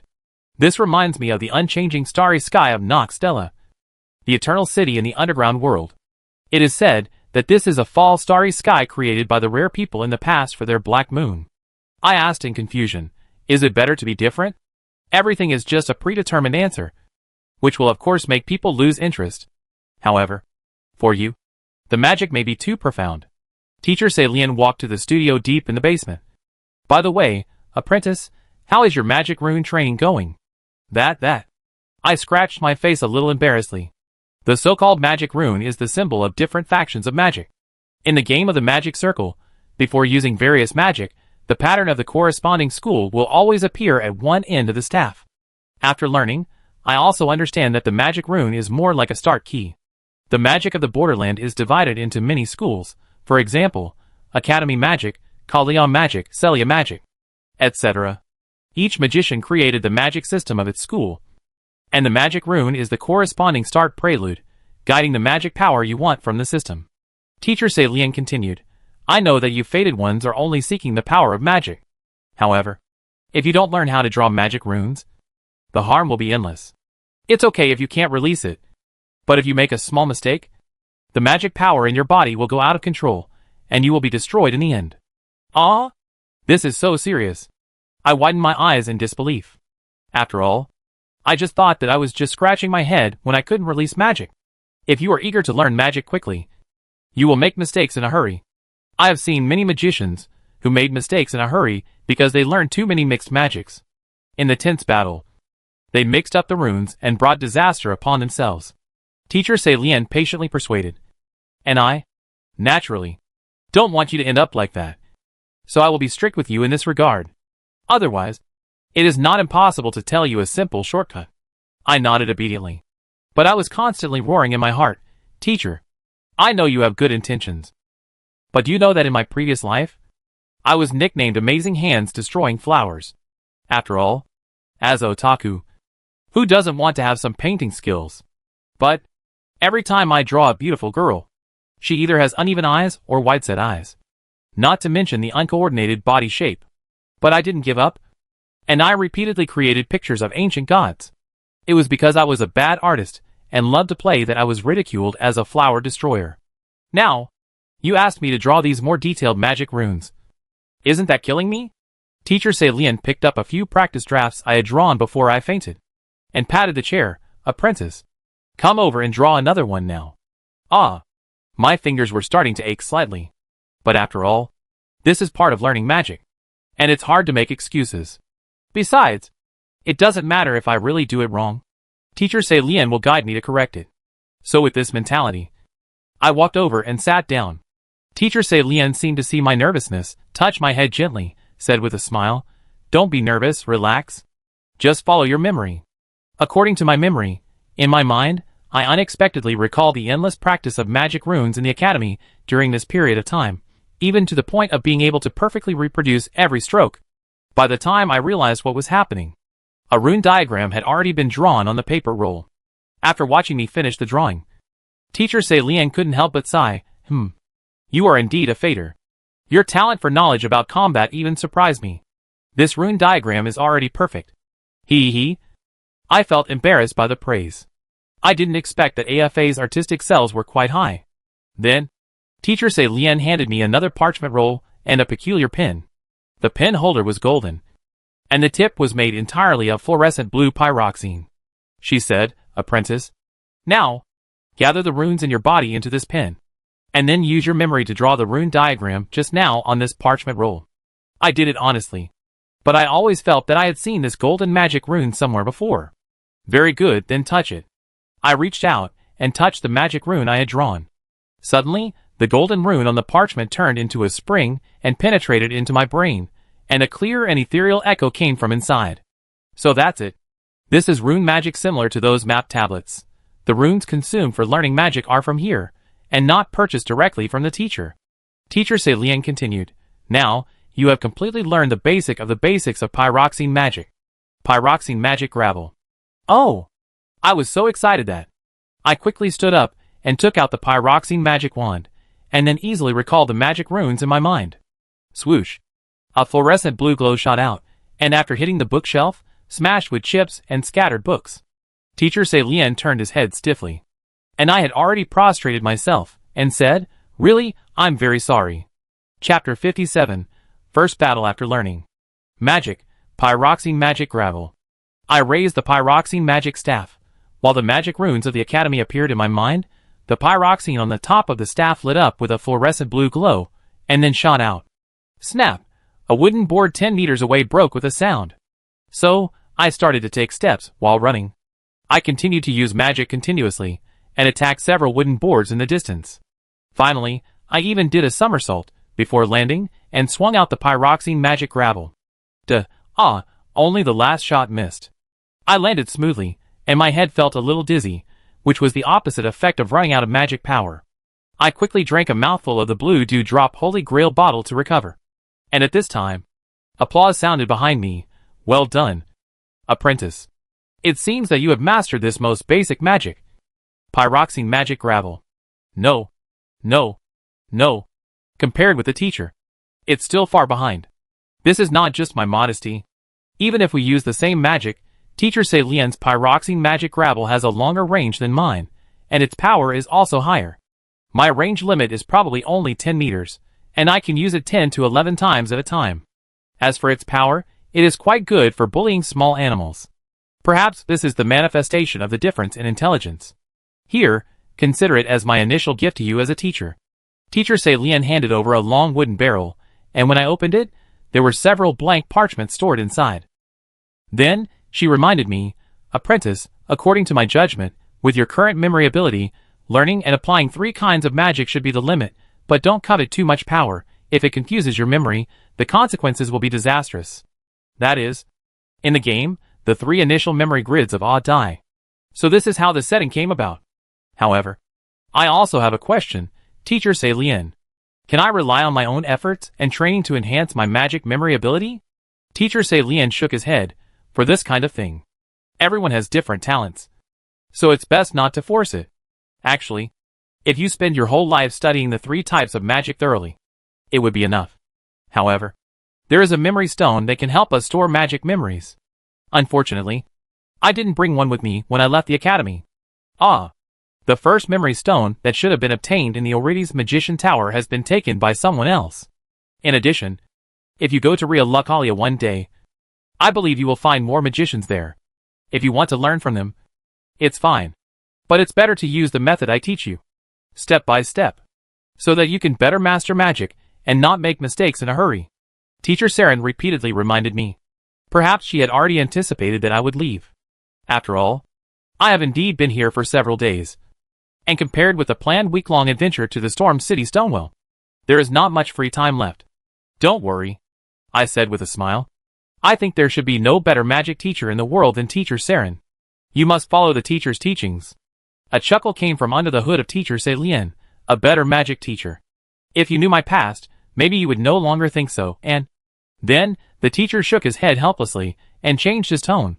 There are still many things you need to do in this borderland, apprentice. May the stars guide you in the direction of progress, and open up an endless future for you. Why is there a sense of sadness of parting in the air? I'm not used to it. Woo woo woo, teacher. Are you going to drive me away? I immediately turned on the show-off mode. I actually want to learn more magic from the teacher. And Teacher Lien was silent for a long time, quite speechless and disgusted. In my judgment, apprentice, your qualifications are not enough to learn higher-level magic now. Be careful of backlash. It's better to wait for your witch to help you grow up a little more before coming. I have never mentioned Melina to Teacher Saren. How did she know that I have a witch? Well, however, since Teacher Saren can sense the blessed light in the basement through magic, then it is not impossible that, in contact with me, I can also sense Melina's existence with magic. Since the teacher has said so, I'd better leave honestly, Teacher Lien. I will come back again and ask you for magic. You are welcome anytime. Teacher Lien waved to me, and then walked back to the studio to organize the bookshelf. After walking out of the basement of Ijan Street, I just felt refreshed and full of an urge to try. Even though it was late, I didn't feel tired at all. So what should I do? Since it is night, there is only one conclusion. Torret. I immediately summoned the spirit horse. Let's go to the short bridge on the north bank of Lake Yacker. There is a night cavalry station there. It was him who almost forced me into a desperate situation, and I went to fight with the bloody finger Nelius without any preparation. A gentleman's revenge is never too late. Now, I have even mastered magic, and it is easy for me to deal with your little boss in the novice village. Then, you can advance to the tree guard at the beginning of the guidance. Remember, Atai is a narrow-minded person. I will kill you one by one. Phew. Torret ran all the way. Soon, under the afterglow of the golden tree in the night, I found the back of the night cavalry walking near the short bridge.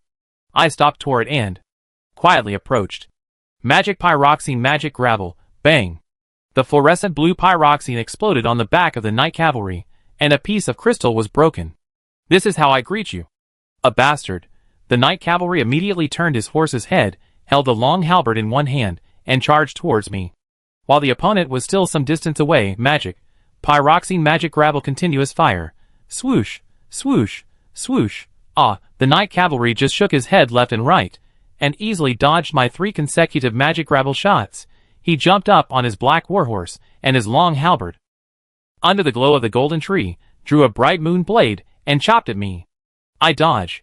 I rolled over, avoiding the opponent's attack. I picked up the magic wand again, and took advantage of the time when the night cavalry circled and turned around, and fired the pyroxene magic gravel again. Whoosh. Whoosh. This guy is running too fast.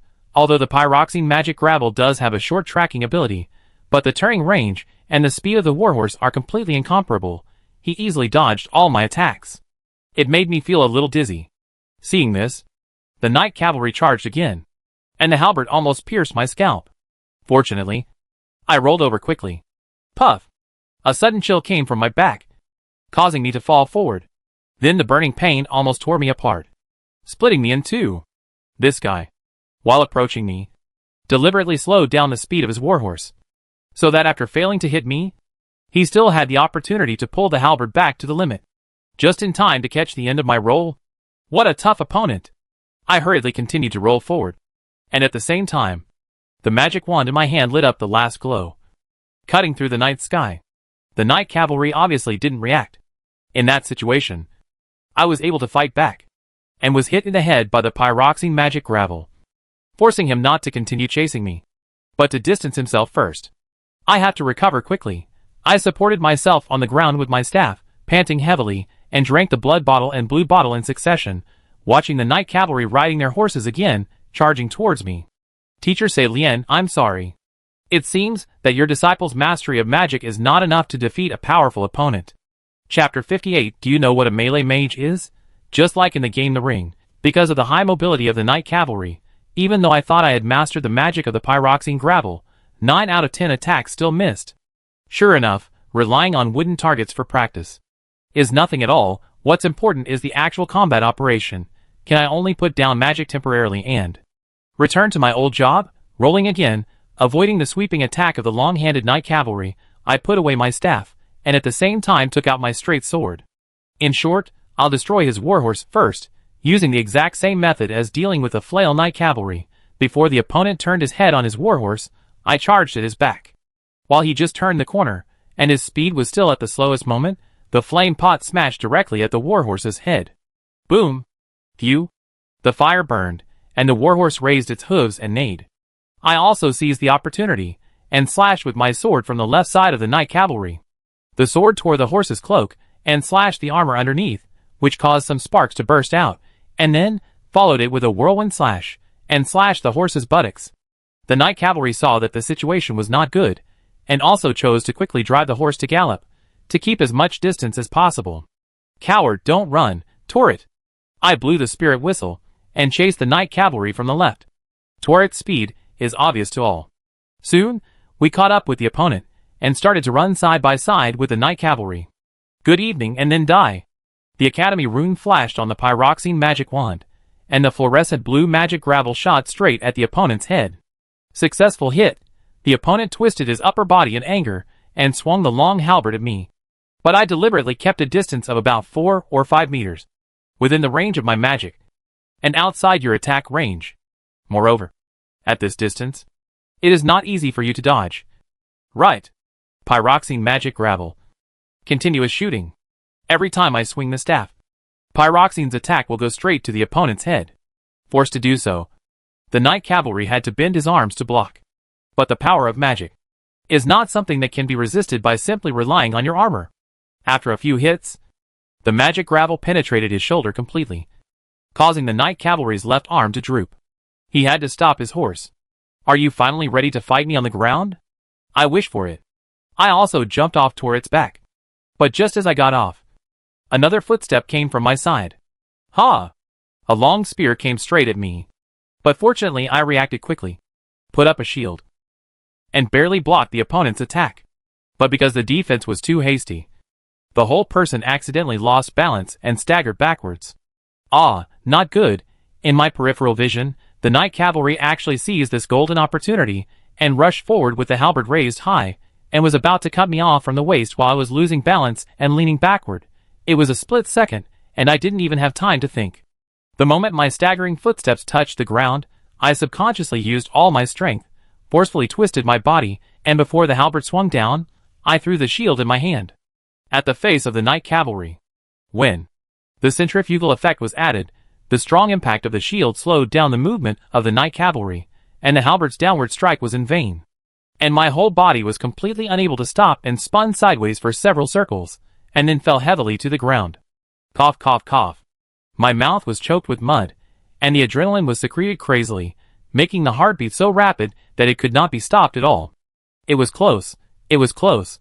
I don't know if it was my ultimate flash of inspiration, or Atai's unexpected warrior instinctive reaction. Just at that moment, I even felt that time seemed to have stopped, which allowed me to operate at the limit, and there were dangers everywhere. But damn it, this big shield soldier guarding the bridge has been hiding nearby since the beginning. Is he ready for a sneak attack? We are having a one-on-one battle between real men. Why are you joining in the fun, asshole? Here comes the footsteps. Is this spearman with a shield going to stop? I got up from the ground, started in a crouching position, and suddenly rushed towards the shield soldier. The opponent was obviously startled by my surging momentum, and he thrust out his spear in a panic, stabbing straight at me. But I was highly focused at the moment, and the attack I had expected seemed even slower than a snail. I leaned down to avoid the spear thrust, passed under the shield soldier's arm, and then opened my arms to wrap around the opponent's waist, and took a small step to get behind him. Let's try the fighting skills of the 21st century. A German arch bridge back throw.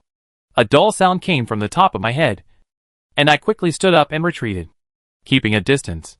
This move hits the top of the spine, and I think the severe pain and dizziness will make you unable to get up for a while. I also added a flame pot. Don't blame me. You are the troublesome guy who provoked me first. At this moment, the Knight Cavalry also rushed to seize the opportunity, waving their spears like a hurricane, and pressed towards me tightly. As I retreated, the pyroxene magic staff aimed at the opponent's head and attacked, forcing the Knight Cavalry to stop. Then, I pulled out the straight sword with my left hand, and used it as a shield to block. I held the pyroxene magic staff in my right hand, and estimated that there were still 5 or 6 rounds of firepower to be output. Melee mage. Double blade flow. Join in. Well, I was just kidding. Taking advantage of the moment when the Knight Cavalry paused, I seized the opportunity to charge forward. Seeing this, the Knight Cavalry picked up the halberd and swept it hard. But I also concentrated my strength on my left arm, using the straight sword to forcefully block the opponent's attack. Humph. Your injured left arm has not recovered yet. You can't beat me with such strength alone. The straight sword and the halberd clashed, and after I took the force to sweep, I continued to rush towards the opponent. The friction between the two weapons generated heat, and there were sparks all the way. The Knight Cavalry quickly withdrew the halberd, and I took this opportunity to leap forward, holding the staff tightly in my right hand and slashing. Dang, as expected, the Knight Cavalry lifted up his halberd and blocked the attack. But have you forgotten that I have a magic wand in my hand? Magic pyroxene, magic gravel. The fluorescent blue light burst out in front of the cavalry, the super close-range magic bombardment, which made the Knight Cavalry raise his head, and the whole person retreated. And I will naturally pursue the victory. Magic pyroxene, magic gravel, continuous attack. With lightning speed, I poured out all my magic power, and the pyroxene hit the head of the Knight Cavalry accurately, making him at a loss, and he could only slam his halberd into the ground. It was the summoning magic of the Knight Warhorse. The white glow lit up on the ground, and a hurricane was about to sweep over. But I had already leaped forward, raising the long sword in my hand, and stepped on the storm.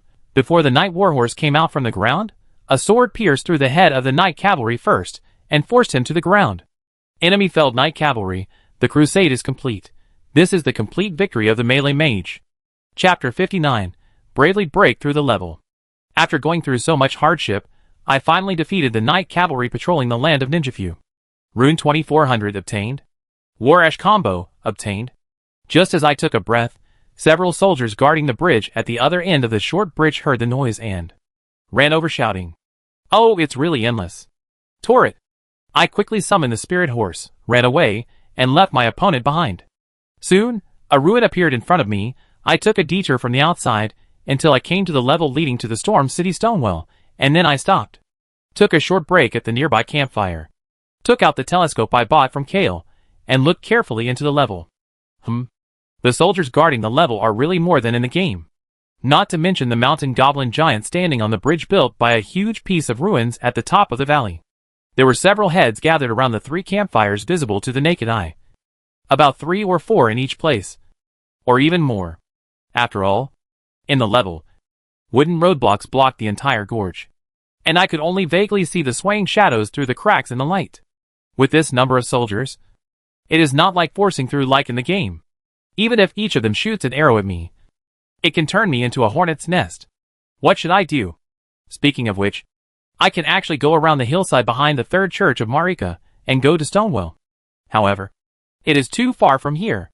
Even if I ask Melina to help me teleport, it will take a lot of time. That's right. The teleportation between the blessing points is not instantaneous. In terms of speed, it is about 4 to 5 times that of Tourette, which is about the difference between a motorcycle and a high-speed train.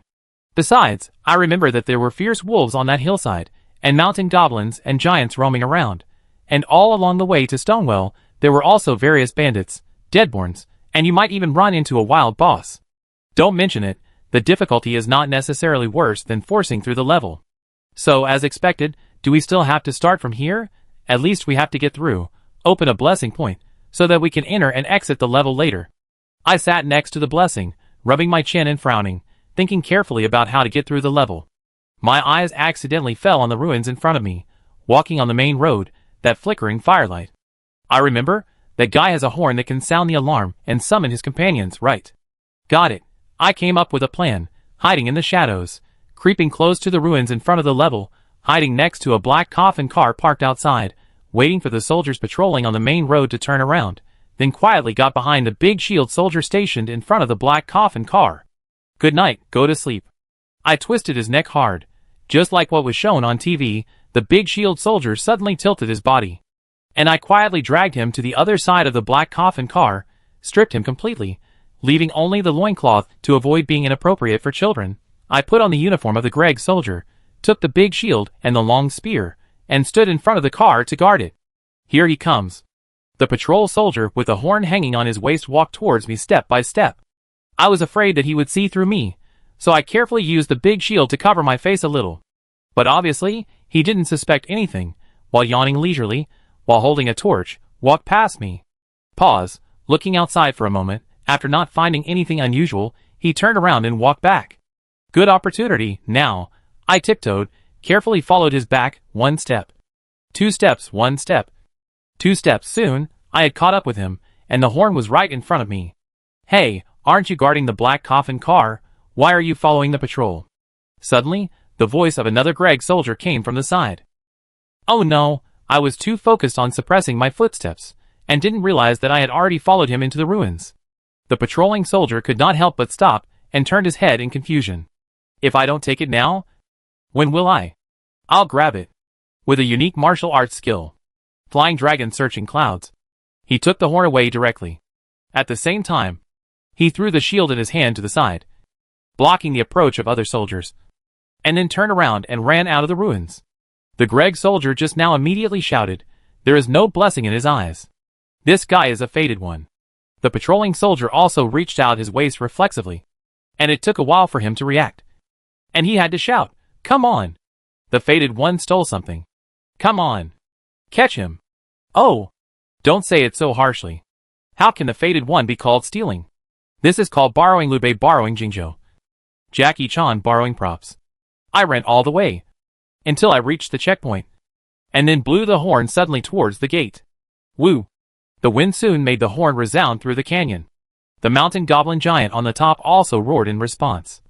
And then jumped down from the top of the canyon, roared. The other soldiers guarding the checkpoint stood up in a hurry, each holding a long sword, or taking out a crossbow and aiming at the entrance of the checkpoint. But, naturally there was no one there. I quietly hid behind the corner, observing their confused expressions with a telescope, and couldn't help laughing. Hee hee, very good, this is the effect I want. Damn fader, give my horn back. Oh my, you are still chasing me. Tore it. I summoned the spirit horse, and ran into the forest on the west side of the ruins, making the Greg soldiers stamp their feet in anger. Looking at the golden horn in my hand, I felt that the corners of my mouth could not help but curl up. Hee hee hee, your peaceful and stable days are over. Starting tonight, let's get excited. Woo. Roar. What's wrong? What's wrong? Is there an enemy attack? Woo. Roar. Again? Which bastard blew the horn? I just laid down, and you woke me up, bastard. Woo. Hey, did you hear? The sentry in front of the ruins? He lost the horn. I'm really convinced. It's been a day and 2 nights. Can't you just let me rest? Hey, I'm anxious. The group of Greg soldiers guarding the checkpoint are anxious. It was late one night again. I hid in the bushes at the gate, blowing the horn, and secretly observing their movements. It was worth it that I blew the horn day and night to disturb these guys, leaving them no time to rest. The first time, Jarek's soldiers were still full of fighting spirit and were ready for battle. The second time, they began to be suspicious and confused. The third time, the fourth time, the fifth time, by now, they were too lazy to care about the horn I blew. The mountain giant sat on the ruins and slept soundly, even too lazy to turn over. The soldiers still did their own thing, and complained from time to time. It was obvious that everyone had been tortured by me, and was exhausted and distracted. This is the famous "Wolf is coming" tactic. I carefully rang the bell and summoned my wolf spirit friends, who I hadn't seen for a long time. Go ahead, and turn them upside down. I patted the wolf spirit's buttocks, and they understood what I meant, and slipped through the bushes on the side of the level, and then started to stir up trouble. What's going on? There's a wolf! Damn it, who let it in? The level was in chaos, but the mountain goblin giant at the top was unmoved. He probably thought it was just like usual, and the noise was caused by the horn sound. I adjusted my soldier's uniform and helmet, threw the horn into the wooden barrier, and then ran in quickly. It's a spy. There is a spy from the Fated One among us. And that guy blew the horn. Spy? Who? Huh? You? How come the horn is at your feet? You are the spy. No. It's not me. Haven't I been sitting nearby these 2 days? Have you seen me blow the horn? Then how do you explain the current situation? Tiredness, anxiety, confusion have made these guys dizzy. Can't they tell right from wrong? I chuckled to myself, quickly climbed over the layers of wooden barriers, and slipped through the noisy crowd like a loach. I was jogging along the way, and soon I was about to pass the checkpoint. Who are you? You? What are you doing here? Oh, I forgot. There is a small group of Grek soldiers behind the checkpoint, guarding the main road. But, with just 2 or 3 of you, can you stop me? Torret. Whoa. Torret responded and rushed out of the checkpoint at full speed. The guard hurriedly took out the horn and blew it. Woo woo woo. It's useless. It's useless. The idiots in front of the checkpoint have been annoyed by the sound of the horn for a long time, and they won't pay attention to you. Torret. Jump. I clamped Torret's waist with my legs, and Torret immediately understood, and directly jumped twice in the air, jumped over the soldiers' heads, and climbed over the fence. They blocked the road, amid the curses of the Greg soldiers, and the cheers and applause from the people lining the streets. I walked away with a smile. Chapter 60 Storm Hill. Well, to be honest, I didn't run very far, but just after I ran out of the checkpoint, I saw that the soldiers didn't chase me, so I stopped Torret's steps. Because right on the side of the road, a golden bear short tree caught my eye. Oh, this is the golden phantom tree, so there should be golden seeds under it. I got off the horse and walked over. Unlike in the game, the seeds can be directly placed on the side of the tree to be collected. It seems that I have to pull out the golden phantom tree. I reached out my hand. Huh? Why can't I grab this tree at all? Is it really just an illusion? In that case, then just dig it. I am not willing to give up. Using a straight sword as a shovel, I have to force it today, and get the golden seeds. But I didn't expect that the roots of this little phantom tree were so lush and hard that I only dug a shallow layer of soil, and couldn't dig any further. Master Zero. You need to use your thoughts to get the seeds of the golden tree, not to dig them with your hands. Suddenly, Melina's voice sounded from behind me. Thoughts? I turned my head, my face full of confusion. Melina walked to my side, stretched out her hand, and gently grasped the branch of the golden phantom tree, like this. First gather the power of rune in your hands. Then you can feel the real phantom tree. After I tried to do it, I really felt the reality in my hands. So, I curiously grasped the slender trunk of the phantom tree, and pulled it hard. It didn't move at all. It also caused Mimi to laugh, so, didn't I say it? You need to use your thoughts to get it. After all, the golden tree seeds are also a little gift left by Queen Marika for you fated people, so that you can go to fight more fearlessly. The queen really planned for the fated people, and laid a lot of groundwork. Close your eyes first, Master Ling. Then feel the guidance of the blessing. I followed Melina's words, closed my eyes, and indistinctly, a little bit of weak golden light lit up in the dark world. I tried to get closer to the light, bent down, and picked it up from the ground.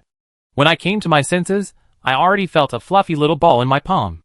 The seeds of the golden tree, is this how you get them? It's really amazing. Master Ling, when you find the light of blessing, crush the seed near it, and then sprinkle it into your dewdrop holy grail bottle. You can increase the number of times you can restore it, Melina said, raising her head. But now, in the wind, there was the howl of a wolf.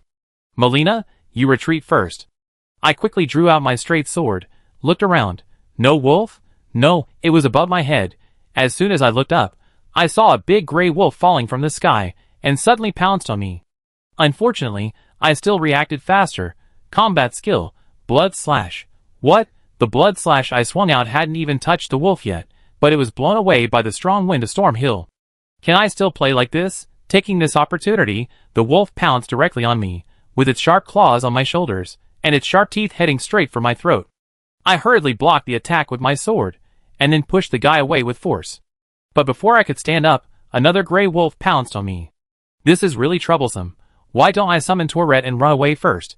As soon as this thought flashed through my mind, I saw Melina kick the rushing wolf away with one kick. Well done, Mame. Please try to kick me next time.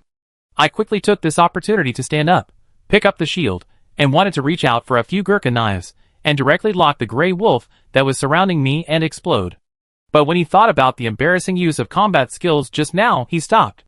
The wind in Storm Hill was really strong. Awoo! The wolves attacked. Melina, follow me. I raised my shield and charged forward, blocking the gray wolf coming from the front, and then I used my shield to counter, and chopped off its dog with my sword. Oh, it was the wolf's head. Then, I grabbed the blade with my left hand, and after judging by my hearing that the wolves were approaching, I suddenly turned to the right, and released the combat skill blood slash again. Awoo! Humph, I told you to chase me so hard, and now you can't dodge. In a few seconds, if I hadn't been ambushed, I could easily deal with 4 or 5 wolves now. Ah, I missed the White Wolf King for some reason. Everyone should still be in the coastal cave. Are you all okay? Lord Zero, let's leave here quickly. Melina suggested to me. If we stay here for too long, we might run into a pack of wolves like this again. Understood. I nodded. I know there's a dilapidated house ahead. Let's go there to take shelter first. Oh, by the way, thank you for that, Melina. It's just a piece of cake, Lord Zero. With that, Melina disappeared.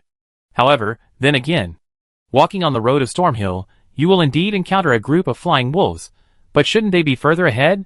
Also, how did the flying wolves do it? I now seriously suspect that.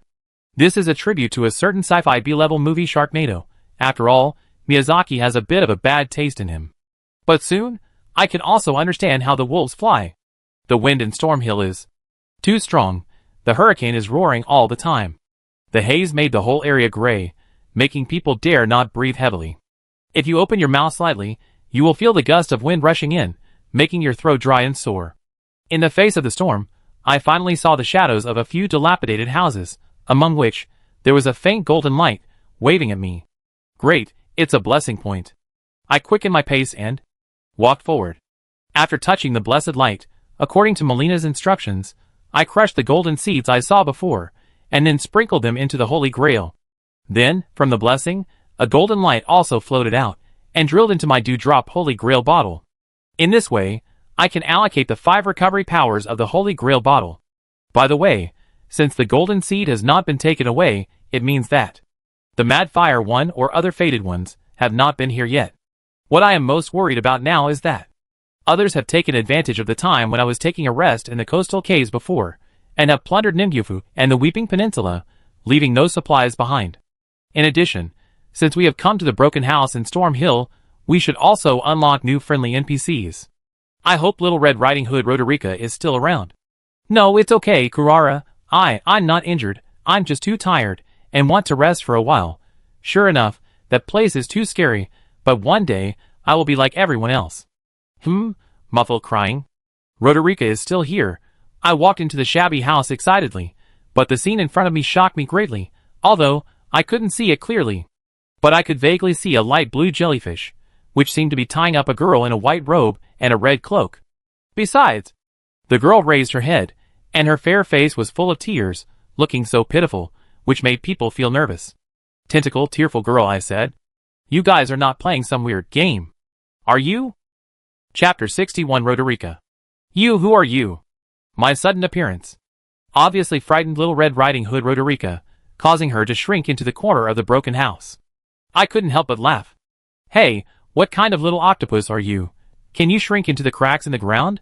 However, the jellyfish wrapped around her body seemed to have red dye dripped into the clear water, and a breath of life gradually spread with its materialization. The little jellyfish has already puffed up its air, and it might spit at me in the next second. I quickly shook my hand, Wait a minute, I'm not your enemy, but a fader passing by.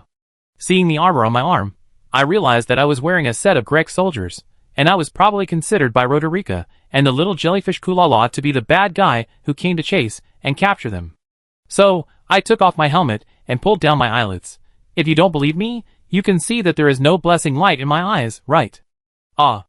So you are also the Lord of the Fated One? Yes, I'm sorry, we were too nervous, so we mistook you. Roderica sincerely apologized to me, and the little jellyfish Kulala finally lifted her alert and stuck back to Roderica. What happened? I asked with concern. We. But unexpectedly, Roderica couldn't help but lower her head again and sob before she could answer. The little jellyfish Kulala seemed to be very enthusiastic, waving all her tentacles in the air, swaying. It's a pity. I don't understand what you are saying at all, my little cutie. In addition, I can't do anything about a girl's crying, and I don't know how to comfort her. Mimi, come and save me. I found someone. The girl is here. Suddenly, there was a shout outside the broken house. And Kulala immediately went into alert, and her whole body turned bright red. I turned around and saw a group of Grek soldiers running towards the broken house. One of them saw me and shouted, "Hey, soldier, catch the girl next to you." Roderica had completely collapsed and hugged her face, trembling and begging in a low voice. No, I don't want to turn into a spider. Please don't catch me. Begging for mercy in a humble way will not win the other party's mercy. Roderica. I drew out my straight sword and blocked it in front of her. But, don't worry. I won't hand you over to anyone. You are a fated one. The Grek soldiers immediately focused their first target on me. Well, I'll give you to Lord Grek. Puff. Before these guys rushed forward. They were covered in poisoned water by Kulala. Well done. I took the opportunity to step forward quickly and pierced a guy's chest with a sword. Another soldier next to me saw his partner die, and he didn't hesitate to chop my arm before I drew my sword. And I decisively let go of my hand, turned around and retreated, and drew out the pyroxene magic wand at my waist. Magic. Pyroxene magic gravel. Bang! A pyroxene directly hit the opponent's head, forcing the Grek soldiers to retreat. And I also took advantage of the victory to pursue, and fired 3 consecutive pyroxene magic gravels, directly sending the opponent back to the tree. The remaining claw soldiers were not even Kulala's opponents. After the red tentacles tied the opponent tightly, the jellyfish venom was directly poured into the opponent's mouth. After a while, the soldier collapsed with a livid face. Great, little jellyfish. I put away my sword, and Kulala also shed her scarlet hair and came closer to me. Ahaha, stop, don't wrap yourself around my waist, it's itchy. Look, it seems she liked you very much, Lord Fated. Seeing that we had dealt with the enemy, Roderica calmed down a little, but her rosy cheeks were still full of tears, looking pitiful. I pointed to the fallen Grek soldiers around me and suggested, "It's not safe here anymore, Roderica. Let's talk somewhere else." Roderica lowered her eyes. But, I don't know where in this land we'll be safe. Well, it seems to be true. But if you ask me, the relatively safe places now should be the coastal cave where Burke and Old Kale are, and Kenneth Hyde's fortress. However, these two places are too far apart. I don't know if Little Red Riding Hood Roderica can be teleported through the blessed light. Oh, I don't think so. After all, the setting in the game is that this girl can't even see the guidance of the blessing. So, I suddenly thought of a place. Maybe I can try my luck. Towards the broken house in Stormhill, the dirt road goes east. There is a broken house of a warrior in the woods. There is a fated senior there, named Bernal. In the early stage, he was also our A-Fated's combat skills teacher, a relatively friendly character. I just don't know if Bernal will be in that broken house in the real world, and I don't know if he is willing to help. But anyway, let's leave here first. I thought of a place, but Roderica, can you still walk?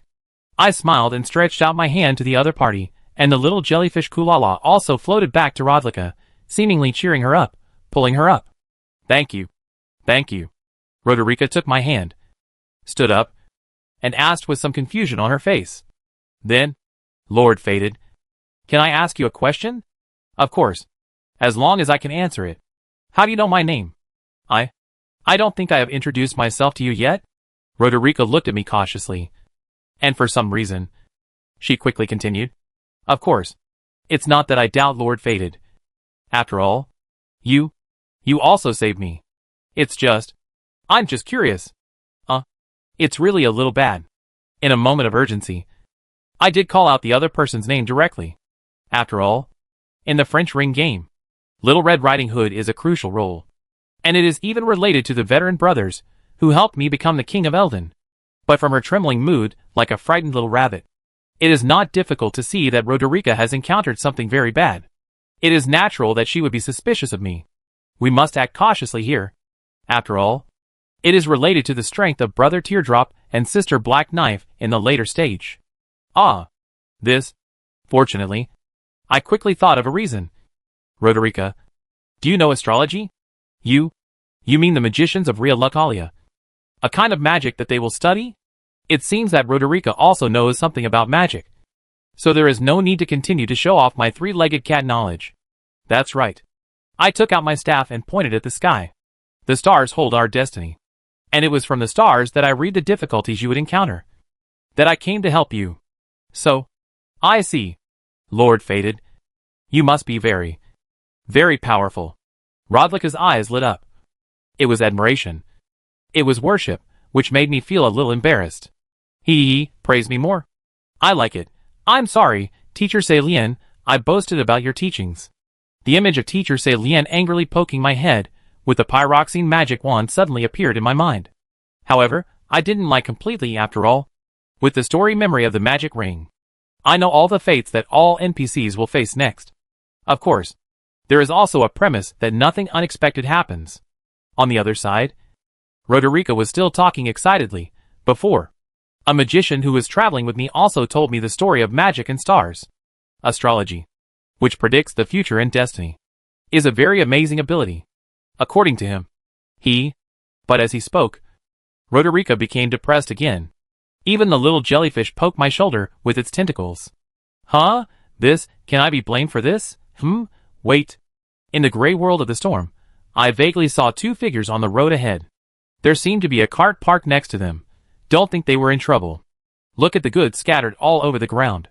They should have been over. Also, in the game, there were also two Caden mercenaries, who became bandits wandering on this road.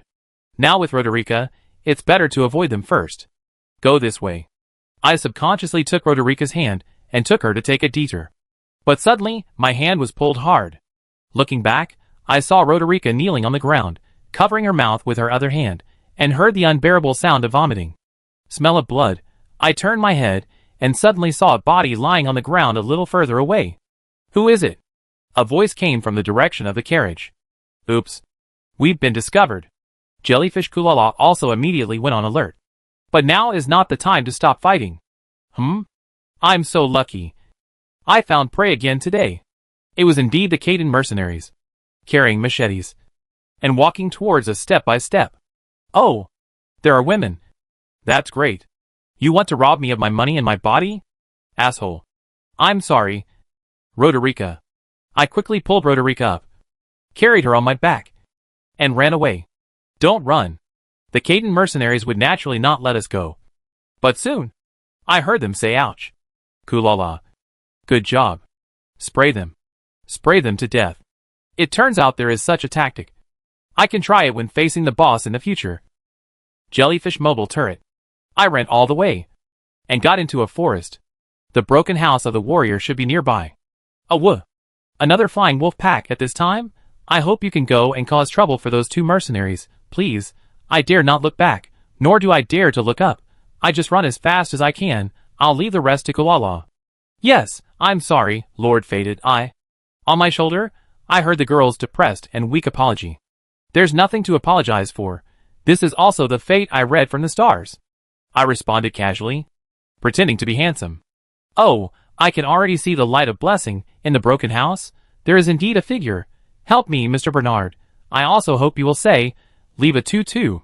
Chapter 62, Reunion and Encounter in the Broken House. Carrying Roderica on his back, I ran as fast as I could, with the Caden mercenaries and the flying wolf pack chasing me closely. Is it true that Atai's unlucky physique is more attractive? You two unfamiliar guys, both of you put me as your first target, but I'm almost at the finish line. Senior Bernal, please help me. No, who are you? When I rushed to the broken house of the warrior, The figure inside heard the noise and turned his head. But this dark face, sparse stubble and potato-like short haircut, why is it completely different from the Bernal in my impression, in theory? That guy should be a decadent uncle with gray hair. Hey, isn't this Brother Zero? The other party stood up and even recognized me. Wait, this dragon scale armor. You are? Ish Utopia Senior? How come you are here? I was extremely surprised. After all, in the game of the magic circle, it is impossible for Ish Utopia to appear in the broken house of the warrior. However, Ish Utopia was very sensible and raised his cavalry saber, and said with a smile, "We'll talk about the past later. It seems that you are in trouble, Brother Ling." This sense of morality is indeed his. I also responded without hesitation, "Well, please, Senior." With the wolves roared. But at the moment they pounced, the purple glow suddenly expanded and exploded. And then, they were pulled away without any explanation. Combat skills gravity. Then a whirling slash with the cavalry saber. The wolves were cut down by the sword. However, the two Caden mercenaries were really tricky. Although they stopped, they obviously didn't want to let us go. They probably thought that Adai, who ran away as soon as they met, was not very capable. And they only needed to deal with Ish Utopia, who got in the way halfway. I put Roderica down, and then told the little jellyfish, "Kurara, Roderica is in your hands." Zero. Master Zero. Shh. It's 2 against 2 now. I just rolled up my sleeves, ready to start with Ishtopia. But unexpectedly, a long sword suddenly came from behind, piercing the chest of one of the Caden mercenaries. What a forgetful fellow. What do you want to do in my shabby house? The man who suddenly appeared kicked the Caden mercenary out with one kick. The other guy saw his companion fall down, and roared angrily, and at the same time, raised his saber and swung it down. When a spark flashed, the man just swung his sword lightly, and actually blocked the full-strength attack of the Caden mercenary, and even made the opponent lose balance.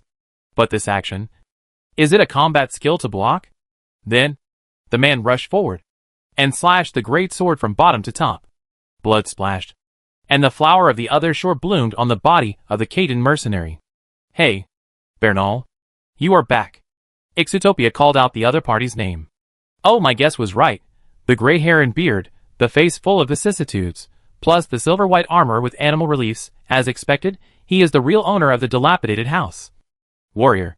Bernard nodded, swung his sword to clean the blood stains, looked at me and asked, "Is this man also a fader? Do you know him, Ish Utopia?" "Oh, he is the one I mentioned to you before, my good brother Zero." Ish Utopia came over and put his arm around my shoulder happily. Smart, quite capable, and more importantly, he has an Orthodox knight's heart. Oh! Bernard couldn't help but look at me more. I also hurriedly greeted him. "Hello, Senior Bernard." "Senior? Forget it." Bernard waved his hand. "Come and help me.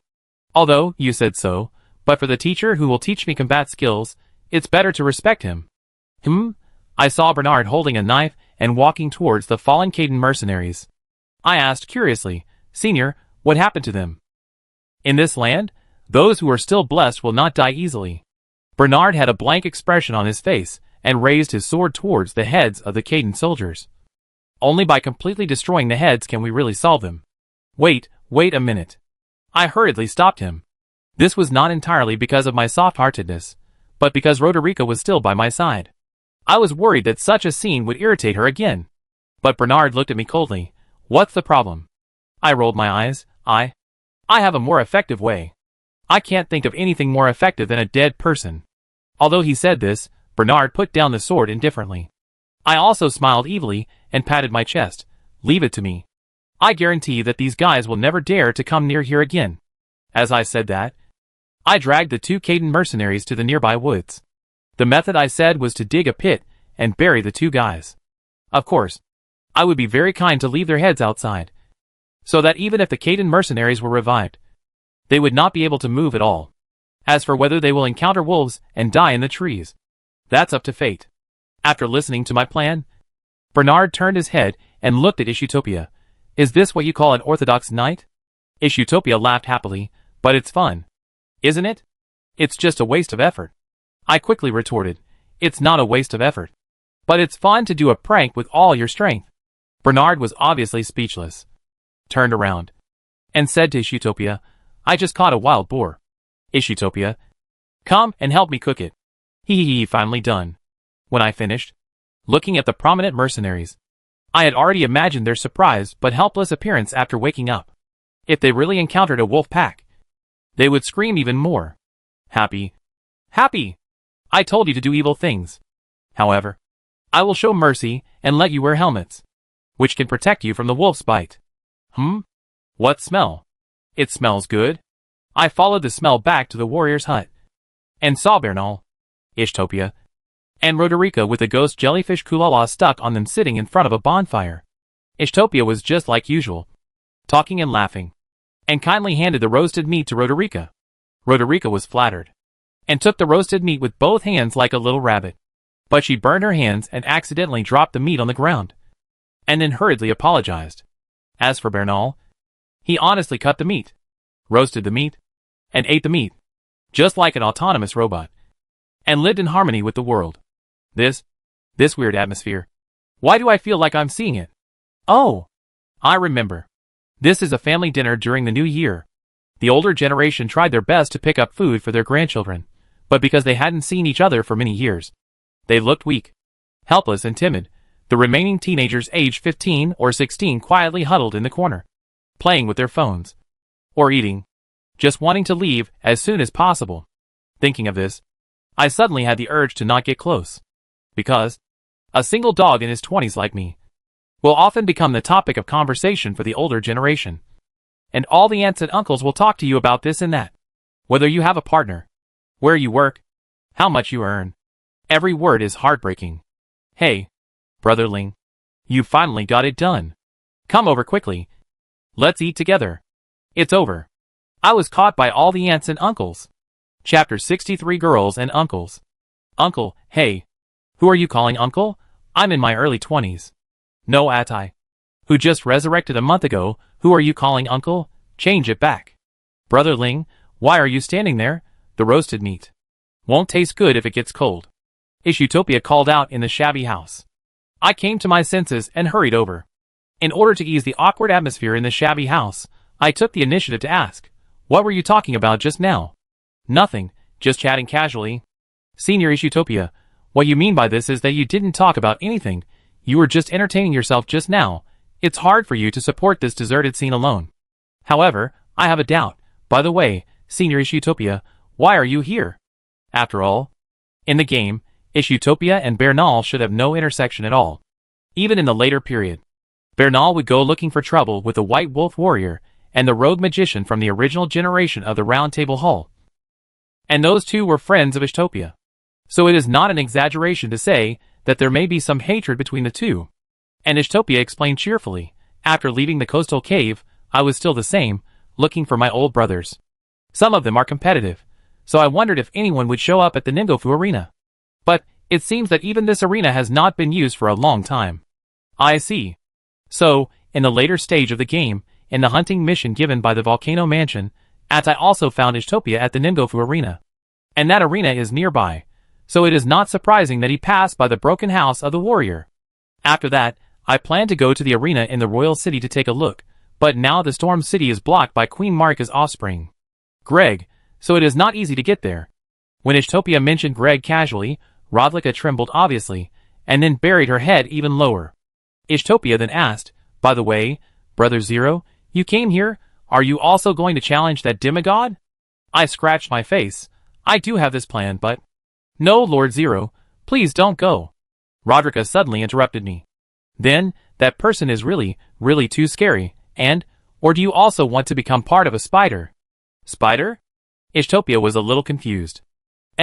Hasn't he ever met a noble who had his limbs reattached? However, it is possible that not every fated person starts from the chapel of the king.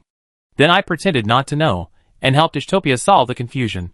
Rodrika, what happened in Storm City? Rodrika swallowed several times in embarrassment, closed her eyes in pain, and took several deep breaths in succession. Even Kulala used her tentacles to gently comfort Roderica. Seeing this, Ishutopia advised with concern, if she doesn't want to talk, we shouldn't embarrass the girl, Brother Zero.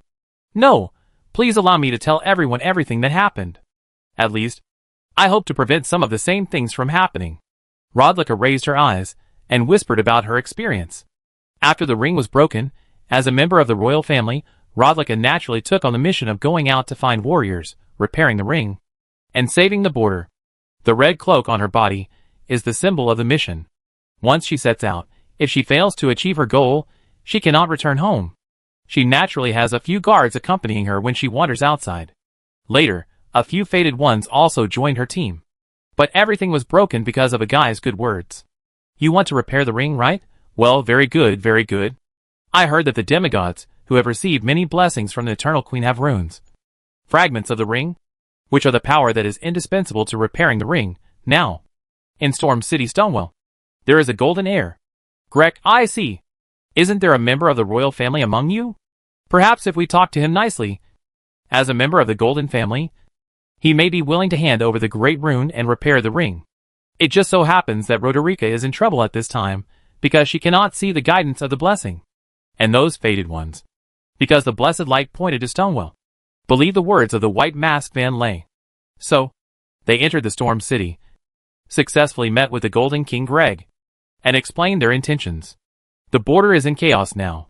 If you want to repair the magic circle, you need supreme power. Friends of the royal family. The other party promised Roderica that he would give her the powerful power that the royal family should have, and help her to regain the power of the great rune of other demigods. But unexpectedly, what was waiting for her was a cruel hell.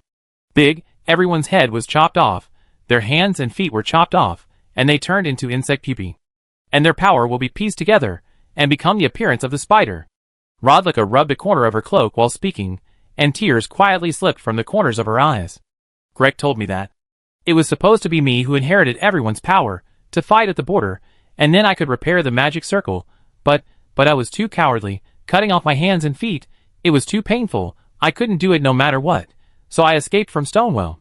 So this is how the limb replacement nobles came from. This guy, Shalgu, deceived the royal family members, like Roderica, used their bodies and the bodies of his subordinates, and created a crazy monster. Or, maybe it's because I can't feel the guidance of the blessing. I was afraid of the ritual of increasing power from the bottom of my heart, so I gave up my mission. Everyone, I'm sorry. I am so cowardly that I can't continue to fight with you. The simple Roderica was still lost in the crazy mental control of Greg, and firmly believed that it was her cowardice that made her companion's efforts in vain.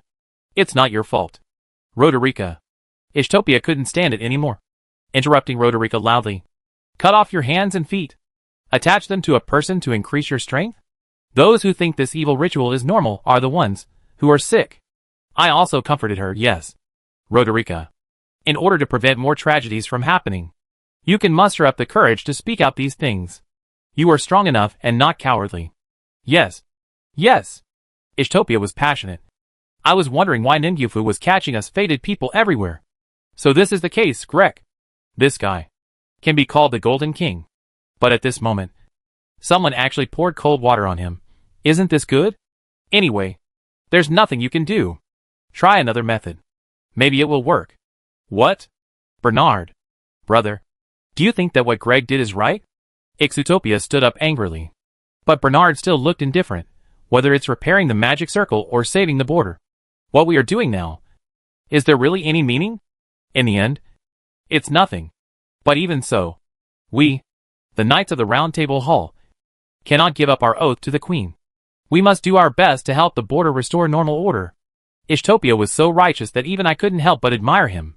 Bernard was silent for a moment, and sighed with a wry smile. You are really a role model of the fated. Ishtopia. I just said something wrong. Sorry. I was too excited. I hope you don't mind, Brother Bernard. Ishtopia sat back and roasted wild boar meat. For a while, the broken house was quite silent, and even the air seemed to be a little more solemn. I looked at Bernard. I always feel that he is different from the fated one who has great potential, and is a hero that I have seen in the game. What happened? It caused him to have such a change. Brother Zero. Suddenly, Ishutopia spoke to me. Are you going to Storm City? When do you leave? I'll go with you. Oh, this is unexpected. But, thank you for your kindness, but I have a more important thing to ask you, Senior Ishutopia. I said solemnly. Oh, you said? Rodlika, She is being hunted by the Greg soldiers. I am very worried about her safety. I looked at Rodlika, and the other party just raised his head because he heard his name. You know, this place is quite far from the coastal cave, and there is no safe place nearby. Besides, with Bernal's current state, it is difficult for me to hand Rodlika over to him with confidence. Ixutopia quickly understood what I meant. Then leave it to me and Brother Bernal. However, is it really okay for you to go to Stonewell alone? I will be cautious, and I have made sufficient preparations. After all, Ninjafu has explored almost everything. If you want to become stronger, some difficulties have to be overcome. Looking at me, Ixutopia smiled slightly, patted my shoulder. Okay, then I will wait for your good news with peace of mind, Brother Ling. Chapter 64 On the eve of the approaching storm. Late at night, the wind on Storm Hill whistled non-stop, and from time to time, there were also a few wolf howls.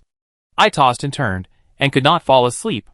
Although, I boasted in front of everyone that I would go to the Storm City.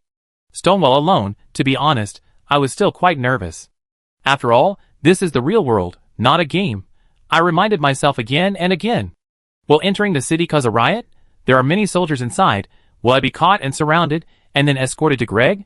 Or... Besides, there is one more thing I have to consider. Evil Omen Demon. Mark it. Although he is jokingly called the Evil Omen teacher who teaches fast and slow sword attacks by the Atai, if we really face him, he will not be as flawed as in the game, so please show some mercy. How to solve it? Oh, I was so busy talking to Patch last time that I seem to have completely forgotten about buying Market's prisoner.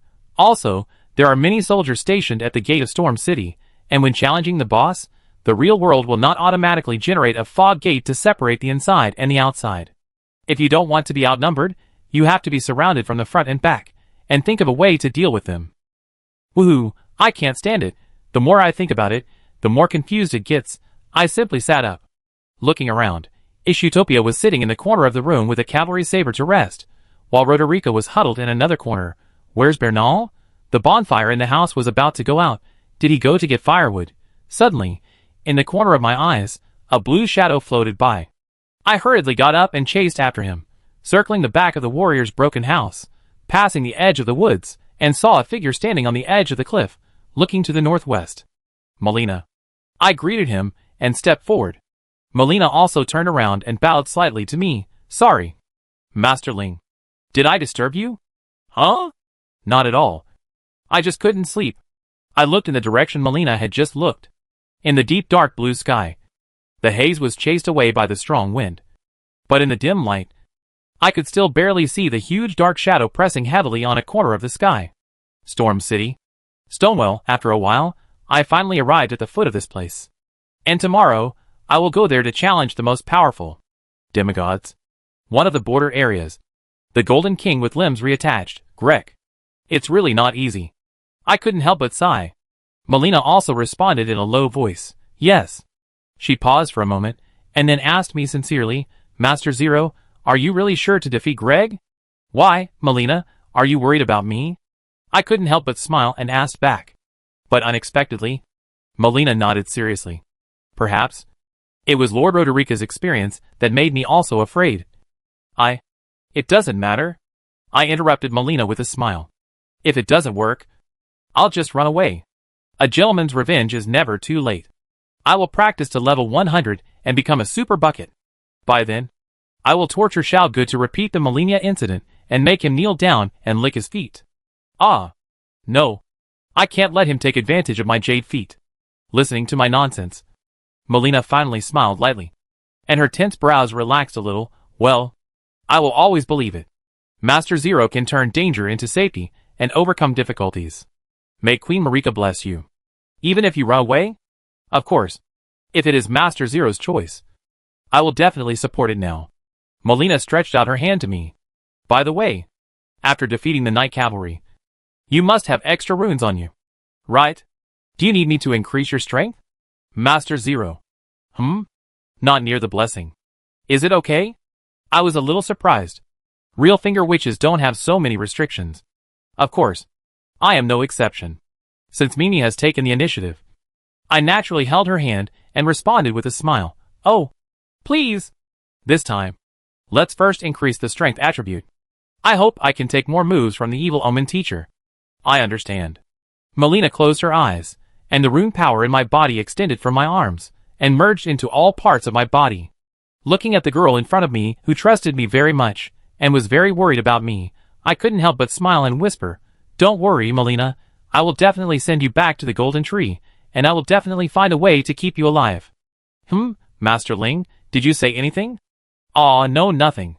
Well, how embarrassing. Mimi probably didn't hear it. It doesn't matter if she heard it, but it's still so embarrassing.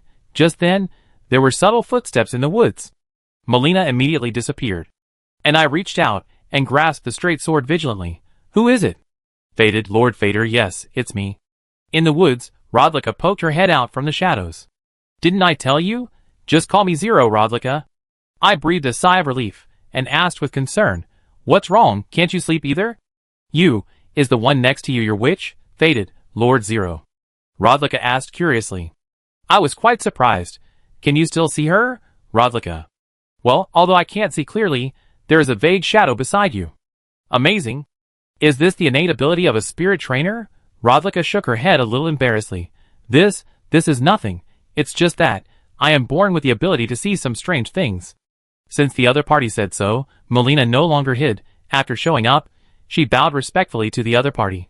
First meeting, Lord Rodlika. As you said, I am the witch who is traveling with Master Zero now. My name is Melina. Wow. Rodlika's eyes widened. But she immediately panicked. Miss Melina. Hello. Yes. I'm sorry. You are so beautiful. I shouldn't say you are a strange thing. Melina smiled silently. And then said, Don't worry, Miss Rodlika. Just don't tell others about my existence. One, definitely. By the way, Rodlika, what do you want to talk to me about? I asked curiously. No. Rodlika shook her head quickly, but after a moment, she asked carefully and softly. Zero, Lord Zero, are you really going to Stonewell? I nodded. If we can defeat Greg, then we can fundamentally solve the evil ritual of limb grafting. Doesn't Rodlika also hope that no one will become a victim of limb grafting? I just ran away because I was too afraid of pain. I'm really sorry for everyone. Speaking of her former companions, Rodlika's tear glands seemed to be unable to stop, and her eyes were filled with tears. But this time, she wiped away her tears, took out a small bottle from her bosom, and handed it to me. What is this? This is the summoning relic of the child Kulala. Kulala is very strong, very brave, and she seems to like Master Zero very much, Roderica explained. So, please take her to Stonewell. Kulala will definitely be able to help you. Oh, then please give me your advice. Kulala, I took out the summoning bell and shook it gently, and a light blue ghost light entered it, and I shook the bell in response. It's getting late. Master Ling. Melina disappeared, reminding him, if you really want to leave for Stonewell tomorrow, please get a good rest tonight and get ready before you set off. Okay. I know. Good night to you, Melina. After watching Mimi disappear, I raised my head again and looked at the deep darkness under the night sky. Tomorrow. The storm is approaching. Chapter 65. Approaching Storm City. King Straight Sword. Combat Skill Blood Slash. Ready. Pyroxene Magic Staff. Magic Memory Pyroxene Magic Gravel. Ready. 100% Physical Defense. Middle Shield Blue Gold Kite Shield. Ready. Unfortunately, I forgot to pick up the equipment of the Grek soldiers yesterday, the brass shields in their hands. It can be said to be a magic weapon in the early stage of the game. Grek soldier set, dressed. Other props. 4 flame pots, ready. Gurkha scimitar 5 left. 10 throwing knives, ready. For red dewdrop Holy Grail bottles. 1 blue dewdrop Holy Grail bottle mixed. Elixir Holy Grail bottle red crystal dewdrop. Can restore half of the health value mixed. Summon ashes 3 wolf spirits or jellyfish Kulala. Equipment completed. All the items have been prepared. But unfortunately, the only missing item is Market's Prisoner, which I failed to extort from Patch. However, if I light up the blessing point near the entrance to Stonewell, I can teleport to the Monglu Cave. If it doesn't work, I'll find another way. Oh, are you going to set off? Brother Zero? Ishtopia threw a package to me. I opened it and found that it was all dried meat. Bernard and I can only help you so much. Roderica, please leave it to us. You should be careful. The implication was that Bernard also helped to bake the dried meat. What a surprise! However, this guy seemed to have gone hunting early in the morning, and no one was seen. Thank you. I accepted the package without hesitation. Roderica was praying for me, Lord Zero. May the eternal Queen Marika protect you, and wish you good luck in martial arts. Well, then, I'm leaving. After packing up my things, I left the warrior's broken house, and headed towards the storm city Stonewell. When I set off, I also went to see the 2 Caden mercenaries I cultivated in the field. Wow, you are still quite energetic. As soon as you saw me, you two cursed me. I hope you will still be as energetic as before when I come back. However, the interval between blessing and resurrection is 1 night. That is, at most 12 hours. In other words, I have to complete the challenge to the evil teacher Marquette within 12 hours of defeating the gatekeeper. The difficulty is not high, but it is quite high. Forget it. Don't let others' ambitions grow and destroy your own prestige. Ah Tu Ling. Attack. Soon, I returned to the broken house in Storm Hill. The group of soldiers who chased Roderica before had disappeared, but they were not patrolling on the main road like in the game. Did they go to other places to look for Roderica? This way, I can deal with one less group of people. Fortunately, I walked along the long stone road leading to Stonewell, sneaking through the bushes and shrubs on the right, going around the hillside and turning the corner. Soon, the gate came into view. Just like in the game, the defense here is quite strict. There were 3 wooden fences set up along the road, guarded by 6 or 7 soldiers, 3 of whom were spearmen holding large shields, and the others were holding torches high. Fortunately, Storm Hill is covered with thick haze all year round, and these guys didn't find me. After upgrading my agility several times, my observation ability has also improved a lot. I also have a telescope, so I can be said to be far ahead in terms of exploration. At the end of the whole passage, there is a heavy crossbow machine, which can shoot toward it with 1 arrow. It is not rational to break in by force, and it is a complete suicide. You said that it would be better to sneak through the large bushes and shrubs on the left? Young. Too young. Miyazaki has placed 5 or 6 soldiers in ambush. In the real world, how could Greg not arrange more guys in it? So, if you want to enter Storm City, the only way is to outsmart it. But how to outsmart it? Looking at the Greg soldier uniform I was wearing, I suddenly thought of an idea. I found a stone, and threw it hard at the nearest soldier holding a big sword. The wind from Storm Hill blew the stone off the ground, and it landed at the opponent's feet, and rolled several times. Fortunately, it still attracted the guy's attention. But another soldier beside him asked curiously, "What happened? This stone seems to have been thrown here just now. Are you sure it wasn't blown here by the wind? The wind here is too strong. I'm starting to think it's better to rain." Asshole, don't get in my way. I had no choice but to pick a bigger stone, estimate the wind direction slightly, and then throw it out again. When hit the bullseye. Look, here it comes again. Another soldier was still interrupting. Well, I just came here not long ago. Could it really not be the wind? The rock that hit my head was as big as a fist. How could the wind blow it away so easily? There must be someone outside. Okay, then you go and take a look. Good, I took the bait. Seeing the soldier holding a big sword step by step towards the wooden barrier, I shrank up and made as much noise as possible in the bushes. Rustle. Rustle. Rustle. There is a sound. Are you sure it's not the wind? I can't tell you. A new guy. I've been stationed here for a year.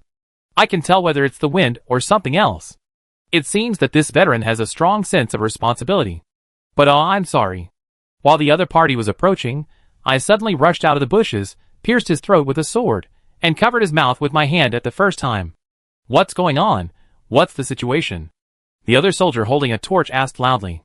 I hoped that the wind was too strong, and the other party's words were all new here, unfamiliar with the environment, and couldn't see the situation on my side clearly.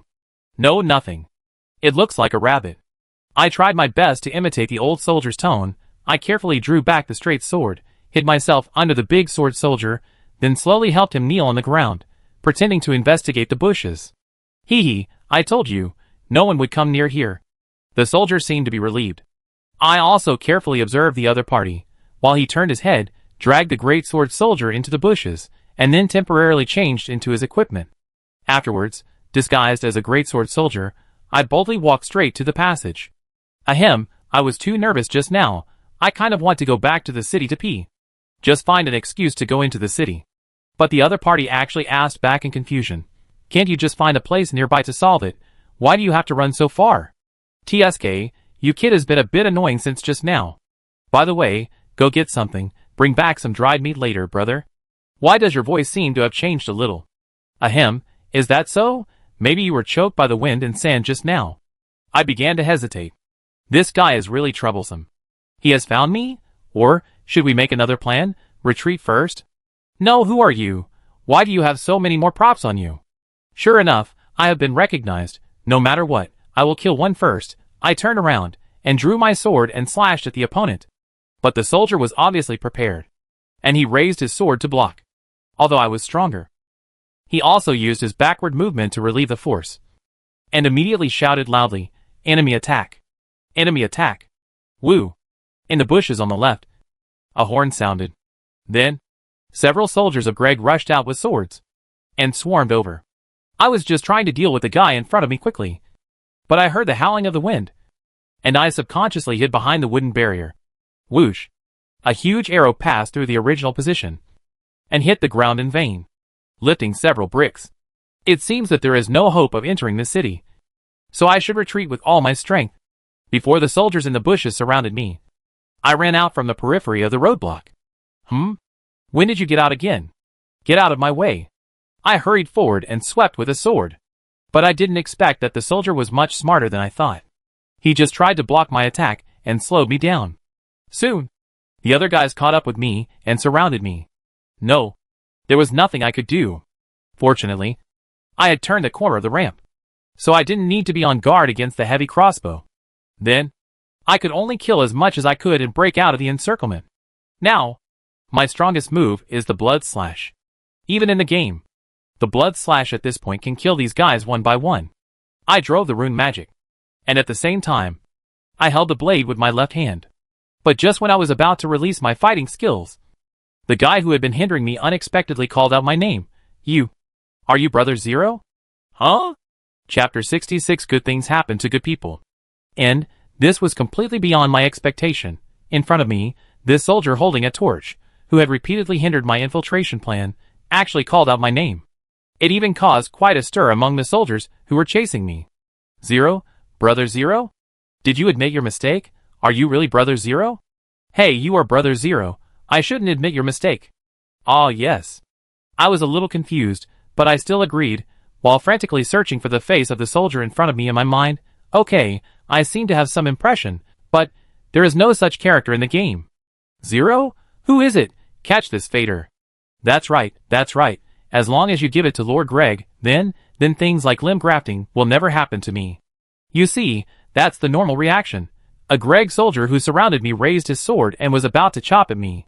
But just when I was about to turn around to block, unexpectedly, a soldier holding a large shield took the lead, helped me block the attack, and then, he kicked the other person away, and pointed his spear directly at his throat.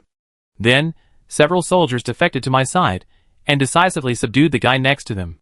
This made the soldiers lying on the ground even more terrified, and mixed with anger and shame. You guys from the Weeping Peninsula, what are you doing? Do you want to disobey Lord Greg? Weeping Peninsula? Oh, I remember it. Could it be that? These soldiers who recognized me were members of the treasure hunting team that fought with me against the lion hybrids at that time? Are you from Morn City? I confirmed again with great surprise. Soon I got a positive reply from the other party. Ha, it's you, Brother Ling. It's an honor that you still remember us. The soldier who raised his shield to help me block the attack just now said, Brother, let's not reminisce for now. These guys without honor will not let Brother Zero go easily. What should I do? I made a suggestion. How about, knock them out first, tie them up and throw them aside? Just after I finished speaking, a series of dull noises came one after another. I actually met the people of the Morin team here, and they even trusted me so much, which was totally unexpected. After dealing with the others, the soldier holding the torch greeted me formally again. Master Zero, thank you so much for the last time in Morin City. By the way, my name is Dairos. We met in a hurry before, and I didn't have time to greet you formally. Dairos. I memorized the other party's name and face in my mind, and then said modestly, I'm sorry about the Morin City incident. One person is weak and cannot save the place. Please don't say that. Brother Ling. It was you who returned the warrior's honor to Ryan. and helped us and the city lord to leave that hell. Otherwise, we would only die at the hands of those bastards. And Ryan would forever bear the curse. And live a life worse than death. Dairos bowed to me. Please allow me to express my gratitude to you once again. The other soldiers also followed him to bow and thank me. Which made me feel a little embarrassed. Sure enough, doing more good deeds will still bring you blessings. However, the topic of Morin City is still quite heavy, I'd better change it. I really didn't expect. How could you be guarding the gate of Storm City? Dairos sighed. Soldiers like us, who came from other places, are not qualified to enter the city of Stonewell, and can only do the work of guarding the gate. What about Edgar? How is he? Speaking of which, Edgar, the Lord of Morin City, is also a very capable warrior. After the change of the event line, Shao Gu won't use him to reattach his limbs. Right? Dairos' eyes became a little vague. The city, the Lord, when I saw him last time, the Lord looked quite bad, I heard that. He was looking for Lady Irina everywhere, but that lady didn't seem to have arrived in Stonewell at all. Yes, that's right. My eyes should also be vague. After all, Irina is dead. And I deliberately concealed it from Edgar. Should I tell him the truth? Or continue to hide it? But Edgar loves his daughter dearly. And if he suffers from it and becomes sick, and is lost in endless despair for his whole life without finding his daughter, it would be too torturous. The next time we meet, I should explain it to him clearly. Yes, by the way, Brother Zero, what are you doing in Stonewell? Dairos asked curiously, and said in an admonishing tone. If it's not something important, I advise you to leave here. The current Golden King is no longer like a normal person. He is addicted to a terrible ritual, specially ordering people to capture fated ones as capable as you, Brother Zero, cut off their limbs, and combine them into monsters. Now, even his soldiers are beginning to suffer. To be honest, when we saw that monster, we were so scared that we dared not move at all. It was definitely not something that humans could solve. Even the Golden King himself has completely turned into a monster. I already know all this. Then you still. I am here to challenge that demigod, to stop this sinful ritual from continuing. Please allow me to act righteous and show off a little bit.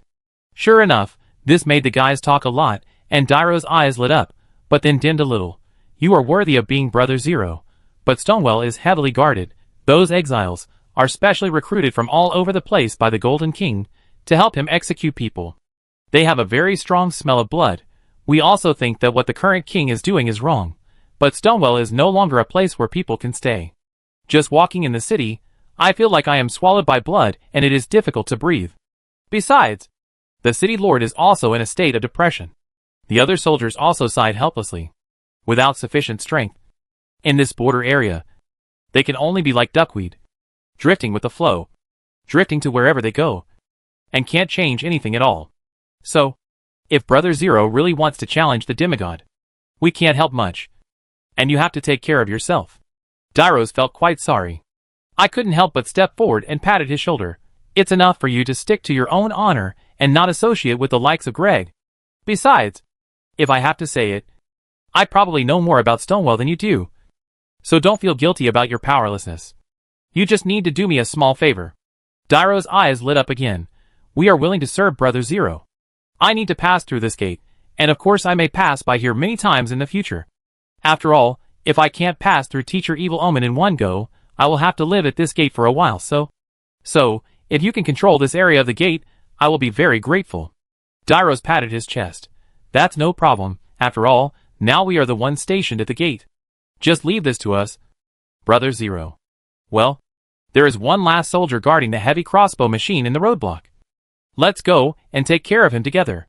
With the help of Dairos and others, we easily passed through the bushes on the left side of the road and came to the gate of Stonewell. The soldier was physically frightened and fainted before he could figure out what was going on. Before us, the dark passage of Stonewell looked like a monster's mouth sucking air, and the surging wind pushed the back of the man and sent him into the monster's stomach. Huh? The next person we have to face should be the Evil Omen Demon Marquette. I calmed down and was about to step into Stonewell. Behind me, Dairos called me, Brother Zero. Is this fated one your friend? Could it be that Ishtopia or Bernal followed us?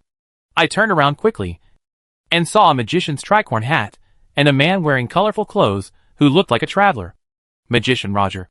It turned out to be you? Chapter 67 First Battle. Evil Omen Demon. Magician Roger. In the Magic Ring game, 80 enters Stonewell and challenges the evil teacher. 80 can summon a good brother. We will meet again in the city later. He seems to be looking for something, and will teach 80 a few spells. Although, I had expected to ask this person for help when fighting Evil Omen Demon. However, before I found the white statuette that summons the Faders, using the summoning finger potion taught by Carlo, Roger appeared by himself. It's really a case of searching for something, but it's easy to get it. Facing the doubts of Dairos and the others, Roger took the initiative to greet them. Sorry. Please allow me to introduce myself. My name is Roger, and I am a traveling magic swordsman. Just now on the hillside over there. I heard that you wanted to enter Stonewell. Coincidentally, I also have something to do, and want to go inside to find out. So, can you allow me to go with you? Zero is also a fated person. Sure enough, his target should be the grotesque giant face hidden in the ground of Stonewell. It is said that it is the face of the dead Prince Godwin. Of course, it's no problem. I agreed readily. But you know about Greg's hunting of the fated, right? Thank you for your reminder. I will be careful. Roger gently lifted his hat with his magic wand and smiled confidently at me. Oh, this man is really handsome. With Roger's help, I have more confidence in challenging the Evil Omen Demon. After passing through the dark passage with surging wind, the scene in front of me suddenly became clear. And Storm City, Stonewell, firmly occupied my entire eyeball. The towering and majestic Gothic walls are like giants, surrounding and guarding the entire city. Their tops are decorated with gold and jade. Even though they are now in decline, they still show off the former glory of this castle to every visitor or invader. The cliff road leading to the castle is bottomless on both sides. All you can hear is the roaring wind, as if it is urging us to leave. Otherwise, you will die without a body. Oh, fated one. Manipulated by the fire of foolish ambition. You want to get the ring?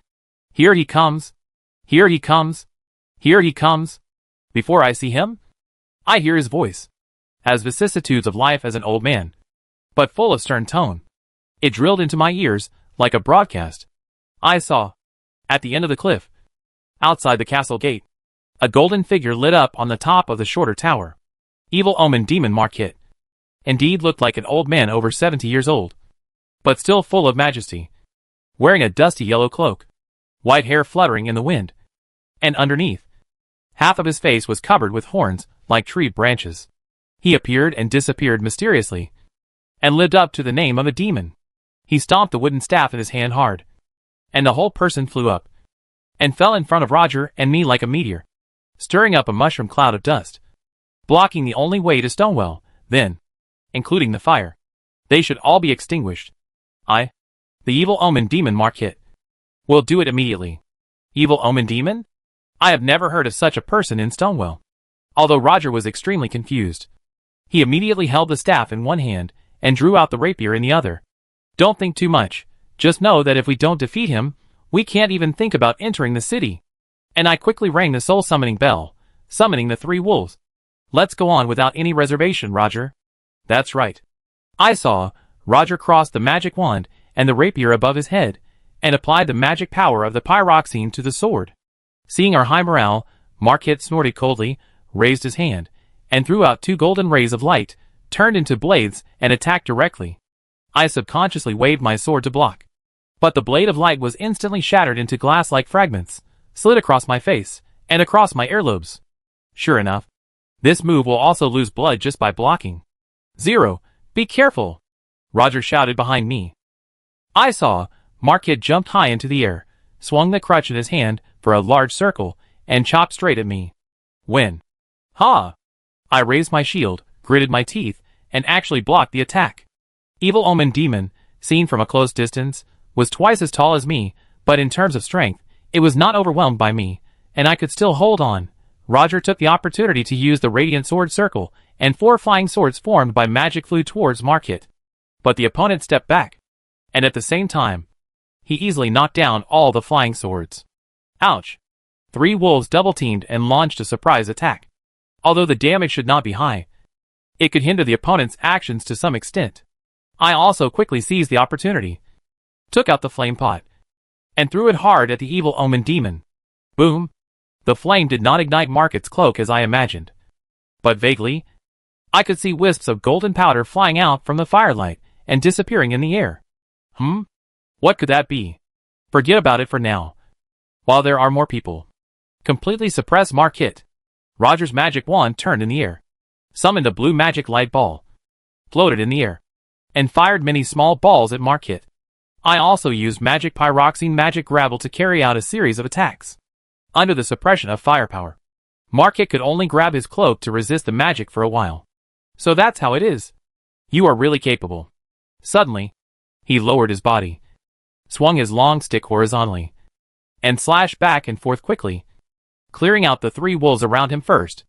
Then, with a strong jump, the whole person flew into the air again, and in his other hand, a golden light flashed. Oh no! The heavy hammer sparks are coming. I shouted quickly, "Get out of the way, Roger!" Sure enough, the glow in Marquette's hand condensed into a golden hammer, which suddenly fell between Roger and me. Boom! Although I retreated in time, the shockwave still made me unstable. By the way, aren't you afraid of breaking the cliff directly? Whoosh! The next second, I suddenly felt a pain in my stomach, and I subconsciously looked down and saw that there was a long knife wound on my body. Did the magic flying knife pierce me? Damn! The speed was so fast, I didn't have time to react. I quickly used my remaining strength to do a series of backflips to avoid it.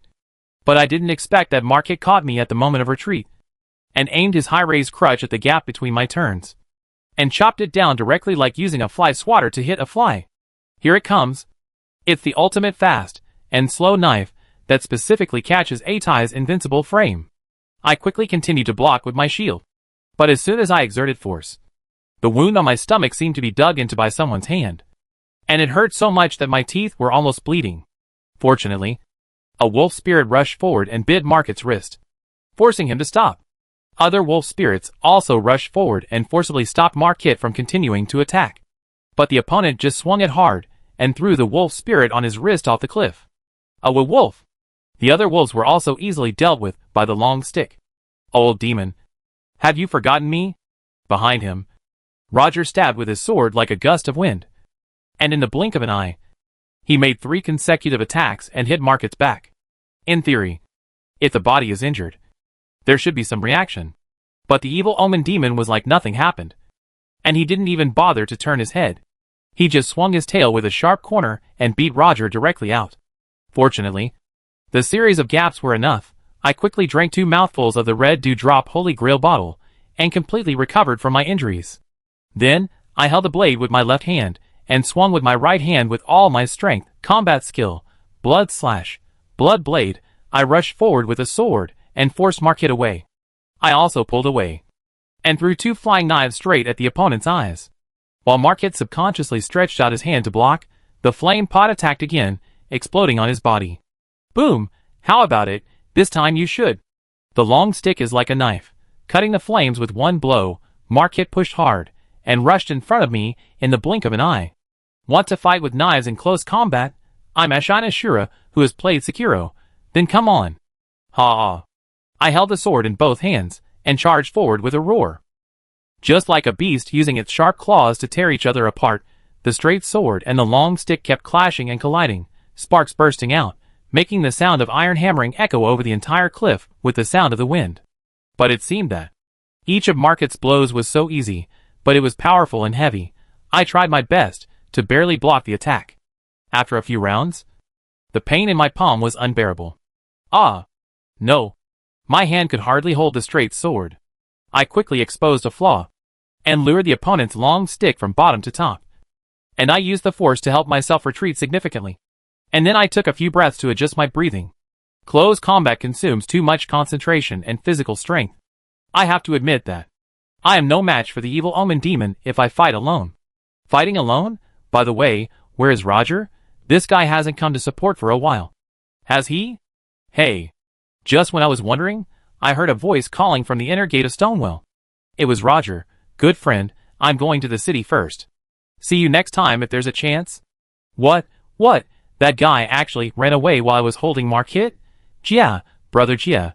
No, if you leave, what can I do to fight the evil omen teacher?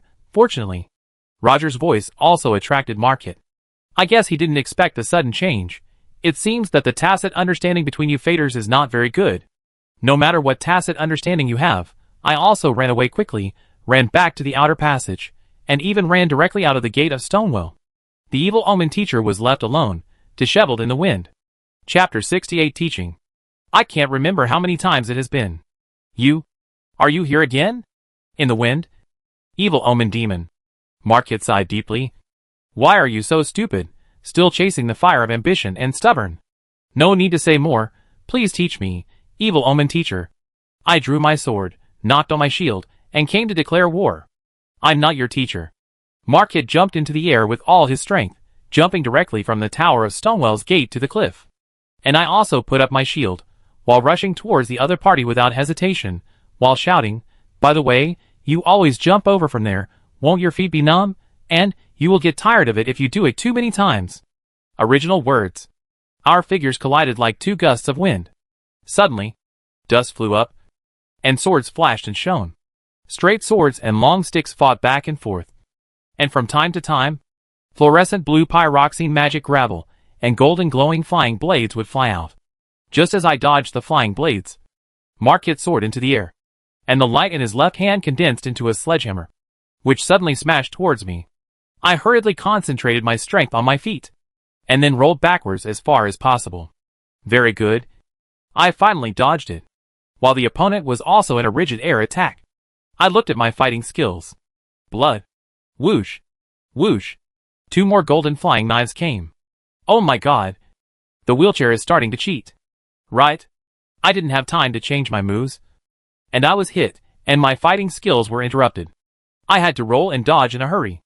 As a result, Marquette seized the opportunity to dodge, and sent me flying with a stick. As soon as I landed, I turned into a ball, and rolled out of the outer wall passage of Stonewell, with a smooth and round manner like dove. I can't accept it. I can't accept it. I returned to the blessing point in the passage again. I tore the dried meat in big mouthfuls to vent my anger. If there is a fat house happy water, I must drink a bottle of it, to relieve my resentment. I didn't expect Roger to abandon me, and go into Stonewell by himself. I challenged the evil omen demon more than 10 times, but I still didn't succeed. I was almost flattened by the sledgehammer. I was blown away by the impact of the airflow. I retreated to the corner without noticing, and almost had a tragedy. I rolled, and almost fell off the cliff. I was almost unharmed by a set of silky small combos when I came up. Thanks to the reality ring, there is no fog gate restriction, and the evil omen teacher seemed too lazy to chase out of the city gate. Otherwise, I have to die in all kinds of ways in the game in the present reality. How can I conquer the evil omen teacher? I am unwilling. Listening to my resentful sigh, Dairos beside me couldn't help but patted my shoulder and comforted me. Zero, brother Zero, don't be discouraged.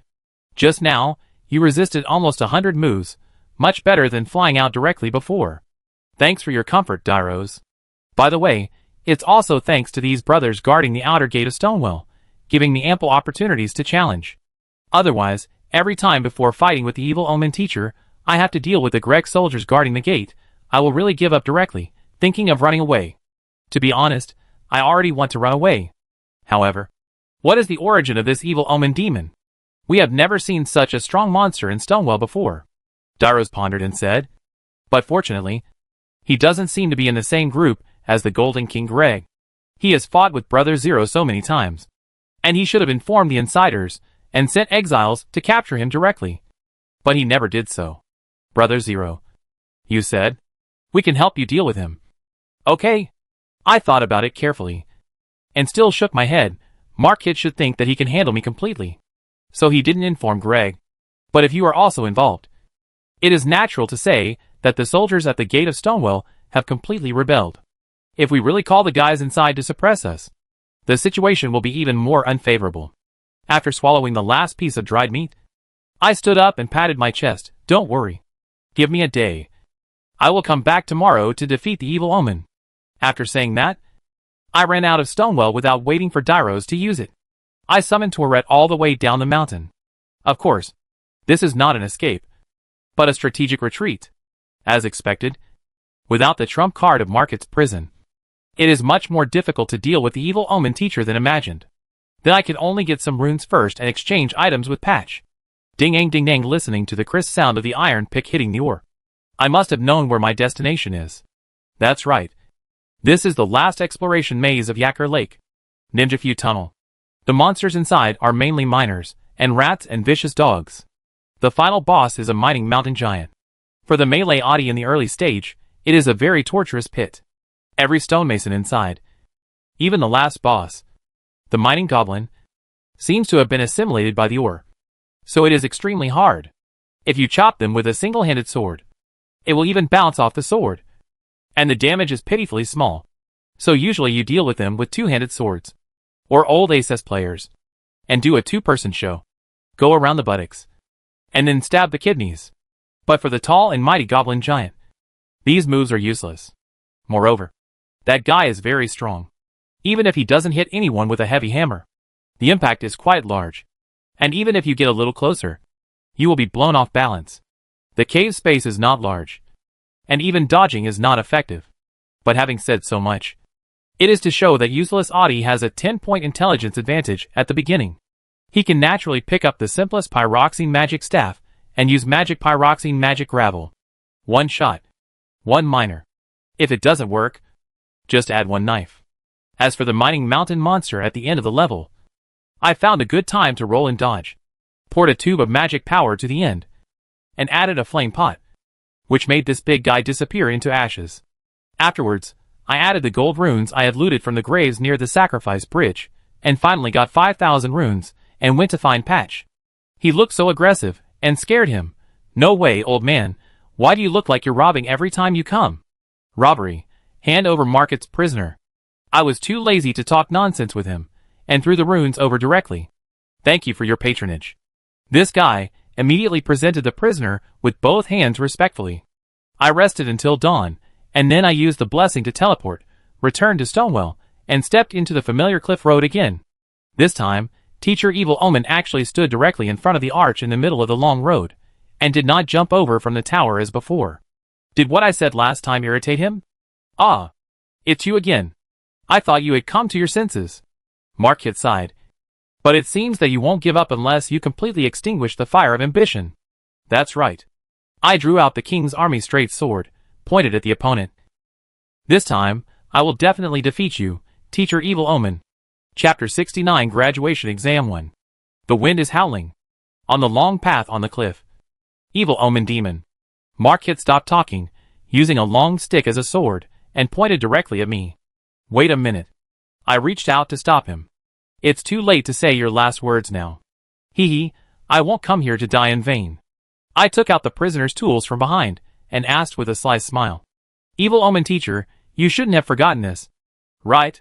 Market's prisoner's tools. In the border area today, babies born with horns on their heads are considered to be demonic signs. The sons of Evil Omen from ordinary families will have their horns cut off and abandoned in the wild to fend for themselves, and the Evil Omen born from the bloodline of the Golden Clan will be imprisoned under the ground of the royal city of Rodel, and will never see the light of day. The prisoner's tools in my hand are the ones that Markit used when he was imprisoned in his childhood. Although it is now worn out, it still has some curses left on it, which can suppress the opponent for a short period of time. That's how it's set up in the game. But the Evil Omen Demon said calmly, Oh, is this your trump card? Ridiculous. Ridiculous or not. We'll know after a try. Come on. After all, this is just a part of the psychological tactics. Showing this trump card is to make Markit hesitate when he attacks. Then, I took up the straight sword and charged forward. Markit threw 2 flying knives casually. After seeing me dodge, he raised his hand and raised the long stick, waiting for me to come forward with static breaking, and then hit me on the head. I quickly braked. And Markit kept the same posture, pushed hard with his back foot, and pressed forward. Here it comes. After that, he will do a diagonal slash, followed by a large sweep. But don't be afraid, the way to crack this move is to lower your body and rush forward, avoid the first attack, and then you can easily get behind the opponent. Using the knowledge honed in the game, combined with the corrections from many real battles, I lowered my body, rolled diagonally behind Markit, and indeed avoided the first diagonal slash. And got behind him. I clenched the blade with my left hand. Combat skill, blood slash, turn and slash. But the Evil Omen Teacher did not react to the attack. The big tail with horns swept across. I quickly put up my shield, blocked the attack, and used the force to move back. Oh! Marquette looked as if he was slightly surprised. There is nothing to be surprised about. We have practiced together so many times. My body has memorized all your moves. Teacher Evil Omen. The Fated One is indeed the descendant of a warrior. In just one day, you have grown so much. Marquette's left hand glowed, transforming into a heavy hammer that I have seen countless times. Don't underestimate it. Then, the heavy hammer flew out of his hand. What? Can this hammer be thrown directly? The sudden change of tactics was beyond my expectation. I could only dodge the attack of the flying hammer by subconscious reaction. Boom. The next second, the black shadow above my head pressed down. Marquette took advantage of my tumbling opportunity again, grabbed the long stick with both hands, and added the weight of the person, stabbing me directly. Can't dodge? Then block with all your strength. I stood firm, raised the shield above my head, and even used my other hand to block it. When the blow was so heavy, even though I was in horse stance, I was still forced to move back half a step, and almost fell to the ground, and my arm hurt as if it was dislocated. But I blocked it, because I mobilized the strength of my whole body. I was ready for the impact. After blocking the attack, I even had a little strength left, and pushed the evil teacher away with him. He did an elegant backflip in the air, and I took the opportunity to take a few breaths, and after adjusting my breathing, I rushed over directly. The opponent had just landed, and hadn't stood firm yet. Then, let's try this move. Combat skill Blood Slash. I swung my sword. Marquette subconsciously swung his stick to block. But it's useless. The blocked Blood Slash will still move forward, until it all falls on the opponent. But this is not enough. It is far from enough to defeat Marquette. Blood fighting skills. Launch again. 2 consecutive slashes. 3 consecutive slashes. 4 consecutive slashes. Marquette's reaction was a beat slower. If there is no shield that can cover the whole body, this move can't be resisted at all. Only by fighting to the death can it be resolved. He raised his hand, and while the long stick swept across quickly, his left hand glowed, and he summoned the heavy hammer and swung it in a circle again. This forced me to move away. However, it happened that the blood slash would also consume my blood volume. If I used it too much, it would cause anemia and dizziness. Just like now, I already felt my feet were weak. Pulling the distance, I hurriedly took out the Holy Grail bottle, ready to replenish. But the Evil Omen teacher didn't want to give me this opportunity. He jumped up directly, and swung the heavy hammer down. I barely avoided it. The next second, the opponent's left hand summoned a golden short knife again, waving it like the wind, covering me. The overwhelming attack forced me to retreat again, and I had no time to drink the water of the Holy Grail to recover. Are you still letting me play? I feel that my strength is not enough. There is no way. After barely avoiding the attack again, I reached into my tool bag and shouted, Marquette's prisoner. Teacher Evil Omen paused for a moment, then with light steps, retreated extremely quickly. You retreated so quickly. It seems that the shadow of your childhood is very deep. I held up Marquette's prison and took a step forward. Teacher Evil Omen retreated cautiously. Interesting. Step forward, step back. Step forward, step back. The deterrent power of the prison actually suppressed Marquette all the way to the outer wall gate of Storm City. There was no way to retreat. After all, he would have to go out from here. I couldn't help but grin and said, What's wrong? Teacher Evil Omen? Didn't you say that? This thing is ridiculous? Marquette remained silent. After all, in the real world, there are situations where you can kill with one blow. That is, destroying the opponent's brain. Therefore, if he is really suppressed to the ground by the prison, if the distance is too close, it will be enough for me to pierce Marquette's head. So he will retreat. Now, I can drink the Holy Grail bottle with peace of mind. Whoosh. While I was looking up to drink the medicine, a flying knife came and hit my hand holding the prisoner accurately, causing me pain, and I couldn't help but throw the prisoner away.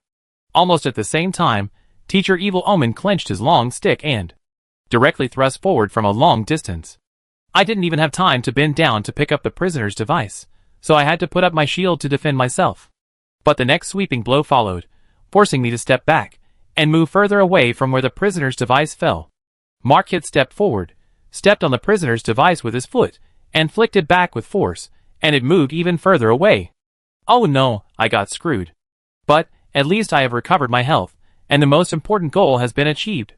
I took a few deep breaths, and was about to raise my long sword and continue to rush forward, to fight with Marquette. But I didn't expect that. From behind the opponent, a small black shadow flew towards me. Brother Zero, catch it! Dairo shouted loudly, making Marquette subconsciously alert and look back. And I took this opportunity to jump and catch the thing thrown by the opponent. It turned out that the prisoner that Marquette kicked away just now just happened to fall in front of Dairo's and the others. However, in this way, it also exposed the fact that they were helping me. We must completely defeat Marquette to prevent him from informing Storm City. Don't blame me for cheating. Teacher Evil Omen. I held up the prisoner's device and gathered Rune's power into it. Prisoner's device. Activate. Recall your deepest fear. I pressed the prisoner's device to the ground. And suddenly, a circle of golden runes flashed in it. Under Marquette's body, the same golden runes also lit up, as if an invisible big hand appeared, pressing the opponent to the ground in an instant. Damn it! Marquette struggled hard. His head was only 3 steps away from me. It only took 1 second for me to pierce his head with a straight sword. Victory is in my hands. Chapter 70 Graduation Exam 2. Marquette's prison, which once imprisoned. The curse of the evil omen demon once again pinned him firmly to the ground, and he suffered the humiliation of his childhood. As long as I rushed forward now, and hit him between the eyebrows with a sword, I could completely subdue the evil omen teacher. But I took a few deep breaths on the spot, adjusting my breathing, and thus missed the precious killing time, giving Marquette time to break the curse of the prison and stand up again. Seeing that I still didn't take the initiative to attack, Marquette asked in confusion. What's your intention? I spread my hands. Nothing. I just suddenly felt that it was unfair to win like that. Well, it's also a reward for you letting me go so many times before. We are even. Is this your honor as a warrior? Fated. Quite foolish. Of course I dare to be so arrogant because I have a chance of winning. According to my guess, Mr. Evil Omen, this phantom clone will soon be over. I told the truth. 4 more hits? 5 times?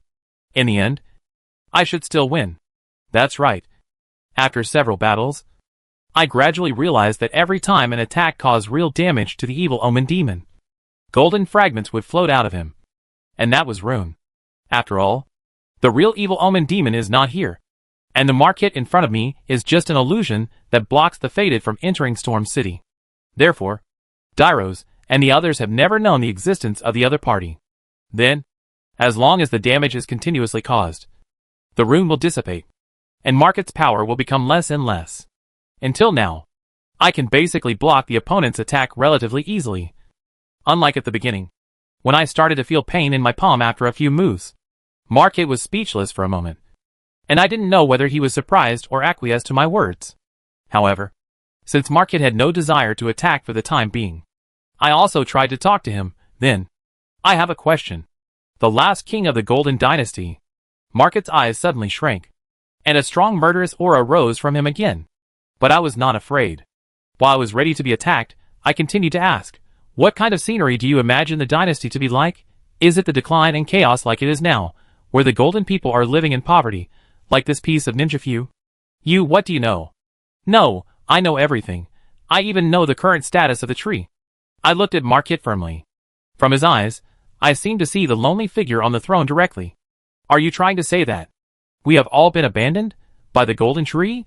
By the supreme consciousness? No, you are abandoned only by the afterimages of the past. In Marquette's vigilant eyes, a trace of horror flashed. Who are you? I did not answer, but threw the prisoner directly to him. King of evil omens, I understand that you want to protect this crumbling world, but the collapsed building, no matter how much you, even if you try your best to support it, it will eventually collapse completely. No matter how strong you are, you will eventually be buried by the collapsed building. But the land will still exist after the building collapses. And people will still exist. As long as we reestablish order and build buildings on it, we will be able to achieve prosperity again one day. But how do you know that the rebuilt building will be magnificent? Will it be beautiful? If it is just a piece of rubble. And now it is. What's the difference? So, I asked you, the king of evil omens, what kind of dynasty do you envision? Could it be that someone like Greg, who is cruel and inhumane, obsessed with the evil art of limb grafting, and even insane, can turn a blind eye to it, and even serve as a leader in the dynasty, causing bloodshed in the city? What about you, fated ones? You blindly pursue the power of Rune and hunt those demigods. What kind of dynasty do you want to establish? Marquette slammed his long stick to the ground in shame and anger, and asked me, almost yelling. Me? Although some specific things, I haven't thought about it yet. I smiled slightly, and then said, but at least, I want to create a world where everyone can live with a smile. Marquette seemed puzzled. Laugh? Live with a smile? Yes, I came all the way from Ninjafu, and went to the Weeping Peninsula, of course. I have heard about the big and small things that happened in Galad Linea and Aten Plateau. In this land of the border, there is really too much sadness. I sighed. Look at the soldiers behind you. They came from Morn City. In this Stonewell, have they ever smiled once? Marquette looked back in the passage, looking at our Dairo's lantern man with concern. With a sad face, his eyebrows were stretched only a few times. So, I want to create a world where everyone can at least live with a smile, instead of living in fear every day, and not knowing when the terrible dynasty will be exposed on the roadside. This includes, of course, you, Teacher Evil Omen. I paused, and thought about it for a moment. As for Xiaogu, who is so vicious and evil, he should be punished. So, is this the source of the ambition in your heart? Marquette raised her head, and asked softly to the sky. Mother, have you ever thought about this? A world where people can live with a smile? The wind on Storm Hill was howling constantly. I wonder if it can bring a response from Queen Marika. I raised my sword again, pointing it at Marquette. I know that the road to becoming a king is not easy. Of course, if I tell you how to break the impasse now, you will not accept it easily for a while. So, Mr. Evil Omen, let us fight for each other's beliefs. The winner is the king and the loser is the bandit. It is indeed the best way to judge. Marquette crushed the prisoner in his hand and threw it off the cliff. He also raised the silver iron long stick in his hand again and locked the final target. Almost at the same time, we rushed towards each other. The wind stopped. The world was quiet.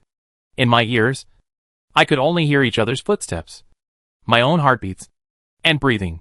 In my eyes, the long stick raised high was like 1,000 times of practice, slashing from top to bottom. And I quietly lowered my body, dodged from the side of the long stick as if it would happen, as if it was the law of cause and effect, and went around behind Marquette. Spinning slash. We chose similar moves at the same time, but I slowed down a step and continued to keep a low position. The sweeping long stick raised a gust of wind, passing over my head. After I dodged, I directly used a reverse cassock slash, and added the combat skill blood slash to cut a huge crack in Marquette's body. Rune floated out from inside. Like a compressed spring, I immediately jumped up and stabbed the straight sword towards the crack. A beautiful blow, the fated one. Marquette was pressed to the ground by me. I recognize your belief. Thank you, Mr. Evil Omen. I drew back the straight sword. I hope that next time we meet, we can sit down and imagine the future we hope for each other. Future? What a beautiful word. Fated one, what's your name? Zero. Zero, really? I will remember you. After that, Marquette's figure disappeared in front of my eyes, with the howling wind in the mountains. Great enemy felled. Chapter 71. Go to the round table. Success, success. Success, Brother Ling, you succeeded? Before I could cheer, someone shouted first. I saw Dairos and others rushing towards me. Each of them looked more excited than me. Brother Ling, you are so awesome. This battle really opened our eyes. Yes, it only took one day, Brother Ling. You actually defeated your opponent. You are stronger than when we met in Morn City. Right. The latter half of the sentence is redundant, after all. I upgraded my ability 2 or 3 times afterwards. The current attributes should be equivalent to the game, where the points are relatively balanced, and the level of wanting everything is about 18. I breathed a sigh of relief. At this time, I should have pretended to smile and responded modestly. Thanks to you for throwing the prisoner back to me, I was able to succeed in the challenge. D. Ross shook his head quickly. No. No. No, you clearly suppressed the opponent with the prisoner, but we didn't see you take action. Without that thing, you should be able to defeat the demon. You see? This way they will praise you more. A little trick to deceive you. Remember it. The time the prisoner delayed gave me a good chance to breathe. And, at the last moment, I am afraid that the evil omen demon was worried. So I had the opportunity to take advantage of it. After all, from my physical feeling, in the last fight, the evil omen teacher's movements did slow down a little. Dairos asked in confusion, speaking of this, Brother Ling, what did you and the evil omen demon talk about just now? Dynasty. Smile. Etc. Ah. Then? Those? You don't need to care about them. I scratched my head a little embarrassedly, and then pretended to be mysterious. After all, if the evil omen finds out, you also know those things. Maybe he will also target you and kill you to silence you. Of course, this is not entirely my attempt to intimidate Dairos and the others. The connection between the King of Evil Omen and the current Lord of the Royal City Rodel is not known to the world, and I am afraid it will not be recognized by the world. For Dairos and his friends, the disadvantages of knowing this matter far outweigh the advantages. Dairos naturally understood the reason. So he changed the subject. By the way, brotherling, are you going into the city now? I looked at the main gate of Stonewell for a moment, sighed, and shook my head. I am a little tired today, since all the obstacles on the road have been solved. I am not in a hurry to set off now. Let me prepare a little. After temporarily leaving the long cliff road, I took a short rest inside the outer wall of Stonewell. By the way, it turns out that there is also an internal passage here. It can lead to the rest room of the soldiers guarding the gate. Now, I am sitting in the rest room of Dairos and his friends, eating jerky peacefully, and even drinking goat milk. It's comfortable. But when I think about it carefully, it is right. The outer gate of Stonewell is built against the mountain, and there are several towers. It is impossible that there is only one main passage. As for the game, after all, the size is limited, and it is impossible to build every room and every passage. Just like the city of Morn, the interior is also well connected. So, if we enter the city of Stonewell, it might be quite different from the world of the Ring of Law that I know. Before leaving, I should ask Dairos and the others about the specific rooms and buildings inside. Just when I was thinking about how to conquer Stonewell, a blue light appeared in my peripheral vision. It was Melina. Create a world where everyone can live with a smile. So, this is the belief of Master Zero. Mimi said to me with a gentle smile. Too embarrassing. It's just like when I was a kid, shouting to my relatives and friends, I want to be a scientist, an astronaut. It's so funny. I quickly stopped Melina. Stop talking. It's embarrassing. Why? I think that kind of world is pretty good. It's not because of that. I sighed. It seems that Mimi doesn't understand my shame at all. By the way, Melina, what's wrong? After all, Mimi shouldn't show up just to say this. I'm here to ask about the previous agreement. Lord Zero, Melina explained. When we were in the Weeping Peninsula, I asked you if you wanted to go to the current Roundtable Hall, and you said that we would discuss this matter after entering Stonewell. Now, you will face the demigod, Golden King Greg. So, I came to ask you again if I need to take you to the Roundtable Hall. It turned out that it was this kind of thing. I almost forgot. Or rather, I had forgotten it. When it came to the agreement, I subconsciously thought it was that we had agreed before. To explore the border more. Or to send Mimi to the foot of the golden tree. I also thought that she heard that the world I wanted to create was not in line with her expectations, and wanted to change the agreement. Or even leave me. Of course, Melina would definitely not do this. After all, when I was a coward, she never abandoned me. So I was just a little scared by Mimi's sudden seriousness. However, Roundtable Hall. It is time to show up and see what is going on now, so I can give Roderica some guidance later. Of course, the most important thing is to hone my weapons, or go to the twin old ladies to buy some useful props. What you said you want to find? Dead sleeping girl. FI to hug, to stick with her? Hee. It's not like I haven't thought about it. Besides, this is someone else's initiative. It has nothing to do with me. Mimi, don't blame me. Zero, Lord Zero, please stop drooling. Oh no, did Mimi discover my evil thoughts? But this look of disdain makes me want to stop. I quickly wiped my saliva with my sleeve, and smiled awkwardly at her. I know Roundtable Hall. Right? Well, now is indeed, it's time to go check it out. I wonder if I can find someone to help. I understand, then please allow me to touch you a little, Lord Zero. Melina extended her hand to me. You can touch me as long as you want. I want to stay in touch with you for a while longer. If I blurt out such words, even if Melina doesn't leave me, she will probably never show up again. I controlled my expression, and was about to hold Melina's hand, but suddenly I remembered something. Wait a minute. What's wrong? Master Zero? If you leave suddenly, Dairoth and the others will be worried. I stretched out my finger, condensed rune on it, and wrote a short message on the table. I'll be out for a while, don't worry. 0. Well, I learned this method by accident when I was learning magic with teacher Celine. At that time, I remembered that it was no wonder that I didn't collect the item Faded Old Finger in the Chapel of the King. But I didn't pay much attention to it at the beginning. After finishing the short message, I took Melina's hand and said, "Sorry. I kept you waiting. Let's go." Melina shook her head, indicating that she didn't care. Then she gently reminded, "Then, Master Ling, I will start the transmission. The distance this time is a little longer. Please be prepared." "Yes, I understand." In the room, a golden glow gradually lit up, enveloping Melina and me, and finally turned into a wisp of fine powder, flying out of the window. Chapter 72 Round Table Hall. Under Melina's guidance, I felt the world spinning for 9.5 times, and when I was so dizzy that I couldn't find my way, I finally felt the ground under my feet. I opened my eyes, stumbled, and subconsciously held onto a chair in front of me, then pulled it open and sat down directly. This is really going to kill me. It's much longer than I thought. I still find it hard to adapt to such a long-distance blessing transmission. As I was thinking this, the nausea that had accumulated in my chest suddenly cleared, and my dizzy brain suddenly became sharp-eyed and sharp-eared.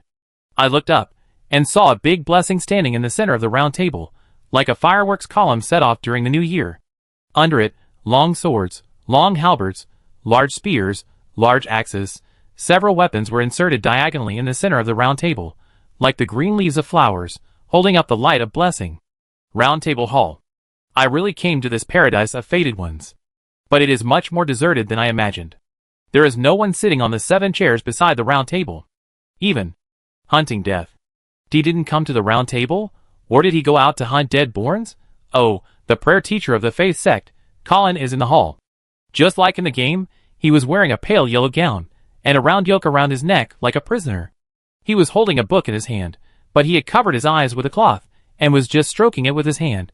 Could it be a Braille version? Hearing the noise from my side, Colin turned his head in confusion.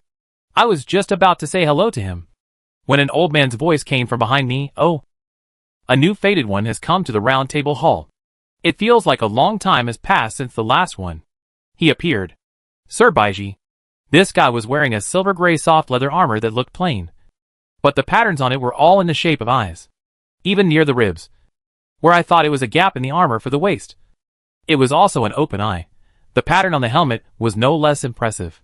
I thought it was a beard-like decoration at first, but when I looked closely, it turned out to be a pattern made up of dozens of ears. It would give people some intensive phobia. Only by keeping an eye on all directions and listening to all directions can you know the big and small things in the world. This is the origin of Baiji. The other party probably saw my blank look and laughed. "Don't be nervous. It's safe here, and fighting is not allowed in the Round Table Hall." As a senior of the Round Table Hall, I welcome the younger generation. So relax. Why do I feel inexplicably restrained in front of this old guy? Under his helmet, the narrow gap makes it difficult to see the true appearance of Sir Baiji. But there is a look that seems to be able to peek into people's hearts, and it scans me from inside, making me feel uncomfortable. However, as a senior, I thank you for your advice. Goodbye. I can't stand the old man's nagging. So I quickly left a word and ran away. Gyaros wasn't there either? I was trying to persuade him to go to the Church Lake area in Linnea to find his childhood sweetheart. I turned into the passage next to the fireplace, and saw an old scale hybrid tied to an iron chain in the corridor. That is our beloved blacksmith Shiogu. Of course, he is also one of the purposes of my trip. When the old blacksmith Shiogu saw me, he immediately stood up from the corner and said indifferently, "I haven't seen you before." Well, anyway, what should be done is the same. Take out your weapons, and I will forge them. I immediately handed the straight sword to the other party obediently. Shiogu looked at it for a moment, and glanced at me again. "It looks like you have just experienced a fierce battle recently. If it is poorly maintained, the blade that greedily devours blood will only become dull. Although I am not qualified to preach to you, just pretend that I didn't hear it. But to be honest, the blood on it should be my own. Although I verbally despise the knight commander of Hyde Fortress, who was crazy about blood, the blood-slashing combat skill still had a good damage ability in the early stage. A few consecutive cuts could trigger the bleeding effect. But the evil omen teacher did not give me a chance. After all, entering Stonewell is much harder than I thought. I responded with a little embarrassment, but it didn't seem to ease the embarrassment at all. In order to change the cold scene, I quickly changed the topic. By the way, if you want to strengthen your weapon, do you need forging stones? I searched in my blessing backpack. It happened that I had explored the ninjafu tunnel last time. There were still quite a few first-level forging stones. Shiogu didn't say much nonsense and stretched out his rough and broad hand. Well, it seems that Shiogu was not angry just now, but just casually commented on my weapon. In the game, his personality tends to be indifferent to everything. I handed over the forging stones all at once. I saw Shiogu light up the fire and put my straight sword diagonally in it. Then, he selected a relatively flat piece of forging stone and put it aside, picked up a sledgehammer, smashed all the other forging stones, and then picked up an iron roller and ground it carefully on the forging table. What are you going to do? I was a little curious. After all, this is completely different from the forging method I imagined. At least, in the original world, when forging a weapon, it is impossible to spread a layer of stone powder first. No matter how finely it is ground, it will interfere with the hammering and mix impurities into it. Sugu responded indifferently. It's just to make the weapon better absorb the power contained in the forging stone. After all, they are just like people, very delicate and very greedy. Rune. Sugu stretched out his hand to me again. How much do you want? 1,001. I handed the rune to him, and Shiogu sprinkled the rune on the stone powder ground from the forging stone. Then, he directly grasped the hot hilt, pulled out the red-hot straight sword, and placed it on the forging table. Instantly, the scorching high temperature was like the attraction of a magnet, absorbing all the forging stone powder and rune, and making the red light shine brighter. At this time, Shiogu raised the hammer and struck it repeatedly. So this is how the weapon absorbs the essence of the forging stone to become stronger. My curiosity was also endless. However, since it can be absorbed by high temperature, is it necessary to forge it? Of course. Shiogu patiently explained to me.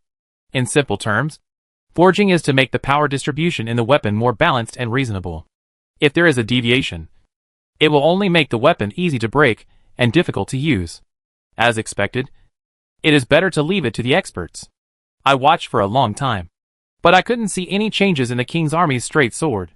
However, the sound of the knocking was quite pleasant, like a spring rushing in the mountains, falling on the rocks. The running around and continuous fighting during this period of time also made me a little tired. Tomorrow, I will continue to move towards the storm city Stonewell to challenge the Linjoining Greg. There are many traps and heavy guards inside. It can be imagined that it will be difficult to get a moment of peace after entering the city. Leaning against the corner of the wall opposite Shiogu, listening to the rhythmic jingling sound, I couldn't help but feel drowsy, and my eyelids began to fight. In the haze, I seemed to see a faint figure walking out of the door beside Shiogu. A gentle and magnetic voice of a queen sounded in my ears. I'm sorry. I just heard your conversation next door, and I came here to disturb you too out of curiosity. Shiogu, is this the hero who was blessed and guided, and who has just come to the hall? Before Shiogu could speak, I stood up like a spring. Oh, dead sleeping girl Fia. Just the sound constantly echoed in people's hearts, full of a mysterious attraction. I immediately introduced myself cheerfully. Hello, my name is Ling, and I am indeed the new fader of the Round Table. Mr. Ling, it's our first meeting. It's a pleasure to meet you. My name is Fia. Fia bowed slightly to me. I saw that you looked tired just now. If I disturbed you, please don't be offended. Hee hee. No, I scratched my head embarrassedly. As an apology, please move to this room and rest for a while. Can you do me the honor? If I made way for me, she actually took the initiative to invite me into her land of tenderness.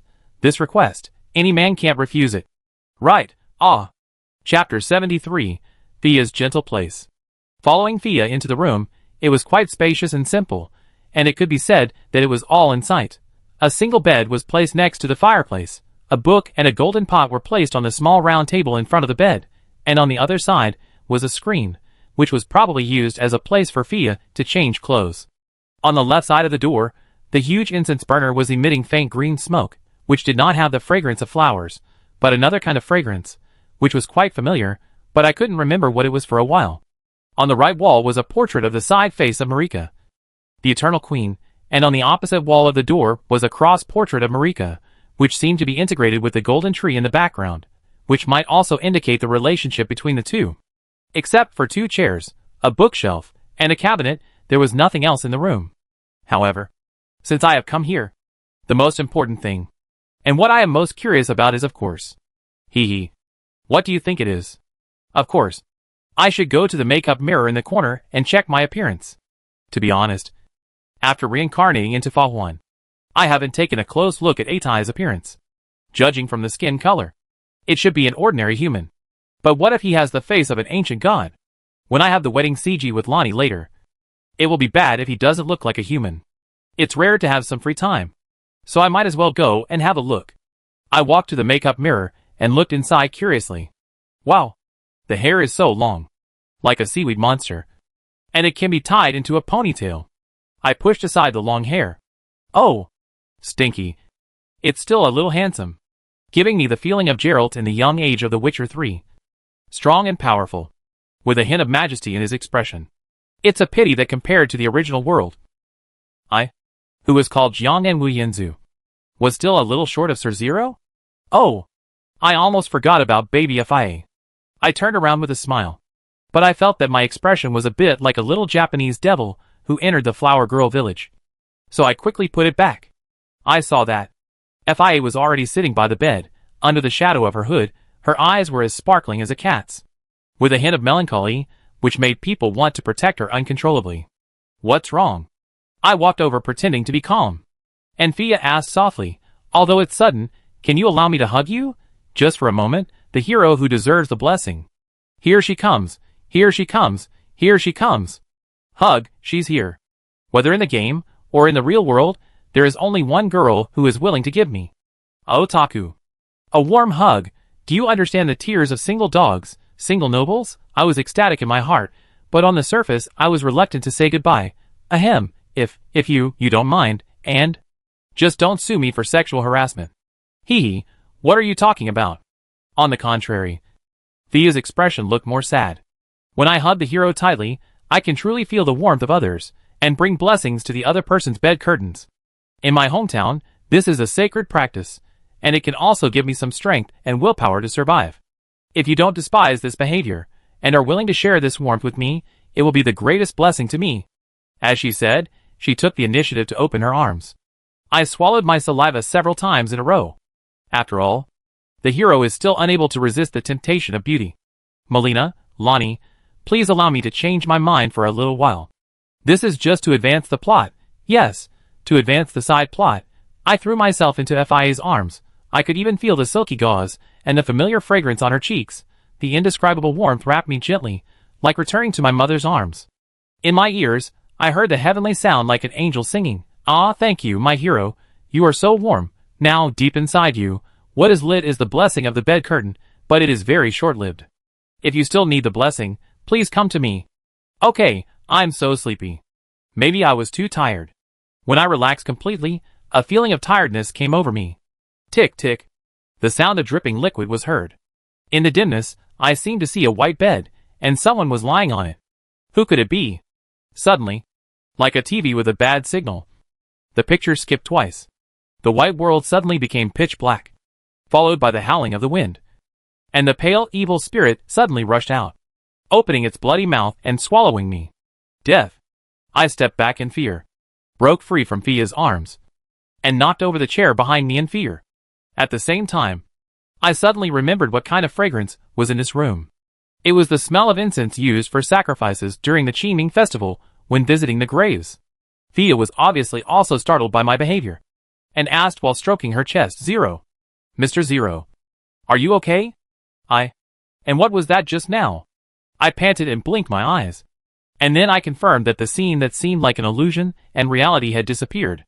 At the moment when I was devoured by the evil spirit, I seemed to see an extremely huge corpse, entangled in the tangled roots of the tree. Then is it Death, Prince of Death? I was still restless and rubbed my temples slowly with my hands. But I didn't expect that Fia would kneel in front of me anxiously. Zero, Sir Zero, what did you say just now? Huh? Did I unconsciously reveal my feelings just now? Sorry. Yes, I lost my composure, and scared you too. I slowly calmed down, and apologized to Fia first. I seem to have seen something I shouldn't have seen. Yes, what was it? Fia frowned nervously. After I took a deep breath, I sighed. Yes. I'm sorry. I can't remember clearly. Sorry. Mr. Zero. Fia also apologized to me. What you just saw must be a very scary scene. Maybe. It has something to do with me. Yes. Is that so? Fia nodded. In my hometown, people call me the dead sleeping girl. After I've received the warmth and the strength to survive from countless heroes like Mr. Zero, I will go to sleep with the corpse of the great man, and let the noble life return to him. I exist for this purpose. Just now, when Mr. Zero shared his warmth with me, perhaps, I touched a certain fate related to you. Fia was silent for a moment, and then continued, if you still have doubts about this, perhaps, you will find the answer you want in Stonewell, where you are going to go. So, what I saw just now was indeed the Prince of Death Godwin. However, before that, who was the pale bed and the person lying on the bed? Was it the scene of Godwin before his death? Or was it the hero that Fia had accompanied? Either one is fine. But if you want me to take the branch ending of the dead born, I will find another way to help you return to the correct death. Thank you. I will investigate. I stood up and saw Fia still sitting on the ground, and I subconsciously reached out to her. But Fia didn't hold my hand for a long time. Instead, she looked up and asked, Mr. Ling, don't you think I'm scary or shameless? Do you want to hear the truth? Fia, I'm all ears. To be honest, I don't quite understand the death-sleep ceremony in your hometown. However, for me, there are many unknowns in the border area, especially about life and death. I always feel that there are various forms. So, for life and the unknown, I always maintain a respectful attitude. As I said, I smiled again. And for your hug, I don't hate it, but I am very grateful. After all, no matter what, a hug is also a manifestation of intimacy and friendliness. According to a scientific survey in a certain country, it can even eliminate bad emotions, reduce friction in interpersonal communication, and inject new energy into the body and mind. Of course, this also includes my selfishness. Fia seems to be hesitant and suspicious. Well, excuse me. I knelt on one knee in front of her, then opened my arms and gently embraced her.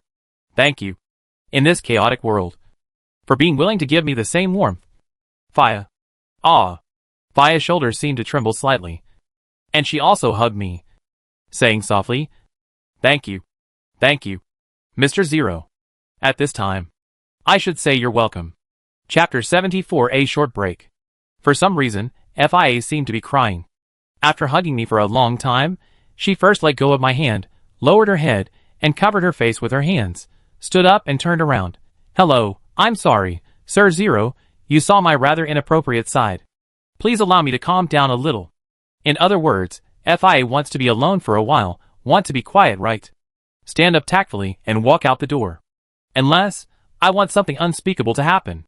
But although Melina disappeared after arriving at the Round Table Hall, it should still be the same as usual. Follow me and observe. In front of her. If I still want to do shameful things, I always feel that I will be veiled by the pure love warrior. What? My behavior just now has violated the law of pure love? The hug has ended, and I just remembered Mimi and Lonnie, and even frantically found excuses. Isn't he a complete scumbag? Therefore, he should be punished. How can this be? I am just a simple and equal fraternity. Forget it. Who am I arguing with? Indistinctly, I seem to hear Fi's whisper, Thank you very much. Hero. Hero or something. In fact, I can't bear it at all. I am just a passerby. When I walked out of the door, I saw Shiogu still helping me strengthen my weapon, and he was not affected by the sound from next door. However, it seemed that he had reached the last step. He chose the flatter side of the forging stone, and carefully sharpened the edge of the king's army's straight sword, like a Guqin master, stroking the strings, and playing a clear and pleasant sonata. I couldn't help but be attracted by Shiogu's concentration, and stood beside him and waited quietly. At this time, a figure walked over from the hall, and a low mechanical voice came out, Old Shiogu. Take a look at my sword too. Turning my head, I saw a strange-looking armor, which was composed of two different materials of gold and silver intertwined, as if two people were spliced together, with gold as the main color. and the silver head hanging on the right chest. Hunting death. D. This man, it is said that he and his brother are two souls in one body, living conjoined twins in the borderland. Our eyes met, and I quickly bowed my head, just about to introduce myself to the other party and say hello. But I didn't expect D to come over first. And a slight sniffing sound came from under the hood. It seems that you have already come into contact with that woman. Newcomer. This is my advice to you. Don't come into contact with death too much. Unless you also want to become like those dead-borns, wandering around, and never returning to the tree forever. What are you doing? What are you doing? Stinky DD. Young man. Do you smell the body fragrance of a boy so casually? Ah. I shouldn't complain like this. Even I feel sick. I subconsciously stepped back, covering my neck, and smiled awkwardly. Thank you. Thank you for your reminder. I will pay attention. D stopped talking, and separated himself from me by a few body positions, leaning the sword against the corner of the wall, waiting for Xiao Gu to do the final maintenance for my straight sword. Looking at the other party, if I remember correctly, D's current range of action should still be near the edge of Ningfu, the area of Shuihuan village. Since the dead-born are rampant, few living creatures approach. However, D is also an important figure in the Dead Prince branch. As a subordinate of the Beast Priest who is in charge of the death of the border, he is investigating the real cause of the dead-born. In this case, the thing under Stonewell may also be quite attracted to him. And D is indeed very powerful. Whether it is challenging the Black Knife Underground Cemetery later, or the Underground Eternal City Nokron, challenging the heroic Gargoyle, he is a good helper to assist A-Tai. So, I took the initiative to talk to him. You are really the senior D of Hunting Death? Well, what's the matter? D responded indifferently. My name is Zero, and I am about to go to Stonewell to investigate the secrets hidden there. I thought, maybe you would be interested. Stonewell? I'm sorry. I have more important things to do, and I can't get away for the time being. D. This guy decisively rejected my invitation. But I didn't want to give up yet, however. The order issued by Limb Reattachment Greg to hunt us fated ones is still quite troublesome. Isn't it? If we can deal with him, Ninja Few might be safer. Which will also be good for you. Right? That guy is just a coward who can only hide in the city. And he is not a threat. Xiao Gu, you are really disliked. Since the other party has refused so strongly, I can only give up. It's a pity that there are no more people in the hall. And Nepheli Lu is not there either. Perhaps she is already in the city of Stonewell. Hey, can't you find more helpers? I sighed. At this time, Xiao Gu helped me sharpen the straight sword, sheathed it, and handed it to me. I pulled it out and took a closer look. The wear on the sword has been completely smoothed out, so it has become shiny, as if it is showing off its invincibility. Hey, go ahead. Xiao Gu threw something at me. I swept the sword across, and instantly cut the thing into two pieces. Good sword. But that was the forging stone I prepared for you, for sharpening and maintaining the sword. Xiao Gu was stunned for a while, and then said speechlessly, Ah, why didn't you say it earlier? Hey, Stinky DD. You laughed just now, right? Don't think I can't hear the sound because you are wearing a helmet covering your face. Asshole. I picked up the two halves of the forging stone from the ground in a panic, and asked repeatedly, This should also work. Right. Xiao Gu? This is not bad, as long as you use it well. Xiao Gu stretched out his hand to D, and D handed the sword to him without hesitation. I always feel that staying here will only cause more embarrassment. The straight sword has been repaired, and I'd better leave as soon as possible and go to the twin old women to buy some things. It just so happened that I had just defeated the evil omen teacher, and the runes I had on hand could afford a big purchase. Where's the memory stone? Where's my memory stone? I remember that there should be a memory stone for sale here. I came up empty-handed again, in front of the old woman's stall. I was so shocked that I knelt on the ground, frantically searching for props. And the two old women were so scared that they babbled and didn't know how to stop it. Could it be that the Mad Fire one has been here? Ah no, if it is such a convenient and rare item, it might have been bought by someone else in the Round Table Hall. After all, there are people coming and going here, and it is hard to say who will need it. I can only settle for the next best thing, and buy some other items. I have 13,720 runes on hand now. Well, then I will change a set of armor first, after all. Entering Stonewell wearing the current Grek armor will be particularly suspicious. Dyros and the others also said that ordinary soldiers cannot stay in the city at all. Most of them are sent out to look for fated ones, or guard the gates. Only some lost knights and exile soldiers are left. Oh, and a few pitching pod guys. When I played the game for the first round, I was blown up badly. Now, see if I will turn the tables. I bought a set of knight armor and helmet. I also bought a stone sword key. I really want to buy a longbow. I don't know if the attributes are good enough. Oh, the holy mark on the finger is still there. I can buy this. Here again. The benefits of being useless are reflected. The initial attributes are 10 points. The most basic prayers and magic can be used, which means that you have the simplest long-range means for early exploration. The remaining runes can be exchanged with a prayer teacher Colin for the faith scroll of throwing fire. Perfect. So, I returned to the hall. When teacher Colin heard that I could see the blessing, he also seemed quite friendly. Oh, this is really a good thing. I don't know why. There are very few fated people like you who can meet guidance recently. If you don't mind, do you want to learn some prayers from the two-fingered master? Yes, teacher Colin, you know the prayer of throwing fire. I want to practice this first. If I remember correctly, it should be 800 runes. I can afford it completely. Throw into the fire. Teacher Colin looked a little embarrassed. Well, I can do it, but... Snap! He seemed a little hesitant, but teacher Colin still closed the book.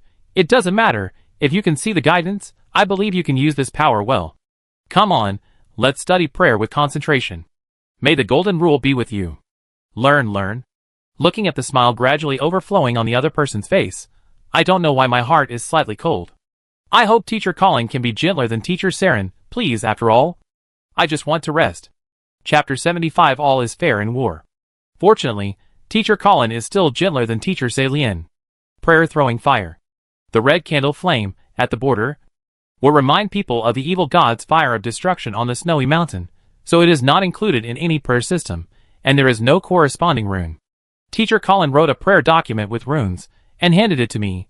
Please write down this prayer, Mr. Ling, so that you can guide the power of faith in your body. Thank you. I reached out and touched the prayer document, and all the words came into my mind. As long as I recited throwing fire in my heart, the prayer text would appear clearly in my brain, and it would be transformed from words into runes, and then a warm feeling came from my palm. Ah, what a convenient ability. I really want to apply such rune magic to reality. Then, it would not take me a minute to get into Tsinghua University or Peking University in the college entrance examination. 0, Master 0, fire, fire, fire. It was teacher Colin's anxious cry. What's wrong? What is this? I came back to my senses from my fantasy. The flames guided by faith were actually bigger than my head. There was even a burning smell coming from my hair. Oh my god, it's on fire. What should I do, teacher Colin? The fireball was still burning, and it was getting bigger and bigger. Teacher Colin said hurriedly, throw it out. The effect of the prayer will end. Throw it, but where? You can't just throw it on the round table. Oh. Xiaogu. I hurriedly ran to the passage on the right side of the hall. When I saw Xiaogu, I hurriedly shouted, Master Blacksmith, do you still need fire? Sugu's pupils widened, and he quickly stepped aside. I also jumped up with the momentum of a slam dunk, and slammed the fireball into the basket. Safe. What's safe? How can you use this prayer directly in the hall? Teacher Colin almost grabbed my collar and yelled. I was really too excited. Even if I can see the guidance, this power is not something that ordinary soldiers can control. I'm sorry. I apologized obediently. However, the fire-throwing prayer is still quite useful in the early stage of land reclamation. It is as powerful as a flame pot. But the pre-swing is longer, so you need to control the distance to the enemy. Teacher Colin sighed slightly, shook his head and left here. And Xiaogu also looked at me silently. When he saw me turn around and smile awkwardly at him, he glanced away silently. By the way, isn't it forbidden to fight in the round table hall? I thought I couldn't use fire throwing. So I tried it. On the first day, I had the momentum to turn the hall upside down. I'm afraid it will be difficult to stay here in the future. Well, what about D? Has he left? Forget it. It has nothing to do with me. I walked down the stairs next to Xiaogu and found that the seal of the fog door here was not lifted. It just so happened that I just got a stone sword key. So I'll use it. I inserted the stone sword into the forehead of the stone statue that sealed the little ghost, and the thick fog at the door dissipated. It looked like a cafeteria inside. At the foot of the wall on one side, I found the crossbow weapon Krep's black key and several black key wooden stakes, and put them into my backpack without hesitation. In the early stage, the more means of long-range attack, the better, so that you can be safe and happily skip class as the sixth child. After making all the preparations, I carefully checked the surroundings and called softly, "Melina. Melina? Are you nearby? Melina. Masterling. Why are you looking for me under the table?" Mimi really appeared. I just thought you were afraid of being discovered, so you would appear from a hidden place. I scratched my face embarrassedly. But I definitely didn't treat you as a kitten. Melina sighed softly, and then returned to the topic, "Master Ling. Do you need to leave the hall?" I nodded. I have almost done what I need to do, and I can't find a friend to go to Stonewell with me, so I have to go back alone. After that, I have to find Dairos to discuss countermeasures. However, it's embarrassing to say that I have tried to bless and teleport several times myself, but I always fell asleep quickly when I closed my eyes, and I couldn't teleport at all. Maybe there was something wrong with the method. I understand. Then please allow me to touch you a little. Melina extended her hand. Thank you. Let's go. Following Melina's guidance, we were once again enveloped by the blessed light and left the round table hall. Just in the moment of leaving, I seemed to feel someone's gaze, and it flashed by. Ugh. Brother Ling, when did you come back? Back in the outer wall passage of Stonewell, Dairoth happened to see me, who had just teleported back and was leaning against the wall to vomit. He ran over quickly. What's wrong with you? No, nothing, just motion sickness. Motion sickness? No, don't worry about it. After touching the blessing, I finally got rid of the bad condition. I turned around and asked Dairoth, "Dairoth, you and your brothers have entered Stonewell." "Right. Can you tell me about the situation inside?" Dairoth nodded. His description was not much different from what I knew. Entering from the main gate, there are several teams of exiles stationed on the ramp, and even several crossbow machines are aimed at the gate. Even if you stick your toes in, you can be shot into a hornet's nest in an instant, and you can't even roll back. After that, you have to cross a mountain road, and there are also heavy soldiers guarding both sides, and the crossbow machines have even evolved into explosive crossbows waiting for the opportunity. Behind the mountain road is the central square of Stonewell, which is also heavily guarded, and even has several flamethrowers installed, and there are also functional buildings such as libraries, canteens, and churches near the square. You can find a path along the inside of the square, and go inside, and you can reach the front of the Emperor Greg. As for other places, we soldiers are not qualified to enter, so we can't help you, Brother Zero. Dairos was quite ashamed. I then asked, "So, if you catch the fated one, where should you send him?" As for this, the exiles told us that the fated ones that are caught will be placed next to the square, in the warehouse leading to the dining hall. Dairos suddenly understood what I meant. "Brother Zero, do you want to?" I snapped my fingers. "Yes. You deliberately pretended to catch me, and then sent me there. In this way, I can save more than half of the time running around, and reduce a lot of danger. I am a smart guy indeed. Let's wait until night. Their vision is poor, and their spirits will be distracted, so they can send me into Stonewell without anyone noticing. As for the future, Xiao Gu, just wash your hands and wait for me." After waiting for the sky to get dark, Dilrose and I acted according to the plan. They tied a noose around me and carried me to the gate of Stonewell. "Hey, brother guarding the gate, get up." In the small room on the side of the gate, he knocked on the guard's table. I squinted my eyes and sneered at the situation. The guard raised his head, with a puzzled look on his skinny face, and his right sleeve was empty. Apparently it had been taken away by the limb graft. Goddick, it was indeed this kid guarding the gate. We caught a fated one. This guy actually tried to sneak into Stonewell at night and offend Lord Greg. Just right. Take him to get his limbs reattached. Dairos said the lines he had rehearsed. "So, please notify the people inside to open the door." "Lord Greg? Really?" Goddick smiled awkwardly, and his tone was a little eerie. He. Don't think I didn't see it. This person is the man who defeated the evil omen demon before. Shock. I died before I could achieve my goal. My plan failed at the first step? Chapter 76 Storm Eagle Nest. The moment Goddick revealed my identity, Dairos and the brothers who came with him instantly drew their straight swords and put them against Goddick's throat. Plop! Goddick was so scared that he waved his hands and said, calm down, You killed me. Do you still want to enter the city? In addition, although the two of you have strong reaction abilities, can you put me down properly before talking about it later? Ouch, my lumbar disc. Brother Zero, what do you think we should do? The plan was broken. Dairos was at a loss for a moment. And I rubbed my waist and stood up. Put down the knife first. I think the guard should have something to say to us. Otherwise, he would have called someone long ago. Oh, what a calm judgment. I have a good impression of fated ones like you. Godok smiled. But to be honest, I don't like chrysanthemums, and I don't need your favor. Then, Godok pointed to the right, where there was a hole on the wall. The path over there? The soldiers are still unaware of it. There should be a way to directly invade the city without being discovered by those people.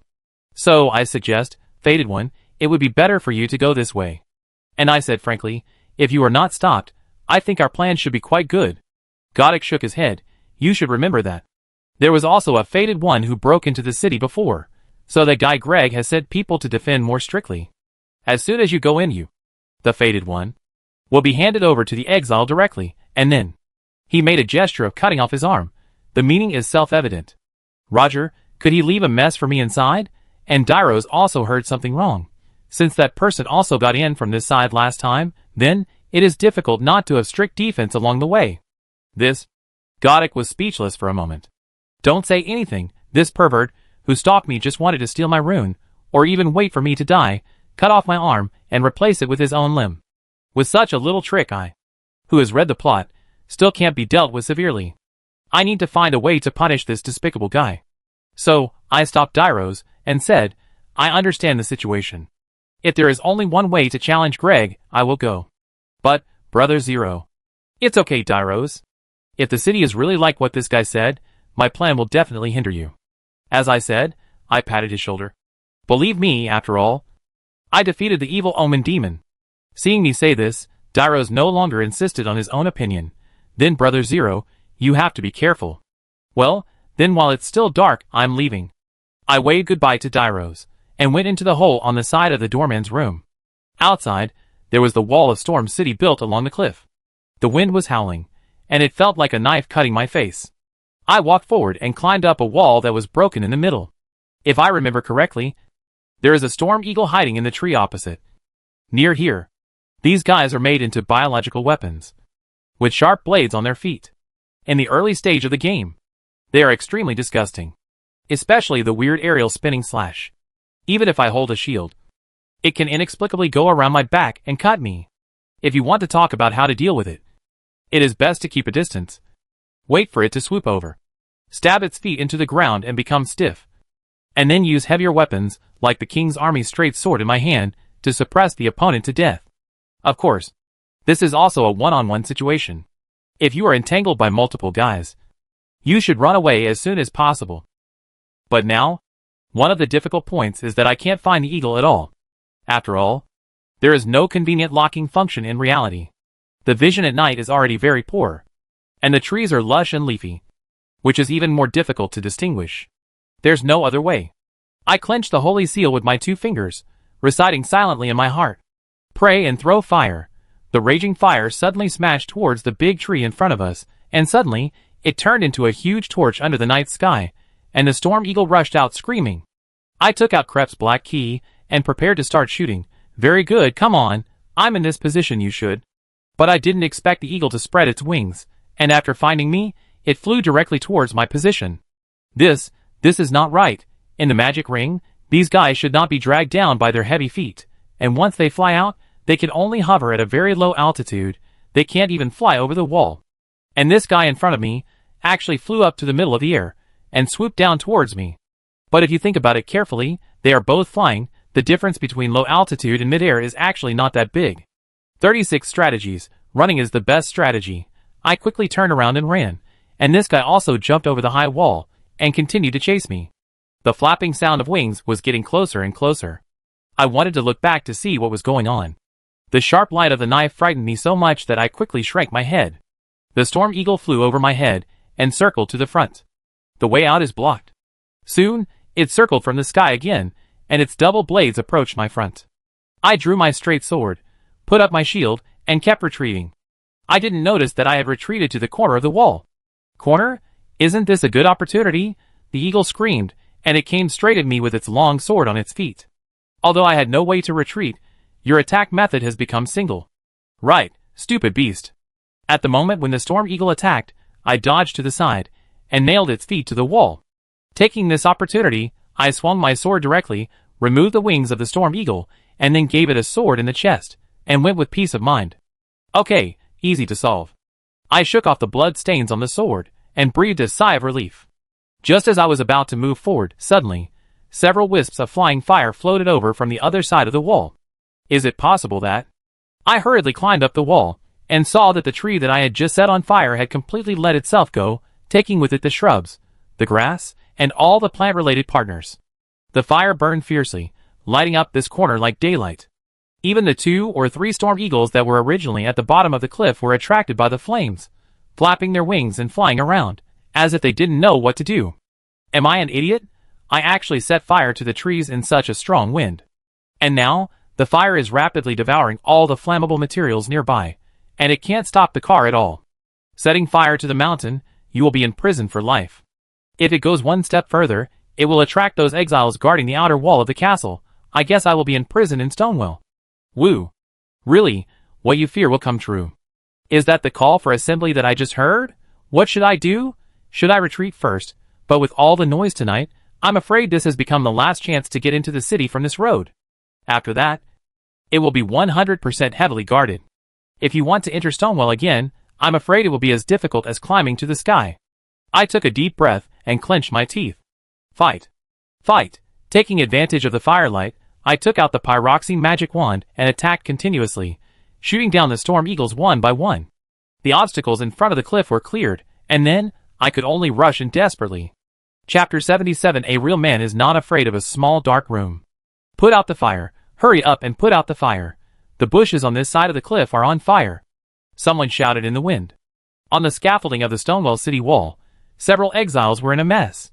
Which bastard set the fire? Are you crazy? I don't know. For no reason, it caught fire there. Let's stop talking nonsense. While the wind is not blowing towards us, we should find a way to put out the fire. Who is that guy? That guy, of course, is the crazy arsonist. I rushed out from the path beside the fire, touched the blessed light, and recovered all my status. 1, 2, 3, 4. Even the exile soldier holding an axe deep in the tower. Was he attracted out? On the top, there are a few residents of Stonewell in white robes. However, they are equivalent to the self-defense force and have certain combat capabilities, although they can be ignored, while the other guys haven't reacted yet. I rush forward quickly, wiping the edge of the sword with my left hand, and slashing with my right hand. Combat skill, blood slash. The first exile soldier attacked. Dozens of wounds instantly appeared on his body, and he fell to the ground with blood gushing out. It is indeed a powerful combat skill in the early stage of close combat. With just one move, these ordinary soldiers can bleed to death. It's an invader. Go and inform Lord Greg. It's too late to react at this time. I launched combat skills continuously, just intending to make a quick decision and not give the opponent a chance to counterattack. However, there was a guy holding a shield who stood in the way, and a resident soldier who was originally at the door of the tower turned around and ran away in a hurry to report the news. Forget it. Since you are here, then come openly. I put up my shield and charged directly at the last exile soldier on the pedestal. The opponent's long sword could not cut me at all, so I got close to him and then forced him to retreat step by step with my shield. Probably because he had never encountered such a crazy attack like mine. The exile was a little panicked and didn't know how to deal with it. Just when he was forced to the wall of the city tower, I used my sword from the side and killed him with one blow, piercing his head. The bottom layer was completely cleared. I breathed a sigh of relief, looking back at the cliff that was still burning, and the corpses along the way. I could only mourn in silence. There was nothing I could do, so I ran away quickly. The resident soldier who reported it. I guess, in a short time, the whole city will be boiling. Time is running out, and we have to act as soon as possible. I used the Holy Grail bottle to recover a little, and after a simple search of the bottom layer, I also quickly changed into a set of exile armor. This is the good thing about the real world. Some equipment does not need to be laboriously brushed over and over again. If it can still be used on the opponent, then just strip it down. Just as he took one step onto the stairs, 2 flames flew towards him. Boom. Boom boom boom. Cough cough cough. Are you crazy? He actually put a barrel of explosives on such a small wooden platform. Fortunately, I was prepared, and I didn't even think about charging. But in the thick fog, there were still flame pots flying over, and I had to retreat to the corridor first, waiting for the smoke to gradually dissipate. Wood chips flew everywhere, and I had already anticipated what the platform would look like. Fortunately, there were still several main supports intersecting each other, so at least I didn't have to think of ways to be Tarzan. It seems that the gunpowder technology in the real world of the French Ring is not mature yet. If it were our technology tree, even in ancient times, so many gunpowder barrels would at least be able to blow this section of the tower into the sky. The haze dissipated a little, and I could see the 2 guys throwing the flame pots.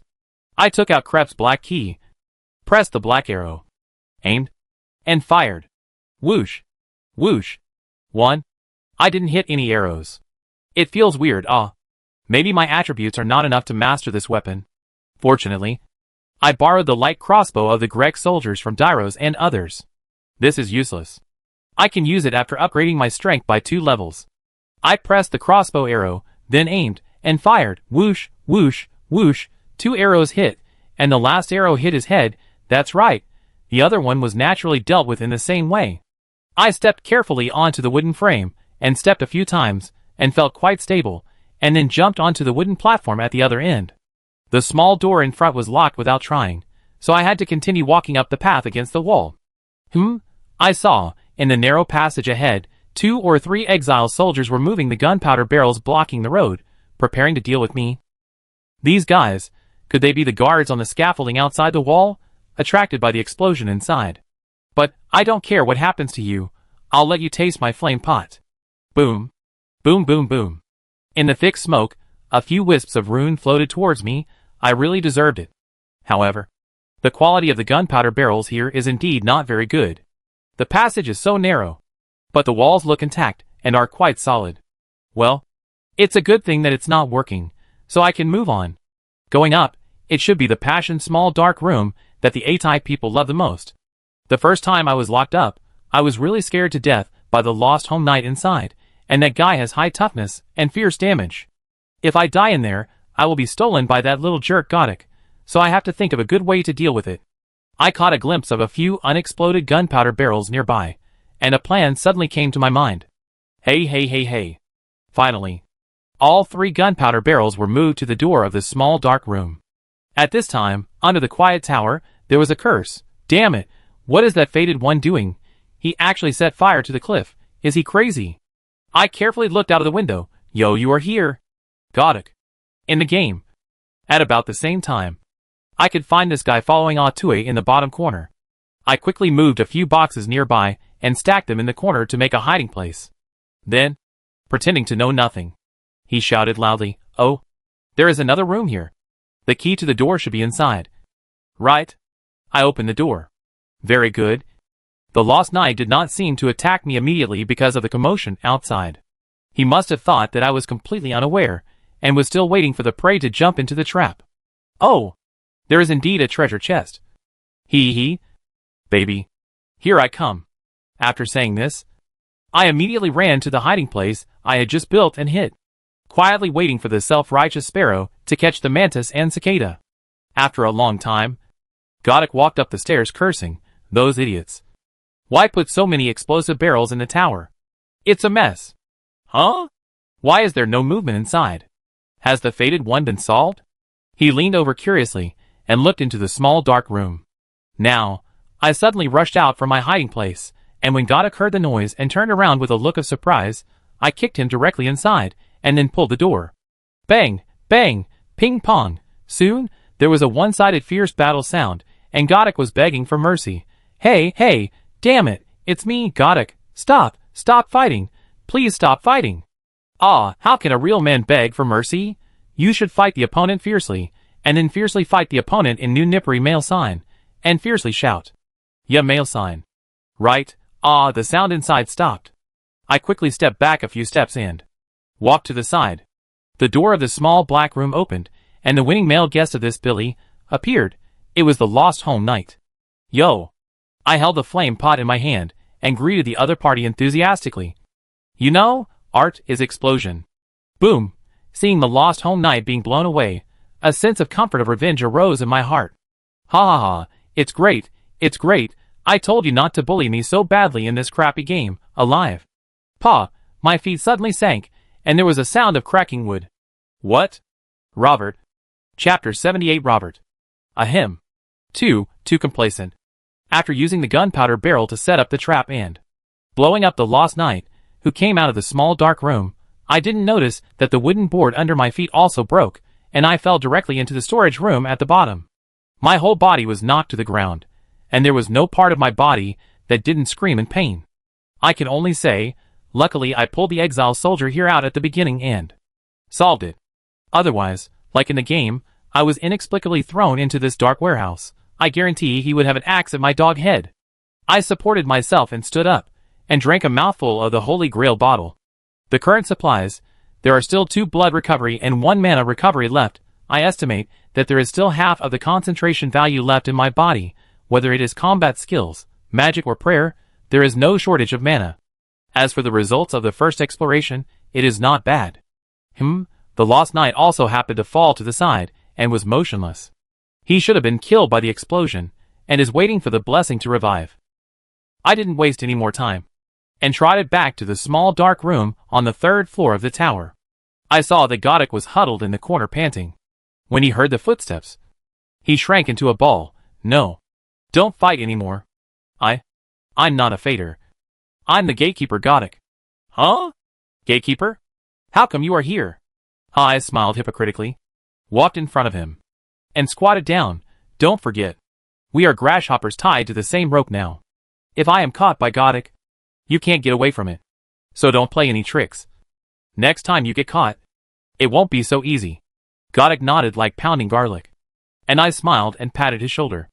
I found the curved sword amulet in the room, which can strengthen defense and counterattack, which is quite good for players who rely on shield counter.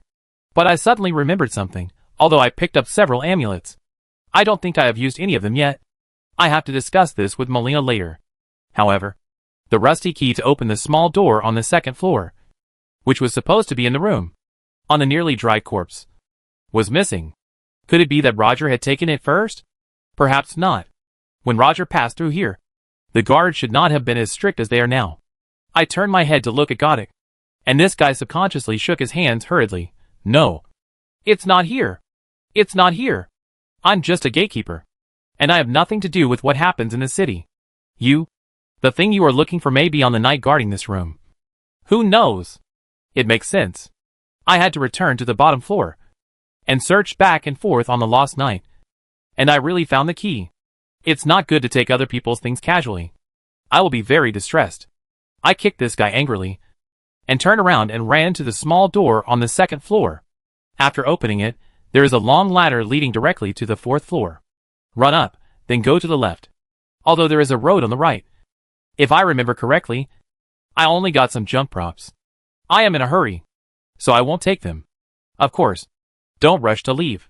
After all, the old thief likes to arrange a 6th man to hide behind the corner when the aphids are careless. Wow! I suddenly poked my head to the other side of the corner. There is indeed a stinky guy here. He was so scared that he trembled all over. And then he slowly reacted and wanted to stab me. But I am faster. I will kick you. The stinky 6th man. Robert after a long time. A dull sound of falling came from the gap between the dark towers, with a ray of golden light flying up.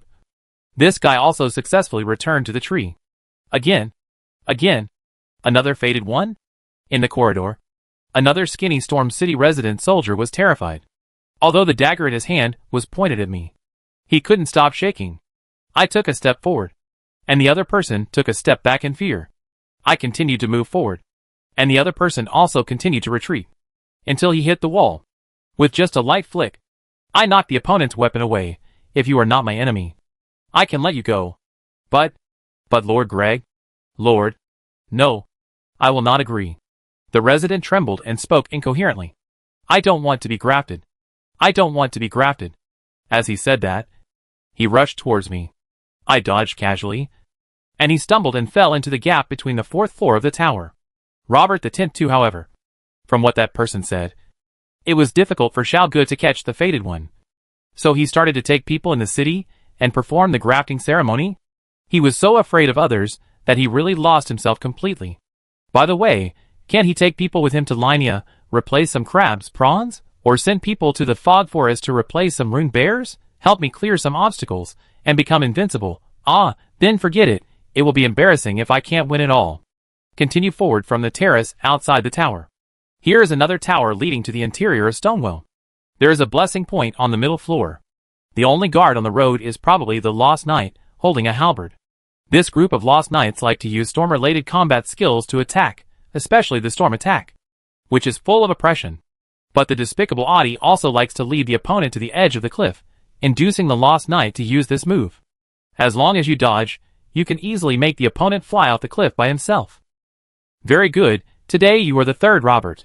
I climbed up the stairs stealthily, and I could hear the heavy footsteps of heavy armor and patrolling from inside. It is quite difficult to sneak attack this guy. So, I appeared in front of him openly.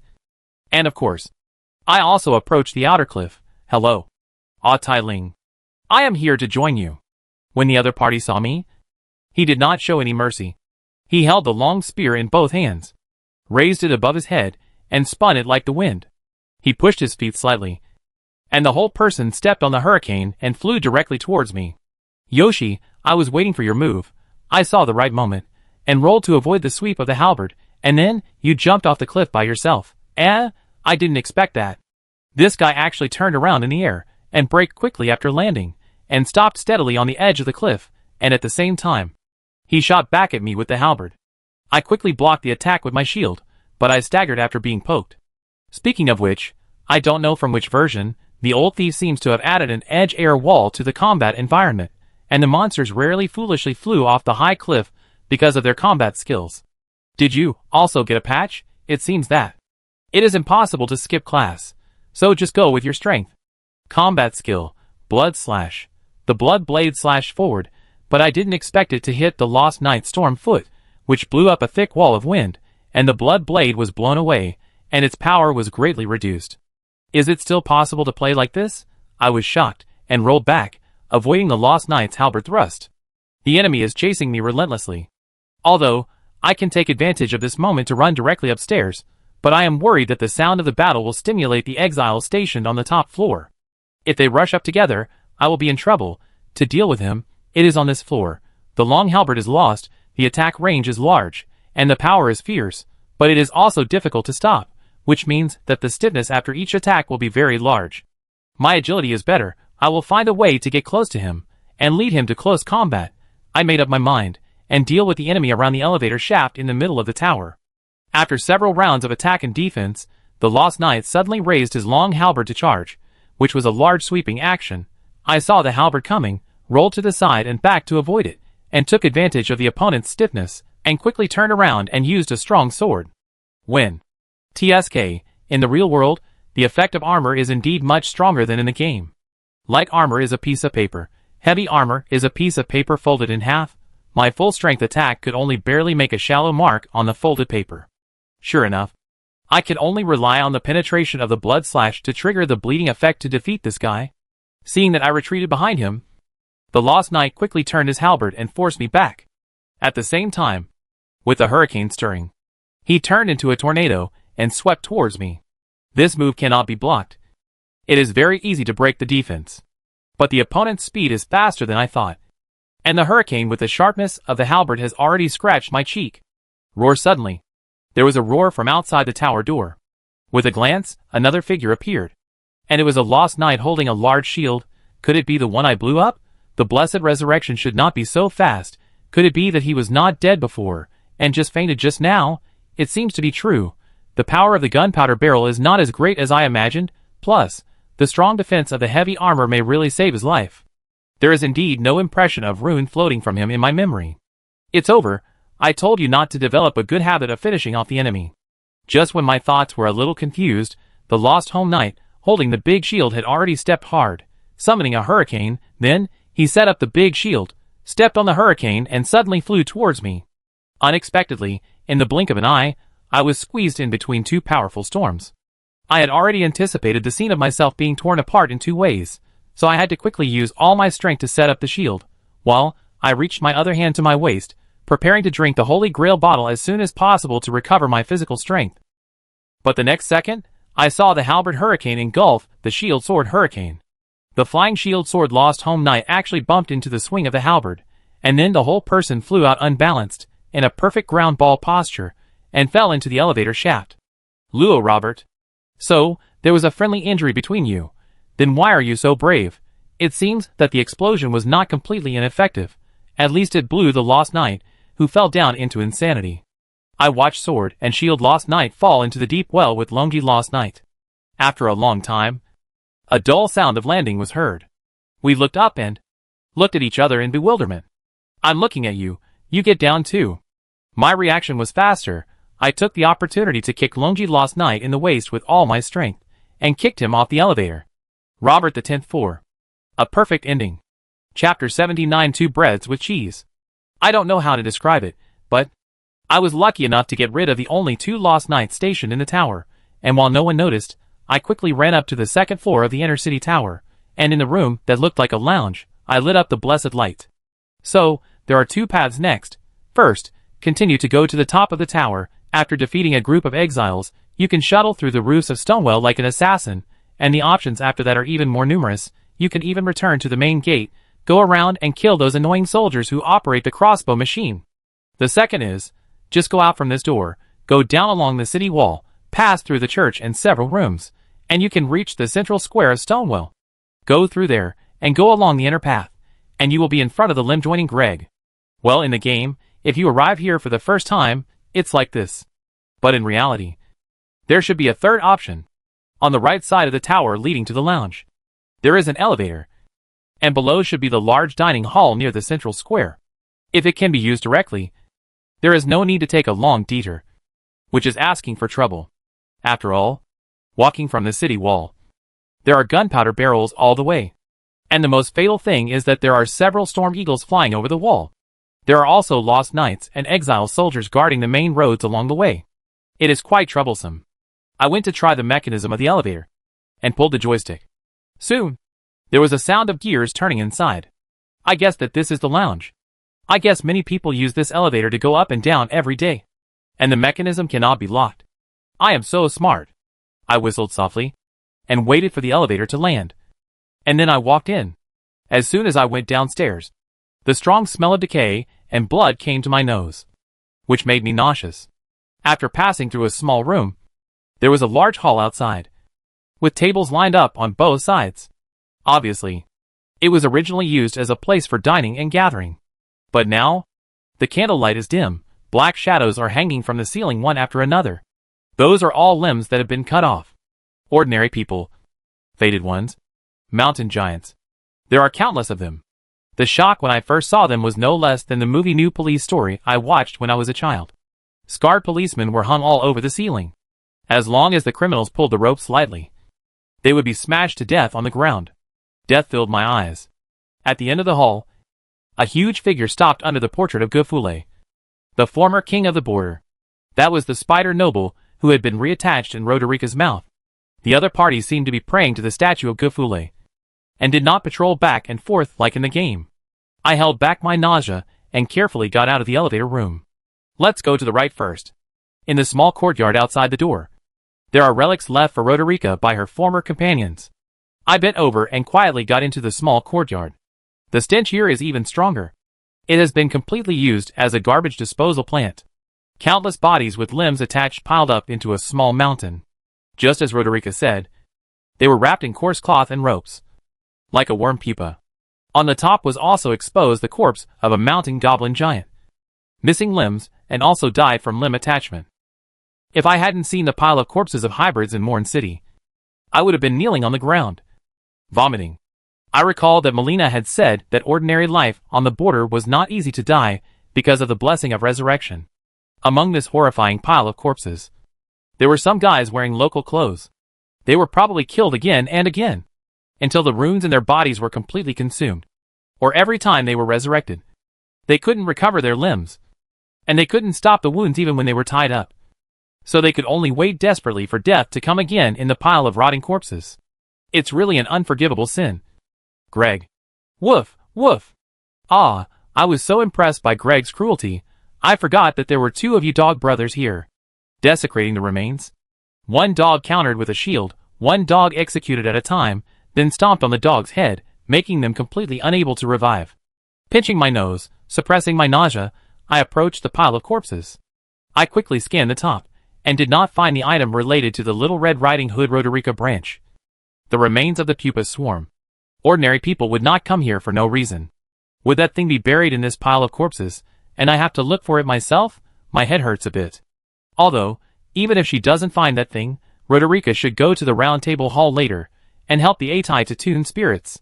But that thing is also the last memory of Roderica by her companions. Roderica, who has the talent of tuning spirits, can naturally read everyone's true expectations of her from it, and complete the final farewell. I don't want Roderica to live completely in the dark self-blame of causing her companions to die in vain, because of her cowardice. I hope she can get enough courage from everyone's thoughts, and walk out of that tragedy.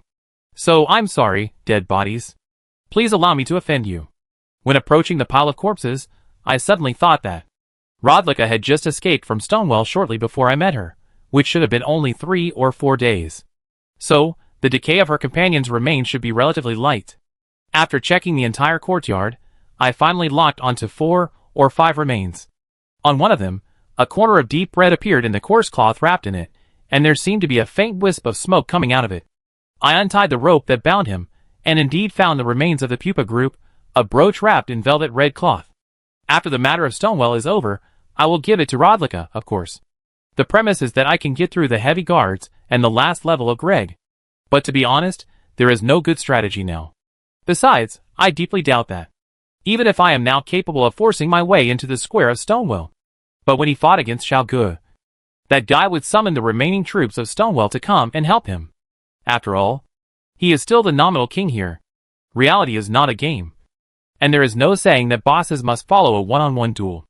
In order to survive, Xiaogu will kneel down to Millennia and beg for survival. Then when the battle situation is extremely unfavorable, he should also think of calling people to fight and capture the little faded one. Thinking about it this way, I have to think carefully about the strategy afterwards. Launch a surprise attack at night? Or, first stir up trouble in Stoneville. Stir up huge chaos. And then take the opportunity to deal with the opponent as soon as possible? But the latter method is obviously not enough for me alone. And I don't know where Nephili Lu, who will help Alpha, is now. After all, there is no news at all. So, do I really have to rely on Roger for help? But when I think of being betrayed by him, I am so angry that I grit my teeth. How come the good brother in the game becomes so despicable in reality? Damn it! But no matter what, it's not safe to think about troubles here.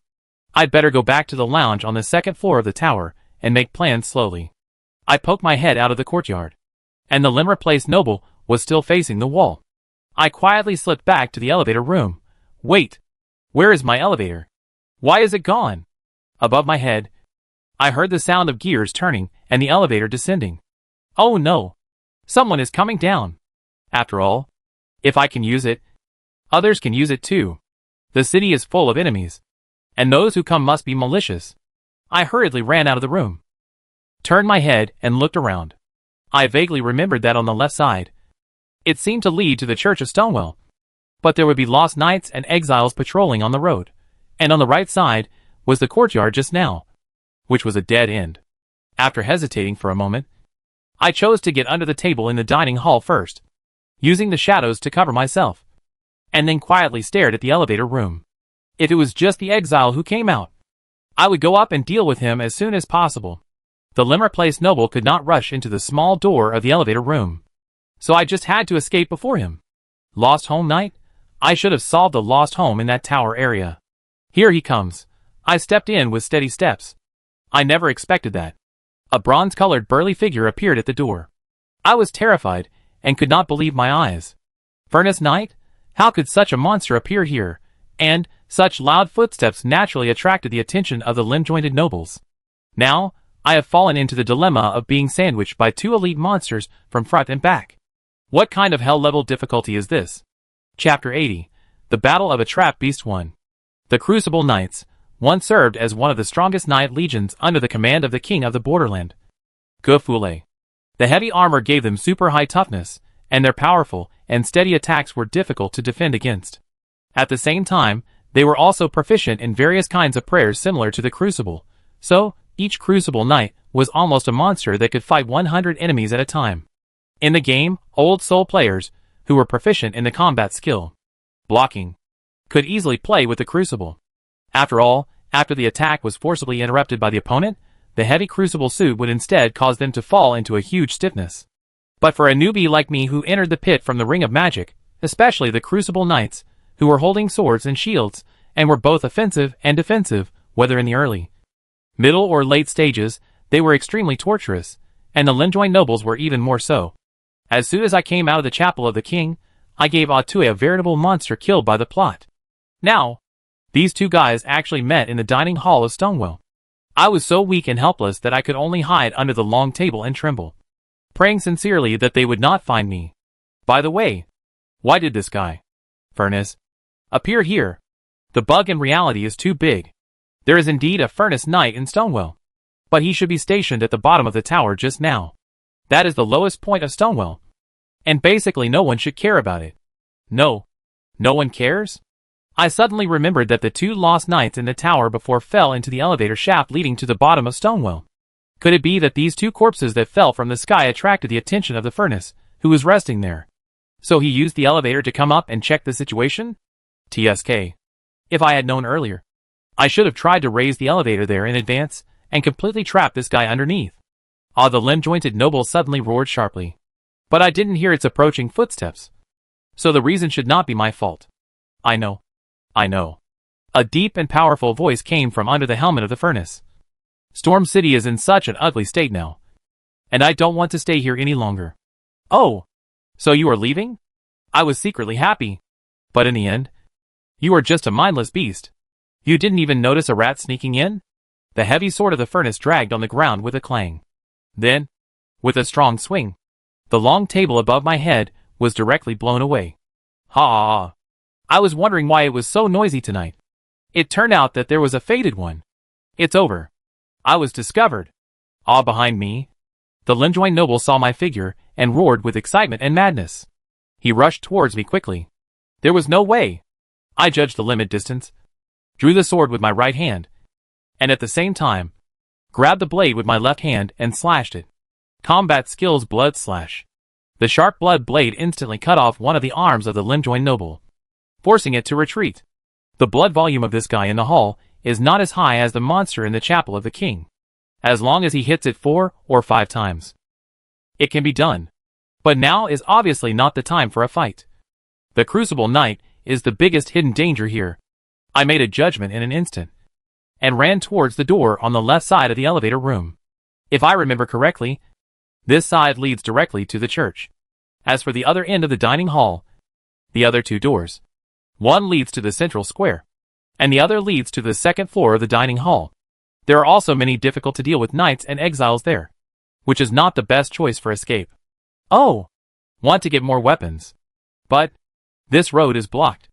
A golden light swept towards me from the side, forcing me to dodge to the other side. The Crucible Knight actually took advantage of the situation and borrowed the tale of the 100 phases summoned by prayer as a fulcrum, and quickly turned and moved in a large range, blocking the way I wanted to escape. This guy.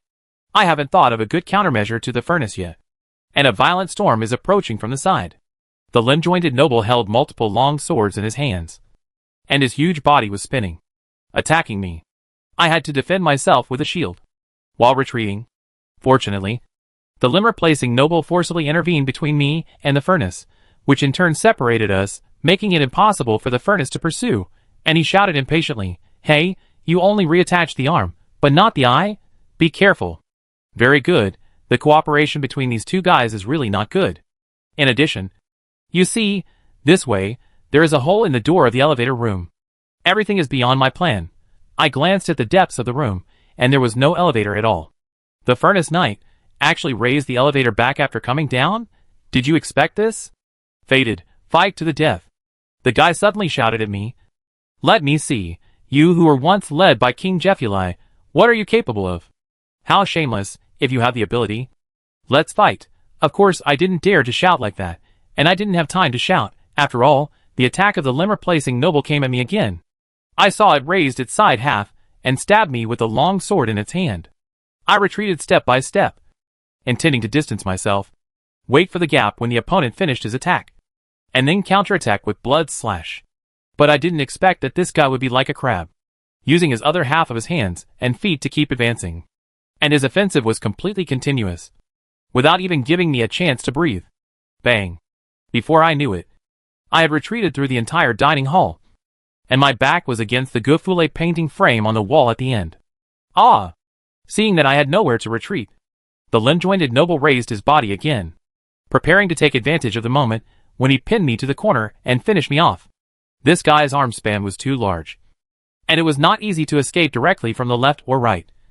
And the furnace guy was always watching nearby. What should I do? I looked up and watched the limb-replaced noble's movements. Got it. Just as the other party swung his sword towards me, I quickly turned around and jumped back, stepping on the wooden frame of Gufule's portrait, and then jumped up again, avoiding the other party's 2 consecutive attacks, and barely grabbed the severed arm hanging from the ceiling, and swung it hard, and landed on the back of the limb-replaced noble. Asshole. Try this. I raised my straight sword high, and while the other party didn't react, I stabbed the limb-jointing nobleman in the back. Thick black blood spurted out, and the pungent smell hit my face. The limb-jointing nobleman let out a sharp roar that stung my eardrums and even pinched my heart. The whole guy fell back angrily, wanting to crush me directly. I quickly did a somersault and jumped back, creating some distance between me and the limb-jointing nobleman, while I glanced at it from the corner of my eye. And the Crucible Knight didn't take the opportunity to attack me, and even sighed slightly as if watching a show. It seems that the relationship between the Crucible and the limb-jointing nobleman is not harmonious. Moreover, when he came up, he also casually criticized the other party, and his tone was also quite dissatisfied with the current Storm City Stonewell. In other words, it's not 2-on-1. But will it turn into a 1-on-1 round-robin battle? There doesn't seem to be much difference in difficulty. Hello? Who is it? Suddenly, someone shouted from the second floor of the dining hall. Something's going on here. It was the exile soldiers guarding the area. It makes sense. After all, the commotion was so big, it would be a bit unreasonable for them not to show up. But one thing is for another. To deal with the limb-jointed nobles, to deal with the furnace knights, and even to deal with the exile soldiers who came and the lost knights who might come at the same time. I felt a chill in my heart and my spine was chilled. It was hopeless.